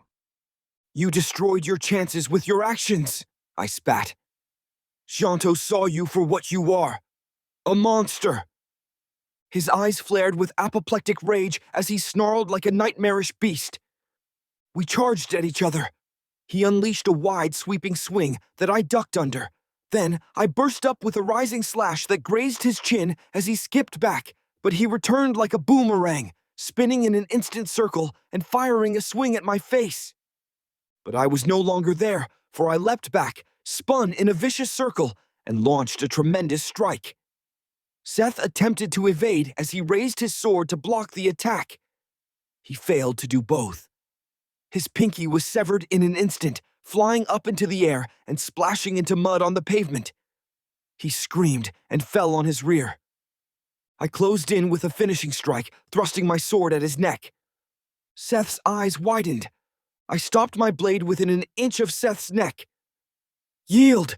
You've lost this duel! Let Jessica go! Seth breathed frantically as his eyes danced up and down the sharp edge before him. I've won fair and square, I said. Seth gnashed his teeth as veins popped in his neck. Fuck fair and square. Men, kill him.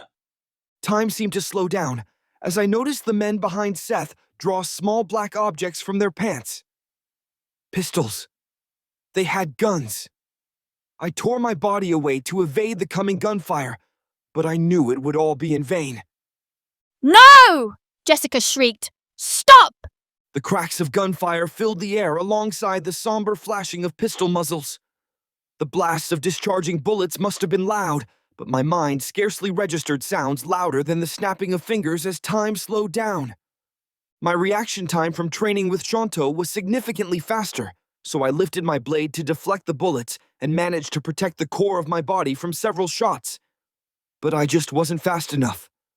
The sting of bullets hitting their marks was so painful that it would have sent me howling to the pavement if my adrenaline wasn't at max as the ammunition sunk into my abdomen and ripped flesh from my arms. Pain exploded in my leg with a horrid spray of blood, and I screamed as I collapsed to a knee. One of the gangsters pointed his gun at my head. He pressed his finger into the trigger, an instant away from releasing the final shot. Then his head exploded in a spray of blood, brains, and bone. The gangsters scattered like ants as they shouted and fired wildly. The target of their panicked attacks was clear. A familiar boy darted across the pavement, carefully aiming a shotgun at the fleeing criminals as he hunted them down with a cold look in his eyes. "Eric," I gasped. Fuck, Seth snarled. That fucker just had to show up. He lunged to his feet and pulled a gun from his pocket, aiming it at my head. I'll take care of you first. I forced myself to rise, even as blood trickled like lava from my wounded leg, and a flash of black before my vision showed me how close I was to unconscious collapse. But I managed to parry Seth's first 2 shots with my sword. By mere luck, and by true fortune, Seth's gun refused to fire any further. Seth mashed the trigger as he gnashed his teeth. Damn it! It just had to jam. He tossed the gun away and raised his sword. I'll just kill you the way I planned to. Decapitation. He leapt at me. I parried the blow, but the weight of his attack was thrust into my injured leg. I shrieked in agony as blood spurted from my bullet wound, then collapsed to my knee. But I wasn't the only one in a dire situation. The bodies of gangsters littered the area, but one remained standing just ahead of Jessica. He fired a shot at Eric. Eric shifted out of the way as he aimed his shotgun, then howled as blood sprayed into the air. His shotgun fell to the ground. He seethed in pain as he clutched at his trigger hand, which was now a bloody mess. The gangster pointed his gun at Eric's head and pulled the trigger. "No!" I cried. Click. The gangster frowned as his gun issued nothing more than the sound of an empty chamber. Looks like I'm out of bullets. He pulled a pocket knife from his pocket, flicked out its blade, and glared at Eric. But this is all I need to take you out. He leapt at Eric. Die, you stupid fucking brat. Eric rolled out of the way of the attack, picked up his shotgun mid-roll, pumped it with one hand, then tossed it up and caught it by the comb. He glared at the gangster, holding the gun with his intact hand. All I need is one hand and one bullet. He pulled the trigger. The gangster's head detonated in a spray of red and pink. Seth glanced at the fallen gangster and met Eric's eyes. Bastard, you destroyed the gang I spent so long putting together. He smiled thinly. But you're out of bullets, aren't you? Eric stared back, hatred bubbling in his eyes. Fuck you. Count yourself lucky. We'll leave you alone if you leave us alone. Seth turned back to me, grinning savagely. It's too late for that. He cocked his sword like a batter preparing to swing. You'll simply have to watch as I decapitate your friend. No, Eric shouted. Stop! Jessica shrieked. Or I'll kill you! Seth froze, then slowly turned around, chuckling. A little girl like you will kill me? His eyes widened as he took in the sight of her. Jessica held a pistol in her hands, her eyes blazing with fiery rage, as she forced out words through gritted teeth. I'm serious. I will kill you if you try anything. Put down your weapon and sit there until the police get here. Seth frowned, then smiled. The police? No one tipped them off about this. Why would they show up? I did, Eric said. I don't trust them to take care of much, but they'll keep you off the streets for a long while. He glanced at Jessica, especially since you kidnapped a girl this time. Seth's face tightened. So you were the one who kept ratting us out to the police. He stared at Jessica, then took a step toward her. Hey, you really wouldn't shoot me, would you? I thought we had a thing going? Shut up, you sicko! Jessica growled, gripping her gun like a vice. her knuckles pale from her bone-tight grasp. Seth shrugged. Okay. Maybe I was a little mean to you once or twice, but I'm sorry about that. I really am. He took another step toward her. You won't shoot me. You're a good girl who doesn't kill. The gun shook constantly as Jessica trained it on Seth's approaching form. Seth entered within a couple stride lengths of Jessica and held out a hand, smiling. That's right. You won't shoot. I won't hurt you. But I'm going to need you to put away that gun. Ever since I met you, I've always known that you were a good girl. That's why I know you'd never shoot. Jessica screamed and pulled the trigger. The echoing crack of a gunshot filled the air. Seth halted, standing as still as a mannequin, as a look of disbelief crossed his face. He looked down, grasping a spot in the center of his torso that blossomed blood like a blooming rose. He gasped, then gritted his teeth. You really shot me. He lunged at her with his sword outstretched. You fucking bitch! Jessica squeezed the trigger again. No bullet escaped the gun's barrel. It was jammed. My mind's eye captured the moment of Jessica's grisly death, a moment that was only a split second away from becoming reality. I could see her being slashed into red slurry as clearly as if it was before me, because that vision was an instant away from reality, and I was nowhere near close enough to reach her with my wounded legs and bullet-hole-riddled body. I was powerless to save the female I cared for, just as I'd been with my mother, and there was nothing I could do. My mind reminded me a million times of my mediocrity in a microsecond as time slowed down to capture this memory of my failure forever. You're powerless, helpless, a weak little baby who can't do anything without his mommy. But his mommy is weak too, and his parents are just as powerless as he is. There's nothing you can do to save her, let alone yourself, because you've always been useless. After this, after watching yet another failure in your endless lists of failures to succeed in anything in life, use that oversized knife to end it. Do the world a mercy and kill yourself, as everyone is better off without the useless. Useless. Useless. You're useless, and there's no use for you to be here except as the bitch of life who cries and whines and dies in the dirt, like all the rest who believed they were more than monkeys stumbling through the dirt, before they returned to the dirt, and were nothing. You're nothing. Nothing. A roar filled my head as Seth's blade gleamed in the light and closed in on Jessica's neck. I'd seen the swiftness of his strikes and knew there was nothing left to do from this distance but accept it.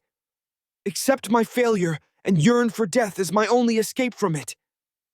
And yet, I said, fuck it. No, I will not allow it. I roared as I willed myself to move, throwing my body with everything I had, ignoring the monstrous pain in my leg, conquering it, mastering control over my muscles to squeeze out every ounce of strength in a single breath. Clang! Seth's eyes widened. I stood between Seth and Jessica, parrying what would have been the lethal swing with my blade, shuddering against my nemesis' edge as I growled with ire blazing in my eyes, hotter than hellfire. The single clash of our blades continued to echo like the world's mightiest gong, or the bell of a grand chapel tolling its declaration for everyone with ears to hear, whether near or far. I wasn't going to allow this punk to leave so much as a scar on this girl over my dead body, and I embodied rage as I met his surprise with eyes of murder. His face hardened. Quit getting in my fucking way! Clang, clang, clang!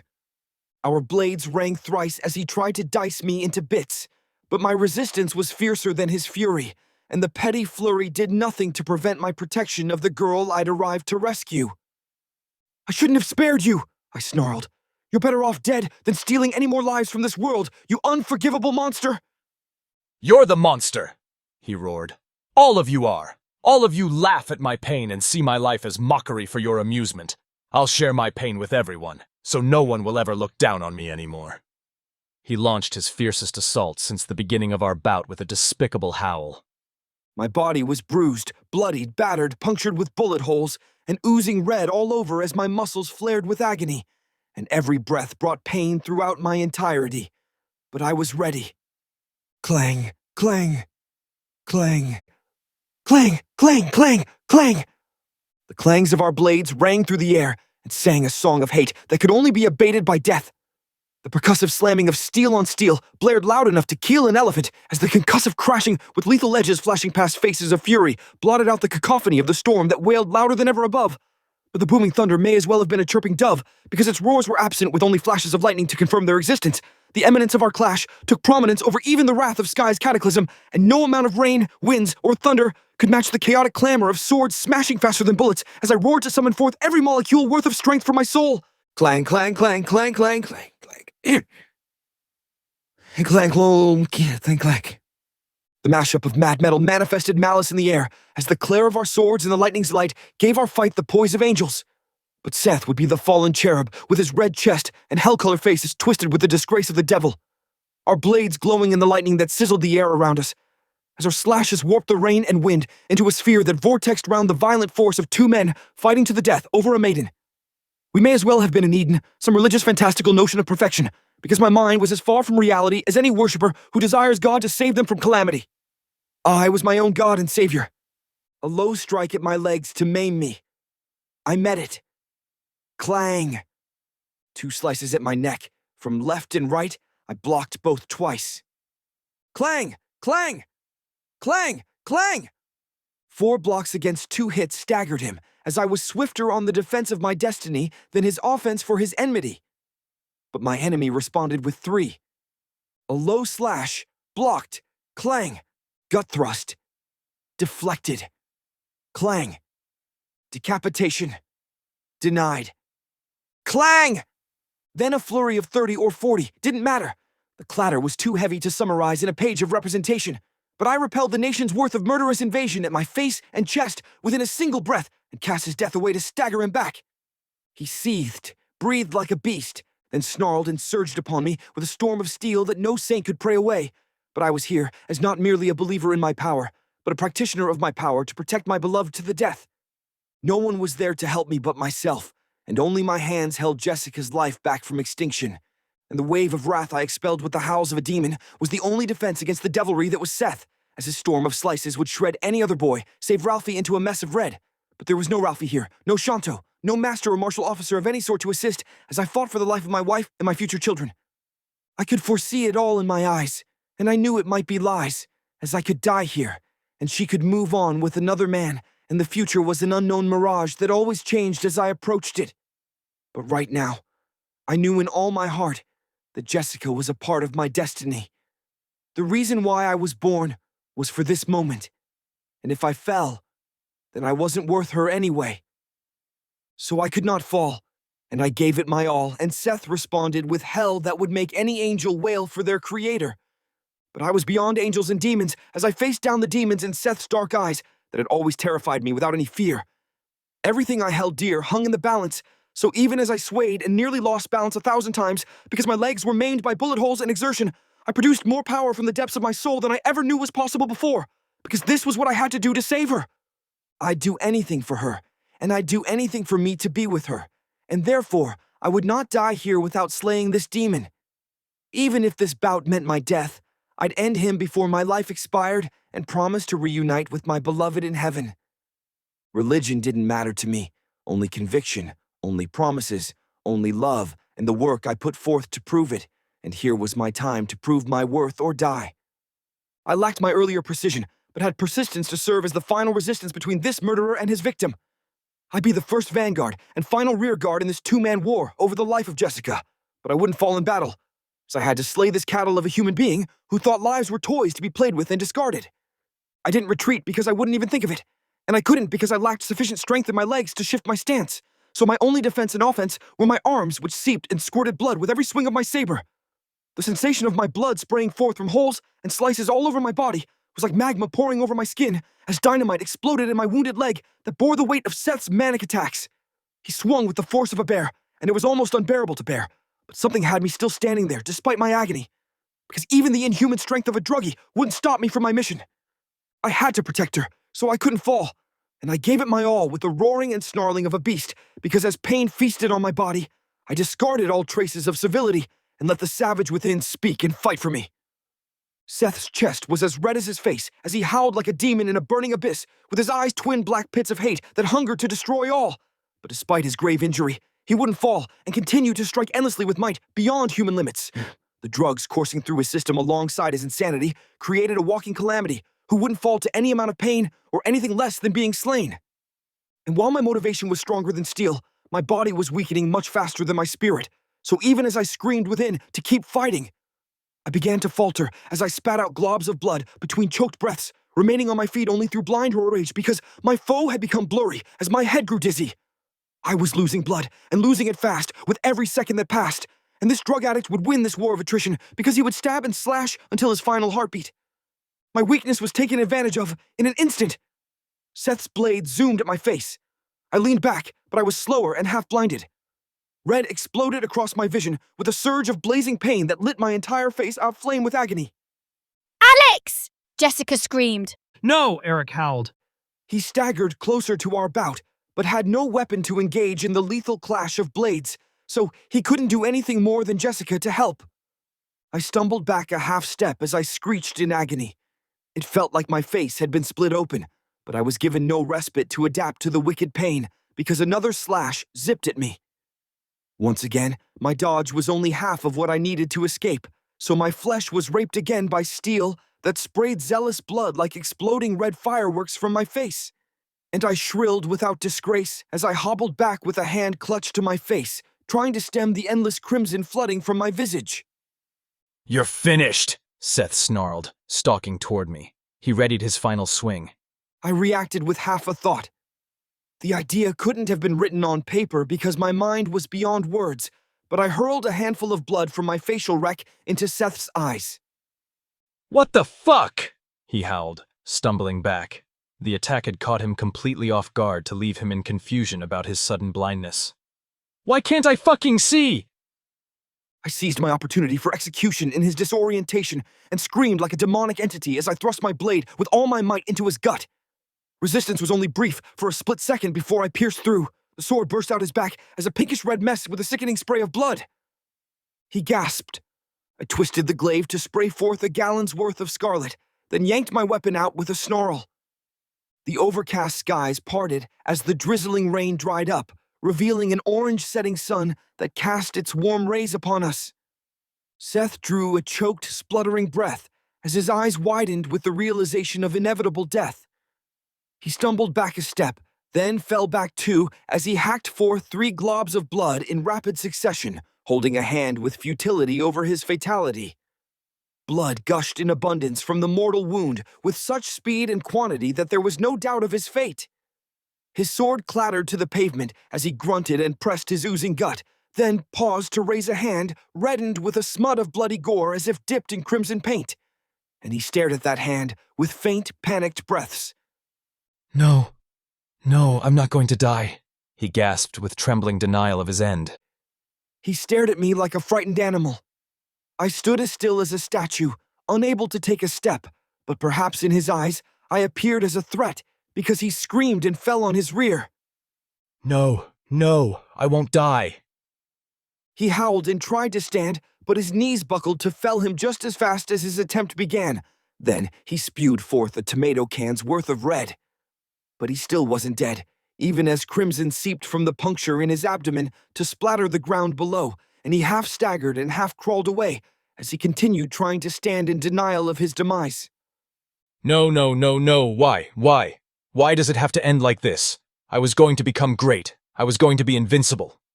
His legs gave out to throw him on all fours, and he vomited a continual stream of blood and bile. Jessica flinched and turned away with horrified repulsion in her eyes. Seth rasped out a croaking laugh, then began to weep. I'm not the evil one. It's you, God.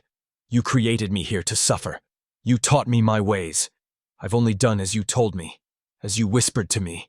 You hate me, don't you? He turned his head back and forth, as if looking at 2 figures that stood beside him. Mom? Dad? Why did you abandon me? Was I always the devil's child? Was I always good for nothing? I couldn't look away.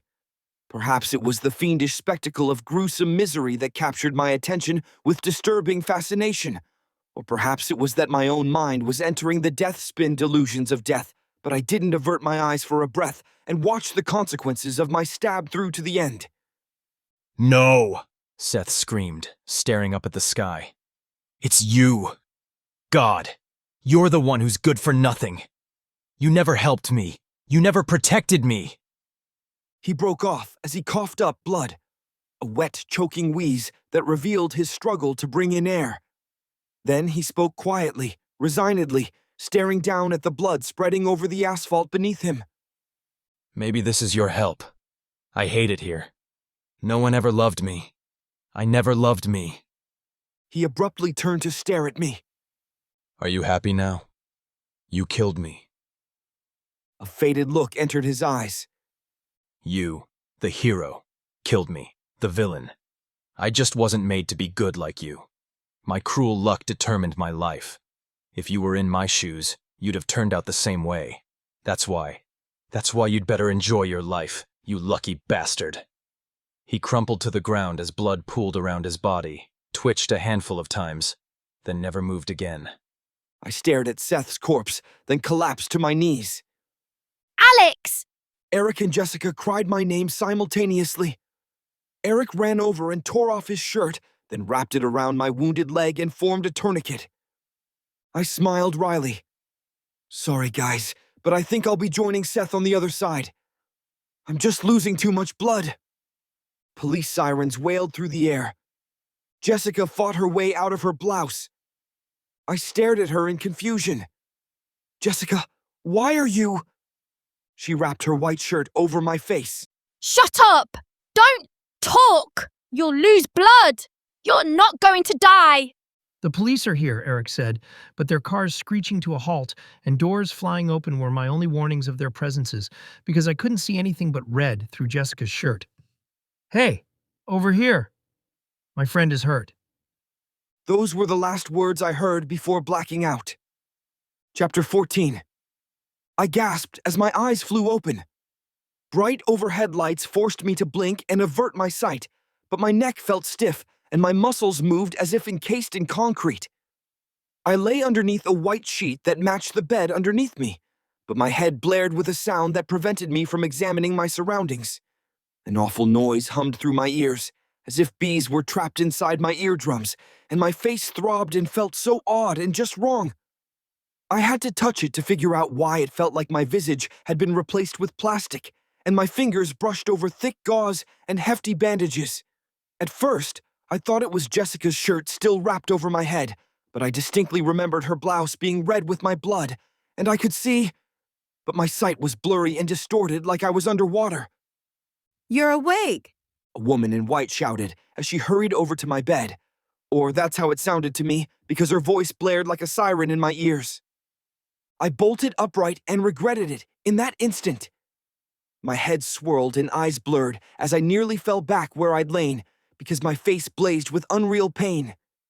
The insects or whatever in my ears screamed louder, so I clapped my hands to the sides of my head, but it brought me no relief from the grievous buzzing and whining and screeching that made me want to tear my ears off. Are you all right? The woman asked. Her voice was so loud. My head burned and ached, and her words were like daggers being thrust through my skull. But my attention fell on a long, wriggling form that protruded from my wrist. I stared in horror at the slithering, shaking vermin that had attached itself to my arm like a rabid parasite. There's something on my arm! It's a snake! Get it off! I swatted at my wrist and tried to grab the cord-like snake that thrashed against my arm, pumping its venom into me. No, Alex, the woman blared. That's your IV drip. I finally grasped the creature and ripped it off me. Blood spurted onto my bedsheets. The woman rushed to my side and began hastily bandaging my wounded arm. Don't worry about me, I shouted. The snake, the monster, it's still alive. You're hallucinating, Alex, the woman said, grabbing a hold of my intact wrist and staring at me. Calm down, it's not real. We have you on some very strong painkillers. I panted like a caged animal. I was sure I'd seen a snake. It all felt so real. Where am I? You're at Siena Central Hospital, the woman said. I'm the nurse who's been tasked with taking care of you. My name's Rebecca. I nodded slowly as a curtain of drowsiness suddenly descended upon me. beckoning me to rest. Speaking was nigh as much a struggle as keeping my eyes open as I sighed and yawned between words. Rebecca, huh? Rebecca, can I see my friends? Where are they? You don't have to worry about that right now, she said. They're safe. You should rest. Someone important will be coming to visit you soon. I closed my eyes. I didn't doze long. When I awoke, my room was considerably brighter with natural light filling my windows. My first awakening must have been at night because shadows had clung to the corners of my quarter then, but the darkness returned as a shadowy figure suddenly stepped in front of my view, blocking the day's light. I recoiled. Who are you? While the man's features were darkened by my perspective, I could see more than enough to make my stomach sink. He towered above me with his dark hair cropped and his form clad in a brown trench coat and black jackboots. His forehead protruded prominently while his cheeks were hollow and sunken to grant him an inhuman appearance like some walking corpse or nightmarish monster. Beneath his thin eyebrows was a pair of peculiarly orange eyes. I'd never seen irises with a shade so odd before, and they stared at me unblinkingly. He reached inside his trench coat and produced a wallet, then flashed its contents at me, too fast for me to catch more than his name on a government ID card. Siena City Police Chief, Bruce Quinn, he stated with a voice lacking any human inflection, more monotone than a boy reading a historical textbook passage before a class, and his face betrayed only boredom at being in my presence. I'm here to ask you a few questions, Alex. I stiffened, then fought to restrain myself from trembling in panic as I stammered out a hasty defense.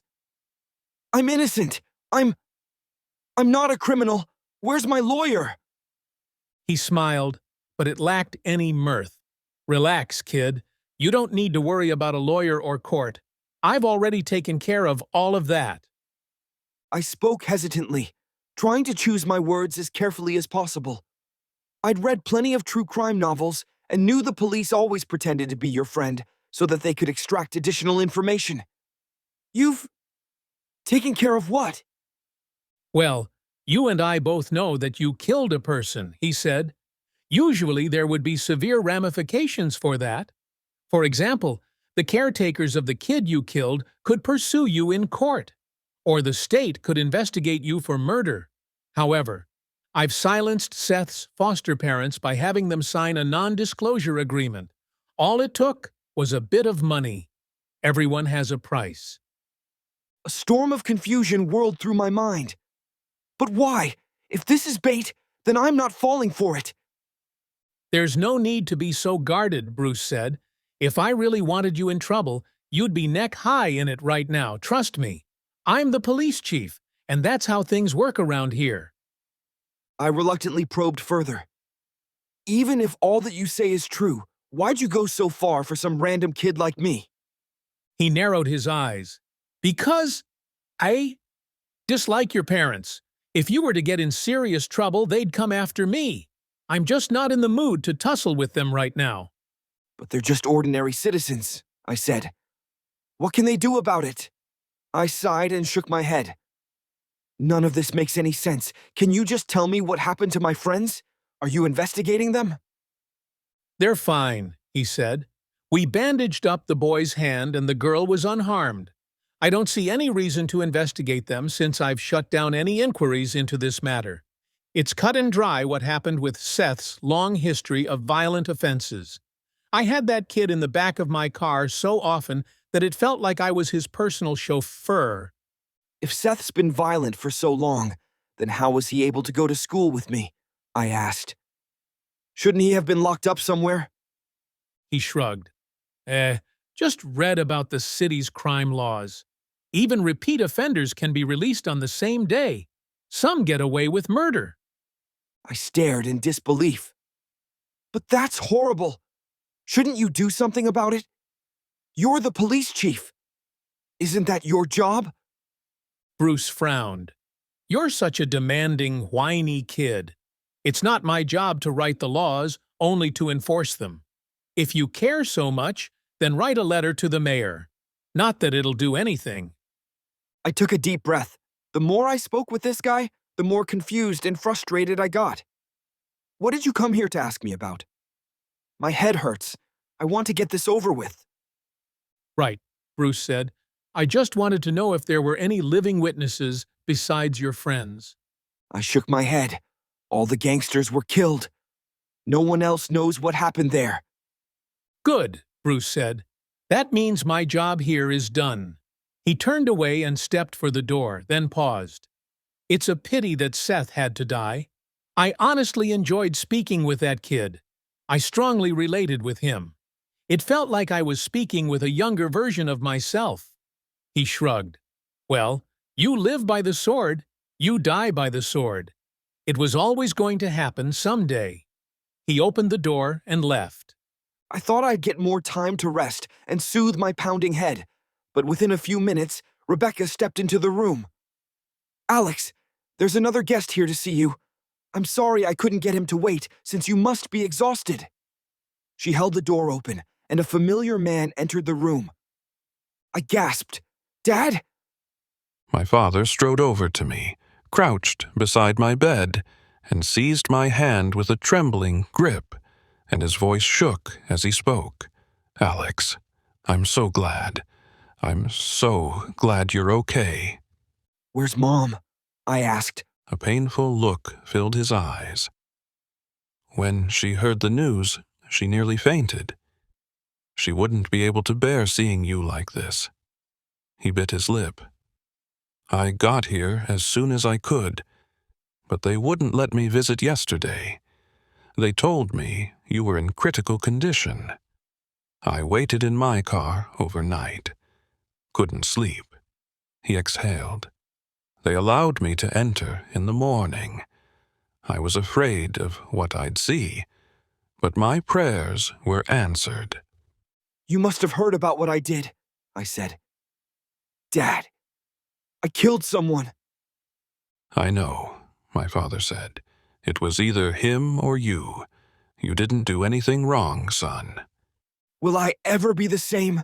Will my friends want to stick around with a murderer?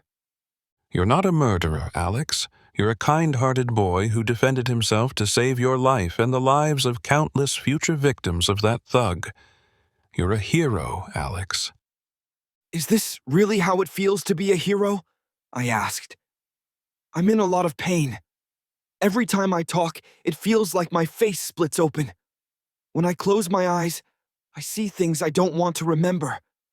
I drew a shaking breath and shuddered. Everything hurts and is confusing and... My father stood up. I'm sorry, son. Looks like you need to rest. I'll check in on you when you're feeling better. He left the room, and the nurse closed the door. I stood on a blackened hilltop, underneath a scarlet sky with a lengthy longsword in my grasp. Hordes of humanoid figures lurched up the mountainside, dragging swords through the dirt with their bodies gray, unrecognizable mixtures of rotting flesh and tattered cloth. Atop each of their shoulders sat Seth's grinning face. I clashed with the swarm of Seths at the ascent, grunting as my blade clanged against countless cruel edges. But control of my bout vanished as they surrounded me on all sides and knocked my saber from my hands. Live by the sword. Die by the sword. They hissed in horrid unison, with their myriad voices assaulting the air like a den of vipers declaring their threats with hissing breaths. A blade pierced my stomach. My throat seized and my mouth filled with blood. Then I vomited a spray of red as I fell to my knees. I looked up to see a towering figure drawing a broadsword from his scabbard and saw my reflection on the side of his blade. Seth's face stared back at me, gaping in horror. I screamed. I bolted upright in bed, my face flaring with outrageous pain. My surroundings were a void of darkness, so complete that I questioned if I'd gone blind. The door a stone's skip from my bed opened, allowing light into the room. Rebecca walked in. What's wrong, Alex? She flicked on a light switch adjacent, then strode over to stop beside my bed. I struggled to speak. My face. You're in pain? She said. I'll increase your dosage of painkillers. She furrowed her brow. Would you like Loretta as well? She smiled apologetically.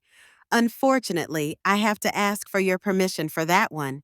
There was a lawsuit filed over it recently. I didn't understand much of what she said, but I recognized the name of the drug. Loretta, the drug that Seth abused before losing his mind. No. She looked surprised. Okay. I rested my head back on the pillow and returned to sleep. Rise and shine, Alex. A female voice cried. It felt like only a blink had passed, and I blinked as I cracked my eyes open because a blinding light overpowered my vision. As my eyes adjusted, I made out the silhouette of a woman who stood at my bedside. The window behind her was wide open, blasting in light and cool air, and casting her figure in shadow. "Who are you?" I groaned, placing a hand over my eyes. The woman leaned in closer, revealing her face. Bangs of glossy brown hair drooped over her brow, hanging over a pair of sculpted eyebrows and cat-like amber eyes. Eerie yellow half-moons that gleamed with delight to match her catty grin, as she gazed at me like a hungry feline. She never blinked, and her tongue slipped out to slicken her pink lips, and she hovered so close that I could feel her breath on my face. It smelled fresh but odd, like she'd gargled perfume to hide the scent of something very unpleasant underneath. And I did smell a hint of something familiar that brought chills down my spine, but I didn't know why. Her breath was pungent in a toxic way that would have had me prefer the musk of someone who hadn't brushed, because my head spun just the same as being around someone who bathed in perfume. A small black dot marked her left cheek as the sole imperfection on her otherwise flawless skin. But it was such a pristine beauty mark that I questioned if it was drawn with Sharpie or tattooed. It trembled as her pink lips stretched unusually wide in an abnormally excited smile, and she seemed to be trying to beguile me with her skin-tight nurse outfit of a white blouse and a skirt small enough to be used as a washcloth. But I didn't stiffen for very long because I got the wrong vibes from her. There was just something terrible in her eyes, something predatory, the psychopathic stare that warns you someone's not all there, and her eyes glimmered with dangerous excitement as if I was the mouse and she was the cat. Or worse, I was the lab rat, and she had me trapped. My name is Anne, she murmured with a little giggle. I'm the head nurse of Ziana Central Hospital, and you, my sweet boy, are a treasured guest. It truly is a pleasure to meet you, Alex. I bet it was for her indeed, with the way she was trembling as she planted her ass on my bed and rested a hand just beside my head. I felt like I was stuck in the plot of some odd smut film, and it was only just beginning, but I had no idea of the script. So I questioned the vivacious vixen who seemed a moment away from having her way with me without so much as a consent form. "What are you so happy about?" I'm happy because you're all clear to go, she said, tapping the area beside my head with sharp pink fingernails. She raised her sculpted eyebrows with a sigh of awe. You're such a remarkably fast healer. She produced a clipboard from the foot of my bed and read its contents without an air of concern, as if she was explaining the condition of a potted fern. Broken bones? Nope. Internal organ damage? Nope. And I don't know how, with all the bullets we removed. But that's good news. She lowered her voice and stared into my eyes with a strange smile. If you'd been hit in the wrong place, we would need to attach a bag to collect your scat for months and replace it every day. And if your stool got stuck halfway down, I'd make sure to visit and remove it myself with my own special methods. I blinked and stared in repulsion at the creature before me. My intuition was right about her. She was truly a monster, and I couldn't imagine how many she'd tortured under the guise of practicing her profession. I wanted to get as far away from this sadist as fast as I could, but my body left me a sitting duck to this vixen, and the only reason I didn't wish to take my chances with the open window was because I could hear the noises of humanity just outside our room. So surely She wouldn't try to use me for her sick pleasure with witnesses just a thin wall away. I'm joking, she cried. You've got a look on your face like you're staring at death. Perk up, Alex. You're very much alive, and that's reason for celebration. She raised an eyebrow. I'd throw a party and raise a toast in your honor. But since you're a minor and all, well, I doubt we could have very much fun while alone together. Once again, I blinked and stared. She released an exasperated sigh. Sheesh! Learn to take a joke. I'm a very funny woman, but none of my patients seem to appreciate that. She tutted and returned to reading her clipboard. So, you lost a lot of blood, got shot a couple times, and ripped some muscle tissue. But overall, I think you'll be just fine. You're lucky. A no to broken bones and internal organ damage, which would have left you here for a while. And as for pain, yes, but you'll walk it off, won't ya? She winked and chuckled. I spared no laugh as I stared. She smacked me on the knee. Laugh. Come on, that was funny. I stared. She pouted and sniffed as if she'd burst into tears. Oh, well, not everyone can appreciate my comedic genius. Rebecca walked into the room. Becky, Anne called out. You did a good job with Alex. He's basically all fixed up. Only thing that's wrong is his funny bone. Rebecca nodded, then closed the window and began adjusting the window blinds. I told him that he should walk off his pain, Anne blurted. Isn't that hilarious? Very funny, boss, Rebecca said in a deadpan tone. I'm sure that made his day. Anne frowned. You didn't laugh. She turned back to me and beamed. Okay, Alex. She flipped a few papers on her clipboard, then placed it in front of me. She handed me a pen. I just need you to sign here at the bottom of this page. I stared at it. Tiny font covered the page, so tiny that I could barely even make out a letter. At the bottom was a huge line, next to which read, Patient's signature. I looked at her. What do you want me to sign this for? Well, she said, her eyes circling the entire room before returning my gaze with a fake, reassuring smile. it's a little experimental trial. A trial? I questioned. You know, like how you make medicine safe and stuff. She drawled. She leaned in closer, lowering her voice. We just need your consent. Your parents don't have to know a thing. She grabbed onto one of my hands and stared at me unblinkingly. You'll do it, Alex, won't you, since you're a hero and all? I narrowed my eyes. No, I don't feel comfortable with it.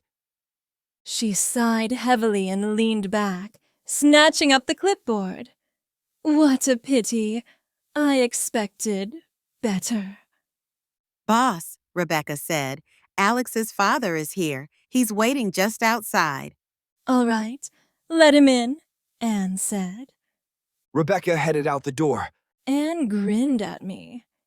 So your daddy has arrived, huh? You must be happy to hear that. I gave her a dubious look. Well, you don't call him daddy, do you? She said, raising an eyebrow. She deepened her voice. Pops. Hey, Pops. Let's play catch. I frowned at her. She laughed. Lighten up. There's no need to act so manly when you're such a sweet little thing that I could just gobble you up. She smirked. If you refuse to call your daddy, Daddy, then I'll call him Daddy for you. I doubled down on my frown, then tripled my scowl as my mind grappled with what I'd just heard. What the hell is wrong with this chick? The door opened. Rebecca entered the room, followed by my father. My father stopped beside my bed. How are you doing, Alex? Apparently, I'm all cleared to go, I said. Hey, I'm Anne. I know, and we've met before. My father spat, giving Anne a stern glance. I hope my son has seen nothing but good care from you. Of course, Anne crooned. He's received nothing but the best of my care. She batted her eyes at me. We did such a splendid job that I'm worried he'll bang himself up just to return. Isn't that right, Al? Oh. I'm never coming back, I said. If I get hit by a bus or something, I'll take my chances. Anne flashed a tight smile with a strained laugh. Oh, don't mind the little lad. He's a jokester. Since he's all cleared to go, my father began. I see you're in a horrid rush to leave, kind sir, so I won't eat any more of your time, Anne said. She beamed at me. Is there anything else you'd like before you leave, Alex? Perhaps a goodbye kiss? No, my father and I said simultaneously. I slid my feet to the edge of the bed. Careful, Rebecca said. You haven't walked in a while. It'll take some getting used to. My father reached a hand out to me. I got you, son. With my father's help, I got to my feet. You should be ready to resume your life within a few days, Rebecca said. Your bandages can be removed at your own discretion. We changed them in the early morning. You mean while I was asleep? I said with a hint of distress in my voice. What do you mean by we? I asked the question, but deep down, I already knew. Anne smiled sweetly at me. There's no better sedation than the natural thing. I'm sure it would have hurt otherwise, but since I'm so nice, I couldn't wait until you were awake. And I made sure to rub some very special salve into your wounds. I didn't want to know any further details, but the horribly disturbed look on Rebecca's face told me all I needed to know. You're so adorable when you're sleeping, Anne gasped with an odd breath and a ghastly giggle. My father lasered the vixen with a glare I could only describe as murderous. I hope your tongue has departed from reality. Anne laughed and smiled innocently at him. My tongue does all sorts of things without my thinking. You're right. I spoke without thought. 'Tis ever my folly. Changing those bandages couldn't wait, and I wish to spare your son unnecessary discomfort. But I'll gladly wait for Alex to state his desire for any further services from me. My father retained his killer gaze on her for a few more seconds, then turned to me. We're leaving, Alex. Anne bowed. Thank you for visiting. My father and I made our way down several corridors and a flight of stairs before exiting the building. We entered a nearly empty parking lot, where my father's black automobile sat waiting in the front row. We piled into the car and departed. I breathed a sigh of relief as we rolled through busy streets. It was early, but that meant the morning rush of traffic clogged roads worse than a nose suffering an awful winter cold. I'm glad I finally got out of there. That woman was crazy. I shook my head. Thank you for visiting. It's not like I had a choice. She was completely bonkers. And her clothes were so tight I could see her honkers with way too much detail. Was she even wearing a bra underneath? Don't ask me, my father said. My eyes are for my wife alone. He frowned. The answer is no. So you were looking too, I deduced. I had no choice, he retorted. I didn't expect that role-playing harlot to be there. Harlot, roleplay. Don't tell me. I murmured as I put some odd puzzle pieces together in my head. I stared at him with aghast eyes. You said you knew her. What kind of history?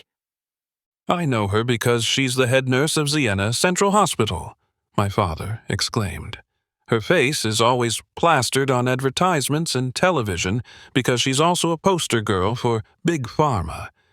She's made the rounds at my accounting office because of the pharmaceutical company she whores for, and I wish I could slam the door in her face because her corrupt corporation is always getting sued for criminal activity. But money runs this world and allows her to get away with it. Damn, I murmured. You sound like you really hate her. Obviously. And I'm rather pissed that you assumed I fell for the false allure of that hideous monster, he spat. I would never betray my family for what lies underneath a booty skirt. Who do you think I am, Kevin? Who's Kevin? He sighed. Just some construction worker who loved to chat about his horrible misadventures at the local brothel. A new wing was recently added to my work building, and I can't get his awful stories out of my ears because he'd chatter like a chipmunk whenever I strolled by. Like who knew that a lass could have a bush of hair in her?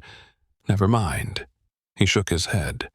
All I'm saying is that Broad belongs on the streets because I doubt she's qualified to clip a toenail.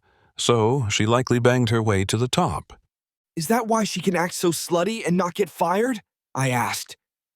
She was basically sitting in my lap, and I'm usually happy for that sort of attention from a lady, but she kept staring at me like she wanted to eat my crap or something that would give even me a moment of hesitation. Yep, that explains it more or less, my father said. This world isn't as real as you think it is. At the bottom, everyone has to work and thinks they can strive to be like those at the top. But those at the zenith of society are faker than 13 franc bills. I mean, our currency itself is fake because it all comes from a printer, and only the government decides if it has any value. So a shameless dame like Anne can rake in money just by placing her name and face next to products because of her fake PhD. Fake PhD? I spluttered. Really? How can you be so sure of that? Aren't there safeguards to ensure? No, you're still thinking like an ordinary person, my father said. Look at all the people rushing to work in the cars around us. They're the modern-day peasantry of this society. Because, while their ancestors left Camelot centuries ago, our society is still ruled by the same sort of hierarchy. Rules don't apply to the royal class. So Anne could plant her ass on my face and walk away scot-free without any charges, I muttered. My father scowled. Where did that come from? Nowhere, I said hastily. I'm just trying to understand where you're coming from. I'm still shocked by how weird she acted toward me. Like I was just a toy there for her pleasure. I've never seen a maiden stare at me with eyes like that. She looked at me like I was dessert, so I pity whoever was the main course, because I'm sure she can get away with murder from what you told me. I shuddered. Damn! She was just so fucking creepy that it made my skin crawl. I felt like she was me, and I was the maiden receiving unwanted attention like the way girls in school act when I stare at... Never mind. What was that, Alex? My father asked. Girls aren't supposed to act like that, except in my fantasies, I thundered. So it felt really wrong. My body reacted for only a blink because my heart wasn't into it. She was acting way too sexy, and it overwhelmed me in a bad way. She kept staring at me like she wanted to get wild, but I'd have an easier time staying stiff with my goddamn sister. What was that, Alex? My mouth had moved before my mind again. That was supposed to be a metaphor. I needed to choose something that wouldn't get me stiff, you see, so I chose. And by easier time, I didn't mean a much easier time. I meant it as a metaphor, because I'd never get stiff. Alex, my father said sharply, glancing at me. What is it? I stammered. Just answer this honestly, he said. How did you feel when you spanked Gwendolyn? I swallowed hard. I felt powerful, I guess. I felt this tingle. A tingle? My father asked sharply. Stop giving me that look like you're going to send me to some extreme conversion therapy, I cried. It was just a tingle. You know, like when you score a goal in a sport. I felt like I had control over the situation for once. I won't send you to therapy unless you want to go, my father said. But I must admit, the way you speak worries me a bit sometimes. It's like you're lacking a positive connection with the feminine aspect. It's our folly as parents for leaving you in a solitary situation for so long as a child, and we never tried to encourage you into activities with others. The situation with your mother was tough, and only began to stabilize as you entered middle school, and then you found a pair of friends, but you've still been separated from your mother and sister, despite sleeping under the same roof as them, and they're the only females you've had much interaction with. Wow, I muttered. Perhaps you should be my psychotherapist with your cruel analysis of the mess that is my life. He drew a sharp breath. I didn't mean to come across that way, Alex. I'm your father and care about you. So I've been thinking about how we can improve your life going forward. When you were in the hospital in critical care, I spent my time combing through every choice we made for you, and it was clear that we made many mistakes and failures as parents. Don't be so hard on yourself, I muttered. I'm a bit fucked in the head, sure, but that just means I can enjoy a wider variety of smut magazines. I stared at the rearview mirror and found my face cloaked in bandages to leave only my eyes and mouth visible. And my face is probably fucked up now, but I'm still alive, so I can use my handicap to get pity from girls and maybe some free money with well-worded cardboard signs. Now's not the time for jokes, Alex, my father said. I'm serious. I do feel a lot of regret about the past, and I think the best way to help you is to speak with you and get your perspective. He turned his face away from the wall of honking traffic before us to meet my eyes, and his eyes searched mine for some answer I couldn't surmise. I prodded Bruce for more information about your case. He told me that there was a girl involved. Her name's Jessica, right? I gasped. How did you get that info so easily from him? He told me that he'd silenced the incident as classified information. Let's just say that I've known him for a while, my father said. I want to speak about this girl. She's the same one you bested in that basketball game and felt guilty about, correct? I grimaced. Yeah. So you were fighting with some violent thug over this girl, my father said. She comes from a well-to-do background, so I'm sure she wasn't involved in criminal activity. Of course not, I blurted. She's not that kind of girl. He raised his eyebrows. All I'm saying is that you being in this dangerous situation for the sake of this girl tells me a lot. You have a connection with her, and you are willing to die to protect that connection. Not everyone is able to face a horde of gangsters led by a drugged-up thug, endure a storm of bullets, and crack jokes on your way home from critical care in the hospital. There's an unusually powerful connection between you and this girl, and I can't help but think that we as parents created the conditions for this dangerous devotion to a female you know little about, apart from a single basketball game. She's not your girlfriend, is she? I've never seen you bring her around. No, I said. But no guy would let an innocent girl die at the hands of a thug. You could have tried to involve the police, my father said. But he said that he'd kill her. I'm sure the police would have ways to deal with that, my father said. Snipers and the like.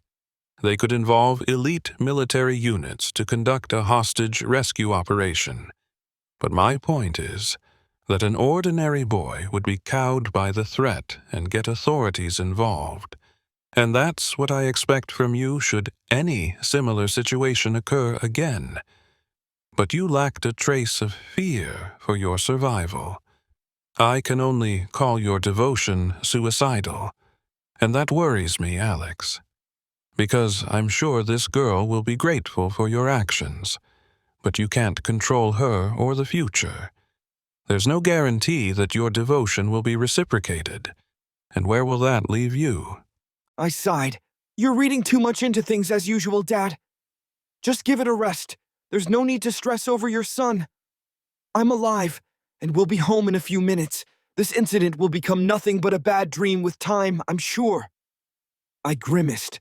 I don't even want to know what they charged you for my hospital bills, but I think I avoided a snare because Anne offered to have me participate in an experimental trial.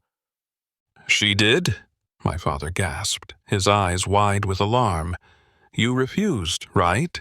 Yeah, I said, caught off guard by the horror I found in my father's face. Good, he said, with a weighty breath of relief. Nothing good comes from taking drugs you don't need. They're all poison by another name and simply mess with the natural functioning of the body. We've taken care to keep you and Gwendolyn from becoming guinea pigs of the pharmaceutical system. For that reason. He turned into a driveway and brought the car to a stop. I realized that we were home and our arrival had slipped our notice with my focus on our conversation. My father stared at me hard. If you end up in a hospital, then either something's very wrong with you or something's very wrong with the hospital. Either way, you don't want to end up as the play toy of a corporation, so keep yourself healthy and happy by holding fast to the natural ways of human existence. Eat right, sleep right, and exercise as needed. That's all you need to stay healthy. We exited the car and entered the house. My arrival up the walkway that led to our front step brought a fierce gust of emotion over me for a blink. It was the same paved path that carved between a corridor of grass to reach our porch. Long ago, flowers of every hue filled both sides of the walkway, but ever since the day my mother fell ill, no one attended to the garden, and the flora disappeared forever. Still, I felt the feeling of homesickness overwhelm me as I retraced a path I'd walked countless times because I didn't know if I'd survive to experience this return again. And I headed upstairs without a word to my father because I had to solve a horrible mystery. What had my face been reduced to? How had it changed from the clash's aftermath underneath its thick web of bandages? I answered both questions with rash pulls at cloth and gauze wrapped over my visage, and it stung a tad at times, but never so much as to make me wince. Whatever Annie had rubbed it with served as fine lubricant to make the process of removal a breeze. But I felt no ease once my face stared back at me clear of wrappings in the mirror. 2 garish pink scars cut diagonally over my eyebrows and intersected at the bridge of my nose to form an X as they ended a solid distance into each cheek. I stood there without a thought of moving, a pile of bandages in the sink, and my hands grasping the counter for support because my shock rendered me unable to stand. Eventually, my mother's voice pierced my stunned stupor. Alex. She was calling out to me from nearby. I surmised she was somewhere in the hallway, so I threw away the bandages in a nearby waste bin and exited the bathroom to find her standing at the end of the corridor. Her eyes were worried, her lips trembled, and her brow was knit. Her voice was so soft it wouldn't have startled a moth. Oh, Alex. She strode up to me hurriedly and wrapped her arms around me. She must have seen my eyes. I'd done nothing to hide how I felt after the revelation of my ruined visage. I'm so glad you're okay, she murmured, squeezing me close. She released me, but still maintained a grasp at arm's length as she gazed into my eyes. What's wrong, Alex? I'll never look the same again, I whispered. I'll have these ugly scars on my face for the rest of my life. My mother kissed me on the forehead and held me in a tight embrace, then removed her kiss as she traced a gentle hand over my scars. I don't see anything ugly, Alex.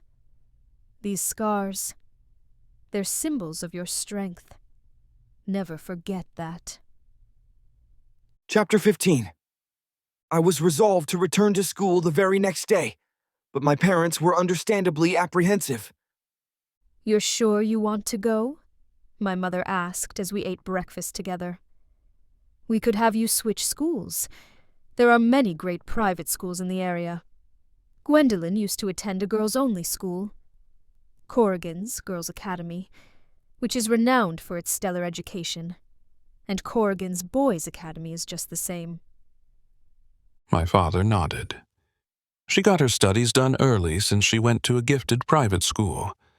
Would you be interested in something like that, Alex? I shook my head. No, the only reason I go to school is for my friends. I'm not going to leave them behind. Besides, if you're worried about any legal problems, I spoke to the police chief.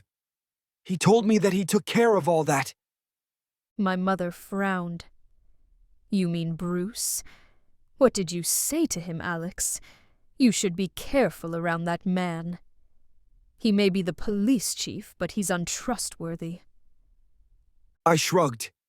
I didn't tell him anything that he didn't already know. Don't worry about it. He's scared of what you guys think of him for some reason, so we have nothing to worry over. We're just making sure that you're safe, my father said. His expression softened. You may have a harder time at school now.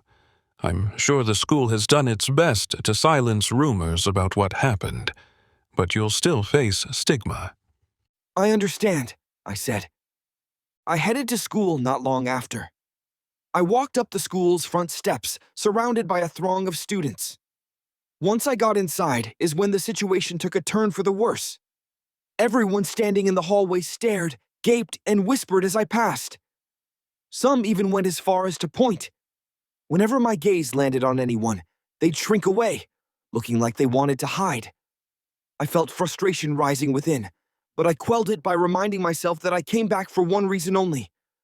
I arrived at class, slipped through the door, and took my seat. The room was half empty, with only a handful of hushed conversations between students, telling me that I still had time before class began. Ahead of me sat Jessica. She glanced over her shoulder and froze, her eyes widening as she scanned my face. Alex! We were separated from you after... She looked around, noting the hungry gazes of eavesdropping classmates. After the incident, there's so much I want to say to you, but we need to find another place to talk. Eric stepped into the room and met my eyes with a look of concern. I'll explain at lunch, I said. I'll tell both you and Arnie everything then. And then I left the hospital and went home. I finished, gazing around at Jessica, Eric, and Arnie. We were gathered at our usual lunch table, but none of them had touched their food. That's awful, Arnie whispered, his eyes wide with shock. I'm just glad you won that fight, Alex. I had no idea what happened. The school was closed for a day following your fight, but we never got an explanation. And when we came back, sword practice was canceled. I heard a rumor that there's a meeting today, Eric said. It probably has to do with what happened. He picked up his fork with a bandaged hand, then dropped the utensil as he hissed in pain. Damn, I forgot that I can't use this thing. How's your hand? I asked. I heard they bandaged it up, but it looked really bad when you got shot. He smiled wryly. I've been through worse. It should heal in a week or two. Jessica sat beside me, nervously chewing her lip. She nudged my shoulder with a hand. Alex, I just wanted to thank you. Thank me for what? I asked. First, for saving me, she said. Her gaze hardened. But most of all, for killing Seth. Eric and Arnie's eyes widened. I know it sounds weird, she said, to thank you for killing someone, but he used to torment me every chance he could. It all began when he followed me home from school one day, then jumped on me and, she shuddered, and violated me. I told no one because he said if I did, he'd kill me and everyone I care about. I knew he was the strongest swordsman in our school, so I truly feared what he'd do. I tightened my hand into a shaking fist as fiery homicidal hate erupted within me, despite the demise of its originator. That's awful. It's awful that you had to suffer from his evil. I used to regret taking his life. Now I only regret not taking it sooner. I wish I could have. Don't, she said. I'm sure taking a life is a heavy burden to bear. You probably wish to have never been in that situation. You were forced to shoot him, I said. How do you feel about that? I was badly shaken during that fight, and I've been training in the mountains with wild animals as company. It must have been horrible for a normal girl like you. She pressed her lips together. I'm just glad it's over, and that my dad doesn't know about it. There hasn't been a peep from the media or anything about what happened. It's kind of eerie, really, but I'm glad. That's because the police chief shut down all inquiries into what happened, I said. Remember how I spoke with him at the hospital? He's kind of a creepy dude, but I think he's a decent person. You have a lot of doubt in your voice, Eric said, and for good reason. It's because of the cops and our corrupt political system that crime is so bad in Sienna City. I think I'm missing something here, Arnie muttered. Jessica, you said that you're glad your dad doesn't know about what happened. Why? Wouldn't it be a good thing to confide with your parent about something this serious? Jessica's face darkened. You don't know my dad. If he heard about what happened, he'd pull me from this school in an instant. I had to fib about why I was home late from school, but I used the sweater that the police gave me as an excuse and told him that I went shopping. My parents were discussing the same thing with me, I said. I'm just glad that everything turned out fine in the end, despite all the crazy shit that went down. I glanced at Eric. I was really worried for you, Eric, but you took care of those gangsters like a professional. He shrugged. It's far from my first time dealing with the like. In my part of town, vigilante justice reigns supreme as the way to keep criminals in line. When I called the police on Seth for doing criminal shit, I only did it so that he wouldn't set up shop in places near my home. All his criminal buddies always got released anyway. A bit of bribery is all that's needed to convince the pigs to turn a blind eye. I didn't want to risk my life cleaning them off the streets. But this situation with Jessica gave me a good reason to take care of business. That must have been a scary situation to live through, I said. But now that Seth and his gang are gone, it's over. Silence filled the table as we began picking at our food. Eventually, Eric broke the ice with a peculiar question. Do you still believe in werewolves, Alex? He asked. I guess, I answered. I mean, sort of. I haven't seen one with my own eyes, but there are so many folktales about them that I reckon they can't all be wrong. Historically, it's said that tales of werewolves were a way for rural folk to come to terms with serial killers, Jessica said. They couldn't understand how a fellow human being could commit such horrific acts, so they reasoned that it wasn't a man, but a beast hidden within that killed and tortured people. I never really looked at it that way, I said. Myths like werewolves are just humans projecting their own depravity onto supernatural forces, Jessica said. If monsters like werewolves truly existed, we'd already know. I agree, Eric said, glancing at Jessica, that the worst monsters are humans. Ahem, Arnie said, raising an eyebrow. You say that as you take a bite from your chicken sandwich.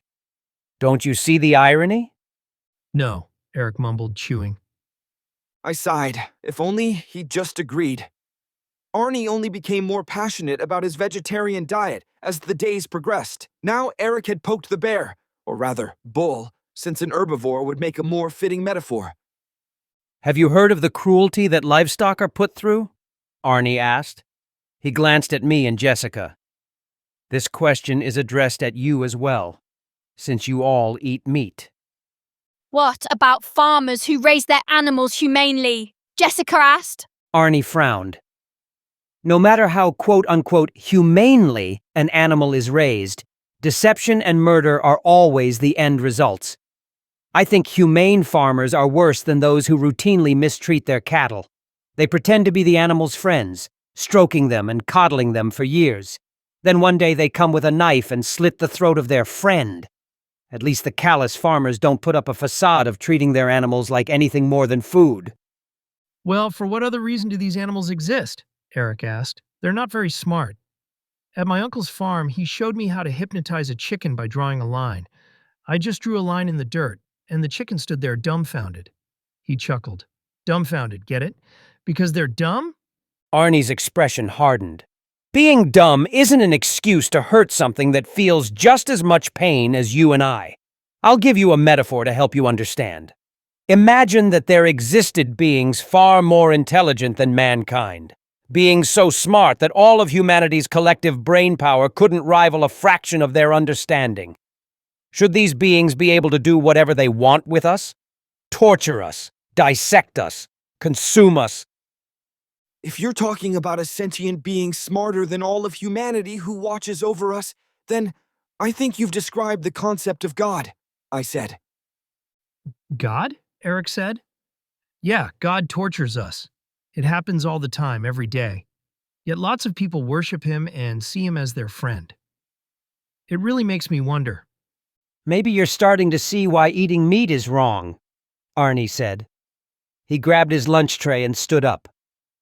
One day you'll all see the error of your ways. Until then, I'll let the guilt quietly stew. He walked away. Jessica raised an eyebrow. Is he always like that when it comes to meat? Yep, I said, wincing. It's best to just avoid the topic. Attention, all freshman students. A crackly voice blared from several loudspeakers hanging on the walls of the lunchroom. Do not leave the lunchroom. The lunch period has been extended an additional 30 minutes. The student named Alexander Olafson should report to the front office. Jessica glanced at me curiously. You know what this is about? I have a pretty good idea, I said, brushing a finger across the scar on my cheek. But there's only one way to know for sure. I walked out of the lunchroom and made my way down several long corridors. Eventually, I arrived at a door that lay at the end of a hallway with a plaque above it that read, Office. I turned the doorknob and stepped inside. A gray-haired woman with red butterfly-shaped spectacles sat behind a counter at the end of the small room. Large filing cabinets, towering as tall as a man, filled the perimeter of the room and made the small office even more claustrophobic. She raised her gaze from a document on her desk and raised a sculpted eyebrow. Her features were petite, and I surmised she was once pretty, but those days were beyond her now. Yet, such careful attention had been paid to her grooming that I found her somewhat alluring, a realization that was disturbing to me because she had to supersede me by at least 4 factors in age.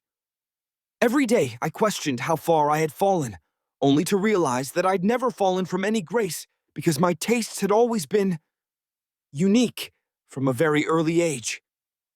You must be Alexander, she said briskly. Please, head up the stairs behind me for your meeting. She gestured at an adjacent set of stairs in the corner of the room. I hadn't taken notice because of poorly placed filing cabinets, and my eyes fixed on the unexpected grace of this senior lady.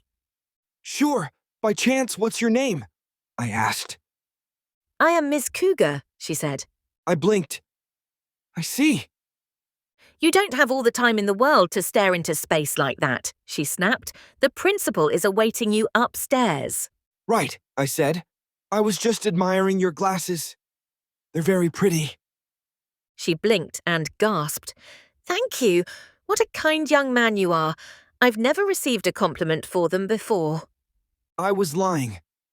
They were rather gaudy and helped camouflage her cougar identity, but I wasn't ready to openly admit she was pretty. I still had my dignity intact, even after all the pincer attacks it had endured from friends and family alike. After flashing a beguiling smile, I headed up the flight of stairs, which was short and led straight into a room not much larger than the former floor. A long table stretched out nigh to the entrance itself, because it barely fit within the rectangular arena, and I found many opponents glaring at me with open hostility from among the gathering of adults who filled the seats before me. I only recognized Roger and Mr. Richardson. Everyone else was unfamiliar, so I naturally drifted toward the familiar and moved toward Roger, but a man in a black suit stood from the table with a hand extended in greeting. "I am Principal Stern," he said, with a slight smile. His head was as round and shiny as a bowling ball, and he was a tad round himself, but far from the worst I'd seen at fast food courts like McDanny's. "It's a pleasure to meet you." I grasped his hand and shook it as I reflected his smile. Inside, my heart hammered and my stomach squeezed, because despite being before a bald, overweight man, scarcely taller than me with a soft hand and every ounce of his demeanor radiating harmlessness, I felt like a lab rat under the scrutiny of a sadistic scientist, awaiting a cruel fate. And you too, kind sir. I truly appreciate you shortening my name. I prefer it that way.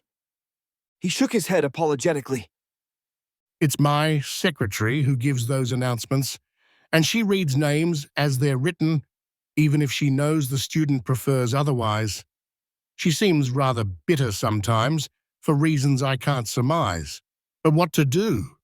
I extend my sincerest apologies." He patted me on the shoulder. "Have a seat. We're about to begin the meeting." He returned to his seat at the head of the table. I sat beside Roger, seeking refuge with the only friend in the den of wolves I'd stumbled into. The principal seemed like a nice guy so far, but I never trusted first impressions. As a master faker, I knew that the mask most presented to others was only just that, because no one is brave enough to reveal their true face. And whenever I did so, inadvertently, well, you've seen the words people choose to describe me, and I truly did feel like a freak in that gathering as the only youth with all those fierce eyes fixed upon me. The topic of this meeting will be about how our school should respond to the incident that occurred 3 days ago, Principal Stern said, gazing around at the table. Most of the details of the incident have been silenced, but rumors are spreading that damage our school's reputation. I've gathered the longest-serving academic and manner instructors here to discuss how we move forward. Let's start by having everyone introduce themselves, beginning with the manner instructors.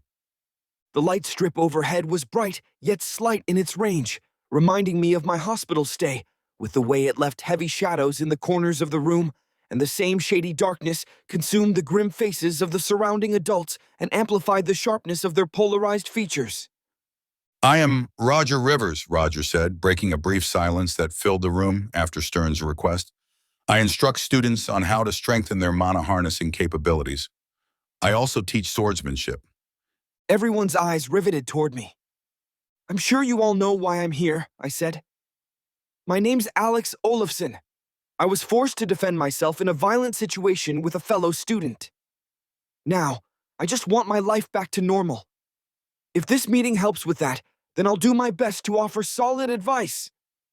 "Bennett Bow," the man sitting next to me said. A large isosceles triangle of a nose jutted from his countenance to make me reconsider what was geometrically possible on a human face, but he somehow wore it well, probably because all his other features from his brow to chin were as sharply chiseled as a statue's visage. "I teach archery alongside mana training." Lana Rosebrook, a woman with silver blonde hair, said, "I instruct wizards on learning magic." Dwight Clifford, a thin, elderly man, said, a pair of small, round spectacles perched on his nose. "I also teach magic." "I am Sam Richardson," Mr. Richardson said. "I'm a first-year academics instructor." "My name's Lenny Saul," a man with long, light brown hair said. "I'm a teacher of second-year academics." Beatrice Clives, a mousy woman with an abundance of curly gray hair, said, "I teach third-year academics." Hugo Little, a large man with a bushy brown beard, declared, "I teach fourth-year academics." Now that everyone's introduced themselves, I'll provide a brief summary of the issue facing us. Then allow each of you to share your thoughts, Principal Stern said. He glanced at me. I've received very little information from the police about the matter because many details of the incident are classified. What they told me was that Alex was involved in a lethal self-defense situation against an aggressive student. The tragedy may have occurred outside of school property, but several parents have pulled their children from school as a result of harmful rumors. At Siena Central High School, we take pride in our reputation for safety and discipline. That, of course, includes responding decisively to violent incidents that bear any connection to our school. Our question for today, then, is how do we prevent this sort of violence from happening again? Principal Stern, may I offer my thoughts? Mr. Richardson asked. Go ahead, Principal Stern said. I propose we shut down sword training in this school, Mr. Richardson announced. Swords are violent weapons that encourage violence. Training children to use them in school does nothing but breed aggression. I further propose that we shut down any non-academic programs in this school. His face tightened, and he began shaking a finger emphatically. The purpose of school is education. Mana training takes up a third of the school day. Think of how much more proper education we could give during that time. As the school's premier sword instructor, I must rebuke your argument, Roger said. The reason why Alex is alive today is because of the swordplay skills he learned and the fact that he used a sword to defend himself. Your idea of banning all swords is short-sighted for that reason alone. Furthermore, this school has a long tradition of participating in Siena's quadrennial sword tournament. You and your sword tournament, Mr. Richardson snarled. That's the only reason we're even having this debate. But I don't see the big deal about that silly tournament. It's just a bunch of kids whacking sticks together. Let's try and keep this civil, Mr. Richardson, Principal Stern said. I want everyone else to give their say without worry of rebuke. I agree with Roger, Bo said. We teach kids to use these tools for the sake of self-defense. Bad guys will use whatever tools available to cause harm, no matter how much we try and restrict them. That's because bad guys are as their name suggests. It says nothing about the nature of the tool, which simply gets employed in the way that the user intends. I'm a magic instructor, but I feel this applies to us even more strongly. Lana said, we don't need any weapons to cause immense harm. Therefore, there's no way of truly regulating magic. If we were to ban teaching magic, then students would simply be defenseless in the event of a rogue wizard. I believe the other 3 Mana instructors have summed up my thoughts pretty well, Dwight said. It's a cruel world out there. Pretending that's not the case isn't going to make it any better. At the very least, we can give our students a fighting chance by teaching them how to fight. You four just don't want to lose your jobs, Beatrice spat. I can't believe that after the tragedy that happened, you all still want to give students the capability to end each other's lives. I heard that dozens of parents pulled their kids from school after the news got out. I reckon it would be many more if this hadn't been kept quiet for so long. Parents are starting to understand how dangerous this school is, and it's all the fault of this Mana training. I've been here for quite a while, Hugo said. I've seen a lot of things happen. Assaults, vandalism, theft. But I've never heard of a student dying at the hands of another student. Suffice to say, I'm leaning more in favor of what Beatrice and Sam are proposing. Do you have anything to add, Lenny? Principal Stern asked. You've been awfully quiet. Well, Lenny said, I don't know much about Mana training. Never got into it as a kid. And I've been an academics teacher for almost 2 decades now. But I still find the Mana instructor's arguments pretty convincing. Maybe taking away students' options isn't a good thing for their safety. All right, Principal Stern announced. Now that everyone has spoken, let us hold a vote. The vote will be all or nothing over whether or not we'll continue Mana training programs in this school. As the principal, I'll abstain and leave the vote up to the teachers. All those in favor of ending Mana training, raise your hands. Mr. Richardson and Beatrice raised their hands immediately. Hugo's went up slowly. Lenny began raising his hand, then stopped, lowering it with a conflicted look on his face. All teachers in favor of continuing mana training, raise your hands, Principal Stern said. Roger, Bennett, and Lana raised their hands. Dwight raised his last, joining them. The vote appears to be 4-3, but Lenny has yet to vote, Principal Stern said. Lenny, what is your decision? If you vote in favor of banning mana training, we'll be at a stalemate. If you vote in favor of allowing it to continue, then this debate will be seen as concluded. Lenny murmured. Beatrice gritted her teeth. You know the right way to vote, Lenny. Don't make a foolish decision.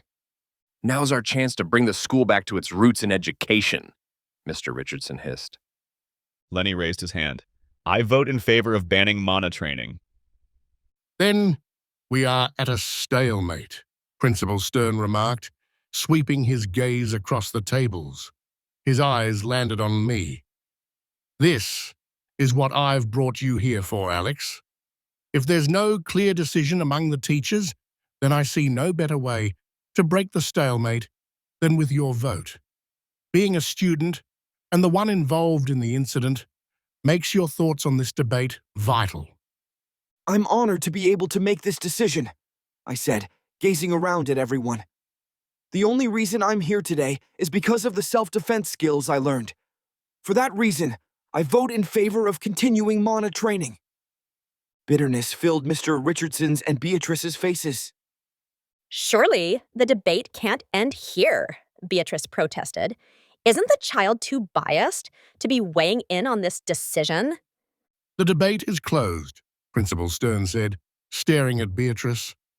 Everyone here is biased one way or the other. I've brought you all here to represent different sides of those biases. He looked at everyone in turn.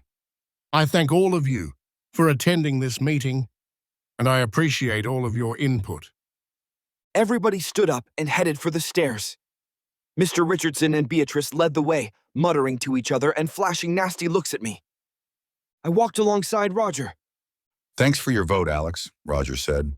I was really worried there for a second. No, thank you, I said, opening the door for him to step outside the office. Your training saved my life. We strolled down the hallways and found ourselves alone within a couple of turns. I'm not so sure about that, Roger said. Seth was leagues ahead of you in terms of skill, yet you caught up to him within a few weeks. It couldn't have been my training alone that caused you to improve so quickly. We turned another corner. You're right, I said. I've been training with another sword instructor. His name is Shanto. Most people know him as the Master of the Mountain. Really, Roger exclaimed. So the myths are true. That would certainly explain your rapid improvement. Alex? A voice called out. I looked ahead and spied Arnie and Eric walking toward us. They dismissed us from lunch and told us to head to mana training, Arnie said. He looked at me curiously. How'd your meeting go? That's what we were discussing in our meeting, I responded. All the senior teachers were having a debate over whether or not to ban mana training. Ban mana training? Eric spluttered. Why would anyone do that? It's a long story, I said. The important thing is, we decided not to. Speaking of long stories, can you tell me more about Sianto? Roger asked. I've heard so much about him, but thought he was nothing more than a legend. A skilled swordsman who lives alone in the mountains, teaching his skills to a select few, I said. It sounds hard to believe, but it's true. You mean you met the Master of the Mountain? Arnie gasped with eyes as wide as saucers. Yeah, probably should have told you guys sooner, I said, scratching the back of my head. Sorry, I gained a lot of skills by learning from him. He has one other student, a boy named Ralphie. Ralphie's a lot better than I am.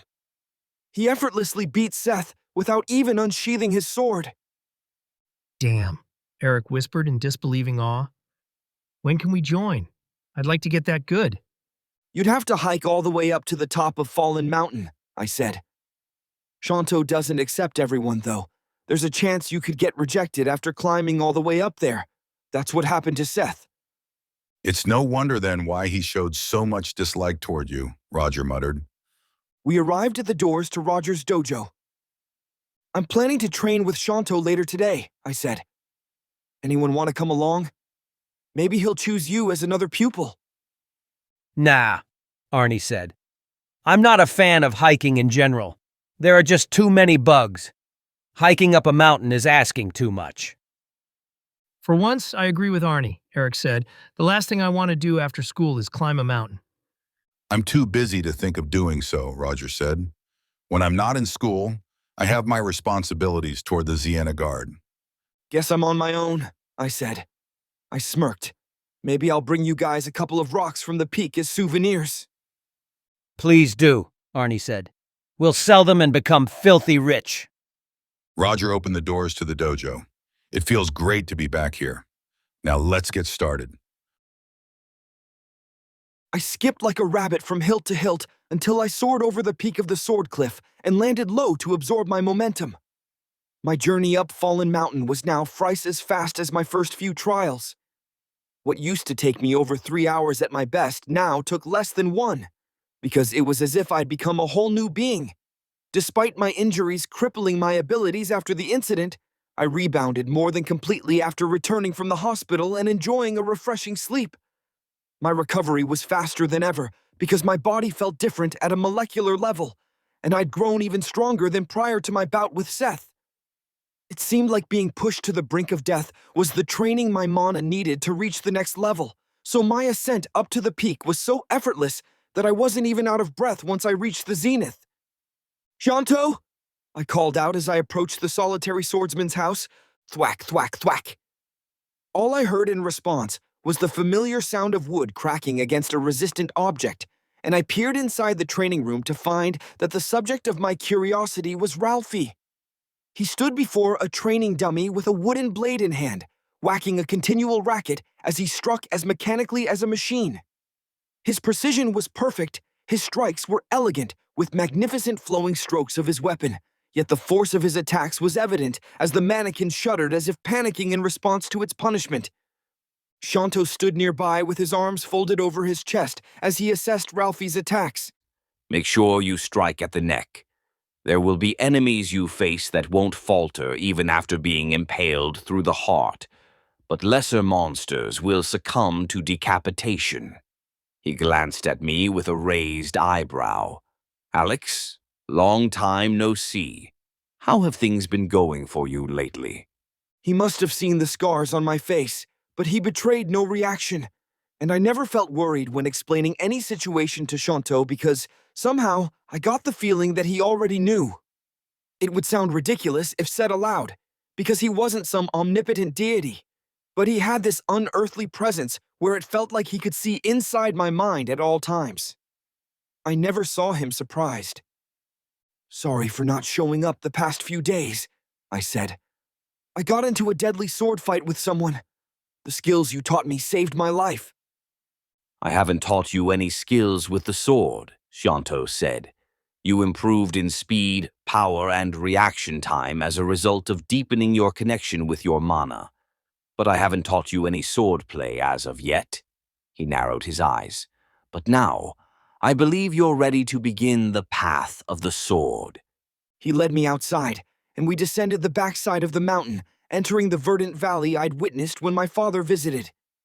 He stopped in an expansive plain of luscious grass, then turned to face me. This should be an ideal location for you to learn the earth arts. Earth arts? I questioned. All those who are in tune with their mana can use elemental arts, Shanto said. Earth, fire, water, thunder, wind. Wizards have an easier time mastering all of them, but fighters can also make great use of the elements. Mastering at least one element is crucial for progressing from a sword fighter to the higher castes. I frowned. Where am I right now?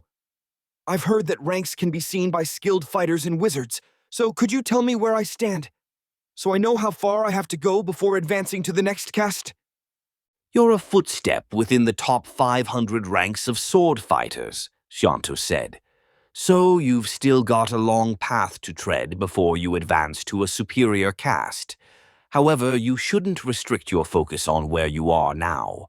Focus on where you want to be and execute all the actions you must to manifest that reality. That is my aim for you as my student. My desire in this life is to pass my knowledge down to those I judge as vessels fit to carry my understanding of the sword into this world. I spent my entire life chasing the path of superior strength, and now I feel I've reached the end. But I cannot plunge into the abyss that awaits beyond the cliff I've found myself at without leaving behind the light of knowledge to create hope in a world lacking a reason for hope's existence. I knit my brow. I'd never heard Sianto speak so much at once, because he was usually a man of few words, but what he said left me struggling to understand the meaning of his statements. You want to create hope in a world without a reason for hope? He frowned, a behavior more unusual than his unexpected monologue. But then his usual smile returned, and it was as if he hadn't said anything. Don't fret over my words. I let my mouth run unnecessarily. I brought you here to train, not to chat, so I'll begin my demonstration. I'll have you master the earth element because learning it comes naturally to most fighters. He held out an upward palm. Earth magic allows you to manipulate any mineral. Soil began floating up from the grass and gathered in his palm to form a perfect sphere that hovered above his hand, only for the sphere to burst into 3 smaller spheres. One glimmered green, another glowed radiantly blue, and the last possessed a metallic sheen. Emerald, sapphire, silver. Drawing on rarer minerals like these is more difficult and takes a lot of practice to consistently perform. He closed his hand around the orbs, dirt dribbling through his fingers, and when he opened his grasp, the orbs were gone. I gasped. That's amazing! How long do you think it'll take me to learn that? That depends on you, Shanto said. We'll start by learning the most basic earth art, earth awareness. I'll have you begin by closing your eyes. Okay. I closed my eyes tight. Everything that moves across the ground creates vibrations, Shanto said. Earth awareness allows you to sense those vibrations, no matter how small. Focus on the vibrations of the creatures living among the grass. The pattering of a mouse's feet, the scratching of an ant's foreleg, the slithering of a worm. A whole new world is out there if you focus hard enough. I scrunched up my brow as I tried to follow his instructions and bring this new world of sensations into existence. Yet I saw nothing apart from darkness and felt nothing but the breeze on my skin. I opened my eyes and looked at Shanto. I don't know what I'm doing wrong. It's not working. I suppose we can try a different approach, he said, holding his chin. He strode past me. Follow me. We're returning to the training house. I followed him back up the mountainside to re-enter his home. Ralphie was nowhere to be seen, leaving the two of us alone. Shanto glided past the mannequins in his home whenever he walked. The flowing of his robes and his smooth, swift steps created the illusion of him moving like a ghost.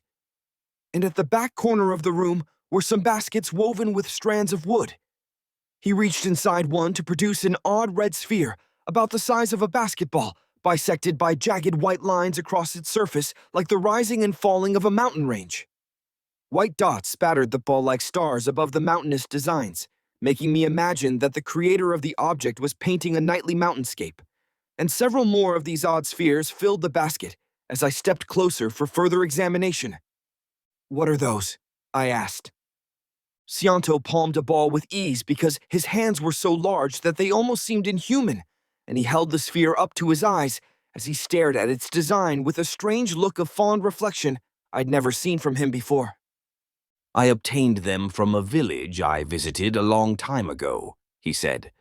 The village was a far ways off from here, a completely different world from what you know of in Siena. The people of that village would hold a ritual for the young men coming of age. All the young men would be gathered in an arena where they'd each be given a ball. When the chief gave the go-ahead, the boys would throw the balls at each other as fast as they could. Those struck would be eliminated, and the last one standing would be called the King of Tomorrow. Sounds like dodgeball, I remarked. Except for that king part. They called those balls kura, Sianto said. I've kept these kuras because they're perfect for training with. He bounced the ball several times. They're light, bounce consistently, and are durable. We'll use these to train your earth awareness. He tucked the ball under his arm, then reached into a pocket in his tunic and produced a strip of cloth. He offered it to me. Here's a blindfold. Put this on so that you don't rely on your eyesight. I grabbed the blindfold and tied it over my eyes. Good, he said. Now what I'm going to do is bounce a kura off the ground toward you.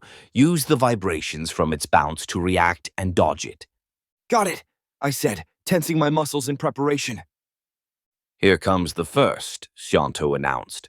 I flinched, then felt something smack into my shoulder. No, that's not it, Shanto said. Focus harder.